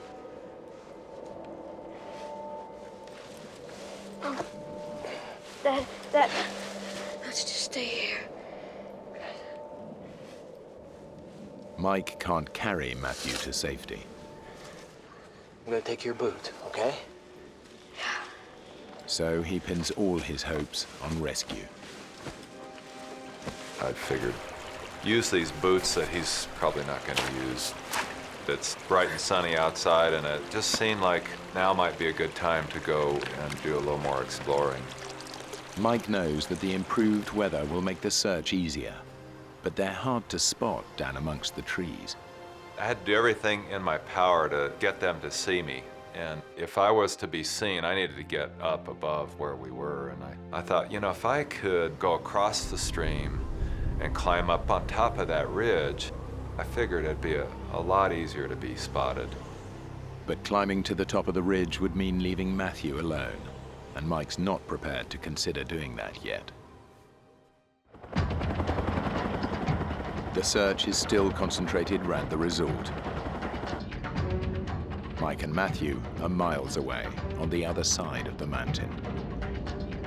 It's the fourth day, and all of a sudden we heard this helicopter sound. Helicopter. I didn't have much time to get outside. I didn't even have time to put my boots on.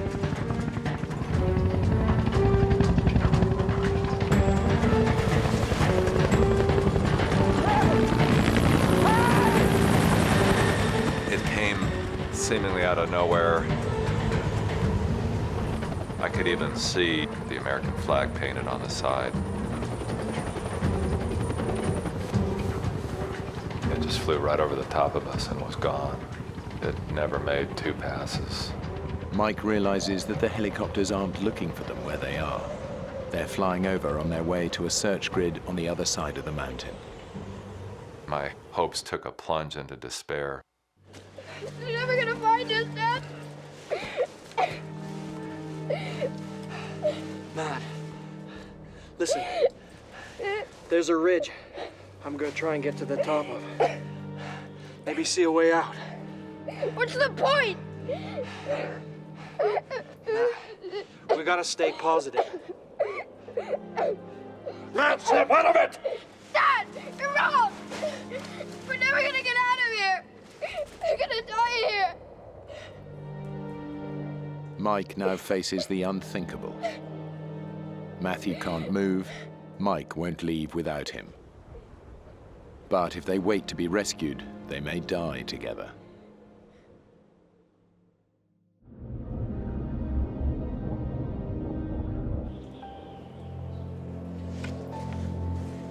Mike's survival strategy is to wait to be found. He thinks the ski resort, and therefore rescue, is close by and visible from the top of the ridge. But as the days pass, his and Matthew's conditions are deteriorating. I kind of did this morbid calculation that, it'd be better to come back without my feet than not at all. I kept putting myself in that situation where I've left a family behind without a father. I just couldn't face the reality of that. I found myself looking at Matthew as he lay there sleeping, and he just looked so peaceful, almost like a little angel as he lay there sleeping, and I became aware of just how fragile he was. One of the new developments is the Office of Special Investigations is coming over. Well, they just wanted pictures, and as current as I could get them. They're talking about putting things in the paper, and I'm wondering, are they trying to figure out if they've found the bodies, what they would look like or something?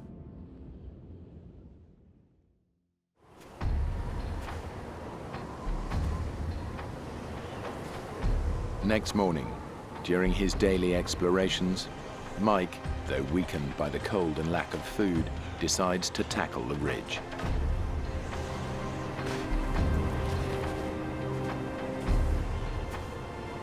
We're hearing helicopter sounds for a long time. They've come by and they've flown directly overhead, but primarily they're over in this one area. That's probably where the ski resort is. They've done the calculation, how far is a father and a 10-year-old child gonna go?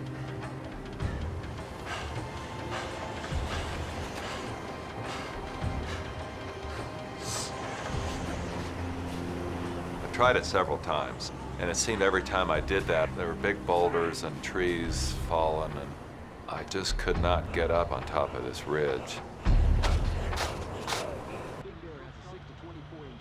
Yeah, I understand. But we still have the Hueys, right? The search is winding down. The American military withdraws, leaving the Turkish soldiers to continue, using less sophisticated aircraft. Colonel Fitzgerald was telling me that they're going to change the type of helicopter that they're going to have out, and it's just going to map out the area where they think they are so that they can go back and find their bodies in the spring. Mike and Matthew's disappearance is still a major news story. Colonel Fitzgerald calls a press conference in the resort hotel. If we do not find any more information in the next 24 to 36 hours, then we may consider stopping the search and assume for this particular location that the bodies are underneath the snow. I'm just infuriated at that thought because I just don't think they're gone. They shouldn't give up. Can I get you a cup of Colonel Fitzgerald has come over to the house. They want to look at the options again, Mary. He's talking about, well, maybe they skied over a ridge and didn't even realize in the dark.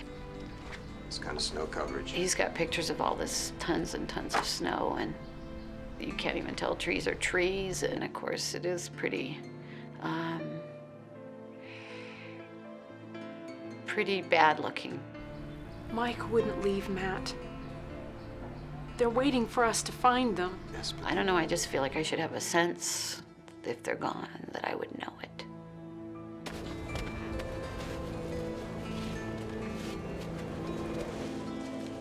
Mike's first attempt to reach the top of the ridge has failed. But he knows that getting there offers the one chance he has of saving Matthew.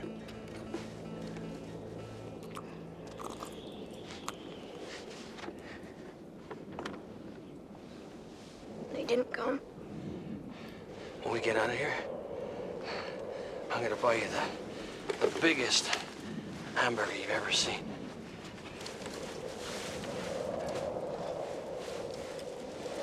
And a basket of fries. And a bucket of Coke. You know what, Dad? Really? What I want is a pizza.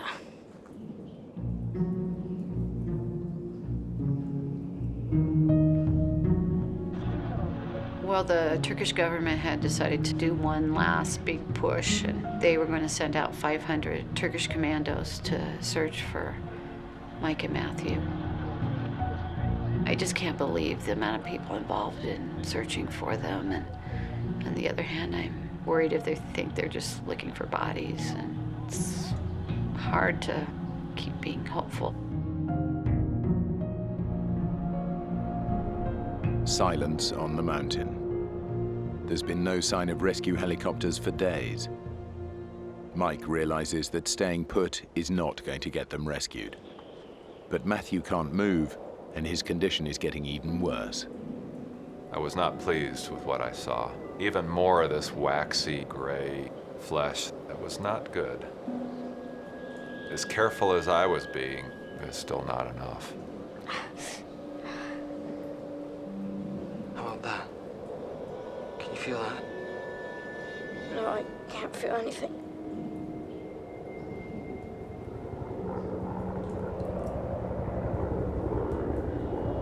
A helicopter! Dad!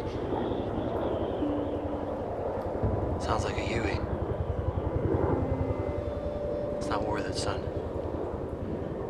It's too far away.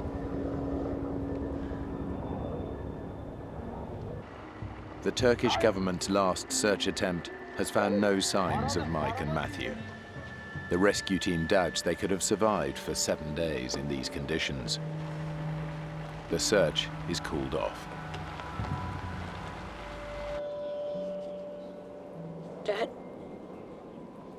Uh-huh. Will I still be able to kick a ball? Your foot's gonna be fine, son. I've got another question. Go on. What's it like to, to die? I didn't want him going there. You're not gonna die. But I sort of had to deal with that. I felt like if this gets worse and worse and worse and we look at death, I need to prepare him for that.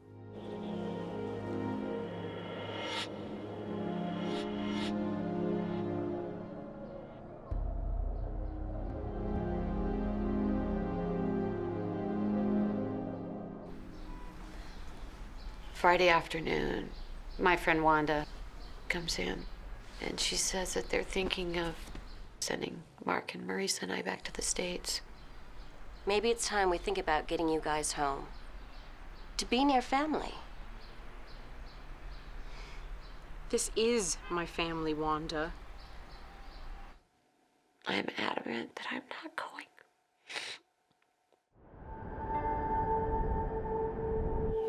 After 7 days, I began to wonder, well, how long will I even have the use of these hands? I decided to start writing a note to my family. It'd sure be nice to tell the people I love, like my wife and family, you know, how I feel about them. You want me to write? Anything from you? Okay. Matthew has just got that tender heart. Tell Marissa. I wish I hadn't fought with her so much. He's a real quiet kid, but he's deep too, and that love is coming out in his words. Tell Mom she's a good cook. Yeah, back to his family. He wanted me to put that in there. You know what? Just tell them I love them.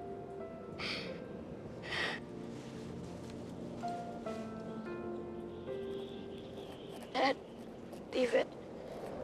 We don't have to do it today.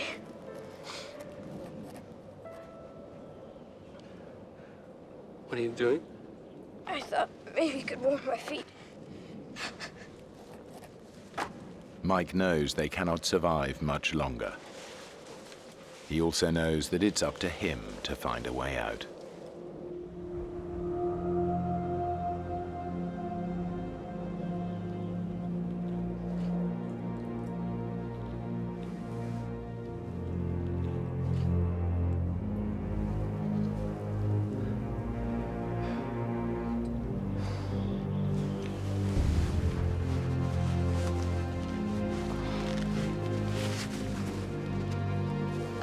I knew every time I put those boots back on, I was taking some already frostbitten tissue and aggravating it and doing damage.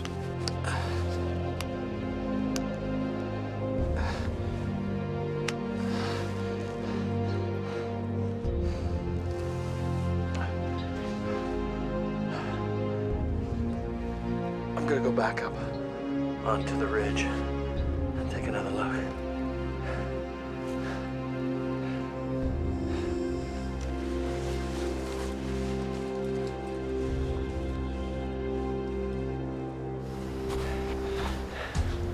Mike attempts once again to climb the ridge. I knew that at some point the search is going to be called off. You know, I'd already tried several times, but maybe I can try one more time and get up on this ridge.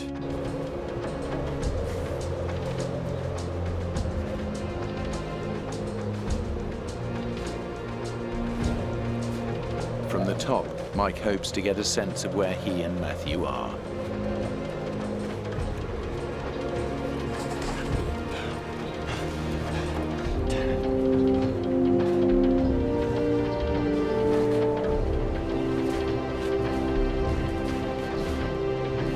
I don't know why I was successful, but this time I was able to get up. I was able to see a panorama. To Mike's surprise, the view doesn't reveal the ski resort. Instead, he sees a distant clump of cabins. But to go down to them might mean there was no way back up to Matthew. I had this debate. What if you go to these cabins and you get there and there's nobody there, and now you're in a worse position? And the other voice was saying, well, what if you don't go? What if you just stay here and die? I'm losing energy by the day. I'm getting weaker by the moment. I sort of calculated at some point I'm gonna maybe go for help. It was kind of a now or nothing thing. The only way to decide this is to put this to Matthew and see how he's with this.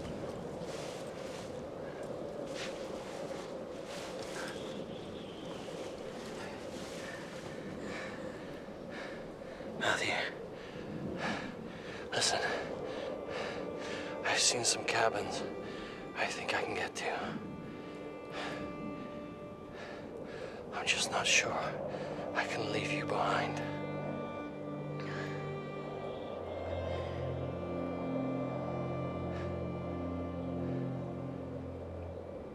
You know what, Dad? Maybe you should go. Because if we stay here, they'll just be finding our bodies. It was like he was giving me permission.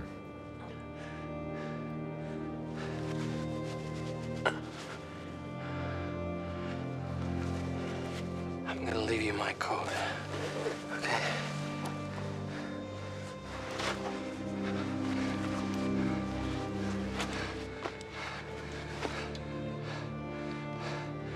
Don't try and leave the cave.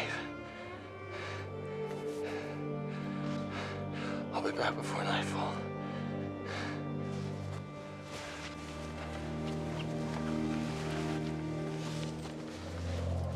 Hardest decision I've ever made, to leave this child of mine behind.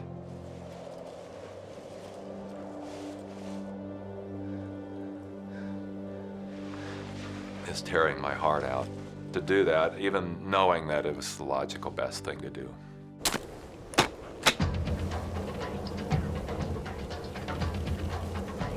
Mike skis down to a trail he spotted from the top of the ridge. Now I was finally getting up and doing something about this. That was an awesome adrenaline rush, if you will. Just the physical act of moving myself down this trail was carrying me along, mentally as well.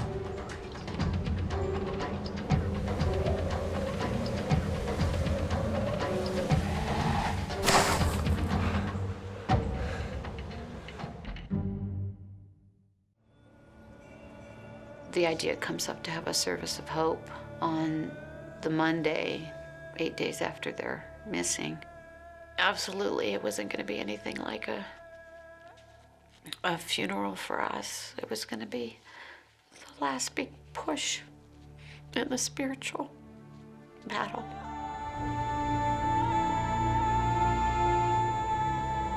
Boy, I was really tired. I'd have to stop every 5 minutes just to catch my breath. It was a much more weakened state than I thought. If I could just get there, there would be people there waiting for me to send help back to my son.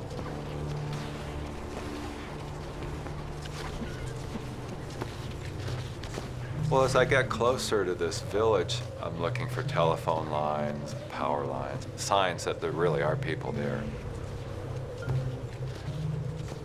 I don't see smoke coming out of the chimneys. I don't see any snowmobiles. All I see is animal tracks.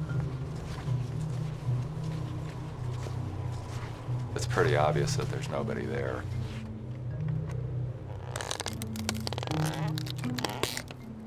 If I can get a fire started, smoke comes out of this area that's clearly been abandoned, that'll be a sure sign to the searchers that they need to investigate.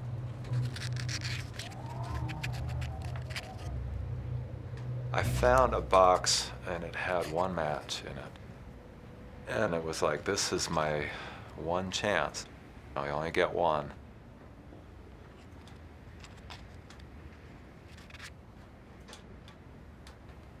I decided to wait. And I thought, well, what's in the other cabins?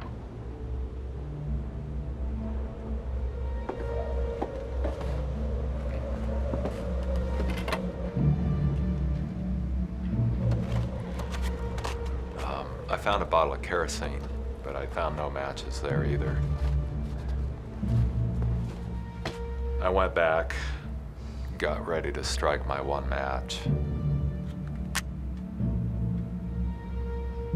Every strike I took, it was fizzling and it was not igniting. And when I finally wore out all the sulfur on that match, it was like my hopes just fizzled with that last attempt. And I knew I wasn't going to get that fire started. I'm tortured by the thought of my son alone in this cave, you know, and it's dark, and I'm picturing what he's going through. And my worst fears is he's, you know, maybe he's just lost it. The wildlife was pretty noisy. I just tried not to think about it as much as possible. I tried sleeping as long as I could.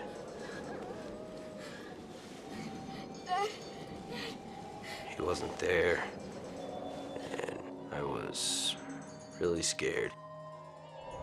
Off and on I was sleeping, and I was in just a torment, just knowing that he was in a worse place than me.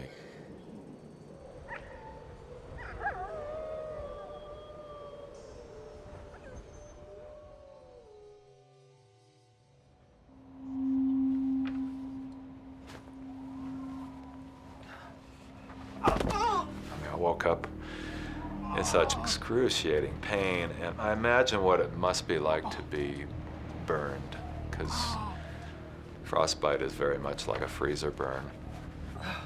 My feet had thawed and expanded to a third bigger. There's no way I could physically get these boots back on. I felt like a helpless child, you know.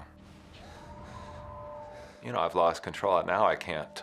Now there's no way I'm going to get back up to where Matthew is. There's no way I can get back.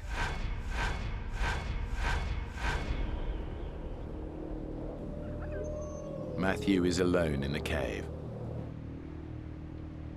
Now Mike, too, is trapped, alone, exhausted, and unable to move. I drifted off to sleep with this prayer on my lips, like, God, just help us, because it doesn't seem like anything I've done is getting it done.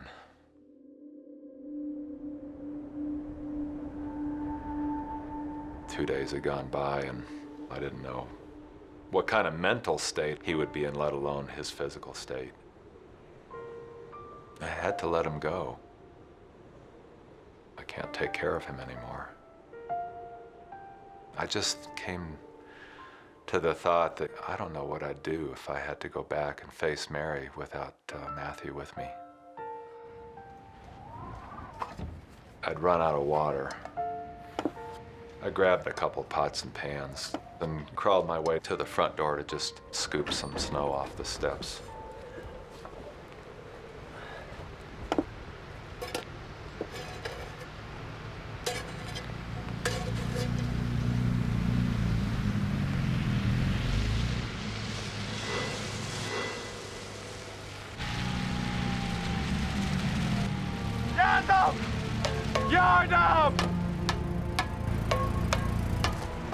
A band of loggers has been clearing the trail of fallen branches brought down by the snow, and by pure chance, they stumbled on Mike.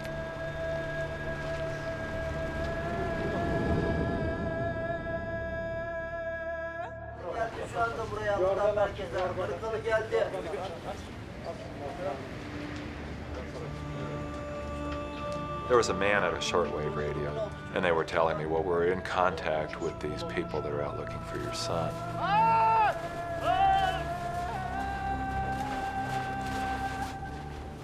I knew that they were doing everything they could to go find him.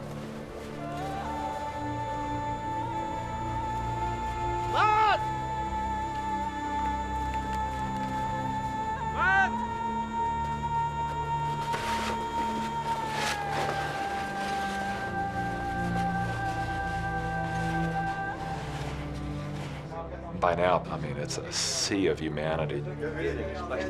People are just flooding around this little cabin. And I can see the sea of people parting. And they're carrying this little package that was my son. Hi, Dad.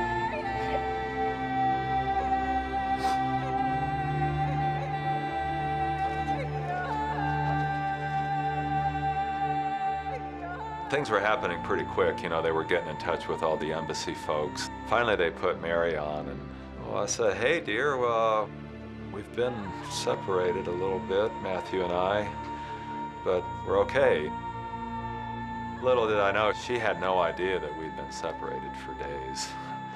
It was probably just as well. After an operation to remove one toe and part of another, Matthew's feet were saved. He and Mike made a full recovery. The family now lives in Colorado Springs.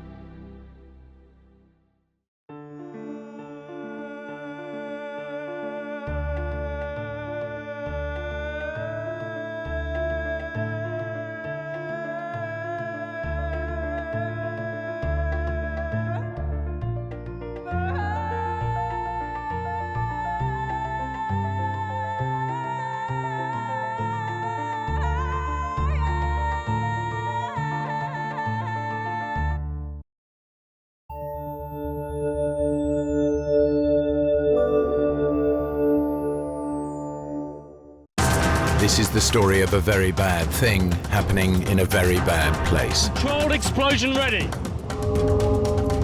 When Chris Moon left the British Army, he couldn't have imagined life on Civvy Street would be even more perilous.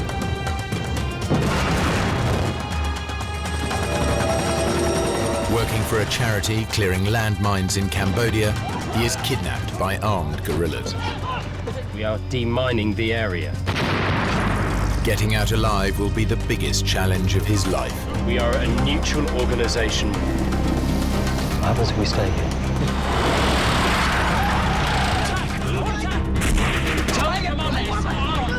There is no threat! From now on, the choices he makes will determine whether he lives to tell the tale. Where are you taking him?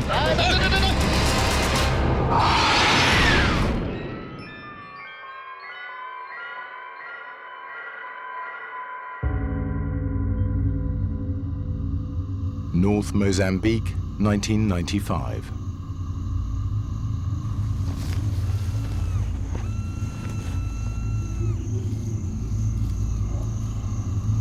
Chris Moon is working for a charity clearing landmines.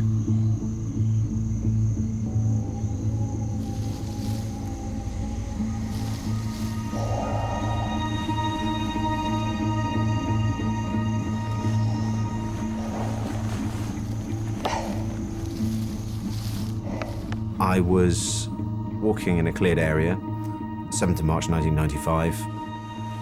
For some strange reason, I felt something was wrong.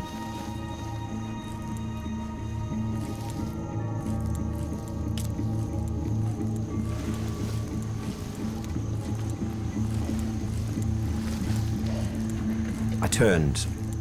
I took 3 paces and then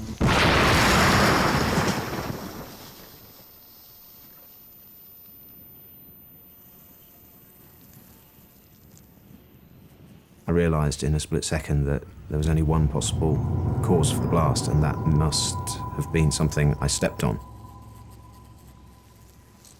Looked down and I saw that there was a hole in my right hand that was the same size as the demining tool that I'd been holding.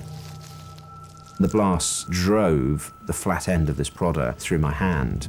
I recognized the shape of it. I began to think, right, well, what is the worst possible thing that can happen? I knew that the worst possible thing that could happen was that both legs would be completely blown off, my guts would be hanging out, and I'd be about to die. In the storybooks, they say your life flashes before your eyes. Well, it's not really like that, but you are aware of everything you've done, the good things, the bad things. And above all, suddenly everything makes sense. Even on the verge of death, he knows he's a survivor. He's already been through far worse. On the other side of the world, deep in the forests of Southeast Asia.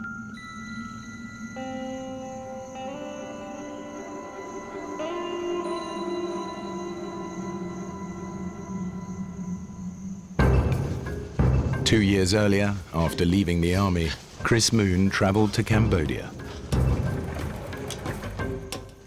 He was there to learn how to clear landmines. It was his first demining job.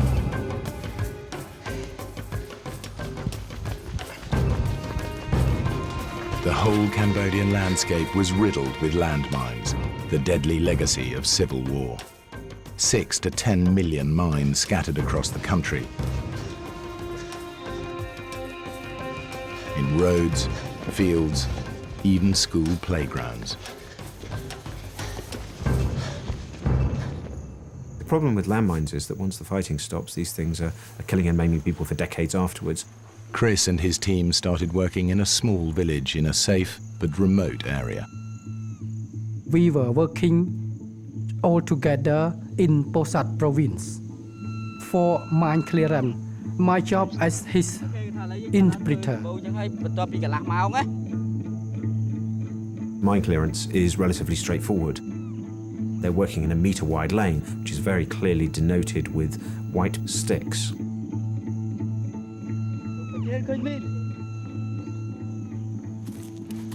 If it's a landmine, place an explosive charge next to it and destroy it. Controlled explosion ready.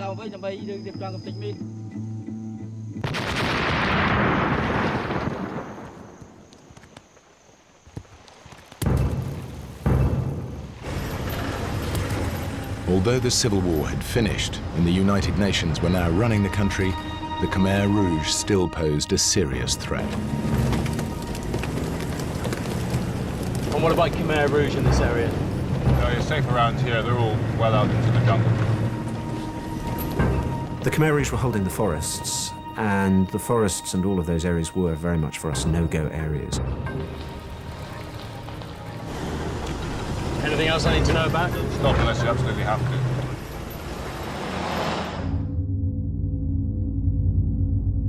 The Khmer Rouge committed widespread atrocities throughout the country. As many as 2 million people died, perhaps a quarter of the population. They brutally tortured many thousands. In modern history, perhaps the killing fields of Cambodia are unparalleled.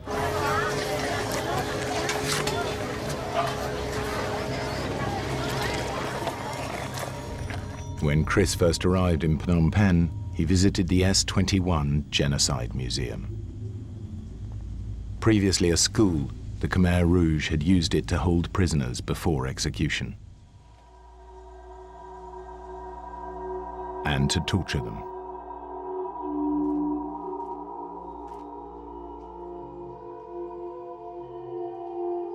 He quickly learned the details of Cambodia's brutal recent past. The Khmer Rouge had taken over the country on April 16th, 1975. They forced everybody out of the towns. They turned the country into a huge labor camp.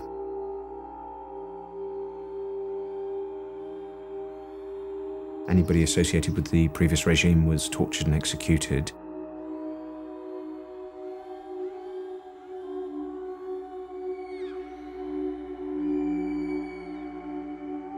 Before long, he himself would be a prisoner of the Khmer Rouge.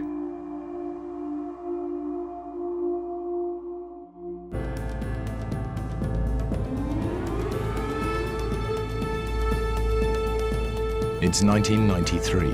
Chris Moon is in Cambodia clearing landmines. He's been told the area where he's working is relatively safe. As far as anyone knows, the Khmer Rouge are some distance away. The United Nations people locally to us had told us that they had been way beyond the point at which we were clearing. There were no troops near us for about 70 kilometers.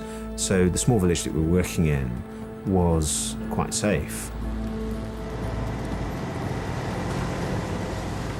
On our truck, we were taking some women and children from the village down to Kravan, the small town. In my Land Rover, I had about 6 of my blokes. They were in the back.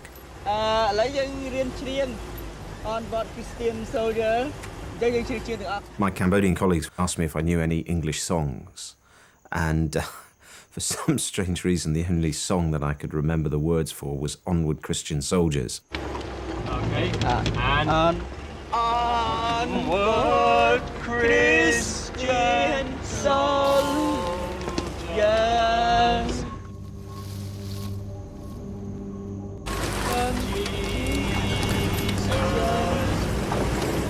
We were going down the same road that we'd always been going up and down when we reached a clearing.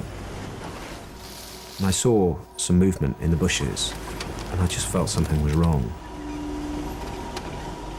I began to wonder if my eyes were affecting me. The bushes seemed to be moving slightly. And then suddenly, charged 30 Khmer Rouge soldiers.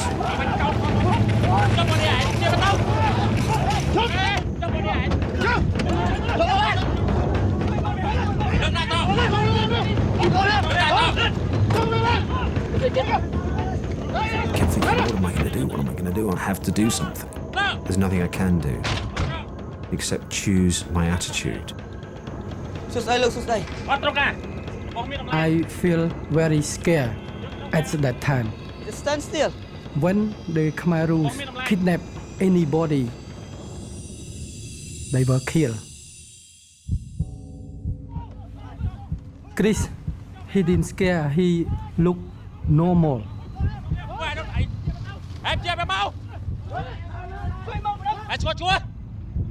Everything that I did was focused on, well, how can we survive? How can we get out of here?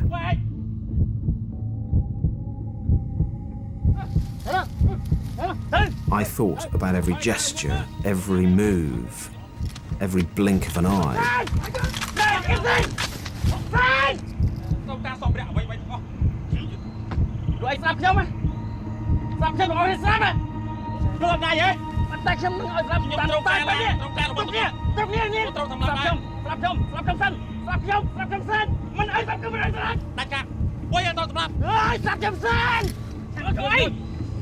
He said, why you come here? To help the Cambodian people. We are demining the area. We are a neutral organization working in Cambodia to help the Cambodian people.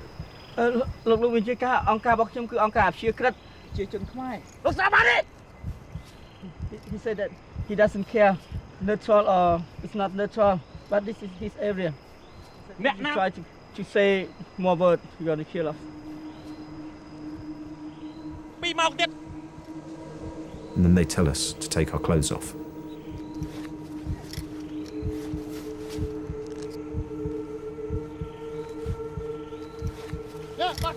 I suppose fear is such a lonely thing.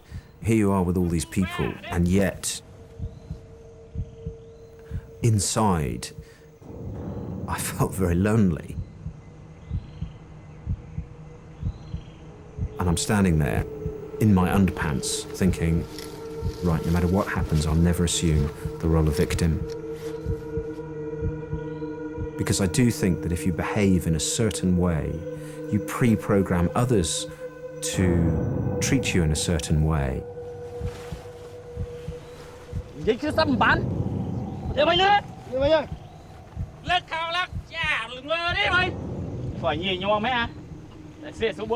They tell me to get in the Land Rover. I'll push things as far as I can. If I go too far, I'll take a step backwards very quickly. Mr. Hoon, please tell the commander that I will be happy to meet with his commander tomorrow, but my organization will not allow us to go today. He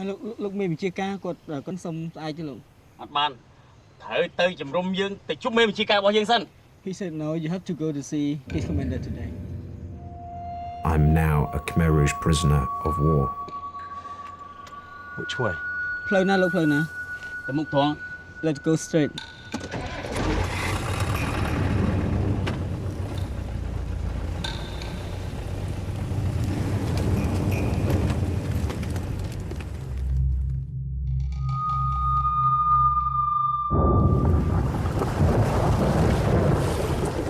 We're driving for what seems an eternity.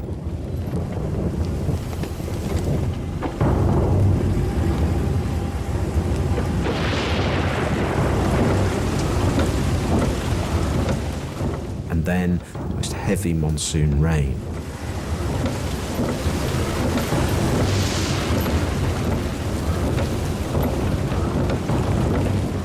The look on Hoon's face tells me that he thinks we're going to die. There's no hope in his eyes. I'm watching the Khmer Rouge soldiers. I'm trying to work out what's going on inside their heads. You look in their eyes and there's just nothing there. There's no compassion, no feeling, no nothing. And there would be no point, you realise quite quickly, in ever asking them for kindness or mercy because they couldn't understand it.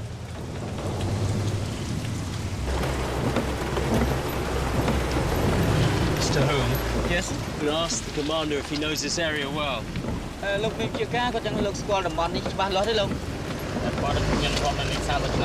He said he lived in this area for 30 years now. All the time we're trying to keep things polite, trying to communicate on their level. You have a wife and children.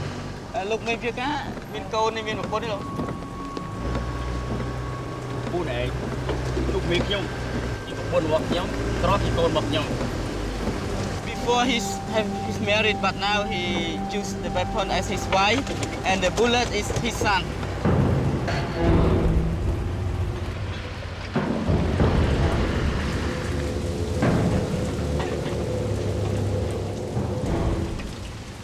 The Russian-made ZIL truck may have confused the Khmer Rouge.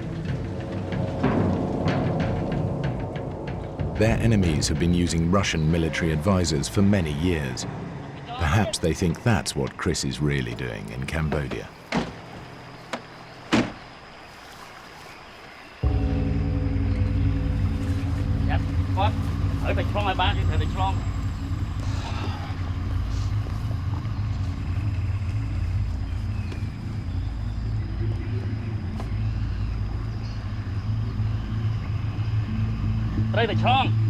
You must cross the river.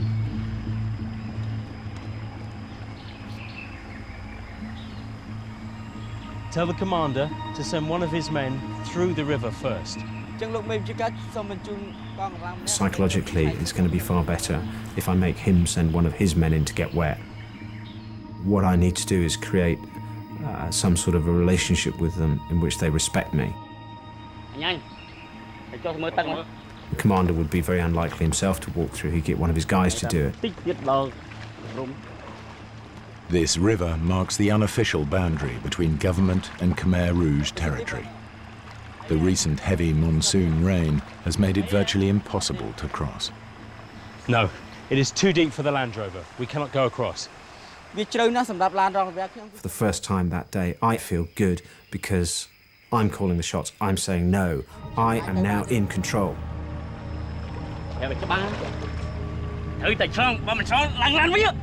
So you must cross the river. If you're not across, go back to the Land Rover. Let's go. The Khmer Rouge soldiers are nervous. Until they cross, they're worried they could be attacked by government troops. I speak to my driver and I say, look, you must listen to everything the soldiers are saying. Tell me what's going on. Be fine. If in next 20 minutes we are not across the river, they want to burn our car and they want to kill us. We'll get across the river. I have to find a way to get the vehicles through.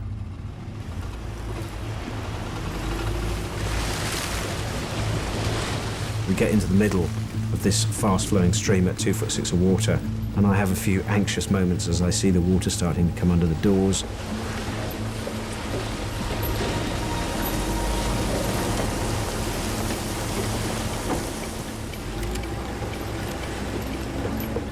We just get through.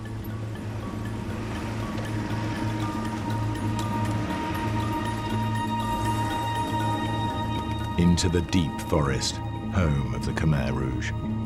Every mile further from civilization, further from safety. We're not using roads. We're on this footpath. The ground is really wet. We keep on getting stuck. It's a nightmare. I can prove I'm useful by getting the vehicles out of the mud. Explain. He's to come forward, try and get forward. I will reverse. Just in case they're really after the vehicles, Chris tries to make his skills indispensable. I seem to spend most of my time trying to get vehicles out now.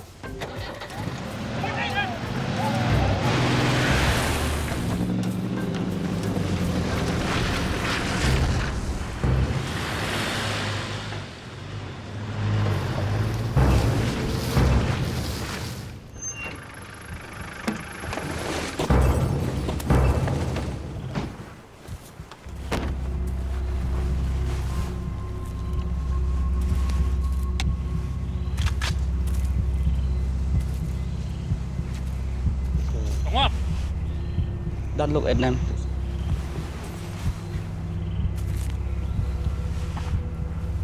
Did you ask the commander what we're doing here? Why have we stopped?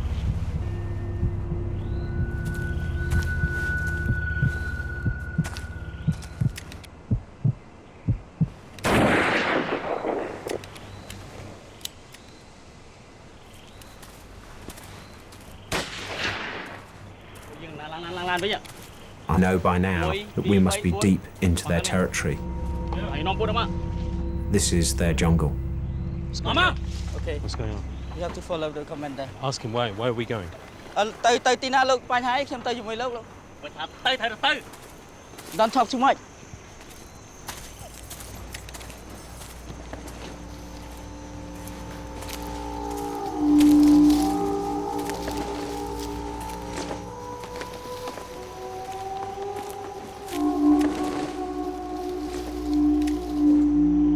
The little man comes towards us.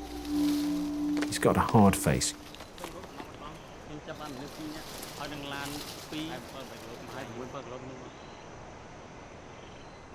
And he's got this strange little brown trilby hat on his head. That tells me he's an important man.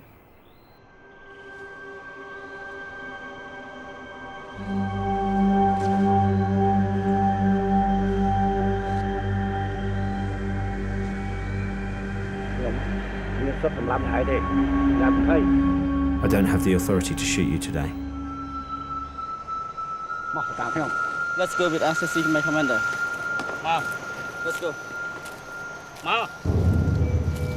Chris is now the prisoner and property of a second Khmer Rouge commander.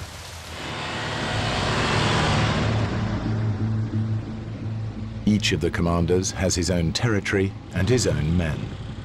They're a bit like medieval warlords, independent but also part of a pyramid of command and obedience, leading ultimately to Pol Pot.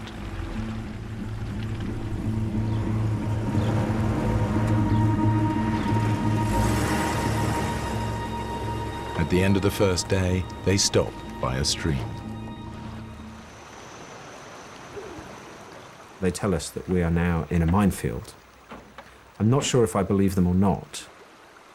It could be a genuine warning, or simply a lie to keep them from running away. Ask the commander what his plan is. Why have we stopped? Are we staying here tonight? Tonight we sleep here. Tell the commander it is not possible. The rules of my organization will not allow me to. ខ្ញុំគិតថាមិនអាចធ្វើបានទេព្រោះអីច្បាប់នៃអង្គការរបស់ខ្ញុំនេះបានទេ You must stay here. There's no point in talking to them. We try to explain who we are, what we're doing, and they just shrug their shoulders. The frustrating bit for me is that they just can't understand what I'm doing, can't compute it. To explain that I'm not their enemy is just an impossible task. What do you think of the commander? I think the Khmer Rouge, you know, we cannot trust them. They are very cruel.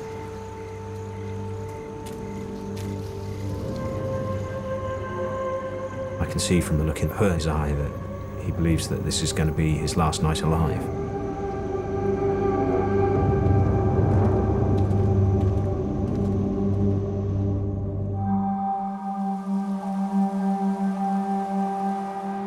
Chris Moon and his colleagues are prisoners of the Khmer Rouge, forced to play a delicate psychological game of survival.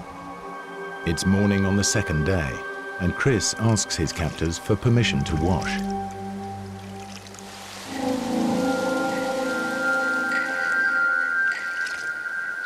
With no one guarding him, it could be a chance to escape. Now I have my darkest moment. My hobby is running. I just know that if I do a runner, they won't catch me. They just won't expect it. He might be able to make his way back out of the jungle, following the course of the stream. Human beings, we are selfish things. We are. We are.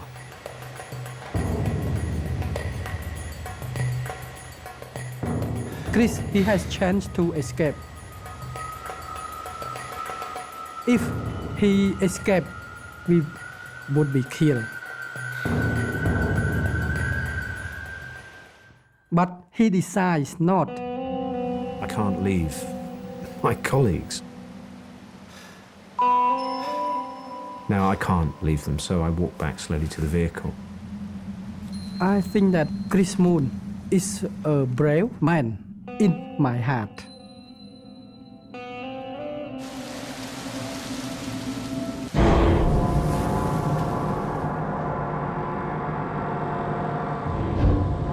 They drive on through the day.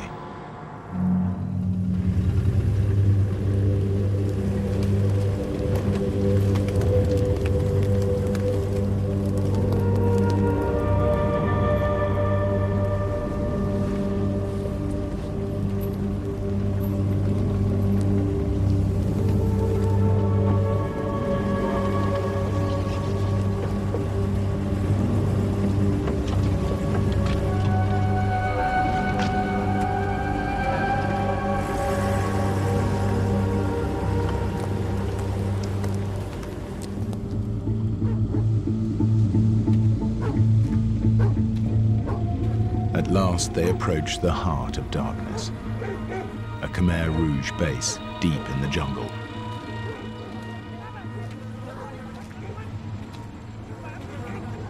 And the regional commander who can choose to have them killed or tortured. Deep down inside, I begin to think maybe there is no hope. And that's when I have to banish the demons.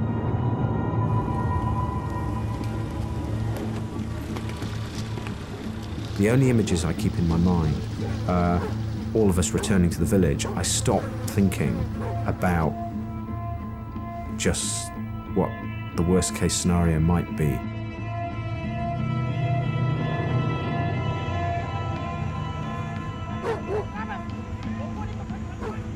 My imagination keeps leaping off. All the time I have this dread, and if I focused on it, what I'd be thinking of is all the horrible stories about them torturing people. I think about what I need to do when I meet this commander to communicate with him. That is all that I allow myself to think about. If I start to think about my fear, it's opening the floodgates. So all of the time, it is about controlling the way that you think.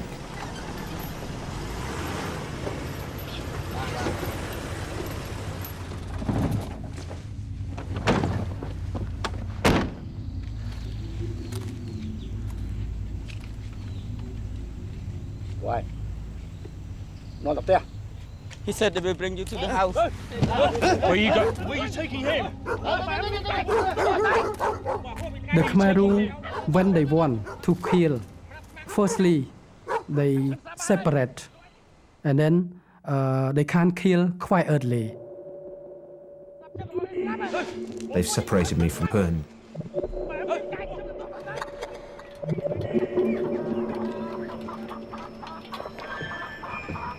Wonder what's going to happen.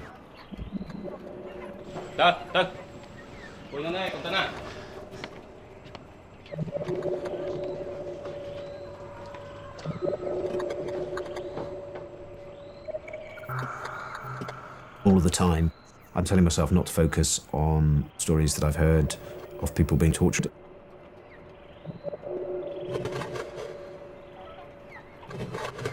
This is the end of the journey.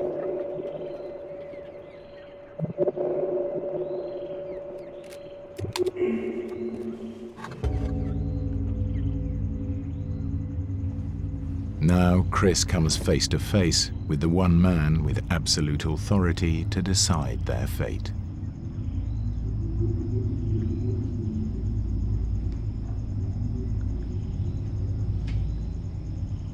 Their lives hang in the balance.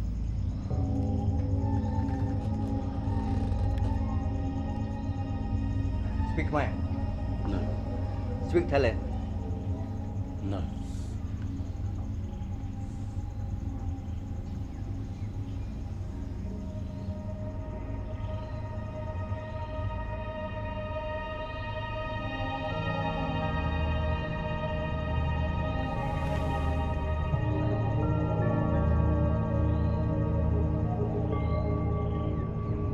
You?មកកម្ពុជាទៅអី? I don't understand what you're saying. I've been here for 6 weeks. Min. Ah. Yes, yes, yes. Yes. Cambodia. In Cambodia? Yeah. 6 yeah. weeks. 6 weeks. In Cambodia. In Cambodia. Your name, name. Clever. Clever. Yeah. Clever. Yeah. Chris. Clever. Mr. Clever, he's got a sparkle in his eye. There's an element of some humanity there, which I find immensely cheering. United Kingdom. 1, 2, 3, 4, 5, 6. England. Clever. Clever. Yeah.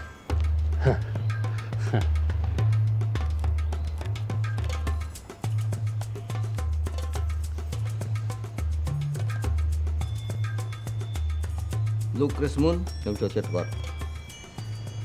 He said that you have a good heart. Now he will use me as interpreter. He said, don't worry, he tried to help you.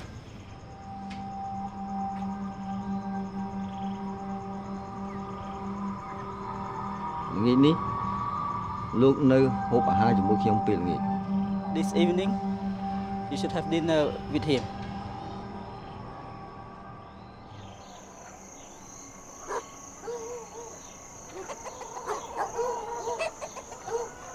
That night, dinner with the Khmer Rouge. Having heard stories about how Khmer Rouge had given people a dinner and then killed them in a way that the people didn't know what was coming, it kind of made me worry.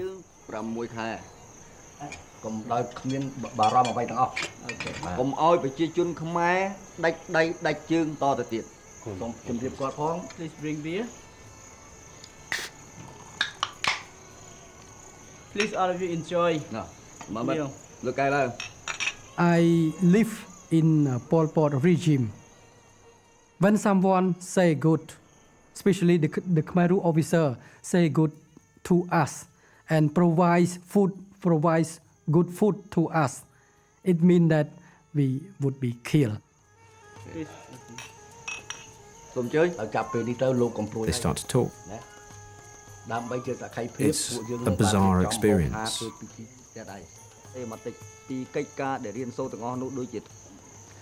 Please thank the commander for his hospitality. Although things were very polite, we didn't know what to expect. So please enjoy your supper. In my mind, I thought that we would be killed. There's going to be no concept of us being held for a long period of time. We are either going to be killed or released.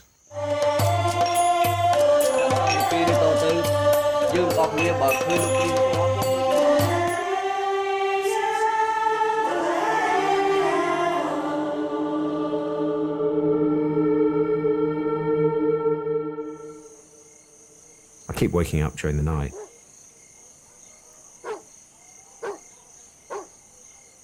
I can smell a cigarette.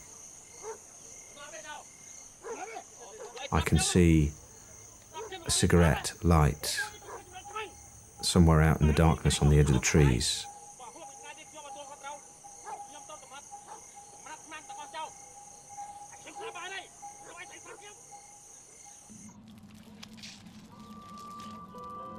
In the morning, they're still alive. They try to maintain good relations with some tactical flattery. We try to save our life by Chris say Khmer Rouge soldiers are good, that we and Khmer Rouge were not enemy. Mr. Hoon, please tell Mr. Clever that I respect the Khmer Rouge. They brought peace to Cambodia.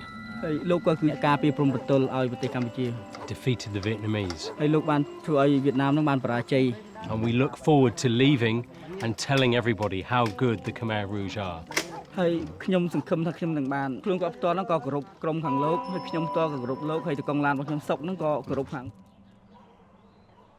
As the day drags on, it seems less likely they'll be shot. Instead, they just wait and wait. Then, way in the distance, I think I can hear something.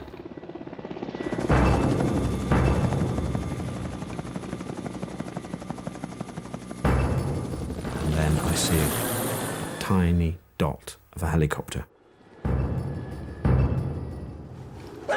Go, he said go. a United Nations helicopter has been searching the jungle for them. I think it's seen us. All friendliness is gone. It's not armed. Mr. Room, tell the commander it's not armed. There is no threat. It's not armed. Suddenly, No! Stop shooting!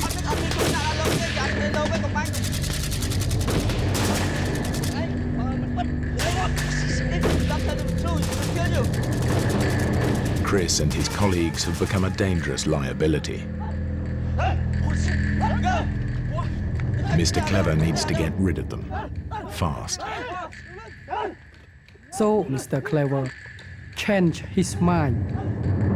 And I thought that, it finished our life. He orders the commander who brought them in to take them away again. This time, he can do what he likes with them. By sending us back, it was the other commander's problem. That's why he sent us back.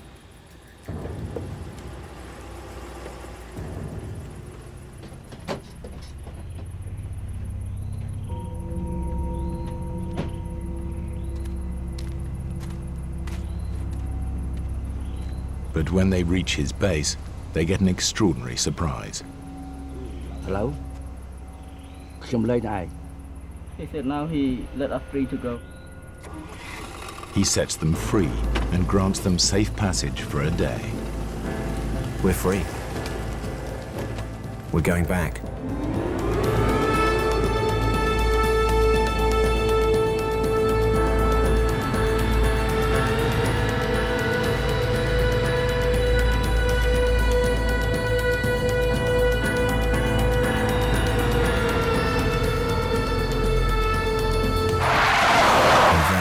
To my complete horror, the original commander who first captured them, angry that they're still alive. Hey!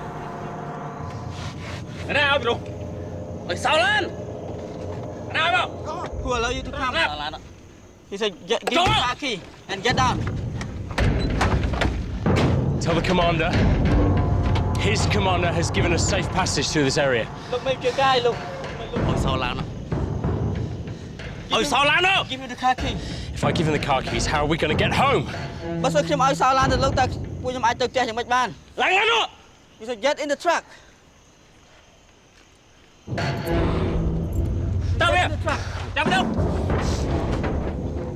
On the verge of freedom, they trade their Land Rover for their lives.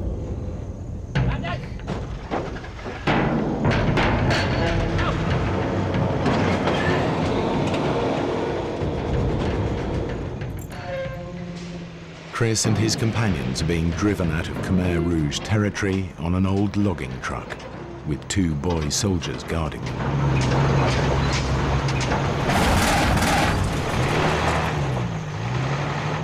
Let's go.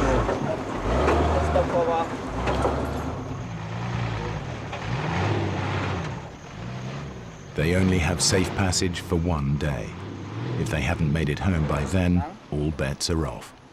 They must get out of the forest.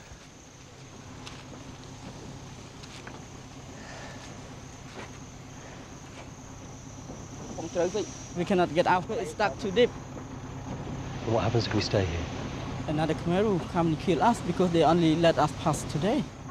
Chris tries a new approach to intimidate the boy soldiers and scare them into doing what he wants. What's this place? This is a ghost place. There's many people die here. think the boy soldiers will be able to find their way back to the village from here. Okay, I will ask him. Bring them over. The Khmer soldier, they illiterate. So their belief of the ghost. Chris Moon, he said that, oh, this area is a lot of ghosts. If we stay here, maybe the ghosts kill us. Tell them we have to leave this place very quickly. Tell them this is a ghost village. I have seen them. They will be very angry if we stay. Now a new plan. Okay. Which way? To walk through the night and to keep going until they're free.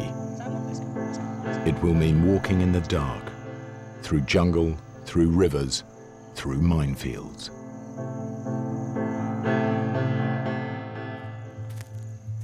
Chris Moon and his companions must get out of the jungle.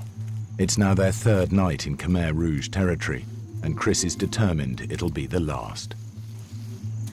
We're walking for our lives. We have to be out of there by daybreak.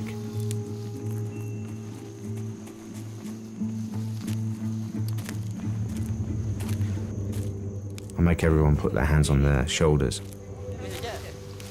In the darkness. In this place where there are no rules. Where I'm just so angry with them for what they've done. I have to confront the fact that what I hated in Khmer Rouge might also be in me too. Because I have a very wicked thought. Maybe I should kill the boy soldier. I've even got my hand on his neck. I could snap his neck like a pigeon. And then I've got the weapon to get the other one when we emerge out into the night.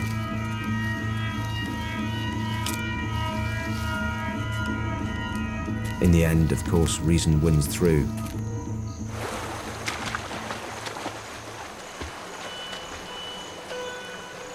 We walk almost the whole night. We walk and I'm very, very tired. Sometimes I could not walk properly. But Chris, he's still strong.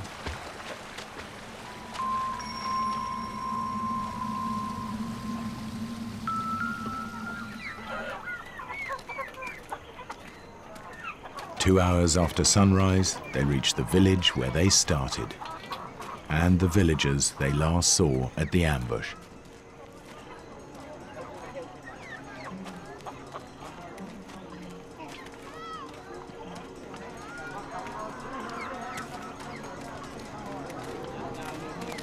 When we arrived to the village where we demining there, many people were very happy and come and congratulate us.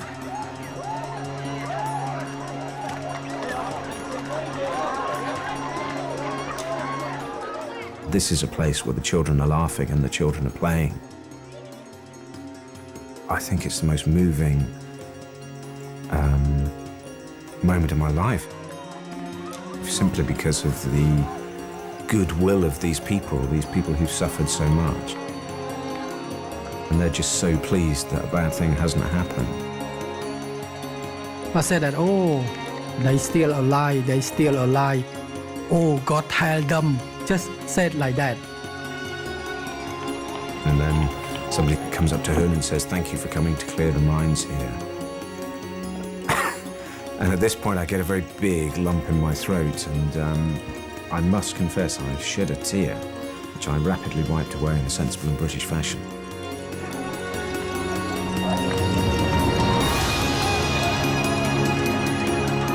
We were released on Sunday, we were back working again the Monday.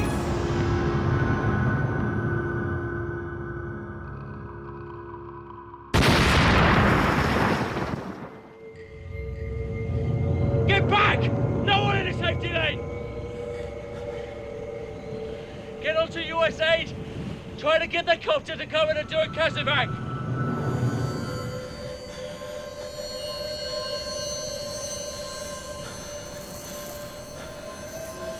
I look down, I see that my lower left leg is still there, it's a bit burned. But my lower right leg has been completely blown off.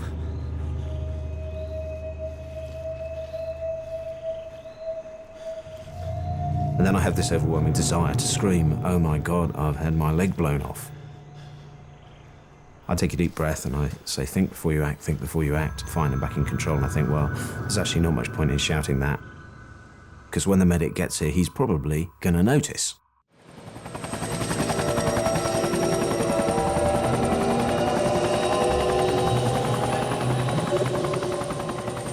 People talk a lot about the survival mechanism, that your survival mechanism kicks in. Well, that wasn't the way it was. After a while, when the pain starts to hit you, I think it reaches a stage where it is so bad that you actually want to die. You would rather give up and pretend it wasn't happening. The battle in the helicopter is not to go to sleep.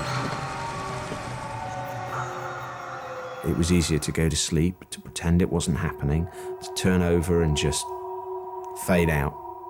And dying is definitely, in those circumstances, the attractive option. It's easier to die. I knew I'd gone into shock. I desperately needed fluid. The medic was struggling to get the drip lines into me. I had to get some fluid in. I decided that I would drink my drips.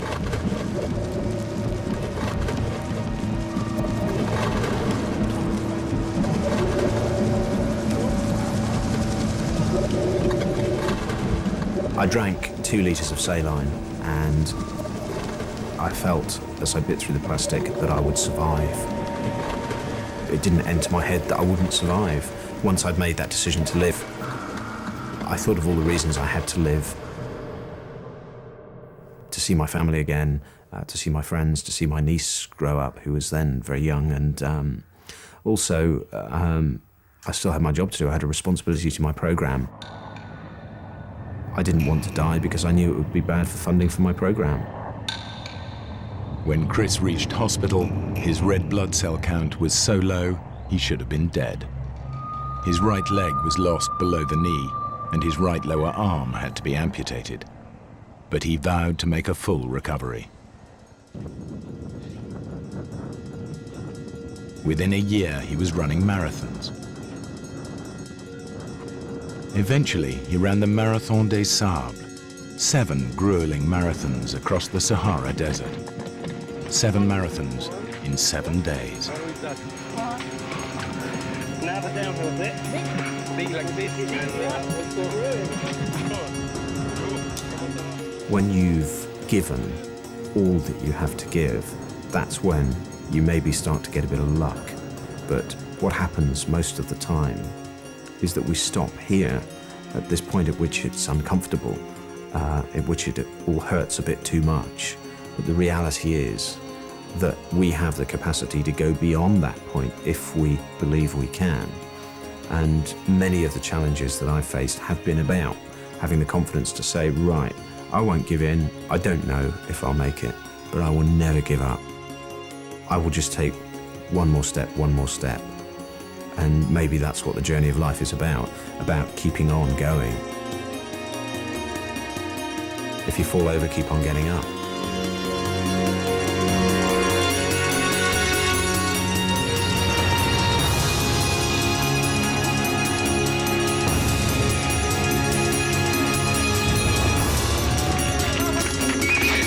It's good to be here.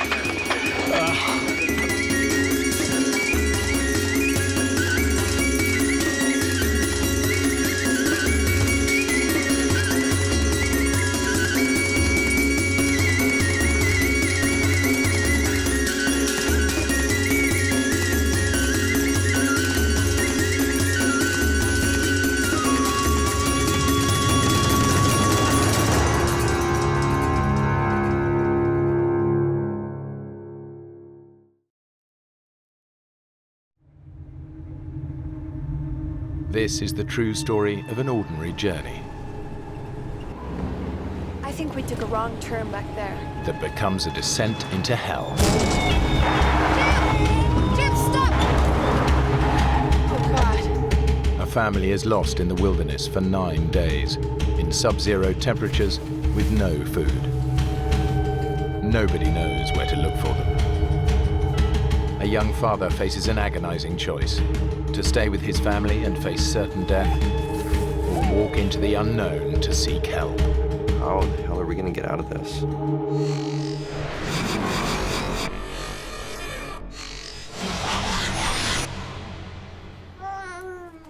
Okay, tiny bird. So, gonna go on a big, long trip. Can you grab that? Hello? 21-year-old Army Private Jim Stolper is planning to drive to his grandmother's funeral in Idaho with his 20-year-old wife Jennifer and their baby Clayton. Yeah, I miss her too. I was quite driven to get to this funeral.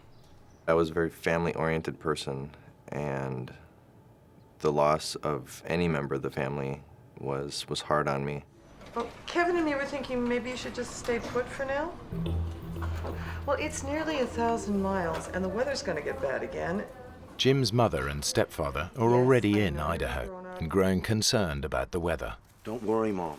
I was getting a little nervous because it was snowy, blizzardy, and I really did not want him traveling because it was bad all across the area. Yes, of course, you're a great driver. Jim's mom told us not to come. No. She's like, don't risk the weather, just stay there.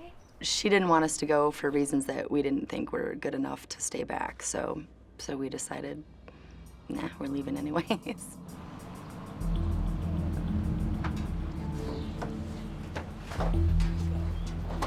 Poor Clay.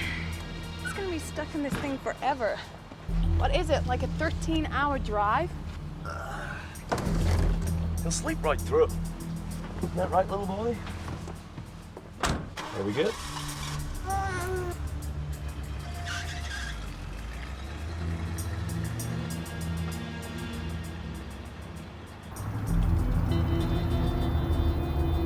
Severe blizzards are causing extensive road closures again today in California and Nevada. Jim and Jennifer set off.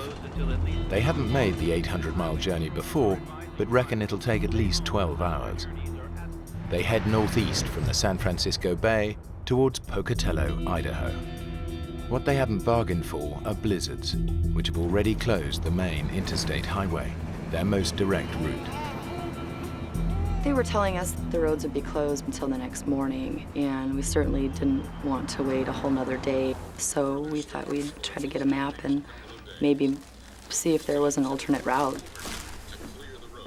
We're just pretty determined by then, you know, this is, like, we're gonna do it. Thanks, sir. Have a good day now. And you?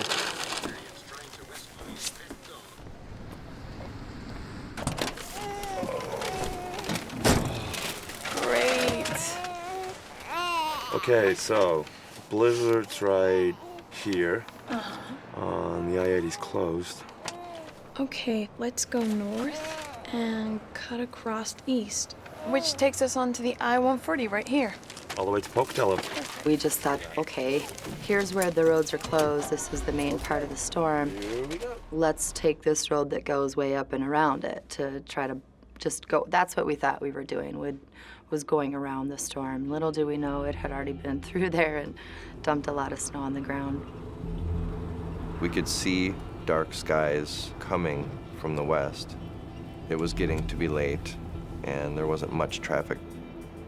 At one point, the roads got a little snowy, and we were a little concerned, so we stopped at a service station, and this is where we had chains installed.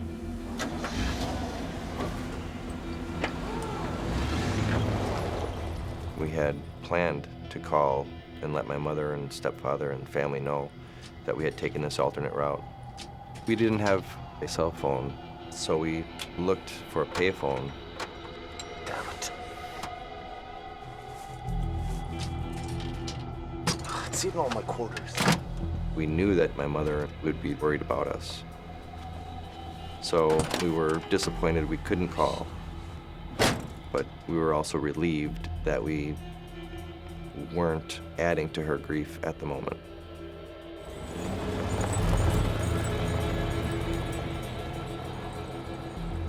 After a while, there wasn't any snow anymore. The road was pretty clean and bare. But when you have chains on your car, you can't make up any time. You just have to go so slow. got out and I looked up and down the road and I didn't see snow on the road. I actually got down and felt it and it was dry. So we opted to take the chains off so we could make better time. You know, we were young, confident. We didn't know any better. We weren't experienced enough to know that things can get really bad really fast.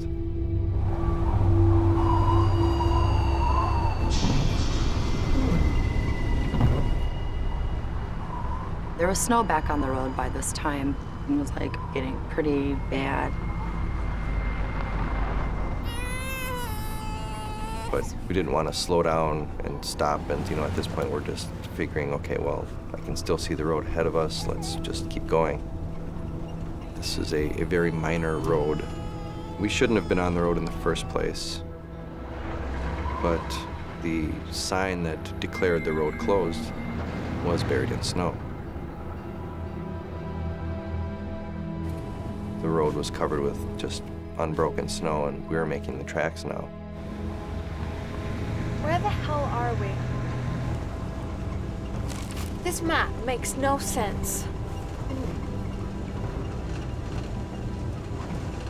This is weird. It's totally deserted. Wait, you know what? I think we took a wrong turn back there. Jim, stop! Jim, we're in about 2 feet of snow! Jim, stop! You're making it worse! Jim, stop! Jim, stop! Stop!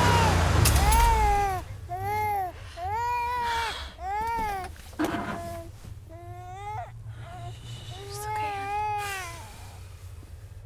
Right there was when fear hit me, like, oh, God, wow, that's a lot of snow. That's pretty deep.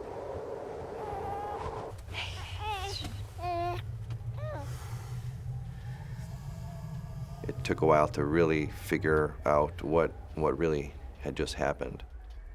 I can't believe this. What is this stupid road anyway?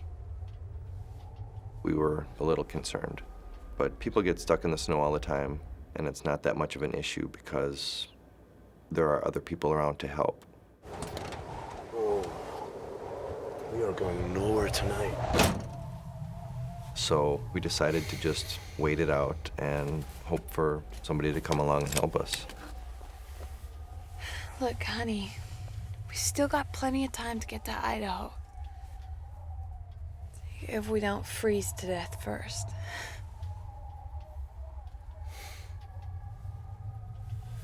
It's not the end of the world. We'll flag somebody down tomorrow and go get us a tow truck or something. Jim, Jennifer, and Clay spend an uneasy night in the truck. They have no idea they've driven off the Nevada back roads into the middle of a 5,000-acre wilderness.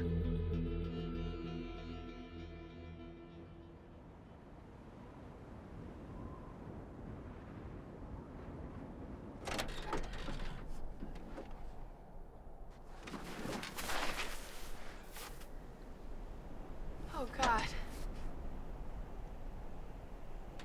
Holy shit. What is this place? There's nothing.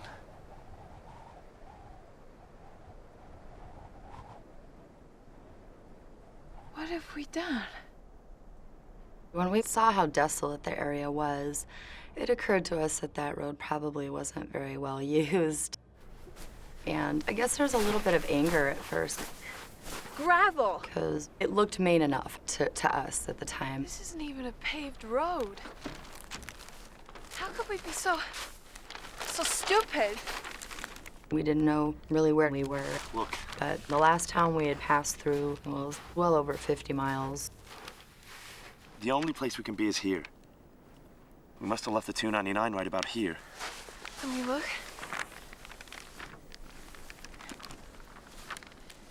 Wildlife refuge. God, it's huge.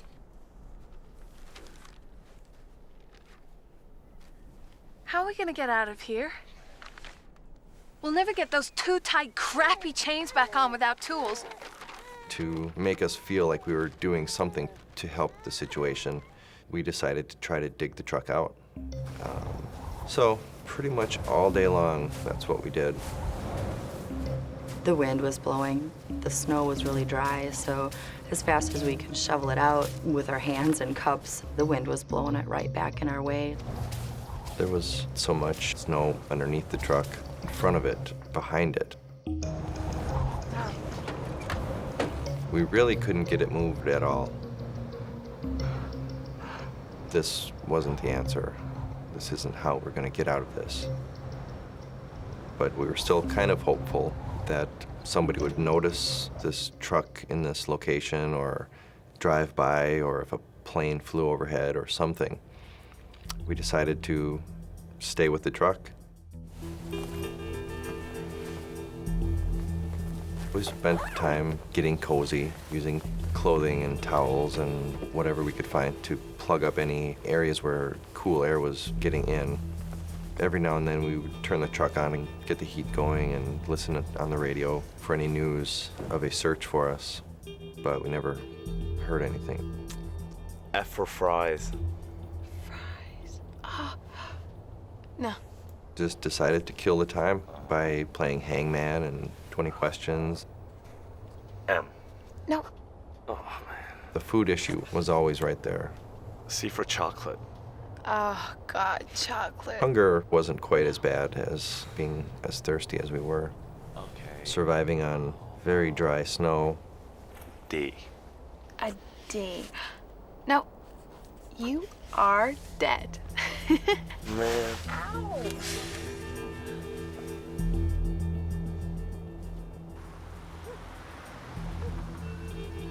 My stepson has no reason to go AWOL. He was granted leave, and he has to be at a funeral. We were getting very concerned. We then started calling the highway patrols, and they said it's a New Year's weekend, and they had more important things that they were concerned about at that time with the road conditions the way they were than looking for a possible missing person. Okay, but how long does it take before someone is listed as a missing person? We were really worried, but they just couldn't help us in any way. Yeah, I'd like to thank you for your help, except you haven't been any.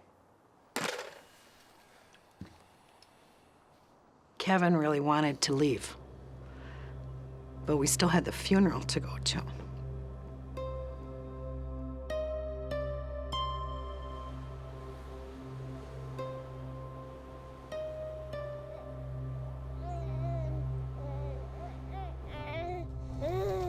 Clayton was breastfeeding still, and we were just introducing solids into his diet.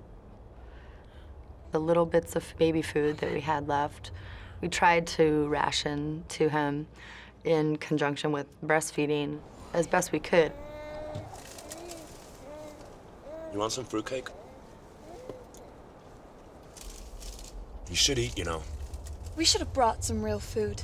We had crumbs of this bag of chips and a fruitcake, which Jennifer didn't eat.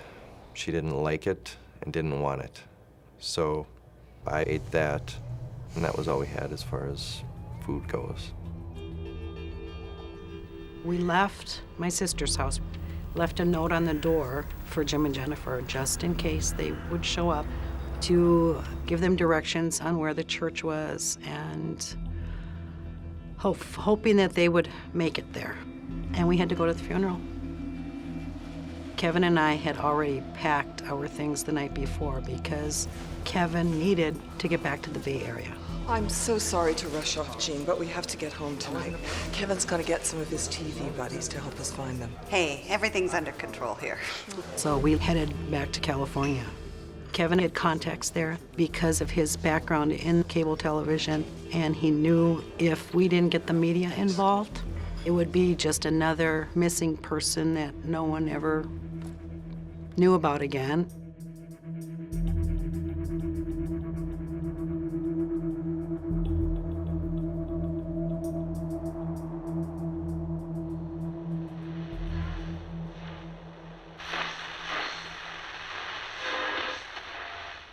should see sunny spells all across western Nevada. We knew that it's been days now and nobody's come, and we knew we were going to have to do something. And we had heard on the radio that the weather was supposed to clear up and get better on Saturday.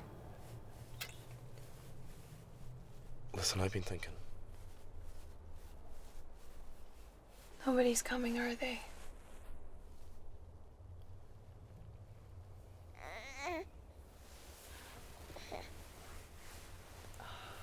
We can't just sit here and starve.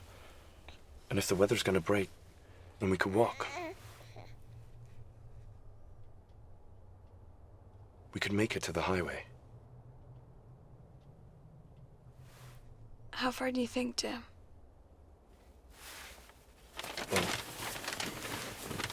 there can't be anything for 50 miles back the way we came. But if we go this way, to the I-140, it's, I don't know, 20 miles? How long will it take? If we leave early tomorrow, we could be there by nightfall.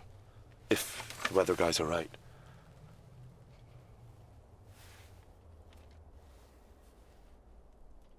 Okay. At least we'll be together, right? That's all that matters.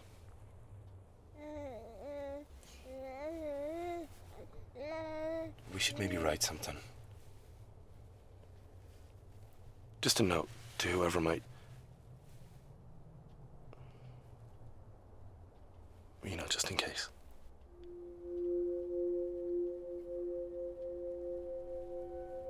We wrote a will that was for our family, you know, as a last kind of goodbye.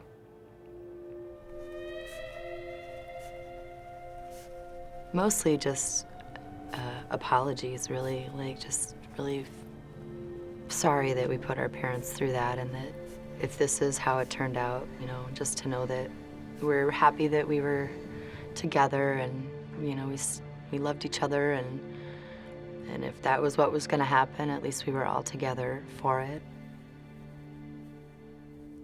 If you are reading this, then we must be dead. Don't be sad. We tried our best to make it, but God must have wanted or needed us sooner than we thought. Our biggest regret is that we've lost time together. We honestly can't give a justifiable reason as to our whereabouts when this occurred. We were just determined to make it all the way to Idaho so you would quit worrying about us. Please cremate my body and bury Jim in the Forest Hills Cemetery by his grandfather.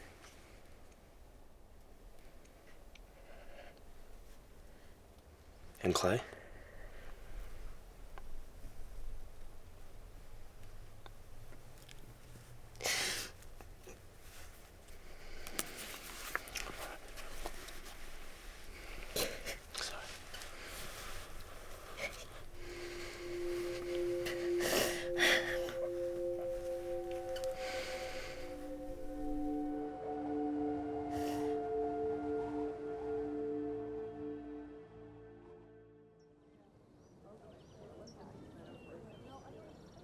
Things started happening quickly once we got home.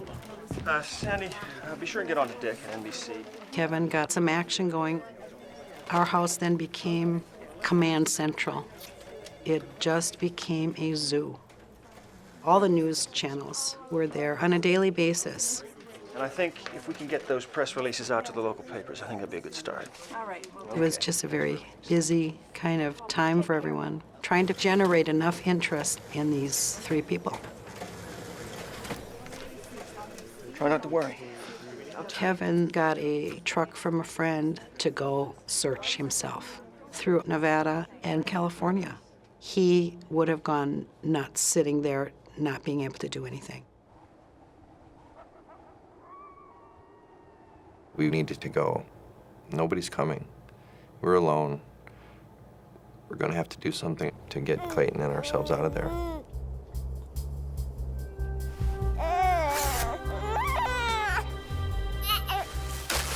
We knew our shoes weren't waterproof, so we each put on some pantyhose, a couple of layers of socks, and we took the plastic from the dry cleaner bags that clothes were in to hopefully keep out the moisture.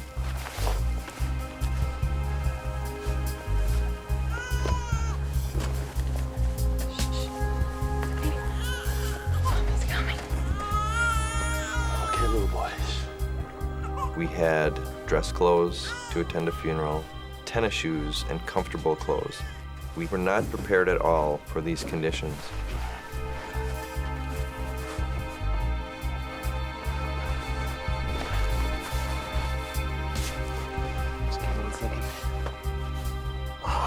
Clayton had a little sleeping bag of his own that we nestled him in. And then used the adult sleeping bag kind of as a cushion and put him inside this garment bag to keep him sealed up from the cold and the wind. Okay, little boy. Honey, it's gonna get a little cold. Mommy and Daddy are right here, so if you need anything, you just say, okay?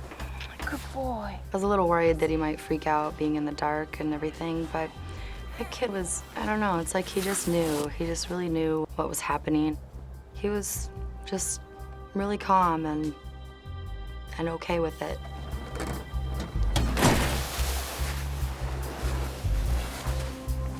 Okay? Yep. So from then on, I was a horse and Clay was the carriage.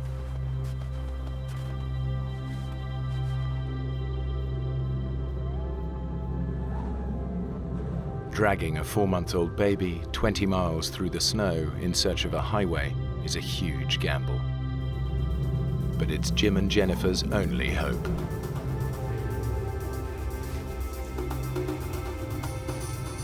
I would say on average, we were pretty much shin deep in snow. And within a couple of hours, our feet were numb already.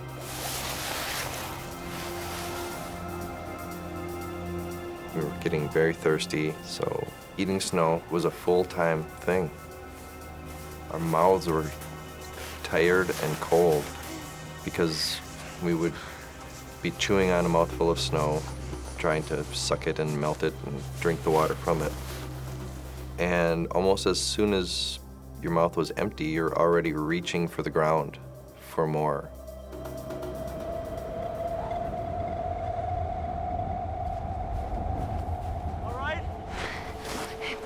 One more minute. My hips. We never really had to stop because of Clayton. Mostly Jim would have to stop for me. My hips were really sore. It was hard walking in the snow.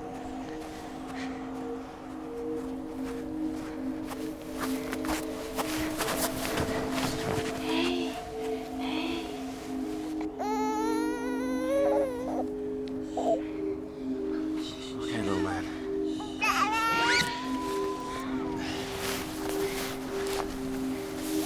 I wanted to get to help, but I also had to keep in mind that Jennifer was lagging behind and was weakening by the hour. So I had that on my mind, and dragging Clayton behind me was tiring me out. Finally, we saw there was a big hill, and that was a long, long walk to get up there. Just give us a second. We were both just exhausted. I was just over the hill now. Okay. We were so sure this highway we were looking for must be just beyond. At the very least, from the top of this hill, we'd be able to see it.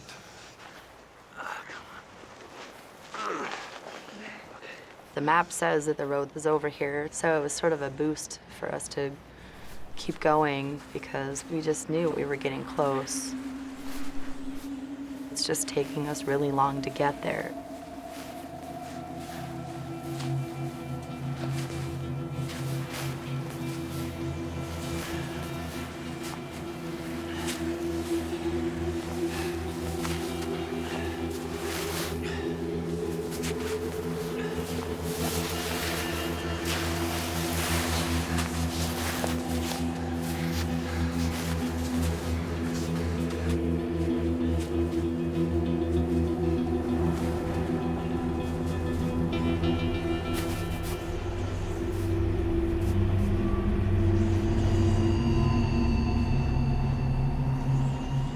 road that we were looking for was not here.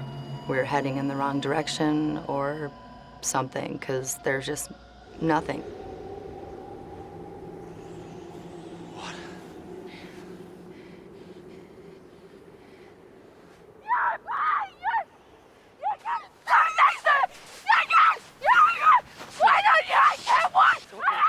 It's okay. It's all right.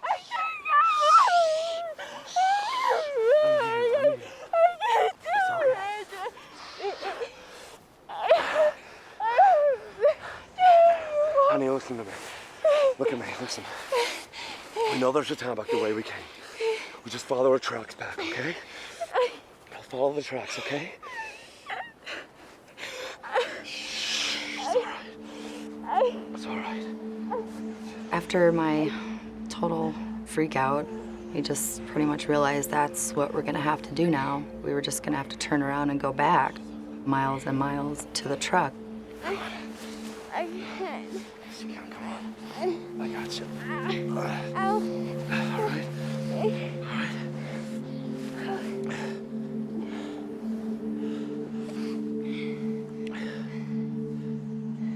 And it was then that we noticed Clay wasn't crying. Oh, God.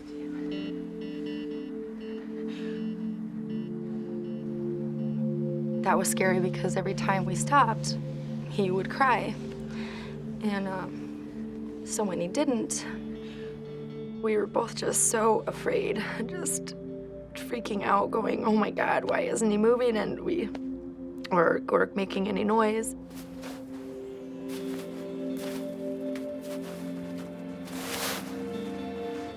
Neither one of us wanted to unzip it to see. And we just sort of just kept looking at each other going, oh God.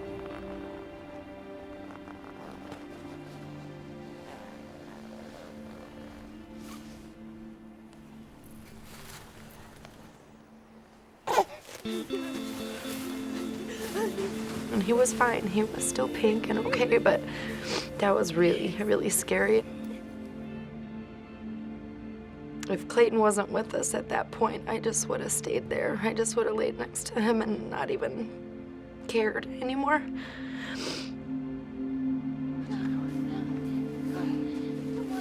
After that, just having that fear that that could have happened really made us determined. So we packed up and turned around and started walking back. The family has come within 12 miles of the highway. The nearest town back beyond the truck is 60 miles away.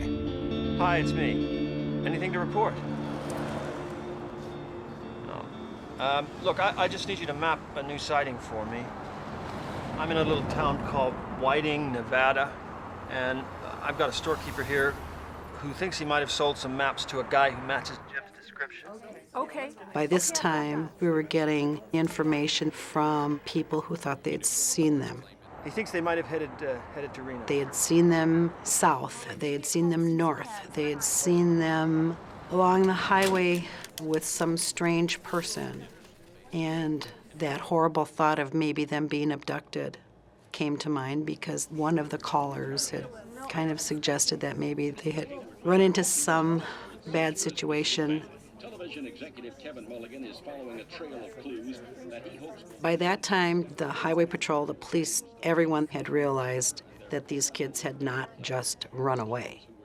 They were really, truly missing, and we may never see them again.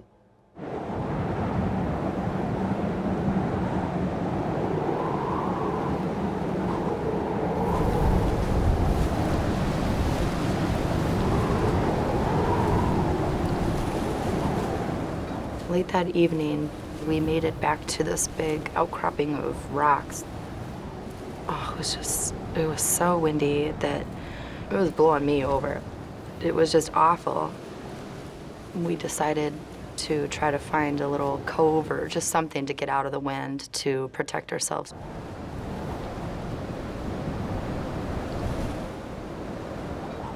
We just used a sleeping bag and just threw it over the top of our bodies. Our feet were mostly exposed, but got as warm as we could and kind of slept for the night.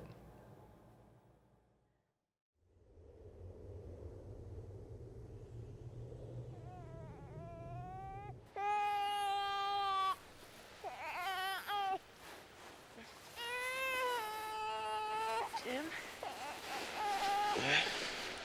Can you hold Clay? Sure.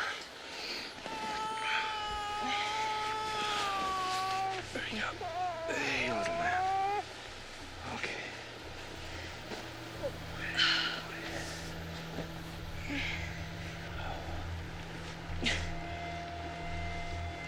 When I stood up, What's the matter with me? All right. it was like my hips were they were just done.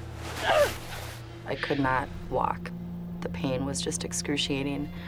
And I knew I wasn't going to be able to go very far for that day. You okay sitting there for a few minutes? Let me go and find someplace you can rest. There you go.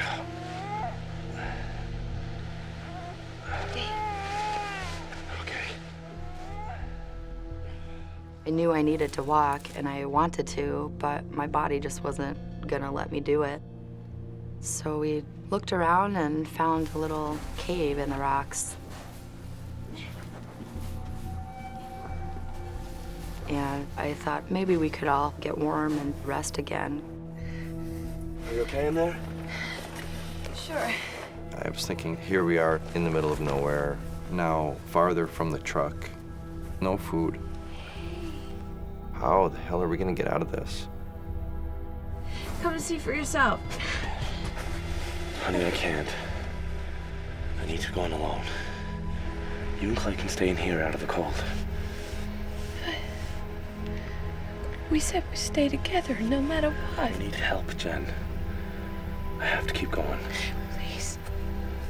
Please don't leave me alone. What if you don't come back? I told her of the plan for me to continue on, and she broke down crying, knowing that we were going to be separated now. I think deep down we both knew that it was the only thing we could really do.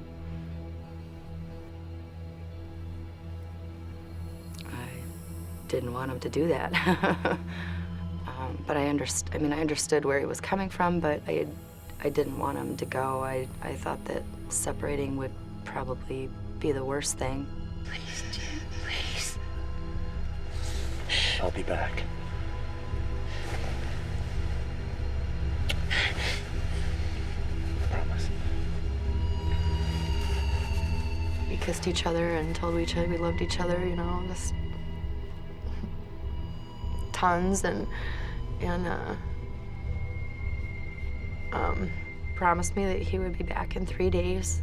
Okay, so I said goodbye to my wife and baby, which could have been the last time I'd seen them alive, and went down the hill and marked the spot with a colorful sweatshirt, and don't think I looked back. I just turned into a machine and walked.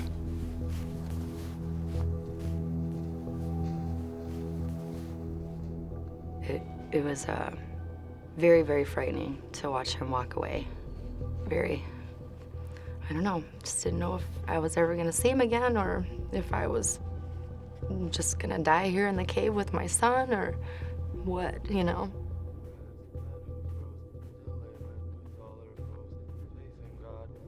This was a seemingly never-ending task. Just walking and walking. Every now and then I would sing Army cadence to myself, kind of to keep my pace going. But for the most part, I was stoic and single-minded, and, I just couldn't stop. I just kept going and going.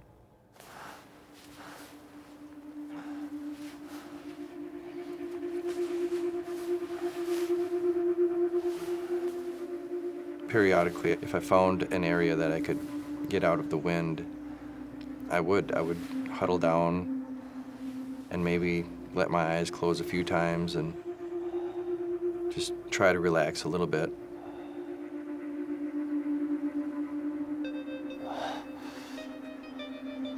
But I really didn't want to let myself sleep, just for fear that I wouldn't wake up.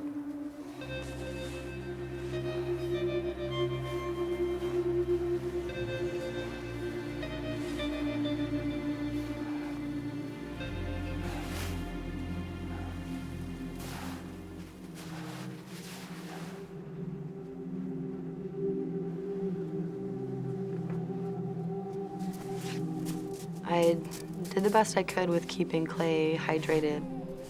I just, breastfed him as much as possible. But I really didn't think that I was producing much milk for him. So then that's when I started melting the snow and sort of, spitting it into his mouth. He drank it too. I mean, he wanted the water in him, so like a little baby bird.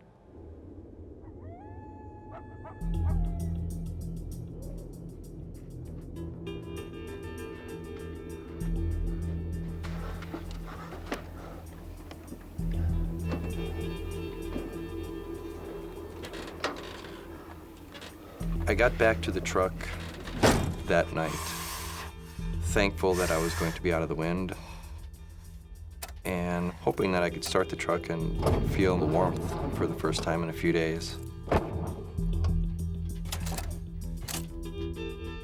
But since the truck had sat untouched as long as it did, it wouldn't come to life anymore.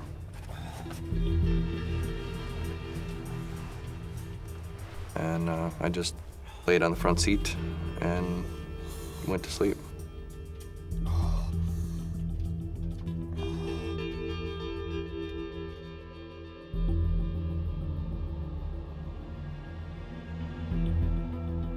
I woke very early, just started going again.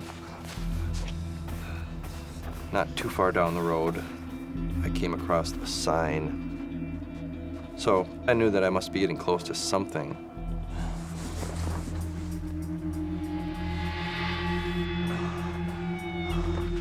When I saw that it said 51 miles to the nearest town, that seemed almost impossible. I was thinking, with no food, barely any water, no real rest, how am I gonna walk that far?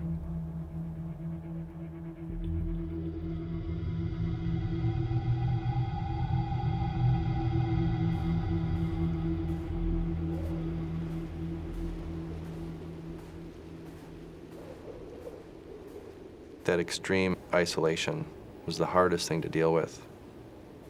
Kind of like being adrift at sea and nobody knows you're out there.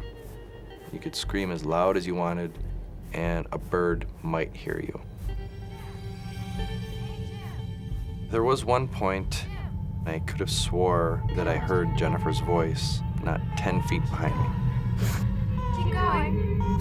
Come on, Jim. Jim! It scared me because I thought, did she die? Is this her telling me to continue going because Clayton's still alive out there alone now? Or I just didn't know what to think. When the sun was shining, the snow would melt down and there'd be little puddles of water in the little nooks and crannies of the rocks. And I thought that maybe if I took a cloth belt, I could suck on that to get water, anything just to get fluids in me.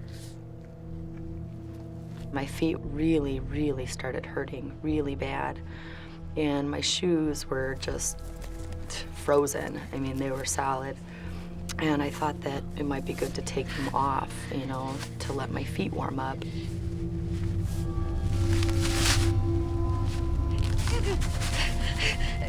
When I saw them, my feet were black and blue and really swollen, and I had never seen frostbite before, so I didn't really know that that's what it looked like. They started hurting really bad as they were thawing. I actually put them back in the snow to numb them back up again. I just wanted to make the pain go away,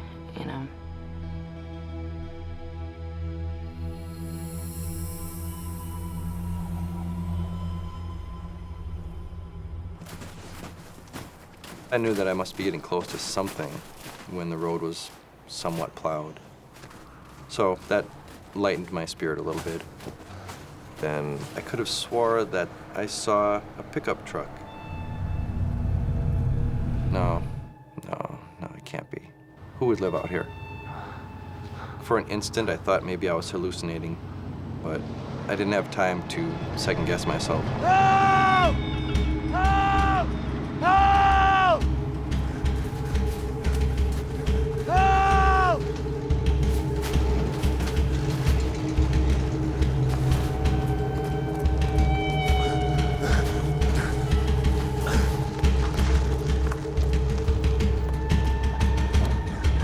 Listen, my wife and baby are out there.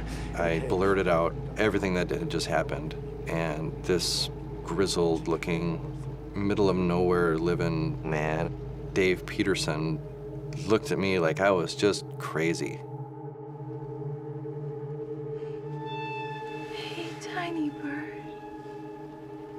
We're gonna fly away real soon. I would fall asleep and then wake up and check on Clay. That was hard. It was hard looking at his little face. He never cried once.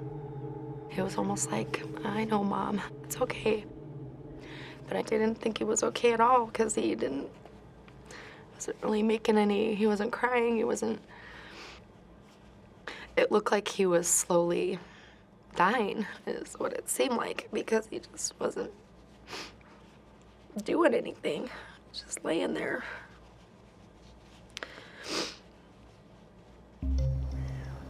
Dave drove me back to his house.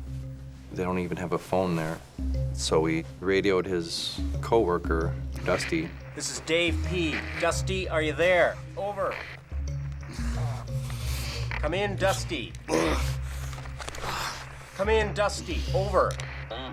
Dusty said that he would be on his way over to help. Cave's over to the right by the ridge. Blue sweatshirt's on the tree. Dave and Dusty were the perfect people to go there and find Jennifer and Clayton because they know this area better than anyone. For me now, it was just a waiting game. We got a call, and the first indication that something was going on was Kevin's assistant held up her hand to quiet everyone. Hello? What? They found Jimmy. And of course, everyone in our house just started jumping up and down, yelling and screaming. Oh. But then we heard I see. Jennifer and the baby were not with him.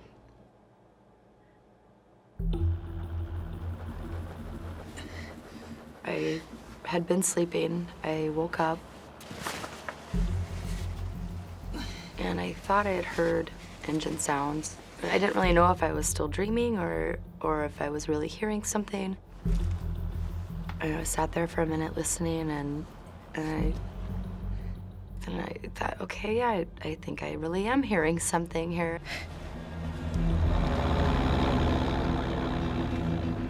And then that was when I saw the big bulldozer that was in front with the flashing light. And there was someone in it, and I just started waving and screaming, "Hey!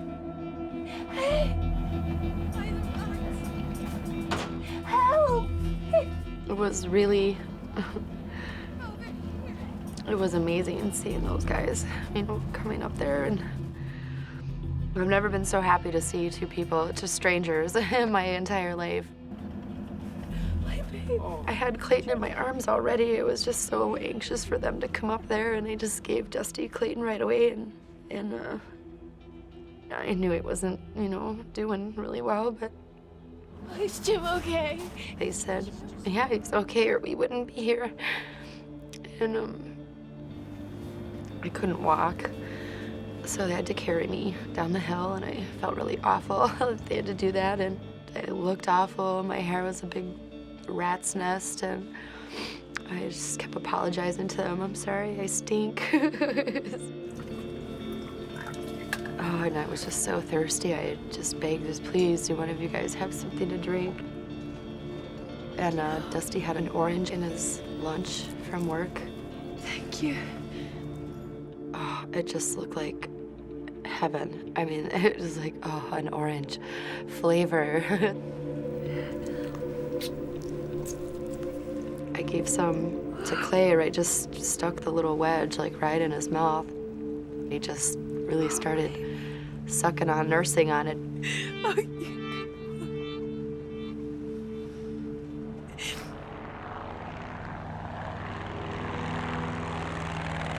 The California Highway Patrol decided they would fly me to the hospital where Jim was headed. We kept trying to get information on Jennifer and the baby, and there just wasn't any.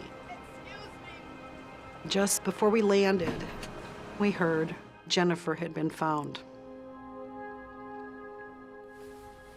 I went in the bathroom and just slid right down to the floor and crying hysterically. And it was such a relief to finally hear that they were found, because 9 days of what they went through, it was just a miracle. I was still pretty looped up on pain medicine when they arrived at the hospital. We were both extremely exhausted and still trying to work out in our heads what had just happened. He looked really, really tired, but he looked good. I mean, he was alive, so that was, what mattered. It wasn't as emotional as one would think. It was more nonverbal communication across the room, looking at each other in disbelief at what had just happened.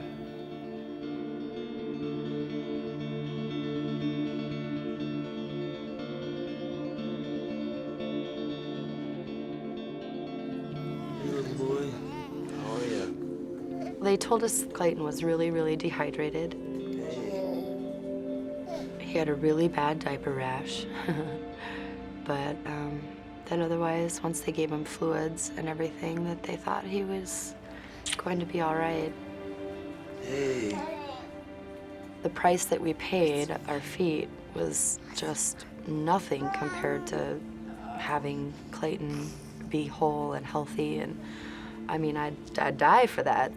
Just had to look at Clay and go, okay, it's all right.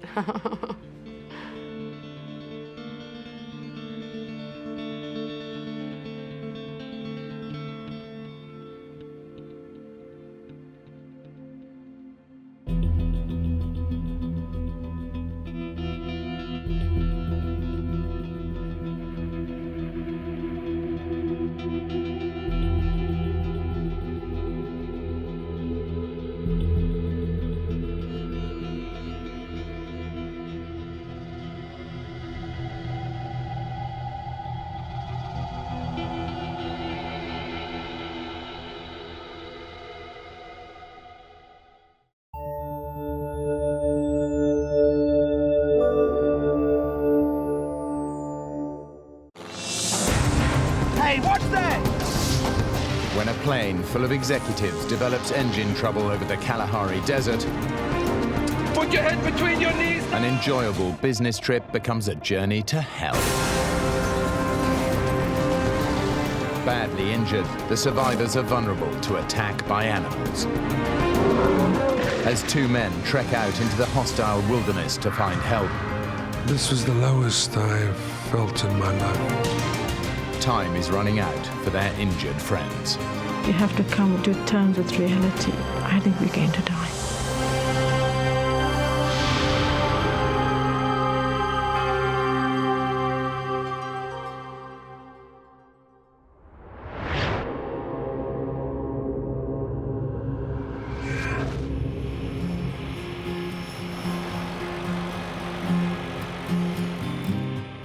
Carl Duplessis is executive director of a thriving courier company in South Africa. He lives in Johannesburg with his wife and has two small children. Today, he's chartered a private plane to take him and his team on a promotional tour of Botswana. I enjoy flying, so I don't often have an opportunity to just relax and enjoy the journey, so I was really looking forward to it. Carl's close friend and business partner, Neb Graurak, is originally from Serbia, but now lives in Botswana with his wife. Also traveling are Mike and Lynette Nikolic. They just got married and are hoping to start a family. Lynette is from Botswana, and Mike is from Serbia like his friend Neb. I had experience flying with the small planes, and they always been my concern. But it's quite a normal day. Nothing really that you could sense or see there are problems. Lynette's not so sure.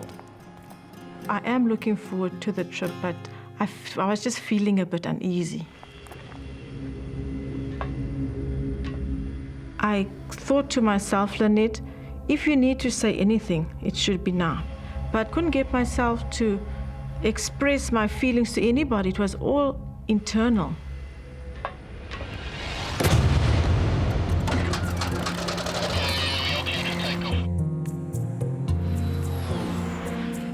These entrepreneurs are used to the advantages that come with success.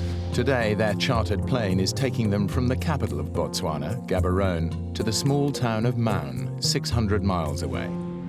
It's a 2-hour flight which will take them across the vast expanse of the Kalahari, the desert whose very name means the Great Thirst. Guys, help yourself to some soft drinks in one of those coolers. And where's the champagne, caviar? We're having fun. I'm sitting next to the pilot and I'm really enjoying the flight. And behind me, Neb, Mike and Lynette's just talking. So it was quite a jovial atmosphere. An hour and a half into the flight, Lynette is still uneasy. For some reason, I was becoming claustrophobic. I'm not enjoying my flight. I'm looking out and wandering and looking.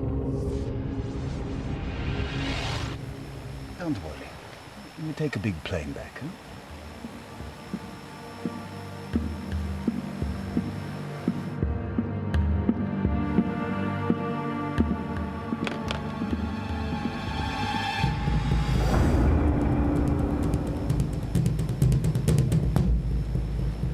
I looked towards one wing, the engine, and I saw a bit of oil coming out of the wing. Neb.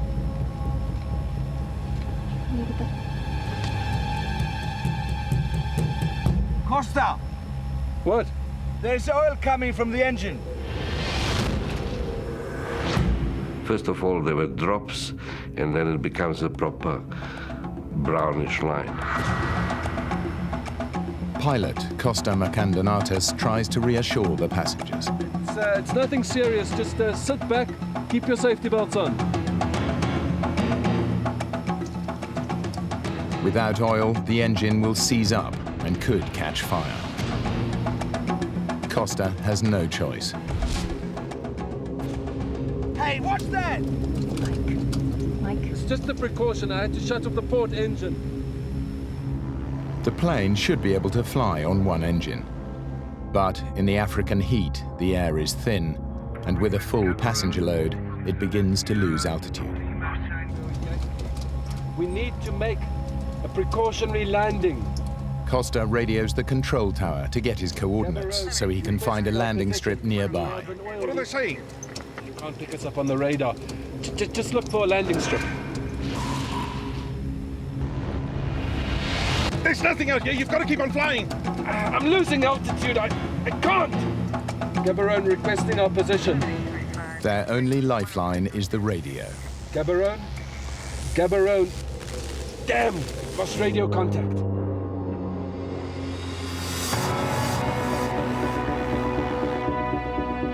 Costa knows he's going to have to crash land. I took Mike's hand, I took Neb's hand, and I said, God, I'm just asking for safe passage.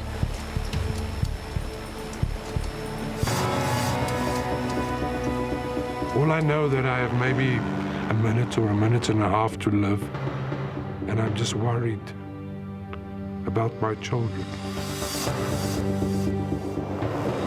I remember elephants running in a panic because of the aeroplane coming. I just saw the earth coming closer and closer and closer. I know that air crashes, you really don't survive. Put your head between your knees now!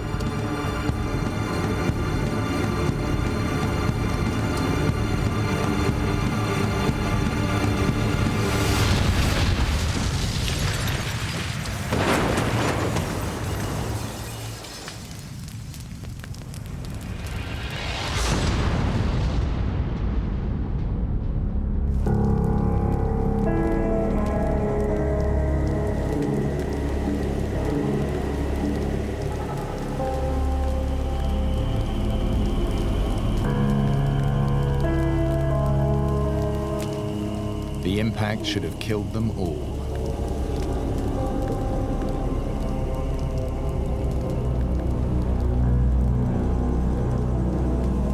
I'm still alive.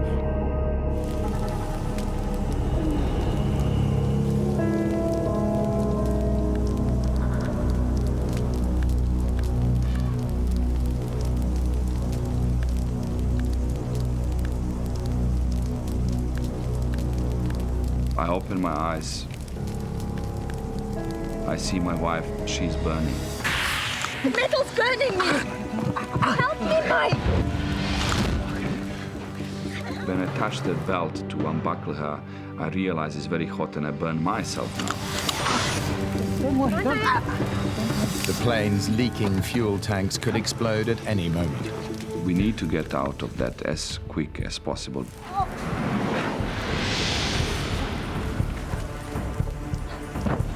Your body is kind of state of shock. You try to get up and you just fall down.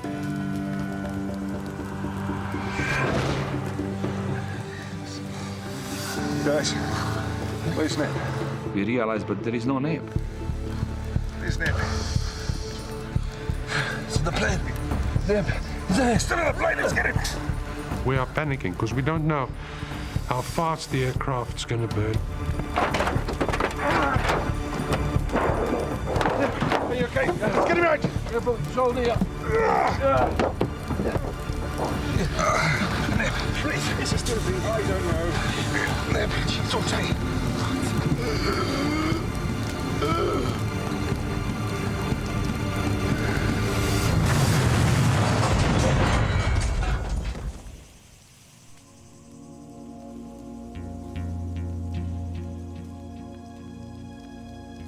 The survivors are shocked and injured.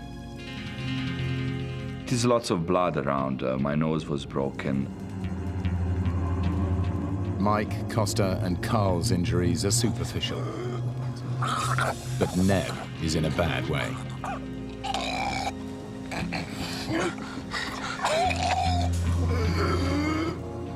The pain was unbearable because, particularly of the ribs. Please, breathe. Just breathe. Just breathe. And I actually couldn't breathe. Lift me up. Okay, I've got you. I've got you. Let's take him to the tree. Over there.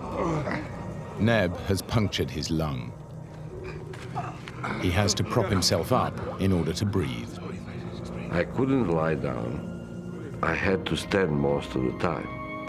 And I was hugging the tree. Lynette sustained multiple injuries in the crash. She has damaged her spine. I couldn't move. I couldn't move my legs. As soon as I tried to lift myself up, for some reason I would feel dizzy and then I'll be forced to lie down. And her left arm has been so badly burned that the nerves have been destroyed. I didn't feel any pain. There was no pain at all. I was just worried about the fact that I can't get up. I can't do anything. She needs immediate medical attention. Don't worry. They'll come soon. We'll get you to a hospital. The crash has destroyed the radio. But the passengers believe that the plane's emergency transmitter will soon bring rescue. As the afternoon wears on, they begin to have doubts. We're realizing now that it's getting dark, nobody can land. So we're getting used to the idea that we need to spend the night here. Almost everything that might have helped them survive a night in the bush has been destroyed. Anyone got matches? They need to find a way to ward off predators. It is a sample only. It's for promotions. Oh, we've got to get the fire going and keep it going all night. Who knows what's crawling out there? I was very concerned about the area where we crashed. When I look at those trees, I was thinking this is a perfect area where leopard is living. It's a very dangerous animal. Lots of hyenas, lots of elephants, lions. It's a really wild area. Carl manages to start a fire using the last piece of smoldering wreckage.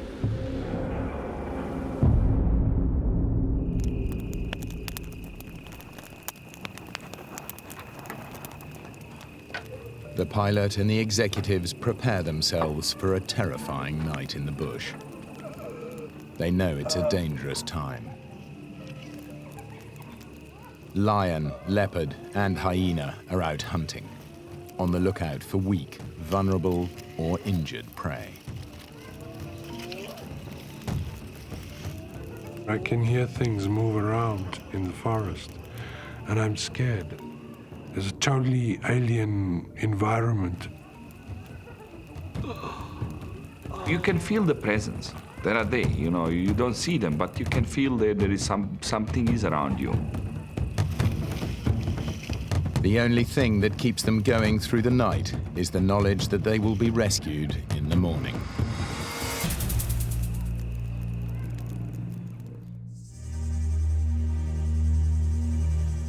Neb is exhausted. He hasn't been able to lie down or sleep all night. Hey, it's time for the rescue. The fire has done its job.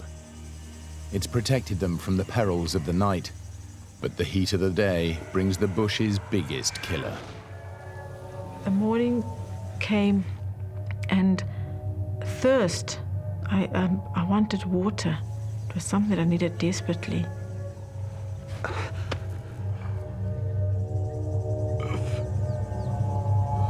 The thirst is unbearable. Your mouth is so dry that you can even feel the pain in your mouth, in your tongue. They can find no water, so they take advantage of a fleeting source of moisture. Dew.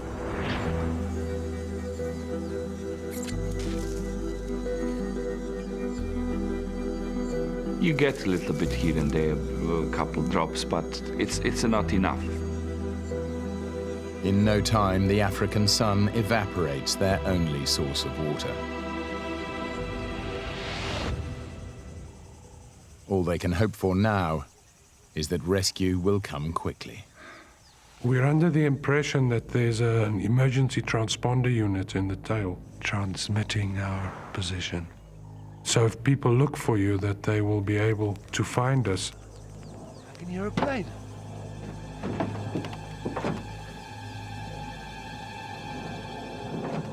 Over there.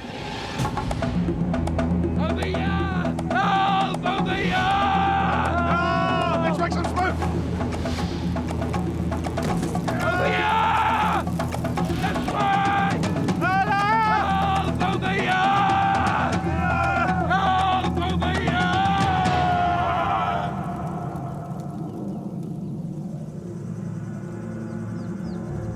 Over here! But it's not a rescue plane.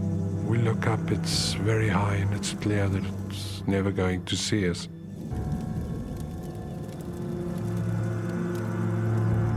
Carl can't understand why the emergency transmitter hasn't brought rescue.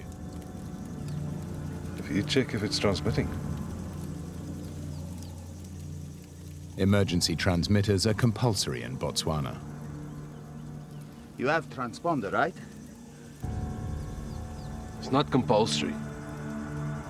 but not in South Africa, where this plane is registered. So now no one knows where we are.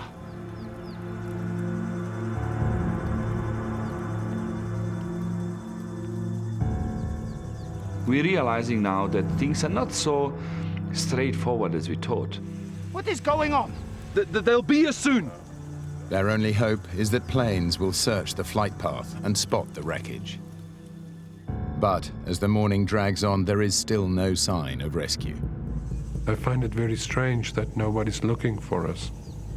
And what goes through my mind is this absolute feeling of being stranded, of being just total desolation. Realizing that time is running out for Neb and Lynette, Carl decides he's got to do something. At this stage, I make a decision that I'm going to walk, to go and look for assistance. Mike. Costa.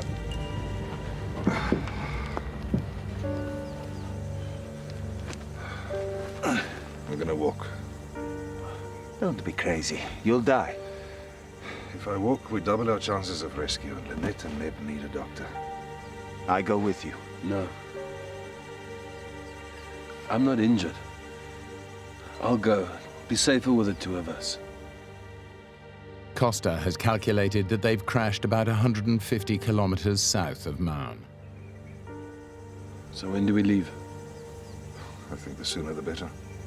I think it's quite easy to walk 5 kilometers an hour. If I walk 8 hours a day, I can walk 40 kilometers a day. I can walk to Maun in 4 days. You thought that you are not going to see him again, because you are not going to be alive. These are obviously enormously emotional situations. The decision to walk is not an easy decision to make. Will the people that are staying behind, will they cope without Costa and I? I'm worried that they don't have water. I'm worrying whether Mike can take care of both his wife and Neb. But it's the decision that I've made, so I decided to just go with my decision. And Costa and I set off.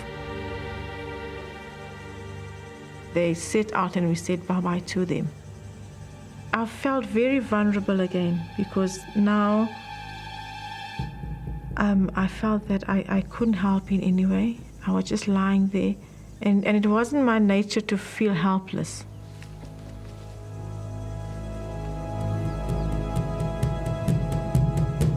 Mike has no idea how long he'll have to cope alone.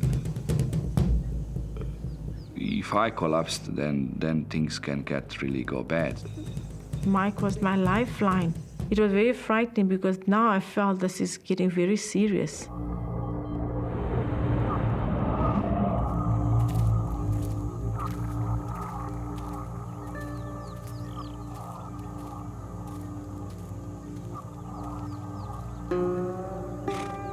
As they trek into the bush, Carl begins to have serious doubts about their position. I'm asking Costa all the time, where are we? Where are you? Are you sure where we are? About 150 k's south of Maun, correct? Keep going due north, and we'll be fine. I have my doubts about this simply from the point of view as to why no planes have come to look for us. I don't believe that he knows where we are. At this stage, Carl has no alternative but to accept Costa's word and walk north. But Carl and Costa are taking a huge risk. They have no experience of bush survival, and if they don't make it, neither will the others. By midday, the temperature at the crash site has risen to over 40 degrees. Mike, Lynette and Neb have had nothing but dew to drink for over 20 hours. Lynette's condition is deteriorating rapidly, and she's desperate for water. My throat is burning. I don't have energy. I mean, it's like completely dry. From my throat right into my tummy, it's dry, and it just needs some sort of moisture, water. Lynette is more thirsty than the others because she's losing moisture through her burned flesh. Her only chance is that Carl and Costa will bring help soon. But as they continue walking through the bush, it becomes increasingly impenetrable. Walking through the bush is turning out to be extremely difficult. You have thorns sticking into your clothes all the time. But then they stumble across a solution. Costa, over here, quick!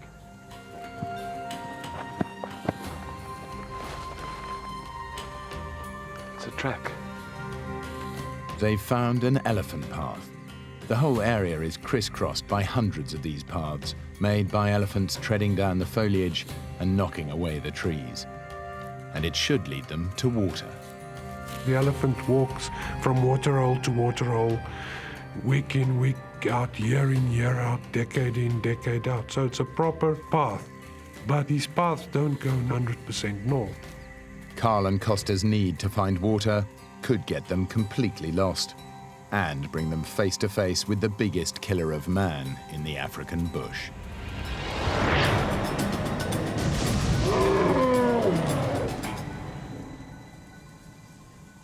Plane crash survivors Carl and Costa have made the risky decision to leave their injured friends behind and trek out into the African wilderness to find help.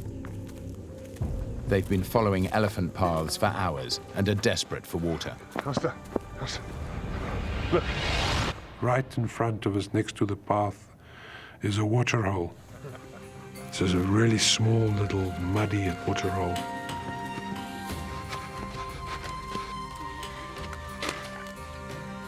The problem is, the elephants got there first.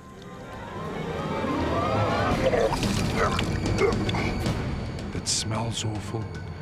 It tastes awful. It's full of excrement from the elephants, urine from the elephants. It's really foul. The water is a breeding ground for dangerous bacteria. This putrid liquid might give them dysentery, which could be fatal. I'm concerned that it would have harmful effects on my body.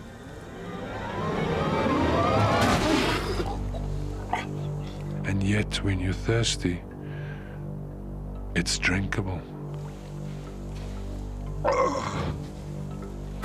Back at the crash site, Lynette, Neb, and Mike are facing a similar dilemma.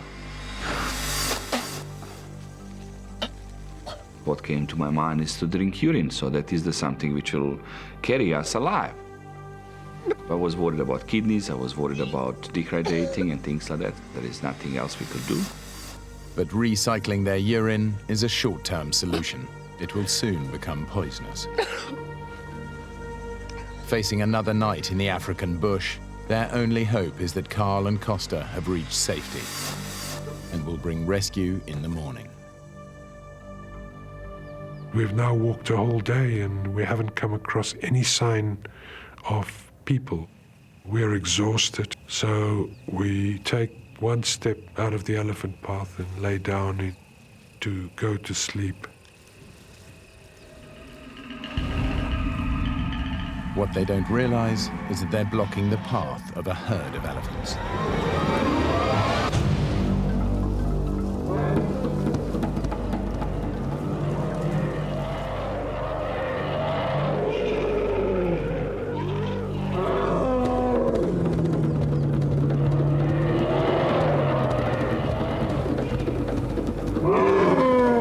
Don't move.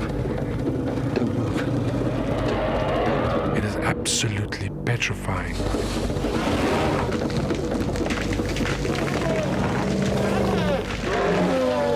Costa's telling me not to move, but I'm unable to follow the instruction.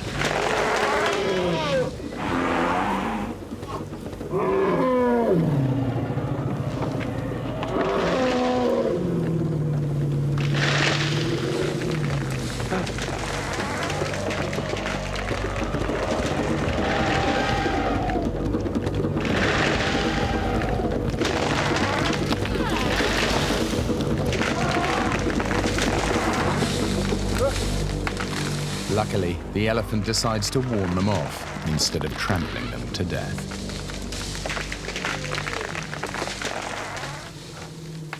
As night falls, the African bush has another surprise for them.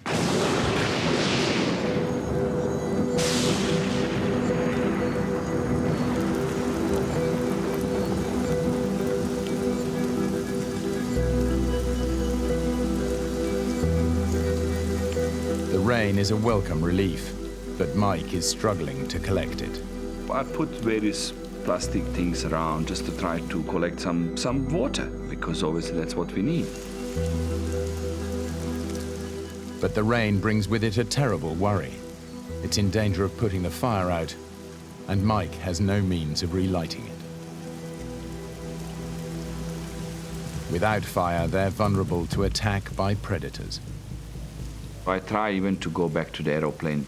I put something over the fire from aeroplane just to protect direct water coming into the fire. It was quite a task. Mike manages to save the fire, but before any water can be collected, the rain stops. The survivors are left as thirsty as if the rain had never happened. Being wet and still be very thirsty, it's horrible.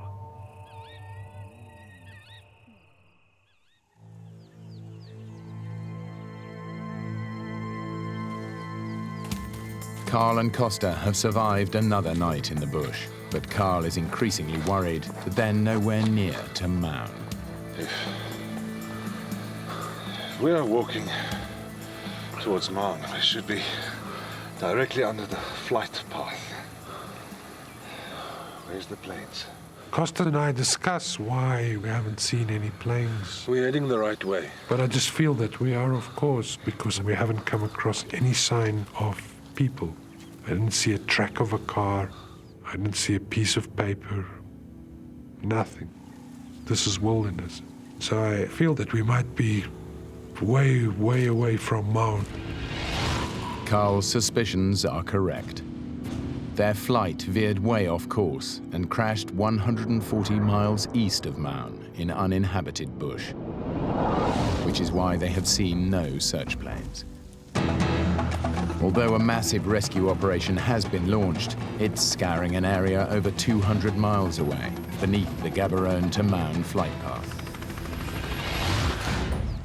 Carl and Costa are walking north to nowhere. And time is running out for the survivors at the crash site. Things are getting worse and worse. Lynette is now getting more seriously sick. Sometimes she loses herself for 10-15 minutes, doesn't know what's happening. And I vaguely remember him raising his voice. He said, we're going to live long, we're going to have children, you know, everything will be fine, we'll be happy. Mike is also struggling to look after Neb, who's had to stand up for 3 days and nights just to be able to breathe. Sleep deprivation and chronic dehydration are weakening Neb's grip on reality. Thoughts about snakes, hyenas, putting you into panic mode. Neb is panicking. He wants to go now. Mike was trying to advise me not to go. It's too dangerous out there. I'll go on my own. I can't leave Lynette. She can't move. Sometimes you have this fix in your brain, you want to do it. Mike thinks he'll never see his friend again, but there's absolutely nothing he can do.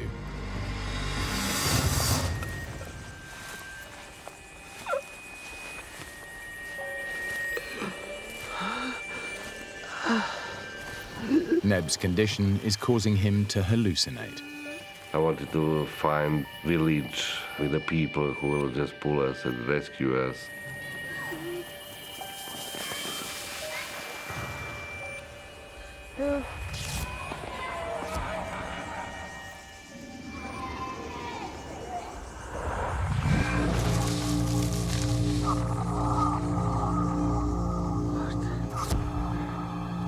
You really believe and you really see something what is not there.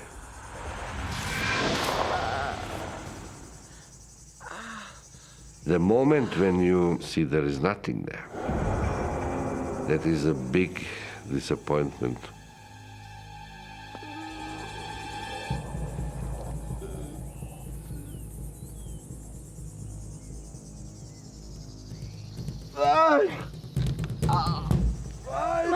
Suddenly I hear him shouting, "There is a water, come and see this." Obviously, after all stories which we went through, and I did not believe him straight away, there is a water.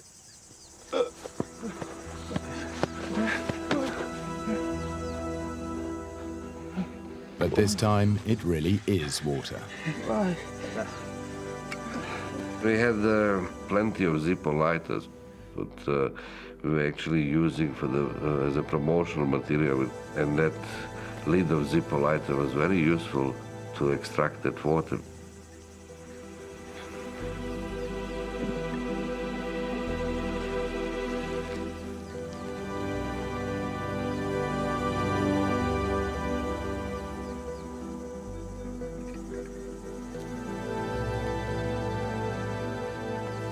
Funny enough, more I give them, they need more water.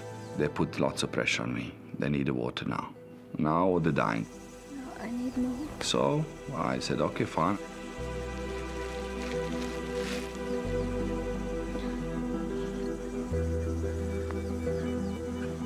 These few sips are barely enough to see them through the night.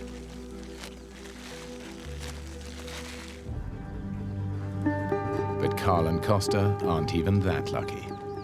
We're just walking and walking and walking, and we're not finding any water. I'm really, really thirsty.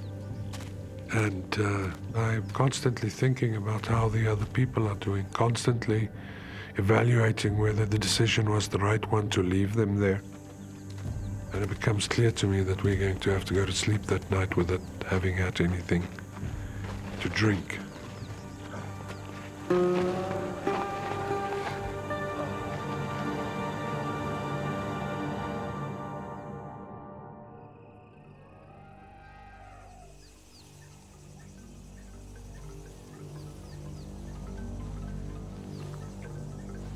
I woke up in the morning and I was aware that something was irritating my left hand. And I looked and I lifted up a little bit and I saw all these little wiggly things on my hand. And then I realized it was maggots. I tried to clean the maggots out with my fingers, try to clean the wounds, because I thought it's a very bad thing, what's happening. Mike doesn't realize that the maggots are helping to cleanse Lynette's rotting wounds. For him, they're proof that he's powerless against the wildlife of the bush. Even a little bit of control and hope is going away. You start doubting where is Carl and Costa, why they're not coming. The whole world has forgotten us. After 3 days of walking in the blistering heat, Carl and Costa have still seen no sign of human habitation, and they're completely disoriented. Mentally, this whole thing is starting to take its toll. I believe I hear a car, but I don't seem to get any closer to where the sound emanates from. I realized that it was my imagination. And I just wonder how I got myself into this mess. It's much worse than he thinks. Not only are they hopelessly lost, but because they've been following the elephant paths, their route has zigzagged. They've walked for 60 miles, but in fact they're still only 20 miles from the crash site.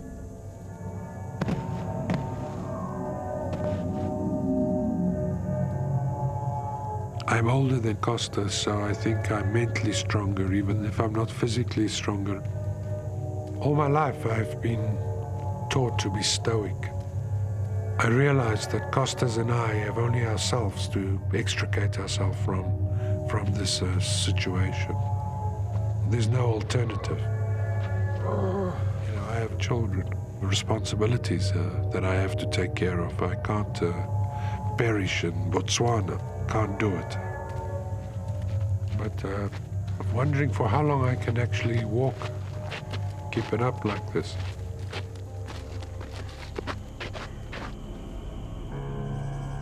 For Lynette and Neb, things are going from bad to worse. Mike no longer has the energy to look after them. I sort of fell into depression that afternoon.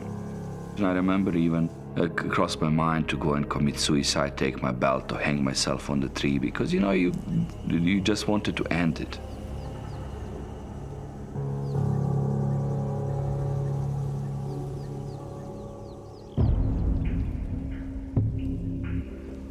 Carl and Costa are now dangerously dehydrated. The most important thing in the world now is just to have something to drink. My lips are dry, my inside of my mouth is dry, and my whole body just cries out for water. At around 12, we approach the water hole. I sort of go across the lip. There's no water. There's just no water. And I think that's when you can just sit down and cry. It was really getting down now, and you can't stop there. If I have to walk till kingdom come, I'll have to walk to find the water. I cannot go without it.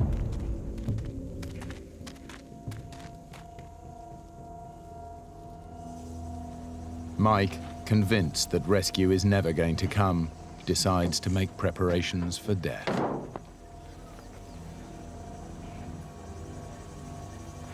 I turned down to Lynette and I said, look, things can go really bad. There is nobody coming for us. I think we need to do 1 or 2 things which will protect our families and things like that. I think we should write our wills.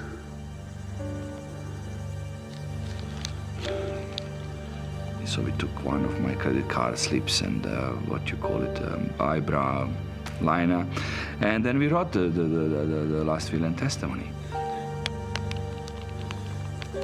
We actually initialed our signatures, just some indication that if somebody does find us, we were alive for a good number of days before the animals took us away.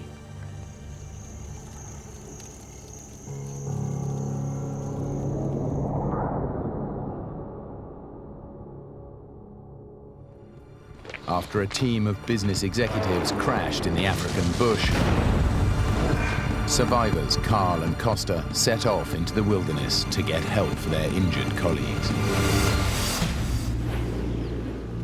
They are now totally lost, exhausted, and dehydrated. This was the lowest I've felt in my life. It's totally uncharted territory. I was absolutely despondent. I'm starting to doubt whether I took the right decision to walk.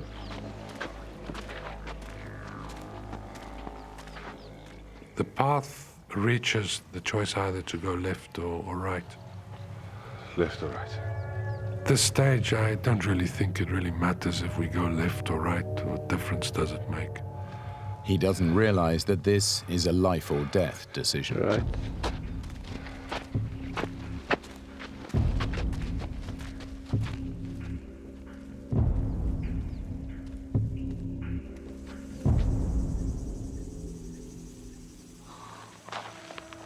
At the crash site, Lynette's body is beginning to shut down. I woke up in the morning and I started feeling very, very cold.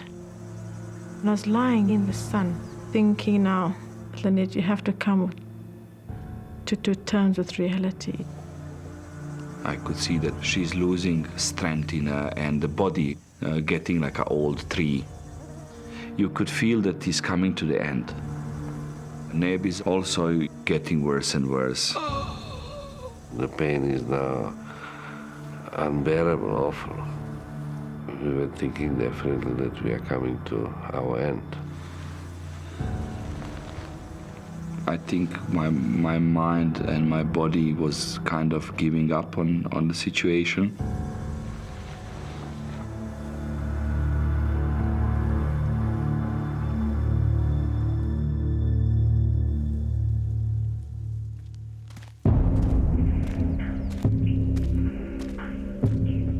Carl has also lost hope and no longer trusts his own judgment. As I walk along, I saw a straight line protruding from the trees.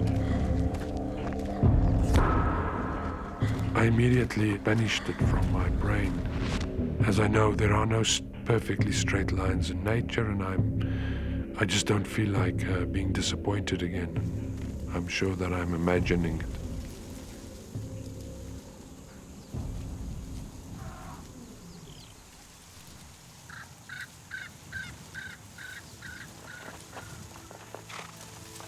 As I got closer, I see the structure built against the side of the hill.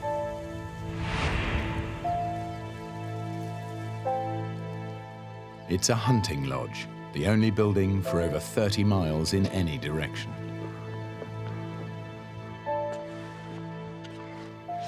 I see a young girl reading a magazine. I'm sorry. I didn't mean to frighten you. It's quite a surrealistic experience. My name is Carl Duplessis. We were in a plane accident. Can you please radio for help? Without even asking, I just took a bottle of juice. And while I was drinking, I'm really worried about the people. Back at the plane, and I still don't know if I did the right thing to walk, if I shouldn't rather have stayed there. It's now too dark to send out a rescue team.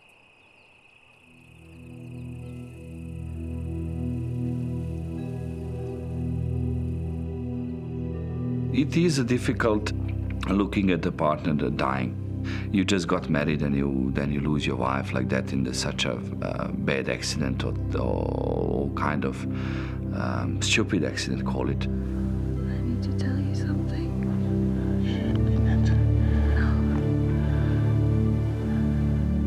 I said, I love you very much, and I honor you, and whatever happens in your life, my blessings, and I know that, you will find love again.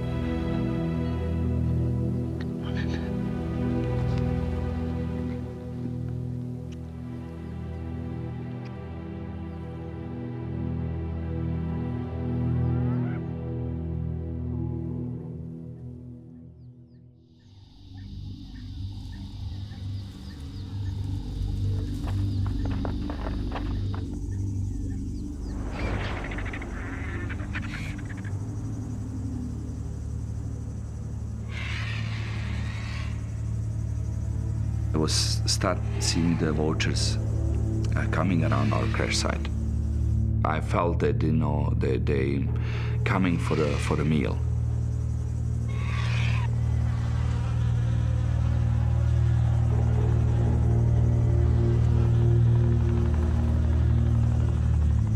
Mike.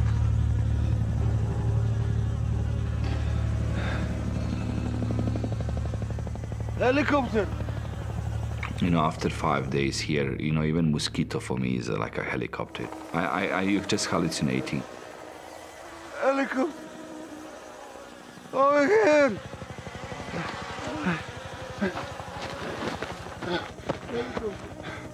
We need to make smoke. Put everything on the fire. Ah!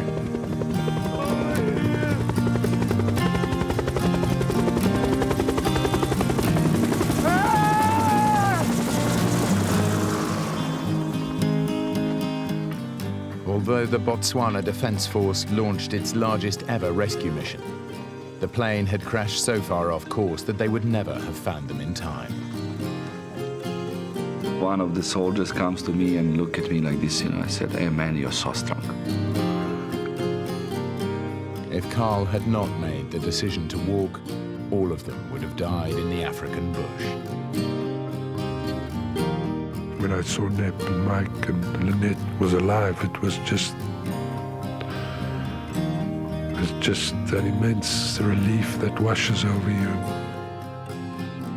Lynette's burns were so severe that she spent a year in hospital and had 14 skin grafts. It was touch and go if she would survive, but she and Mike now have 2 children. Neb made a full recovery and still lives and works in Botswana. Carl survived to watch his children grow up. The pilot, Costa Markandonatis, died 2 years later in an unrelated flying accident.